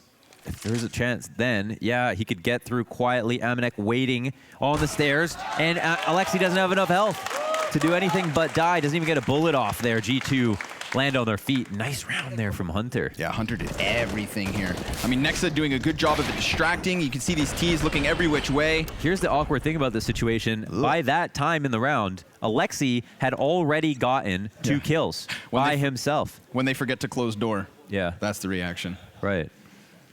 He had already gotten 2 kills by himself. They could have gone back upstairs if they wanted to, or they could have waited more for Alexi to go. But the setup was there waiting. Two players in lower already. I like it. Not a common angle, but on the top of blue box, Kenny will stand. Easy pickings, of course, versus these unarmored pistol players. Betway odds live on screen. G2 favored. Remember, they had a blowout result last time. They matched up on Nuke. This is the decider map, so let's leave it all on the line. Where is the eco going to go? The 4 Ts in front of Jax. Jax. Big long tube here, ready for the smoke to come up so he can get a call to action. Gets glocked instead. No money made. Ooh, but a FAMAS in position. That's a double for Nexa. One of those rounds you wish you had better guns to work with. Yeah, of course. Now they're going to get that FAMAS up. Mantu should take it. He's on 100 health, trying to fight cross map with the buckshot. Grab it now, I guess. Yeah, it's all his. There's players above him, though. He's going to have to cool off. If he gets a quick kill, that would be something. But Hunter shuts it down. 3-1 for G2. Best part for G2 is their ability to roam. The one flaw in their defense was not spotting outside crosses and letting OG take it. There was a number of exploitable situations there for G2 in the same side, in the CT side. So there's opportunities depending on how much game tape to study. I think that's going to be the definitive factor. Is how are they capitalizing? Once G2 get it down to the mid-round, 3v3, even 4v4, they are the ones who almost every time came out ahead because they were so good at roaming. They had such clutch players. Would hate to see that be the same reason. OG lose again, fast cross outside. Kenny S isn't prepared for that timing at all. No, he's splattered on the side of heaven. Already, Issa trudging along downstairs. Nexa tucked in by double doors. And Issa's going to give him a 1 versus 1 here. Tries to clear the corner, but Nexa bests him. And NBK not forcing the trade. They have a chance to come out from Decon. Good job from Valda and NBK. Clamping down on the vent peak from Hunter. Taking back a man advantage. All the while, Alexi chills in lobby.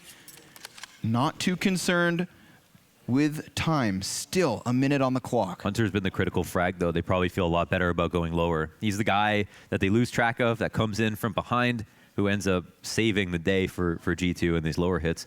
That's a free kill here for Alexi B to keep up their odds. And Jack's going to spot a few crossing. Nice, very clean shot on NBK and 1 crossing, and you can see that they have presence towards inside, but Alexi calls out his future position. Knocks him down with a nade into heaven, and it's just now on Nexa, who, you know, you'd think he's just going to straight up save.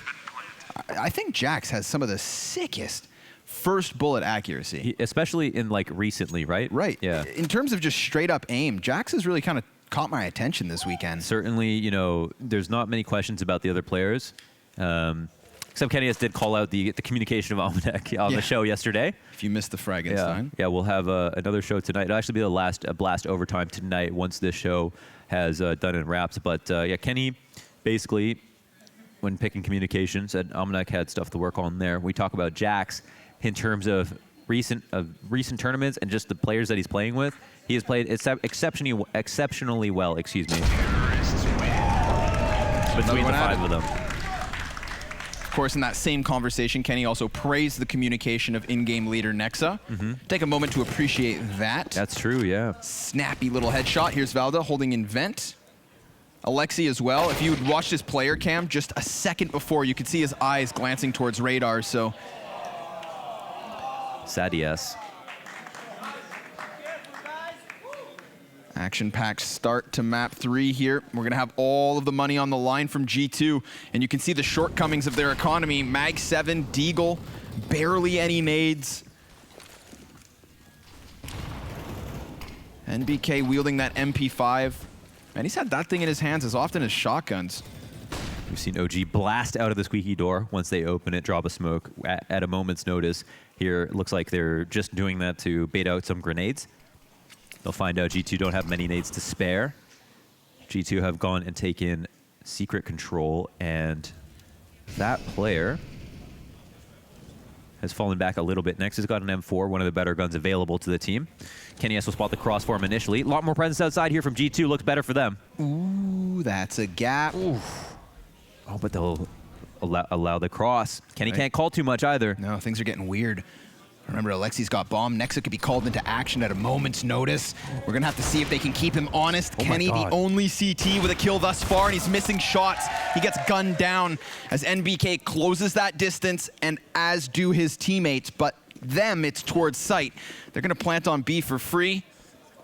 And this is OG staring a third round in the face. Yeah, they don't know it's safe just yet, but they've got ramp room control now. And once again, it looks like OG will win high numbers. 4 up, 2 here from G2. Probably worried about saving in this spot. And a nice round outside. Interesting to see that Heaven wrap going wide around Big Garage, avoiding the threat that was in lower, that was Nexa. And again, it was G2. Didn't really play too much in secret with Nexa or anybody else. They ended up playing like deep within the site, back in control room, not even spotting the cross outside. So we're seeing different looks from G2, and yet OG stay one step ahead, at least on this round. I feel like secret stairs, Nexa on secret stairs could have been the big playmaker. Yeah. But it was really tough for him to get anything going. There were so many bodies from OG outdoors. Maybe taking advantage of the fact that they didn't see anyone crossing from, or spotting from the cross from Heaven. Certainly didn't expect to see Kenny S where he was. So there was that. And you do think, you know, Kenny S by a hair misses that shot on MBK because he gets caught off guard. Doesn't think anyone's close, but you think he's going to normally hit that shot anyway. So not a terrible setup there for G2. Lot of ways to win. I feel like there were more win conditions there for OG to hit to be able to ice that out. So you could say certainly G2 have a lot to look forward to, despite losing that round. Tag. Sorry, go ahead. I was going to say, remember, just quickly, this is the half they prevailed on Nuke. Yeah. It was a 5-10 half to the favor of G2. So answering some of those T-side problems as the pause comes to... And doing it early. An end. Yeah, doing it early. Any buy up behind this? No, it looks like they're just going to recycle the M4s. All right. See what they can get going with these M4s. It's not even armor? It's just going to be such an interesting map to look at, especially in this half. I mean, both halves actually, but this T-side, for the T-side on both sides. I was curious whether Amanek would go for it. He gets the vest. What was that? Did he spend a little bit? Just a bit. Just a couple of bucks. Yeah. In his mind, a hopeful investment. We know those Kriegs can be so damn deadly. Kenny S over towards ramp. He gets that early warning. Tons of utility being thrown forward. One molly misses the mark. No big deal. CTs aren't going to peek into it. They're going to sit pretty back on the B site, toying with the idea of maybe trying to find a 5v4. Lex is going to hear some footsteps, but what is that going to tell him and his team? They really don't want to fluff this anti-eco. They had trouble last time downstairs. They ran right into a stack head first, in fact. Same one that we see right now. Mid-rounds have been clean from OG. I love the way Alexi plays for information on his own at times. You know, he needs to gather information to make clean calls. Well, he offers his own life in those moments. There's Valda. That's it. Whole back of the site's cleaned out. Hut's easy to come out of. Squeaky as well. And We've got obviously Alexi in heaven. Jax, none the wiser, sent packing back down from the depths of which he came. Kenny S also slain on flank at a 5 versus 2.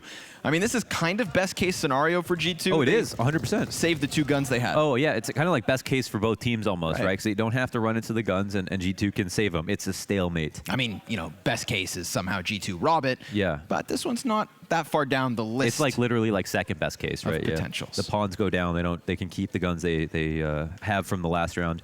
Use them again. Builds towards their economy, of course, on CT side, getting money no matter what the outcome of the round is. Mind you, important to know. There's a bit of cash here on OG if they want to flaunt it. I think maybe they go hunting. But ooh, speaking of hunters, he decides to walk into his own death. Amanek hangs onto the Krieg, and 5 members of OG stand tall as they tie and then move forward. Have been impressed by how OG can win so many of these T rounds with 5 alive. That's normally a tall task. Second pause called by G2 already. Feels like they're so good at dominoing their entries, getting 1 kill, getting the next kill. Things start out well, things end well here most of the time for OG. Buy is in, it's good for both teams. Hunter on a worse gun, a lot of options to consider, actually. You know, number of setups that they could use here on the CT side, just as many options for OG. I don't even know what the best one is. We know that OG like to fake outside the ramp. We haven't seen that used yet. That's a fair point. The playbook could be deep. And they're haphazardly flipping through pages. Hey, want to burn some books? Just watch Jojo Rabbit. Buys up. With Prius. We had a movie now with Prius. But yeah, we're on a very important round here. 3 of 4. Could even up here for G2. They need this for their confidence, man, after these past couple of rounds. Yeah, they've been kind of battered. Lots of presence up here on this A site. Whoa, Alexi, he's going to walk in with bomb. That's an easy first pickup, but Amanek stays tucked. Here's Hunter off of Hut with a second. SMG, not a problem. 4 versus 2 to the favor of G2. They're looking to lock down the A site. NBK's desperate, but he's punching his way out of Hut for the moment. He holds. The bomb is so close. Does he want to walk out into it? Oh, Hunter drops off of the Hut and is going to move to the back of the site or just off the corner of the smoke. Easy vision. NBK is going to play it patiently. I don't mind this. No, not at all. There's a minute on the clock. He's at least cut it down to just the single-man advantage, but he knows the molly burns him back. So with this much time left over, you can know the spots of the CTs and just think if we just wait, they'll start to move a little bit. Yeah. Start to thin out, reconsider their options. Sure enough, they are. And 2 goes to clear out ramp. I thought maybe you think about flanking Heaven, but it's probably worried that that's a bit too obvious. MBK will take a liberty to walk out of the squeaky doors. Yep. Good crossfire here, though, from the CTs. Wouldn't expect this to be broken. It's going to boil down to timing. Ooh, that's a first one, and Hunter's not able to extend. Now he's spotted, but good job by him to deny that, and man 2 down. 4 rounds apiece. G2 lock off the A site. Yeah, he made a case for it. Got the first one, no damage at all. Could have turned and got that kill, but Hunter was too composed. He's really good in those spots, and obviously had Jax right behind him to take the second peek. You know he had to make that call. Does he stay on Hut? Does he fall down around smoke? Yeah, that one right there where Valda dies. Vent kill? That could have been a quick call from Issa, because Issa is standing, he's the one who dies in front of Hut, but he looks up and sees it. Issa says top Hut right there, maybe Valda snaps to attention. So I'm not sure if he got too frustrated there, but we don't know. We don't even know if Valda heard it and didn't respond or what the case was, but quick comp could have made a difference. Well, listen, this is just more of what I want. Keeping Counter-Strike as close as can be. OG definitely probably happy with their improvements already, but there's still many rounds to play. Little ramp spam with the M4, but this server falls silent. Kenny has only presence towards the cross in yard. Flash here from the T's. Kenny S will be drawn back, assisting his teammate in holding. Feels like OG have something to do here. Whoa. Mantu maybe waiting for that opportunity. Yeah, hunting an opening pick outdoors, but nothing given up by G2 until they attempt to cross. Wonder if they count smokes there, if Kenny S was the one who threw the second smoke on ramp. That might be a bit of a tell. Ooh. Well-timed spam. Timing is ace. Hunter's going to tuck in close. And of all the players to die, that's the bomb as well, so it's going to get a little sketchy. They're very wary of follow-up bullets to start flying through, but 25 seconds. I mean, if they're going to try to hammerhead their way into this A site, last time it did not go well. 20 seconds, and they'll try their hand yet again. Hunter comes out from the corner. Him and Nexa each with a kill apiece, but bomb's been thrown into the dirt yet once more. Valda's gonna find a crucial kill. Amanek, he let one out, but Issa still executed, and nothing further for OG. It's G2 back in the lead. Not the best round there from OG. Working to get out of Squeaky, waiting, continuing on with their strat. I thought they had something going when they pulled Kenny S back to rotation on ramp. You know, there was a hint of a fake, but they didn't use it to get outside control. They didn't try to split with that. They didn't have any big lurk going on. Instead, they just basically tried to commit to the same site that they had lost a kill on for free. And I don't know if somebody missed a vent, but it seemed like that might have been the case. Mantu running right by with the bomb. Teammate coming out, Hunter just in the optimal position to take advantage. Yeah. In hindsight, with that aerial view, it does kind of seem like they missed the vent drop. And I feel like vent drop would have been a great moment that for that to makes more happen. sense, right? Because we look at the upstairs and you're like, wait, why is upstairs so appealing? So there's a thought, but part of the art of the vent drop is creating so much chaos that people can't focus on it. And then those 2 seconds where you're running from the door to the vent, nobody can actually respond and spam a little bit extra. But we didn't see anything to help OG with that besides just throwing a smoke out, 1 flash, and just running. Hunter had a great position to counter it inside of the corner. He is currently 11-5. Superb start to his CT side, 115 ADR. Wow. Back in with a purchase for both these teams. Early grenades over here towards door. Little spam, a little smoke, some fire. All the elements of a good party. Loved OG's attention to outside, even when they were losing so many rounds versus G2 yesterday. We'll like to see them try to abuse that more. Although the adjustments again from G2 outside have been nice. Nexa now spotting from the back of Big Garage. No scoped weapon, just the M4. I won't be surprised if we get back into where OG started this half, that secret to B play. Or at least secret first and foremost. They've really given away outdoors recently. Definitely, test it. They Molotov the secret stairs, gonna prevent any kind of a peek. Looks like wrap smokes. I'd be scared of Kenny. He's gonna miss that first shot. Nexa's gonna have to weigh his options. When does he try and strike? He finds 1 kill, and so does Hunter. Flying into the equation, he gets himself a second. Now Mantu's on the kill feed with a 2nd kill as well. All the while, Alexi B locks down lobby, but he's lost bomb. Great cover, left, right, and center. All CTs. And there's the 3rd guy spotted. Alexi trying to make this a 1v1 while he can. Flash to come out, Amanek playing games. 30 seconds. I mean, if he's gonna play for this, he's gotta do it now. Problem being, ooh, he's lost his head. G2, 6 rounds to 4. I love Hunter in this moment, coming through that mini smoke with his teammate Nexa in the big garage, Kenny S there inside of Hell. They were all covering each other, man. These were 3 brothers, right? They definitely had each other's backs. Hunter takes the biggest risk, but he's the reason that no one else gets killed easily. Right. It takes so long when it could have fallen apart.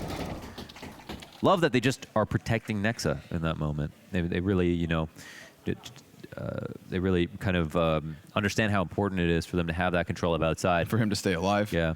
I mean, he was really in that position that kind of disrupts that entire wraparound. Yeah. You know, if there's nobody inside of Garage, then you can easily see how Mantu could have wrapped into the 2nd entrance of Hell. Yeah. Suddenly your Opper's dead. And there's obviously something special about knowing when you can push a smoke because the smokes are thrown, and in the dry run, nobody pushes them. Yeah. So sometimes people fall asleep at the wheel, they don't hold the smokes, and Hunter found a good opportunity there where he thought OG expected no one to be holding it, no one to walk through, and he just waltzed on in. 6-4 here in this first half. OG, if they come away with a few more rounds, they'll have a much better half than we looked to in the last time they tried this. Yep. But they're going to start round 11 now with very bad guns, just the pistols.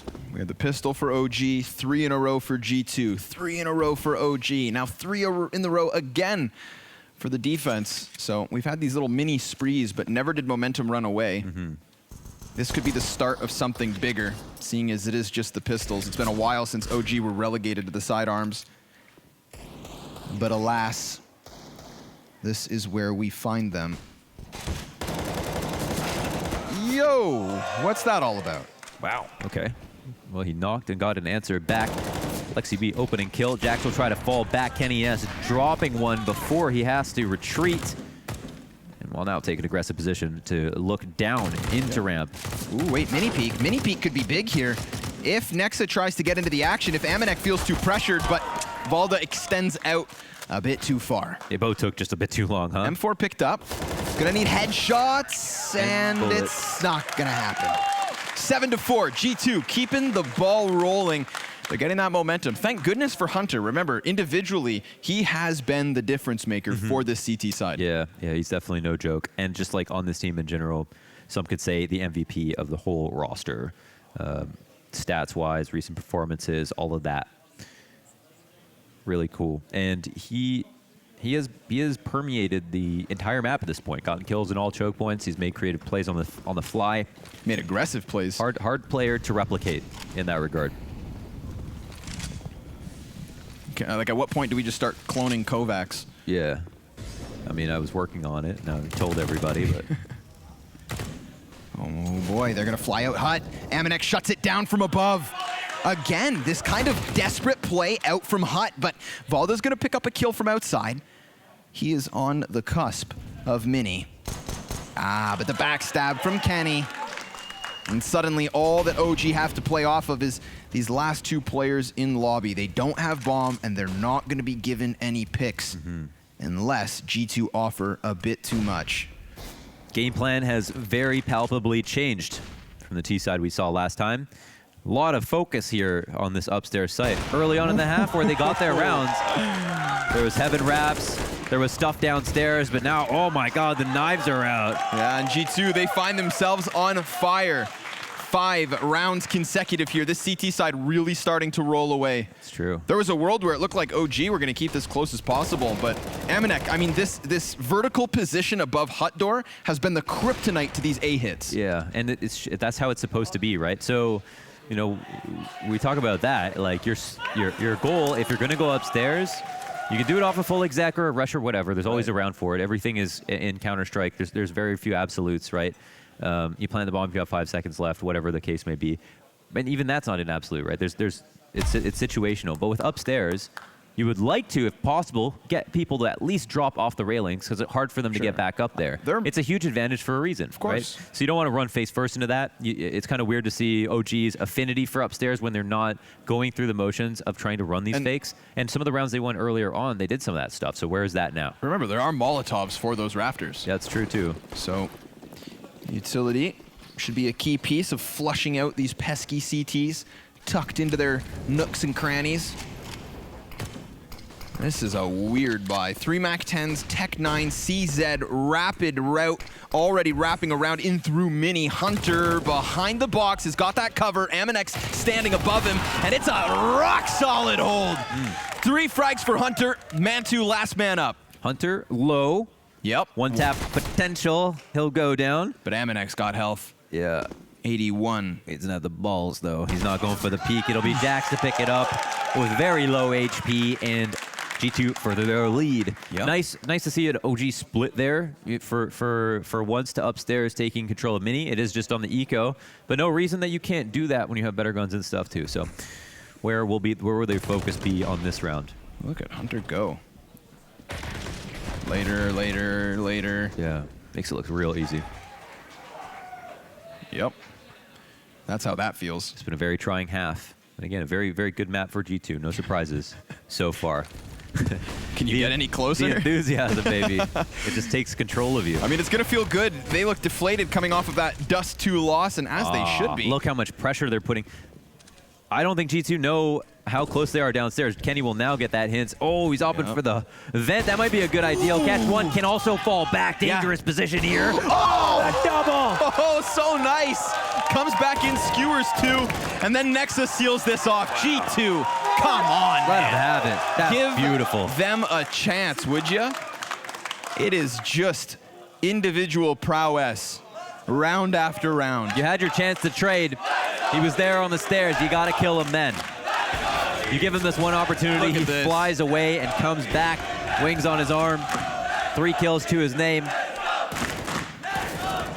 Kenny Swift. And I mean, that's really been the story of Kenny throughout this weekend. Has just been he's so consistently hitting shots, so consistent. Not always like the hold angles. You know, he's talked about developing his game, but that's a classic Kenny S. And there's been tons of those, yeah. You love to see it. Not if you're OG. That one's gonna hurt. Because it felt like they'd finally gotten a little bit of footing towards that B site. You just said it, right? The pressure they applied that quickly, it did have G2 kind of scrambling. They made all their noise in the squeaky so that they could run downstairs. It was only Kenny by himself, literally. Has to form a miracle to be able to win that. Oh, Once again, running into the blender versus Fur, Hunter, top of the hut. Finally. Oh, good trade comes out, but Nexa looks to pick up the pieces. 2 up versus 1. Alexi, only Mac 10 in hand. Better guns all over the place if he can find them. Don't know how close, though. And Kenny is now moving in for the kill. Interesting, though, to make it a 1v1. He drops off, and Alexi, he loves to take this fight. We saw how patient he was in this moment. Jax pops up behind him, pops his hat right off. That's it, 11-4. That's going to be the score as we get ready for the second half. Again, it looks so close at the start, but 8 consecutive rounds popping off out of G2. They could not break through that A site. Will they hold the line as we come back to OGCT side? We'll see you guys in a bit.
Encore un low HP minimum.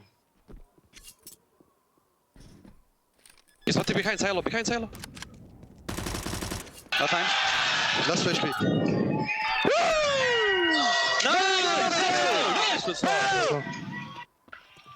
Wow, calmed the exact spot and there. clean, baby. Yeah, just off the audible, behind silo. That was a mistake, though, definitely from OG, for but sure. A great way for G2 to rob back what could have been early momentum there for OG. But here we are. It's the last half of the last map of the last match of Blast Spring Series, and this is a beautiful place to be. Cool. OG would probably rather have a few more rounds after that T side. Last time these matched up, well, it was 5. They've gotten 1 less, and yet their objective all the same. Stop G2 from taking the lion's share of the cash. Stop G2 from getting that top seed. And stop G2 from winning nuke again. Did he just... Door just shuts down the grenade, and now Issa's gonna get 1 headshot, but already 2 in for the offense.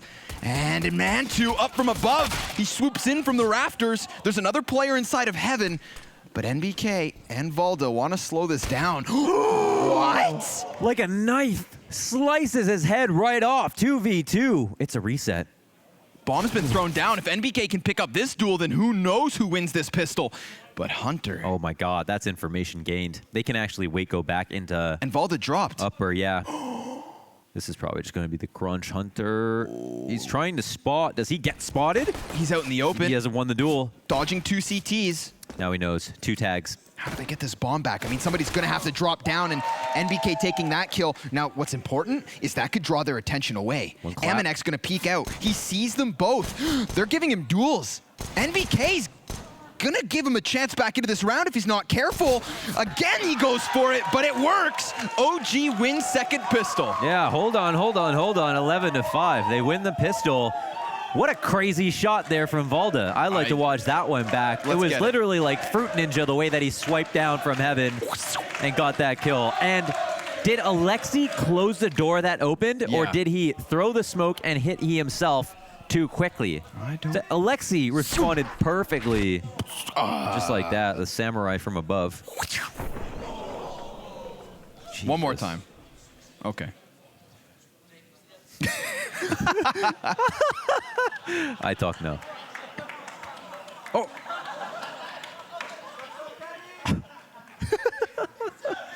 Is that no talk, now listen? Or what's going on? Or he can't be heard? Technical issue. Oh, okay. I don't know. Maybe it was some I'd kind love of... to know what happened. I would be so furious if I was a player in that situation. I would be livid. It's like reaching for cookies. And I'd be so concentrated, someone flips my mic up. I'd lose it, man. I would lose it. But I don't know what happened. Maybe it was sound quality, scratchy mic. Oh, I see. You know, one of those... blowing out his ears, yeah. Guys, there's 2 of them on B. Okay, yeah. Something like Maybe that. you don't want to do that for everyone. That's so loud. Oh, man. Oh, okay. Now you get the point. Whoop-de-doodle. Glocks. Lots of them. I can hear dazed now.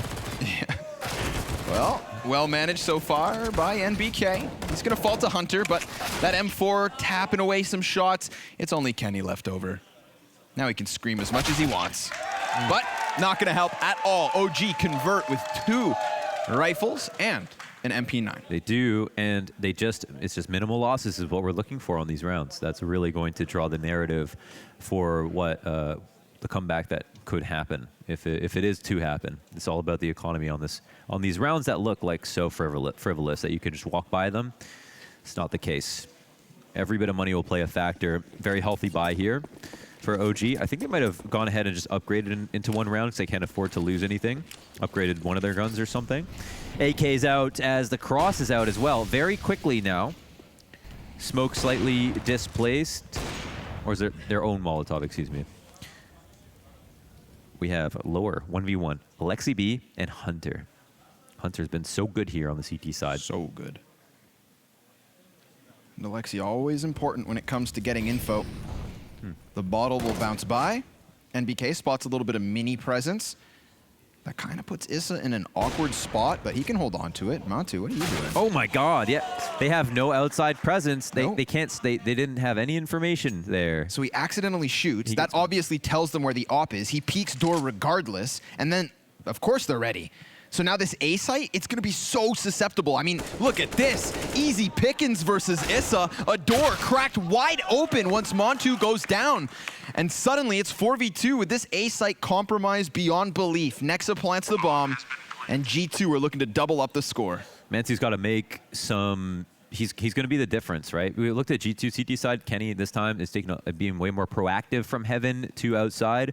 We need to see that from Mantu, and it's like once the problem can be too far gone if people have already wrapped into Big Garage and you don't know about it. That's how a kill like that happens, right? He didn't do his job earlier on, which was to watch or to call for help to help him watch, to get a flash into Mini if you really needed that, something. But coming out that late, spotting the players wrapping around that far, it's just a symptom of not having the information early enough. So G2 take a formidable lead now, 12-6. 4 rounds and they win the match. Bomb plant goes off, but what's most troubling here, obviously, is the fact that it looked like they were lost in this match. That's what's most troubling here for G2. And I think that they upgraded something in that round, which means their economy is not in a fantastic place as well. In fact, looking at what's available to buy, Mantu has a MP9. Alexi B has retained the M4, and I don't know if Valda also has a gun on the floor. I'm sure I'm almost positive they're going to put whatever they have into the rest of this. No weapons try to on the go ground. for it. Yeah, no weapons on the ground. It's a ropey buy. And it's it was very those ropey. 3 saved weapons from the last round, so I feel like they're gonna try and stretch the money as thin as they can. You can totally see why they need and they feel like they need to win this round. That was a really can't let slip. We can't let rounds like that slip away again. You know, like to what percentage of the round do we allocate to Mantu's mechanical mistake? Not mechanical. I'm accidental saying, shot of the well, op. that's like one problem, but the bigger problem is not getting the info earlier. You know, Right. he puts himself in that spot where if he doesn't peek at all, he's screwed. But they're already watching heaven. Here we go. Smoke's back outdoors. Smoke's aplenty. Little spam. Not going to connect in the least bit. MBK's got to be careful. There are T's swarming this outer yard, but they're going to go and creep and crawl their way down secret. Now, we saw MBK get caught in moments where he would try to give chase to the secret stairs by this late lurk. Remember, Nexus still standing at the base of Silo. There's a good first headshot, but Hunter trades it. Alexi's able to get one in the mix, and it's Hunter again. Pristine headshot after headshot. Was he going to come back to that? He goes invent. MBK, does he know? He doesn't even realize that could have happened. Hunter's coming back to pick things up. He hasn't spotted Kenny yet, though. And he's going to double back behind them. There are layers upon layers, flanks upon flanks. His scope could have been heard, but he's going to have to make his move. 40 seconds left. He's very wary of Decon, not quite sure where these CTs have both got off to, but they are here. Easy execution versus Mantu. Doesn't get back into cover, but there's also no peek. NBK plays patient. He's looking at his teammate's screen, trying to figure out what they should... Kenny seems to know. No, not even a chance. Oh! Two with the deagle. Again, NBK rocking the deeg. And slapping G2 back with a round, not letting them string together consecutive wins. Yeah, terrible guns. Good rotations into lower. They get into position quickly. They read the situation properly. They have 3 downstairs, 2 upstairs. Bah! Obviously hit all their shots. They win the mid-round game that G2 were so good at, being able to pull away from them time and time again. So that's something back. Now, full strength on both sides, relatively. I say that Nexa has a deagle to work with, and they're actually quite low on grenades. Aggressive Molotov to try to cancel some of the smoke. That one lands late enough that it's not going to be too much of a problem, but hope to see, you know, some spam as they cross. No shot goes off, but Mantu has full attention on this. Down on the B site, we do have Valda and Alexi already.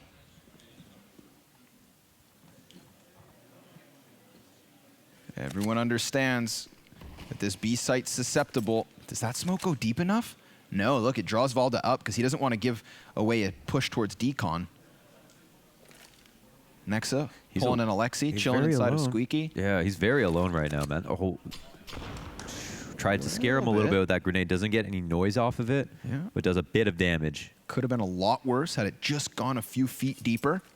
This time they do still think it could be upper. There's 4 going back and forth. Trying to Alexi far on spot. ramp. Valda's going to spot 2 now. Yep. Smoke blocks off the vent drop. Alexi's behind them. Alexi's amidst them. Jax sees this, gets the AK out, and cracks ahead fast enough. But Valda's playing above these other Ts, and they don't know! He stopped that bomb, 30 seconds. And Kenny S is going to come down from decon. Could very well clear the player above him. Valda plays proactive and takes him out at the knees. 4 rounds the difference now. He's a lifeline. He's a lifeline there. His 2 teammates die at the drop of a hat. The control rotate the player in ramp. He has to be so efficient. Sprays perfectly. Jax doesn't get away. I don't think he misses a bullet this round. That's so important by him. Like, I want to say nice, but it's just like he just plays it so well. And look, it's 12-8.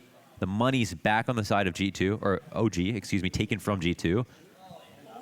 It's all these 2-letter names. It's really starting to wear down on me. But we're almost there, Mohan. This is that makes it so real. That's a play that you look back on if this map is done. Big spray down. Yeah, that's a play. To me, that's like those Amanek moments up on the A site when G2 were CT side. Yeah. Just one of these anchored, pinned in positions, so difficult to disrupt that spot as well. You know, we talked about the potential for the Molotovs through the upper windows, but once you're down in the depths of the B bomb site, it is nitty gritty. So Valda doing a good job. 3 kills with a single magazine of the FAMAS. Accuracy on point. Economy in the dumps for G2. They're gonna have some deagles to play around with. No utility, no armor. Mantu dances with Kenny. 1 shot off of the deagle, hits the mark, takes away a 1/3 of his health. They go ahead and try to throw a body over, looking to offset the crosshair here, looking to make things awkward, but Mantu's got trigger discipline. And he's even got wall bangs. Teammates swarm the site, and that's 12-9. This is where we wonder what's G2's response.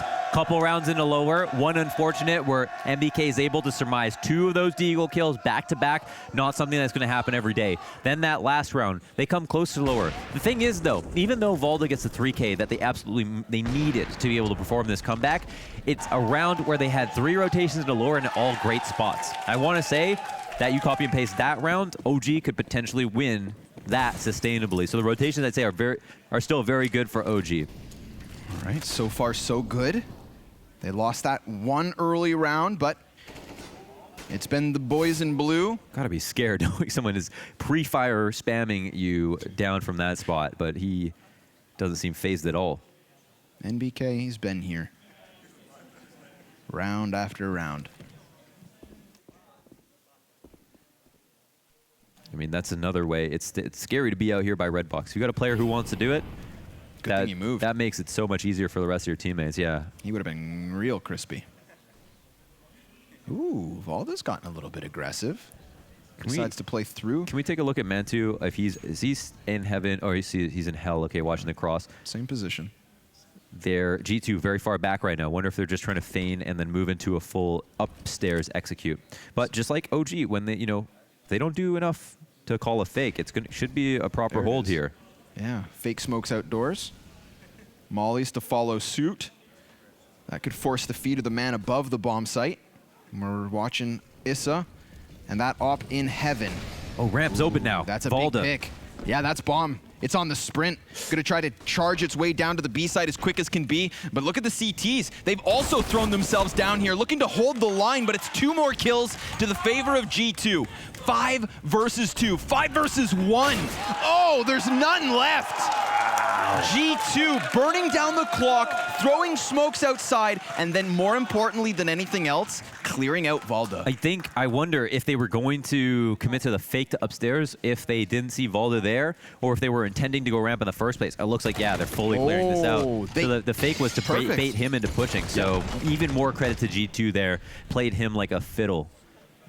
They run lower, and you have no choice. You can see OG scrambling to figure out how to rotate in that situation. And they get into lower quite quickly, but still not quickly enough. And remember, they have Very minimal wiggle room to play around with. That is 2 of the 4 rounds that they've given up already. NBK's playing proactive, gives chase around the smoke, but Jax can swing it back.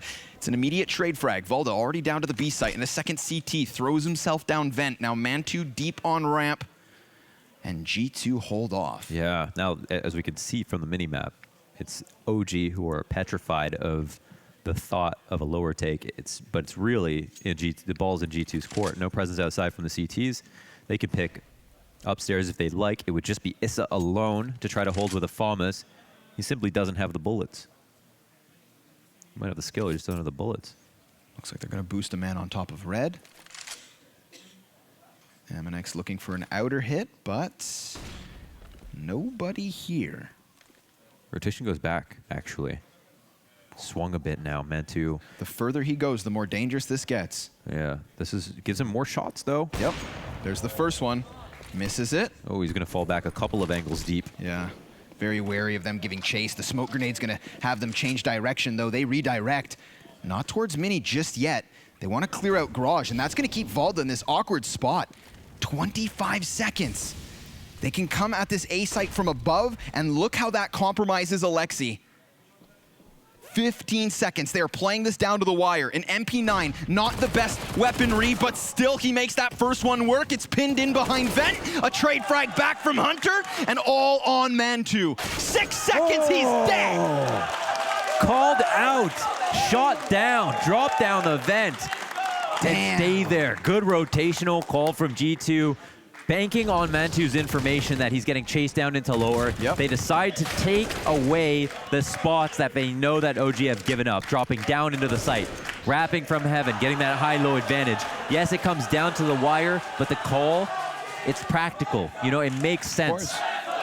2 out of these 3 rounds won by G2, coming by way of a heaven hit, making that A hold awkward. And OG, they're going to have to be playing for the overtime. They give it all up. They save what they can.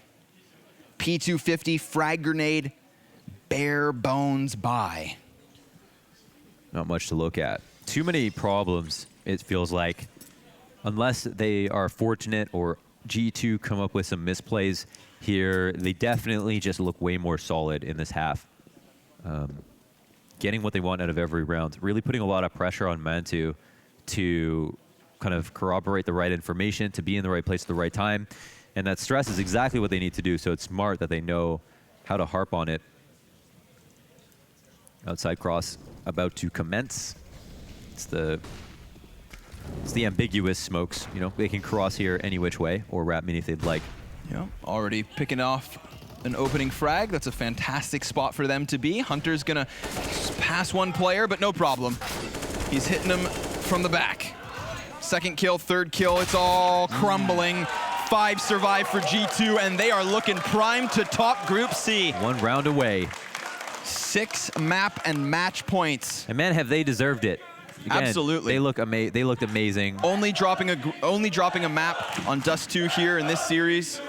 Nexa been such a great caller. All the stars aligning. Kenny S back in form. All the great storylines you want to see to G2. Hunter has been hot. And even on this map, Aminex putting up numbers. He's been a rock-solid hold. But it's not over yet. Full-fledged buy. Smokes again outside. They will try to get their position down secret stairs, and they've done so already. Looks like MBK might find an opportunity to try to jump up on the box if he so pleases. Hunter might know he's here. They've tried to flush him out of this spot a number of times now. Yep, he's a little worried. Who will win the lurk duel? It's actually MBK to come up behind, tries to line something else up, gets a little bit of information. It's somewhat for free. He doesn't know Aminek is there, though, Valda. Is he going to be prepared for this? Instant headshot, not too bad. Won't get his head blown up by Kenny S. Actually comes out with 2 kills. Drops down. Considering that the utility was so low from OG, it's a good thing they didn't have to stave off some sort of a full-blown execute. Just great timing by NBK outside. Solid hold from Valda, but here's Nexa. It's going to lose a lot of health there. Good wraparound from NBK to at least hit a headshot. Cultivating these mid-round situations with a lot of roaming is where G2 flourish. This is where they take most advantage. Now they have low numbers, but if they can recreate this situation, it's only going to get worse for OG, the new team, the team that are still learning a lot about each other as well as their maps. Putting stress on that is what they specialized in. Don't forget, all of the decider maps for OG this weekend have gone 30 rounds or more. And it seems like they're just 5 away from pushing the issue. Here's Valda. Again, just going to lock down this B site all too easy. I mean, at that point, they had boiled it down. Coming out of the first half, no one had more than 10 kills on OG.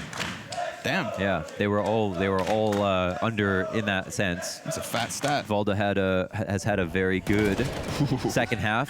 MBK important lurk frag there. Also cool to see MBK comfortable to be alone, like outside when, you know, everybody goes outside so much. It's a very dangerous spot to be in. Yeah, I think it's just the round previous. He's playing close smoke, gets 1 kill, and then like 4 AKs just spam him back. It's basically, if you get 2 kills and you're the one who plays outside, let's say you can do that every round. That's amazing. Like you're doing so much for your team. You're also making it easier for Mantu. It doesn't feel like he's ready for this level of presence outside from a team as good as G2. So good Definitely not on his own. Good on MBK, yeah, to be helping out in that situation. To be fair, you know, we look at Hunter, 27 and 15 at the moment. He did stay completely aware that NBK could have made a move like that. Yeah. And he almost catches him. You know, this is one of those horrifying situations for NBK where what's supposed to be an easy victim suddenly pulls out a knife.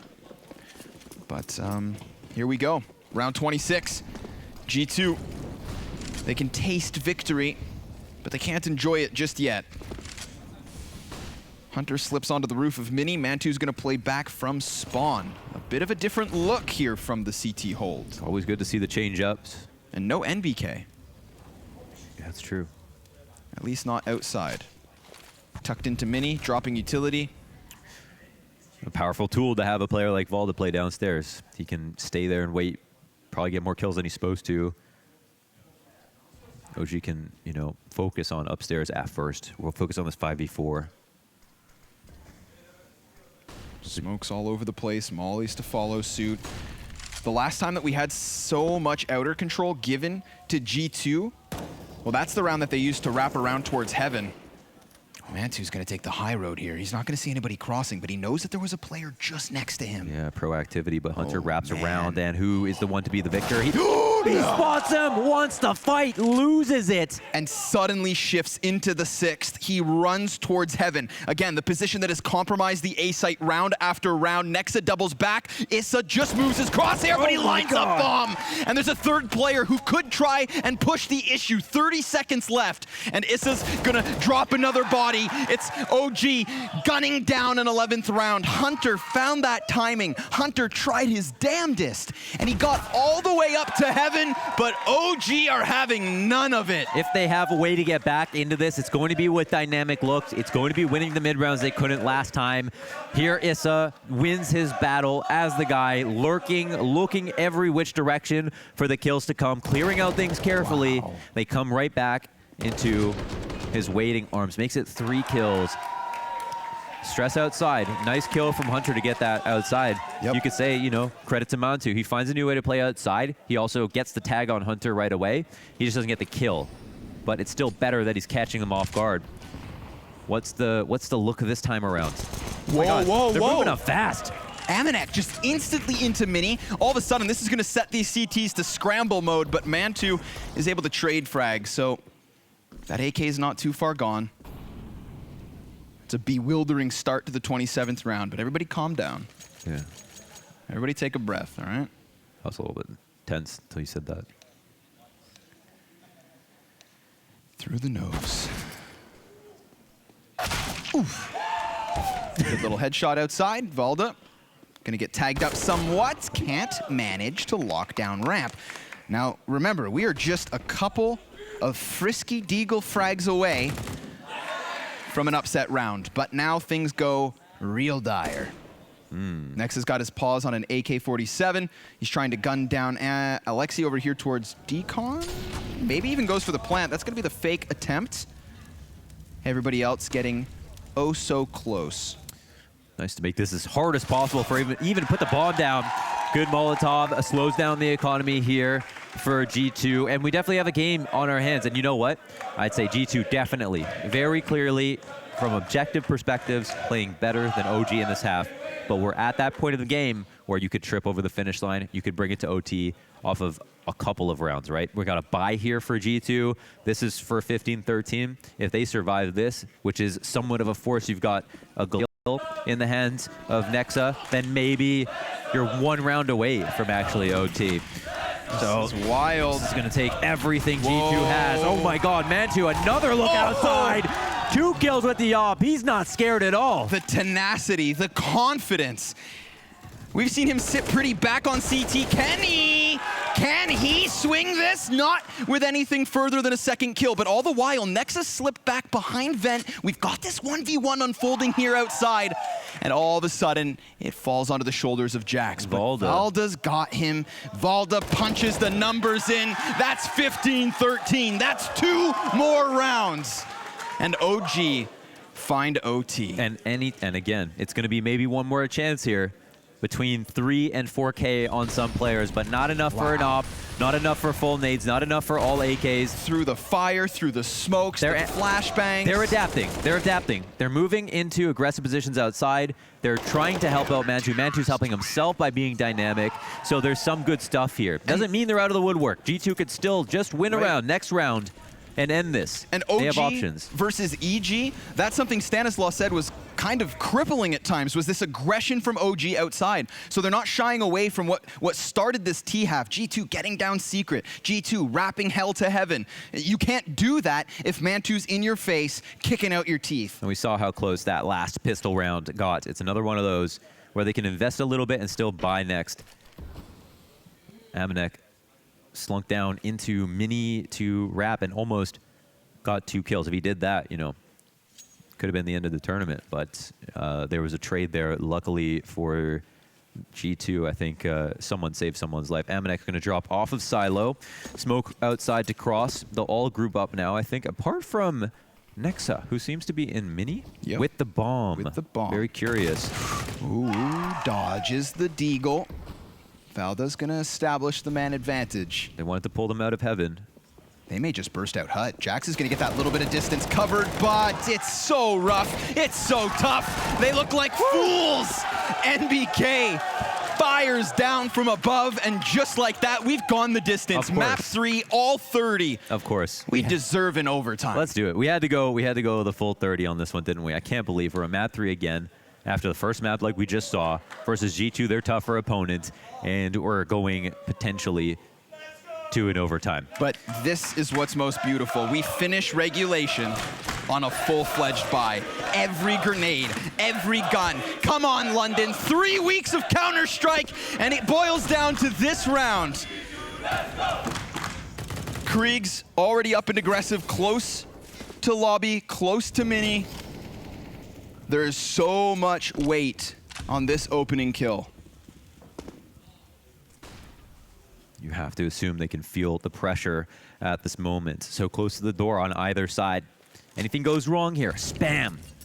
A good timing could make all the world of difference.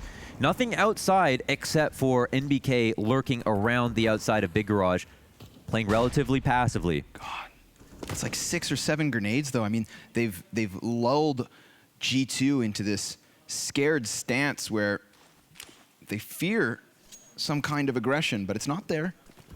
Not this time. Well, the baits aren't working out too well. People figuring out what smokes to throw. And it looks like they're gonna, we don't know if they're gonna attempt the cross or if they're just trying to make it seem like they're gonna cross. Yep. They're not gonna risk Amanek's life, it looks like. It's just going to be right into the upstairs execute, ladies and gentlemen. This is wild. Counter-terrorists already down to just a single flashbang. Oh, ramp. Ramp could be hit. Valda's gonna look to lock it down. Alexi, he's caught close door, and Valda gets nothing. He's just gonna try to eject down to the B site as fast as he can. That's a crucial kill from Mantu. Now Alexa's gonna lurk just outside of the squeaky door. A quick headshot could be what's needed here at B, Maybe they play the retake. This is insane from Nexa. He has control of this vent drop. They have to find new ways in. MBK goes down. That's over towards ramp. Valda, he's gotten himself another, but he doesn't extend out. He has 1 HP. Mantu, 100 health. He sees those double doors swing. They're not in the best spots. They don't have control room. They try to slink one back behind Dark. Amanek has a difficult position for the CTs to dig him out from, not to mention a little bit of helping hands from ramp. Spam coming through the floorboards. Frags being added, and G2 1 frag away, 1 HP away from shutting down the dreams of OG. Kenny S pops off as G2 top Group C and take that fat stack of cash. One hell of a win.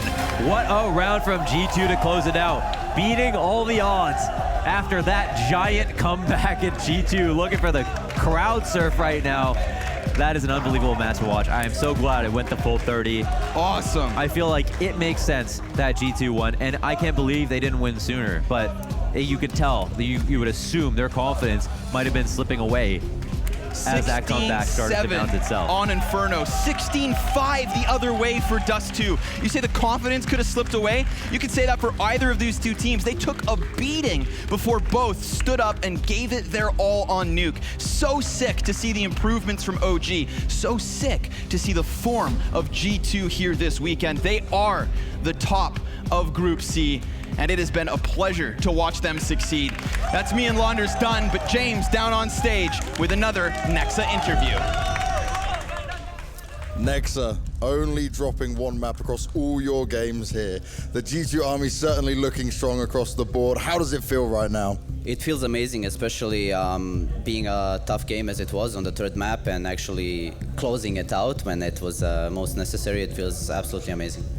What for you, though, went wrong on Dust 2? Was this more down to you guys, or was it OG's improvement and learning from last time? I think they had a really good preparation. They anti-stratted us pretty good. They had amazing utility damage, like we were getting naded, Molotov out of position always. So they did their homework, but also I feel like it was like my map. I didn't really show up like strategically or even individually for that matter. So I would just like write that map to me, like I hinted at for sure. I was running it down. You're always honest. You take it. You take it. Now, when we spoke before, right, you were saying Alexi, he's got a good in-game leader. You respect his style. Are you impressed with just how much OG improved, considering, obviously, like you guys, they have made some significant changes? Obviously, they're a very good team, and I've said it before. They have really like good individuals, and they are working really hard. I know this. And if they just keep going the road they are, when they show up and they bring their A game, you can see that they're actually a really good team. Now, you ended last year, you won Malta, then you've come in and win this now. Are you truly into this system and believing in this project? Is this the way you're going to see you guys going forward throughout 2020? Yeah, 100% we believe in what we're doing, and we're just going to keep doing it. Well, we look forward to it. London, one last time. Make some noise for your winners, G2!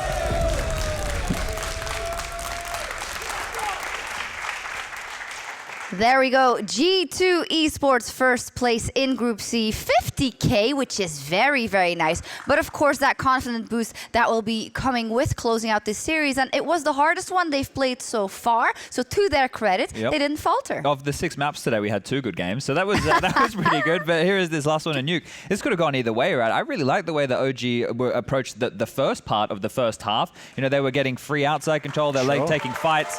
And then they just started going for all these weird, like, topside pops and topside hits. They got a bit obsessed with that Astralis vent boss. Yeah, and it wasn't working. Obsessed. There were so many players towards the top side for G2, so I think when they go back and watch the demo, they're going to be a little bit frustrated in that regard. But yeah, OG definitely showed that they have that resilience, that grit that Duncan was talking about earlier. So props to OG, because the whole time I've been here like, oh, they're just going to get blown out of the water, and they've proven me wrong every step of the way. Yeah, I agree. I think maybe we undersold them a little bit at that. They were the 2nd lowest ranked team by the teams themselves coming into this. So the fact that they push it all the way into the final and to a map 3 versus G2 is commendable, Duncan. Yeah, absolutely. I think they showed, I mean, we've used this word again and again, but character. Every time they're coming back into these games, they're not big with a big lead and then they're the ones blowing it. They're the ones who have to scrap all the way back. And they did it again here, where there were times in this game it looked like it was going to be a blowout for G2. Yeah. Look at I mean, this. that first half was huge. Yeah, Kenny S obviously going off here. I'd also say another factor for G2, which is a big positive.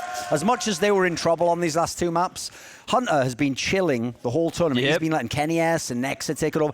And then the one map they needed him, the guy dropped almost 30. He had an absolute banger, right? Had it rounds where he was opening up and the rest of the team couldn't do anything with it. But that's that gear that we were hoping to see from Hunter. And I'm glad we got it here towards the tail end, because now not only did we see vintage moments from Kenny, we saw Nexa have games where he absolutely took over. We had Jax beasting it, and then Hunter now. He had, stats that were fantastic, but now this is a game where he's really stepped on up. Over 100 points of ADR for him there in that 30-round banger. Yeah, I think over the course of the weekend, we've seen everyone step up on the side of G2 Esports, including the coach. Hello, Malek. Thank you so much for joining us.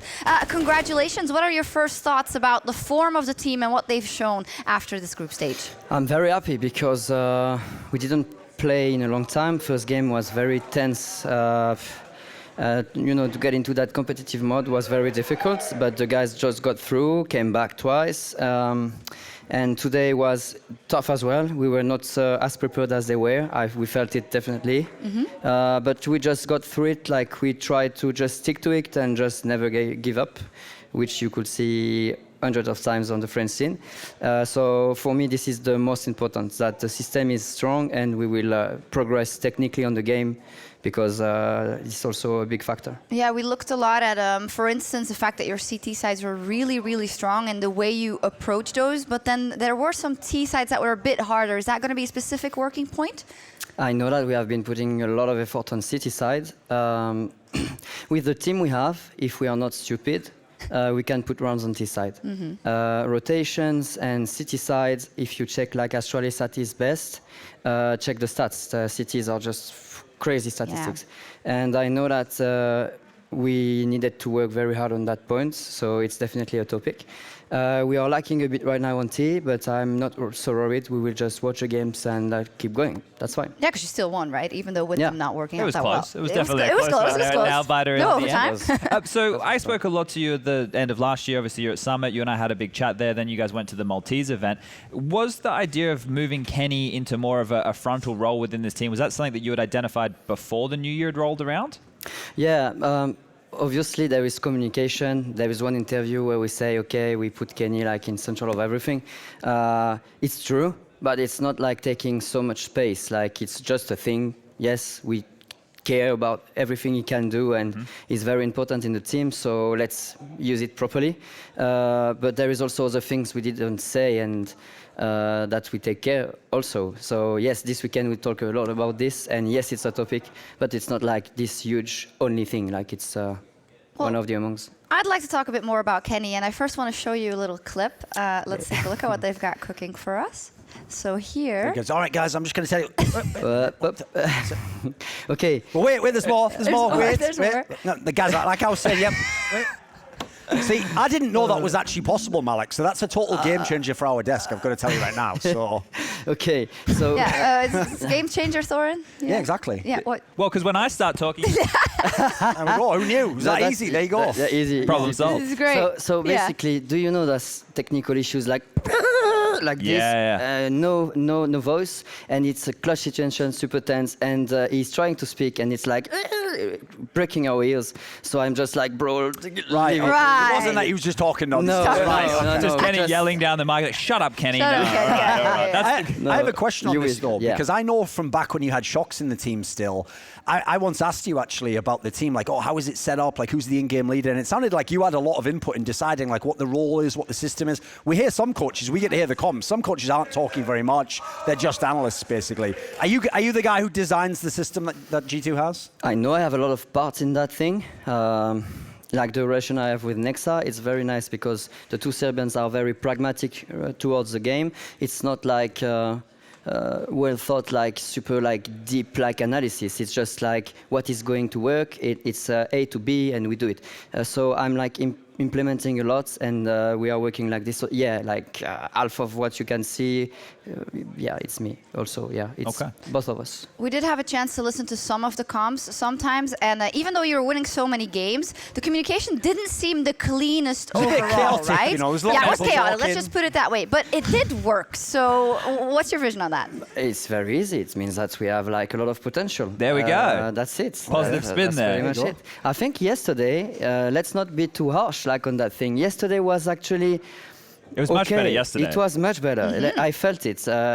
if I am not that stressed, it's just because it's quite chill. Today I was stressed, so it wasn't that. No, I mean, we have so much to improve on that side, but I don't want to see that thing as a super weakness, and because of that we cannot do it. I know you won with it. I mean, we can still do it, and we are working on that every day, and maybe in a few months we can laugh about that, maybe. Okay. Yeah, that's a great point. Just one more thing about Kenny, and I think the fact that you brought up that you're stressed as well. Very often I see that he gets up and he's celebrating and he's out and he keeps going, and then you go like with the hand, you go like, calm down. How important is it to like get him to... living things so intensely, everything he lives actually. Outside is that funny. He's living every second of his life very intensely. I don't know if I can say that. And in game, he needs to channel things a bit to get the best out of him. And now he understands that, so I'm like making sure it's the case, because he can quickly go like over the roof, and like he's losing focus, and it's getting difficult after that. He also did a stage dive. That's what you call it, Did like right? a four-man crowd surf. He just jumped on some fans. Could have been dangerous. I hope he had strong arms. He's got to ensure those hands. He doesn't want to be breaking those bad boys. If we got time for one quick one here, because Nexa gave... We don't? Yes, we do, boyfriend. Nexa gave the summary right about the Dust 2 game and saying that they were very well prepared and lots of good utility usage and counter-shotting you. Is that the same thing that you're thinking? Obviously, you need to go back and watch the VOD, but from our end, you guys had a lot of close rounds, but there's a lot of mistakes being made. But like mistakes are just the results of something else. First of all, it's very hectic. Preparation wasn't there. I mean, we prepared to play that game, but like you can feel that the way we enter it. I said like before the game, the event, we were like working on this mentality things. This is one of the things. You win the first map, you are like 5-0 in the weekend. Don't get complacent. And it's becoming like this, and every time it happens, they start losing. And from that point, it feels like it's a mountain to climb. And that's the thing we have to work on. I'm glad we made it on the third map. Yeah, fantastic. A lot of things to work on, but in the same vein, a fantastic performance here, I have to say. I'm going to let you go and celebrate with your boys, Malik. Congratulations. Fantastic job. And as for us, we're going to listen to Alexi B after the defeat. Alexi, you got to say, right, the crowd was on your side at the beginning of this event. No one was on your side. You've gained a lot of fans from this. So overall, yes, I know this is a loss here in the grand finals, but you made it to Moscow. Are you proud of what you guys managed to achieve? Definitely. I feel like we bounced back many times on this tournament, even though we got crushed, I think twice, like today on the first map. We just bounced back, and I feel happy about it, because usually with a new team, if you get crushed on the map 1, it definitely shows on the map 2, you know. So I'm just proud of the boys that we keep fighting. Nuke could have gone either way, in my opinion, but it is what it is. And you just said it there, right? You keep fighting. You guys keep fighting even when you're coming from behind, when it's not your map pick. What is going on at these points? Because like you were saying, many teams crumble, and I don't expect it from a new team. I guess we just have the great mentality. Great guys behind our backs, always cheering us up. Great individuals, in a sense that we don't have those players who stays and just mourns it. So we just keep going and keep the hype up. And I mean, very close claims. I'm so happy we played a good Dust 2 game and just showed like what we're capable of. I played much better myself also, but you can't win them all. You certainly can't win them all, but you can going forward, right? Where the development of you guys day to day, that was what impressed me most. Is that more down to just you guys feeling more confident or getting into the flow of things, or are you making a lot of adjustments each day? I think everything mostly. Like prior to this event, we all felt like we need more games under our belts on LAN, I mean. Because on practice, everything is always so calm, everything is so easy to do. But when the pressure is there, and obviously having like inexperienced players in a sense, it always like gets the tension to you, you know. So just if we just keep playing, keep getting on LAN tournaments, keep showing these results, at some point we're gonna reach a point where we're not gonna be as nervous, and that's when we start banging. Now, you have a lot of in-game leaders or previous in-game leaders. We know you've taken over the reins, but we can hear backstage some of the comms that go on. And at times you are really having to tell these guys, like, look, let me take control. Is this really the core thing you guys need to focus on to take it to that next level? Yeah, I mean, sometimes some people are in their own heads. As I said, like inexperience, so maybe the pressure is getting into you. You're thinking, what if I don't kill everyone this round or something like this. So I just always try to get the attention to me. If there is pressure being like shown from the players, or somebody is talking too much, or somebody is not talking at all, just get the attention to me, listen to me, do what we do the best, so play as a unit and go from there. Well, Alexi, I said this to you back at the major in Berlin. I've got a lot of respect for you as in-game leader. You're doing it here once again. Good luck going forward, mate. Thank you. He's shaken Banks' hand about 20 times already over the course of the weekend. But Alexi B, a valiant performance once again, still growing in that role and doing well at that. Yeah, I think win or lose, because obviously they could have clutched it out at the end here. This is still like a very mixed bag what we saw from OG. Despite the fact they could have come first, they did come second. Because you look at the tournament, they played 11 maps. 4 times they got completely stomped. They weren't even in it. Some of them were even map picks of theirs. Twice they stomped the opponent. Okay, cool, we have the other side of that. Every other map was these incredible 30 rounds, overtime sessions. So a lot of experience gained, but I think it also showed the ups and downs of this team. It's a bit too much if you want to be like a consistent finalist, potential event champion.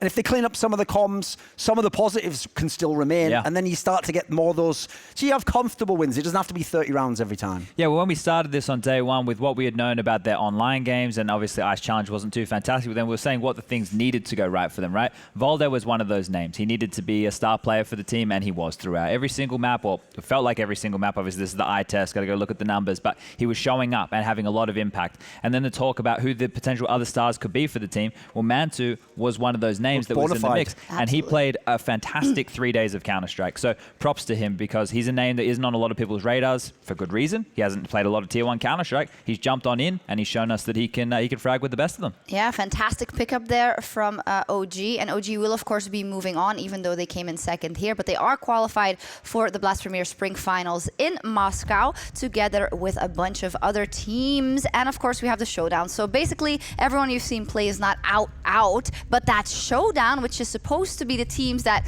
aren't as good, right? I think there's been an error, but this is incredible. Yeah, the Astralis one alongside the EG one, I think they're the two probably biggest shocks. Even though we know how up and down EG can be, they're still a name that you would have been expecting to get through for most people on paper. And then 100 Thieves, those three are the disappointing names as well. Sorry, even Vitality as well. And remember, we will be adding names to the Spring Showdown. So that can potentially get even more deadly. And it's 2 of them, right, that in the end then only go through to the final. So that's going to be very, very stacked.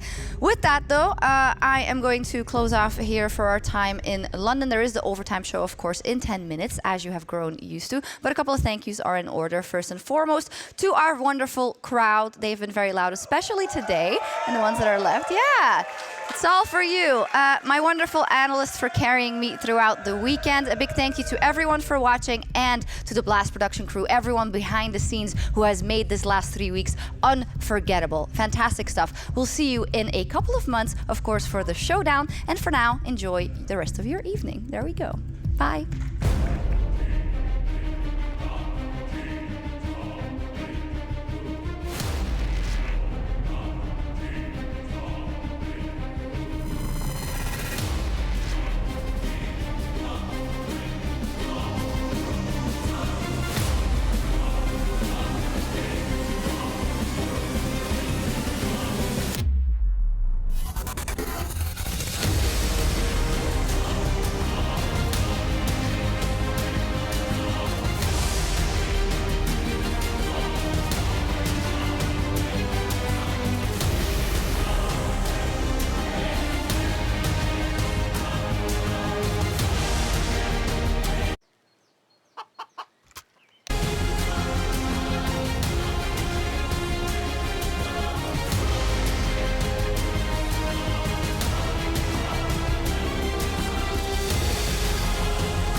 Thank you. Tonight, we've got a wonderful show in store for you today, the last of the 3 weeks, finally, to round out Blast Overtime. We've got the analyst desk joining us, host Semler, as well as Thorin and Sponge, and me and Connor to come in at the end to do our CS Money Shot Style segment.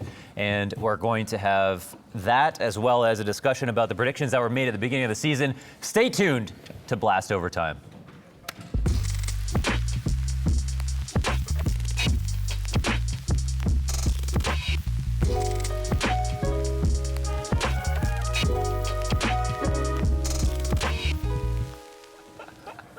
How do we feel about the song there for Blast Overtime? Pretty good. It's not bad. Lo-fi chill hop. Yeah, That's lo-fi the genre, chill I hop believe. to study to, right? Exactly. On repeat All on generated YouTube. by algorithm. Yeah, yeah, they know exactly the notes to hit to keep us interested.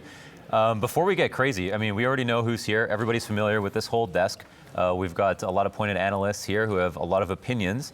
And so to make sure we keep our discussions focused, we've got a video from before these 3 weeks began where we had our analysts give some bold predictions about the teams that were coming into this tournament. And we saw how hard it was to make predictions as the tournament went on with the boot camps and the different matchups. Well, now we'll get to see what they said and how well they predicted the outcome of those teams. Let's take a look.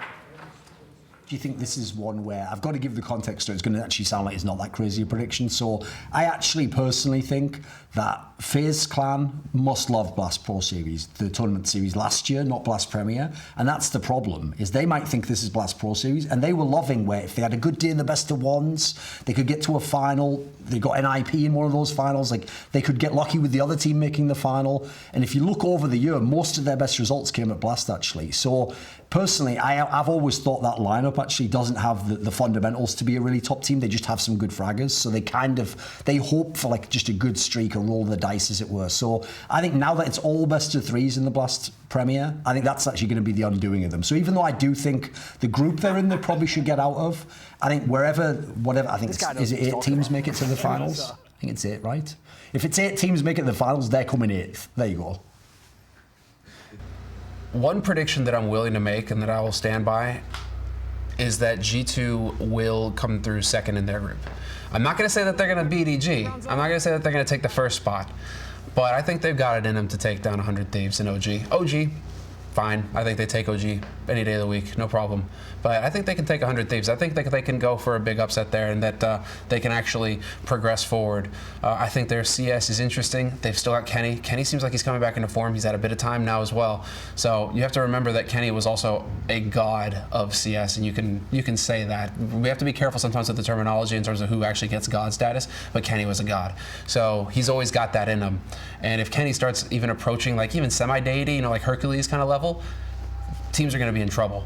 So I think G2 are going to be a team that upsets in the third group and are going to make things pretty interesting. Yeah. Na'Vi are going to be an actual challenger this time around. There's no Guardian there. I think Perfecto is going to fit, and they're going to be playing some fantastic Counter-Strike. So I think Na'Vi are going to get through the group in one of the top 2 positions. Yeah.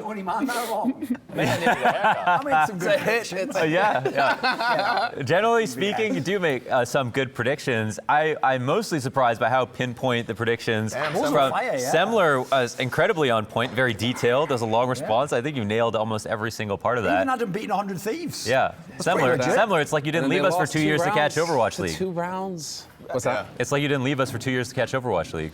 It's all the same thing anyway. You have to understand, when he finished watching Overwatch League, he was like, right, that's work done, through the briefcase. When he was watching CS, obviously. What I like about your prediction, Duncan, is that, like with Blast, you've played the long game. Exactly. We have to wait until we get to the next stage to see what FaZe as long as they come off. 8th, like 4 months from now, I'm fine. Problem solved. Yeah. Wow. And you also had a, you also mine nailed was short because I jumped in after these two. I was the third guy, and they were like, listen, mate, we only got about 5 minutes left, so you need to blast through these. So mine were quick, but the Na'Vi one, how did you realize that Na'Vi were going to look so much better on day 2 than day 1? Well, see, the thing is, analysis, you can look at the Counter-Strike, but what actually happened was, I'm in people's DMs. I'm finding out who's good in practice. So I'm like getting a little bit of that groundswell going. Apparently Na'Vi was one of the better teams in practice, right? So I based my analysis literally on prac results, which you should never do. Yeah. And now bizarrely, he's dating a player from Team Liquid. There you go. So the trouble with the analysis is that that was a slow burner, okay? The trouble, keep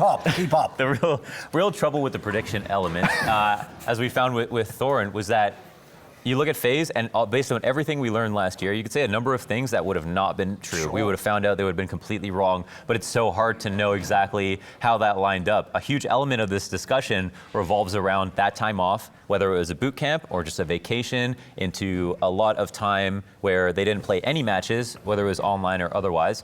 I ended up picking OG yesterday just because they had played a LAN, and it seemed like that was a recurring theme where the team had played. A good narrative predictor. I'll even say as well, within the first game of this Blast Premier where FaZe was playing against NIP, I immediately knew there was a chance my prediction could be wrong, actually, because what's awesome is we get to hear the comms of the teams, and you could hear, even from the CT comms, that like Cold Zero was giving all this input. Like as a team, they were way better than just like the guys who just fragged last year, like I said. So I'm happy to be wrong if it's a really good team coming out and playing. Yeah. Anything to say about like the FaZe? I feel like the FaZe we saw here at the Premier is a FaZe that could win a major. Actually, the FaZe that we expected to win a major, or the team we expected from last year. Is that too high of expectation? The reason they look good is because not only were the individuals performing well, right, and we haven't said that about a lot of them in a long time. It's just been one guy shows up and then maybe they have a good map here or there, but there's a lot more players showing up, as well as the 2IC, Cold Zero chipping, and they even had strategies, which seems like a ridiculous thing to be pointing out. Everyone should have strategies, but they had setups, they were well prepared, they had like flashes for each other. That looked good. But all of this stuff, unfortunately, I think FaZe are going to be a good team this year, but unfortunately, I think we're getting baited into so much stuff right now. If I go forward for the rest of the year and base all of my analysis off of these 3 weeks of CS, and I go, oh yeah, OG are going to be sick, G2 are going to be great, EG are going to suck, 100 Thieves are going to suck. I think I might be jumping the gun a little bit, right? Because this whole thing is a bigger discussion about a preseason, or exactly like you said, you based your analysis of OG off of them actually playing a LAN. So we're just in the ramping up phase, which scares me. I would be surprised if you went back, if in CS history there was ever a period where top teams had more than a month off ever. It's too much time. That's the whole reason why the play break's 3 weeks. Like that was hard to get into the calendar. So the idea that like, what was the crazy one for some team? Wasn't it 100 Thieves had 71 days? There we go. Yeah, 71 days. I think over 2 months without one LAN game is so alien. So you've never really seen that before in Counter-Strike. We were talking about the element of like, well, you can be a Strawless, but if you're a Strawless, you can no longer practice versus bots. Like you can practice versus bots to improve to a point, but for a Strawless, the only thing that makes a difference between them and their competition is how well they play on LAN. So you've got to have the audience, you've got to have the top teams, and there's no replicating those circumstances. So in terms of a break, we all want a break, obviously. Players and us, we take the same time to go on vacation. And if it's a month off or if it's 2 months off, you could still have LAN jitters when you come back. Like how long is too long? I don't think there is such a thing as too long. I think we could have 2, 3, 4 months break. It's just about getting used to it from a team. Like we said, we've never had those kinds of breaks before. The players don't know how to. The players don't know how to maintain their skill throughout a long period. How to ramp up again, right? You can have 2, 3 weeks off where you don't even touch CS, don't touch a PC, so long as you have the appropriate time to ramp back up into the game and then ramp up. It's like training for anything like weightlifting or something like that. You're not going to be slamming weights the entire time all year long. You're going to be ups and downs when you want to peak at a certain point. UFC would be a good example. You have months and months where you don't fight. You don't just train hard every day, but at the same time, you don't train 2 days before the event. You've got to peak, haven't you? You've got to have your whole team with you. I think there is an opportunity where, I think we're moving into that period now where perhaps there's stability enough in the scene where we're narrowing down the TOs, where we could have 2 months here or even 3 months in the middle of the year where players we are allowed to have an extended break period. Gives us time to build content, to build narratives going into the second half of the year, allows for suspense to build up, and then we get to see our team's going to adapt to that. I think this is a case of just teams not knowing. They didn't know what to expect. Do we have to come back 2 weeks ahead, 1 week ahead, 3 weeks ahead? Like, do we need a LAN before, or do we not need a LAN? Like, the teams are still figuring it out. They don't know what's going on. And I think it's a good example of some of the guys that we saw succeed here who otherwise we wouldn't have. Complexity's been here at the hotel practicing for ages. We had excuse me, OG play the ice event just like Na'Vi. Na'Vi had a hiccup on day 1, but that was literally the day after an event ended, right?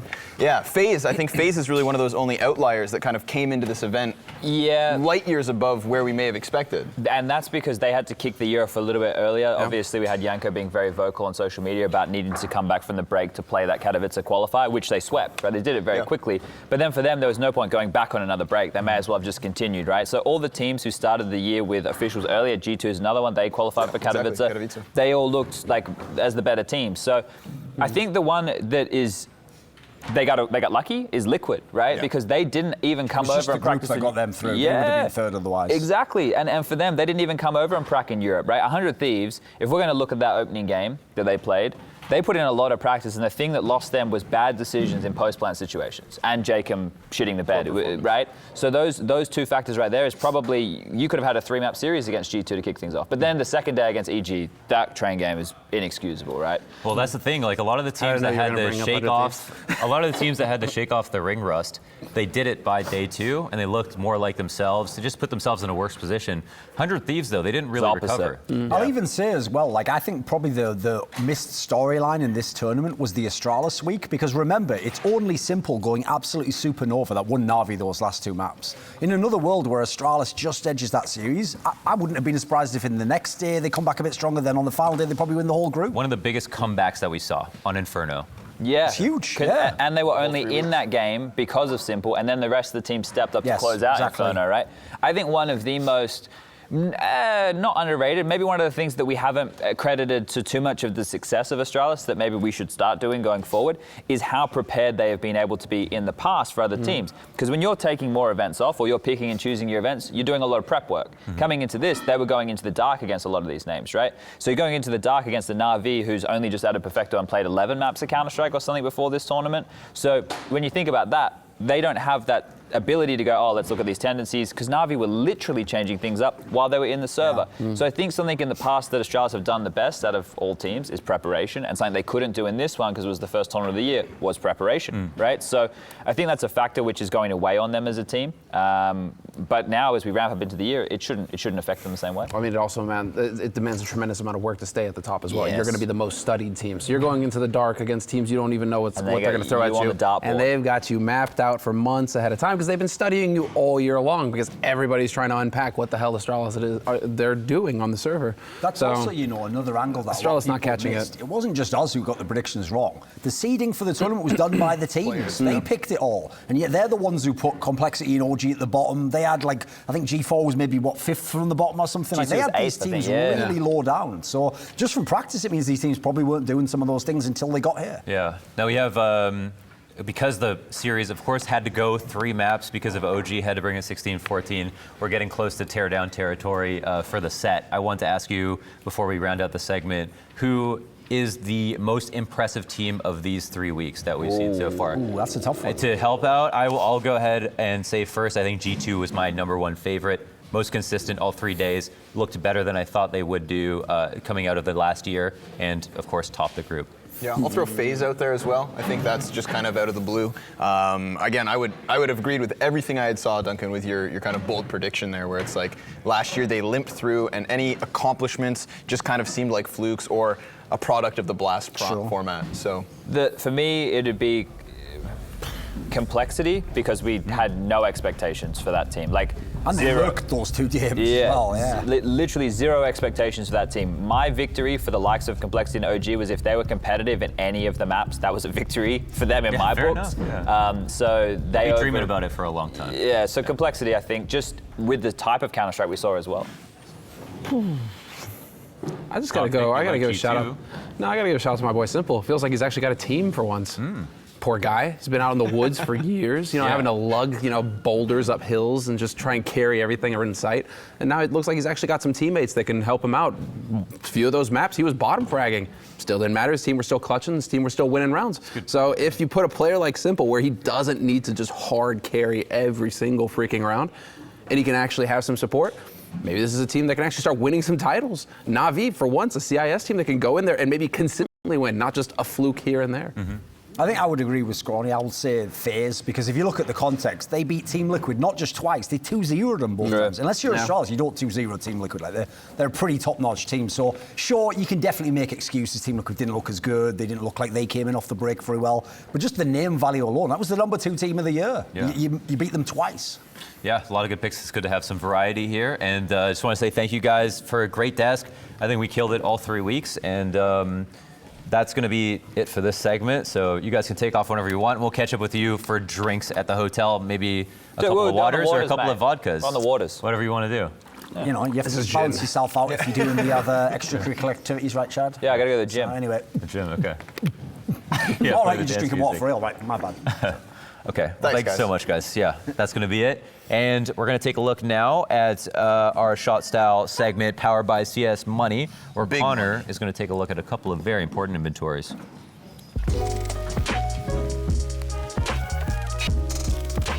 That's right, Shot Style brought to you by CS Money. You know, it's the motto. You gotta look good if you wanna play good. And again, there's a lot of those skin critics out there. You guys, take a deep breath, take a back seat, and chill for a moment, because there are skin fanatics out there, Wanderers. It's a part of Counter-Strike.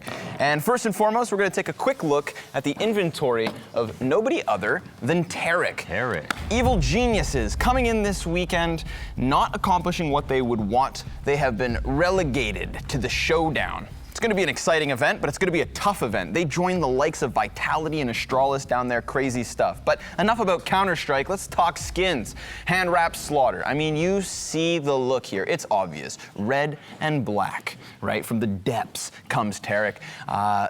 Not just any Crimson Web, but also a bayonet Crimson Web. I think it gets, it's kind of an underrated knife. We talk about the butterfly in the sense that it was one of the first knives to come out. Yeah, it has that flipping, spinning effect, but the bayonet's got that really cool spin over the back of the hand. So I'm just a personal fan. The Krieg, the Converter, the Uncharted AK, it all blends quite nicely here. But nevermore, we also have other inventories to look at. Not just Tarek on the menu tonight. Who else is it then? Who else? Yeah. Let's bring it up, Mohan. Okay, let's find out. Let's get the graphic and see. Boom. It's going to be Valda. OG taking it to the very end. 30-round benders or overtime more every single map 3 of their series this weekend. He, just like Tarek, is going to be rocking those red hand wraps covered in the blood of his victims or something gory like that. But he also has a black and red knife to go with it. It's not the flipping of the bayonet, but the spinning of the butterfly.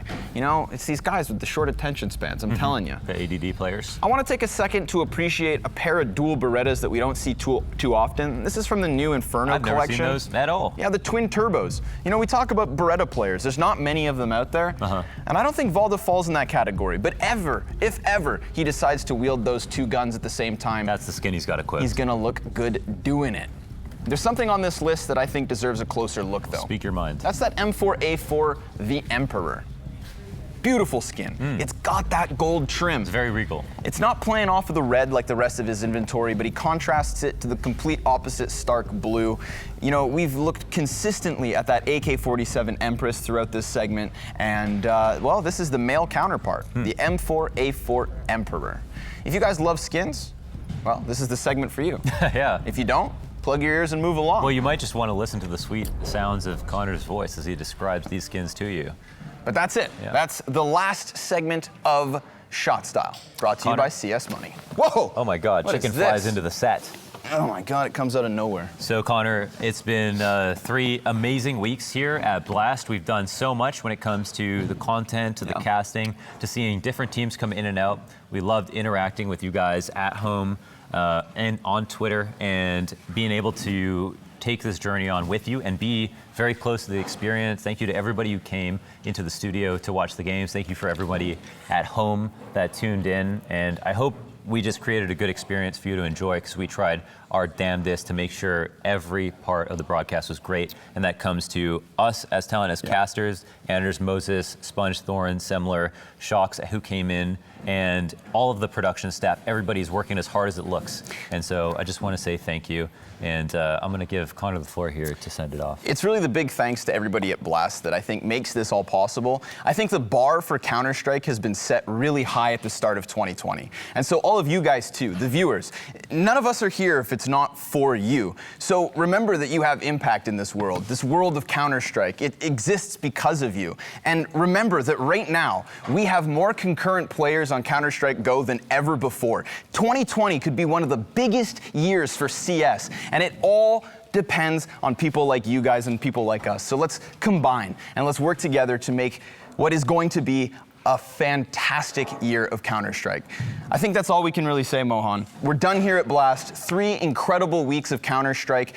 But what's more important is we're not even at the end of February. There are 10 more months to go, and I just can't wait. Say it louder for the people in the back. Cheers to that, Connor. It's been a pleasure working with you, and thank you so much to everyone at Blast and everyone at home. That's it from us on Overtime. That is the final segment of the final of the 3 weeks of the Spring Series. We'll see you at the Showdown, and until then, keep it locked. Take care, everybody. Good night.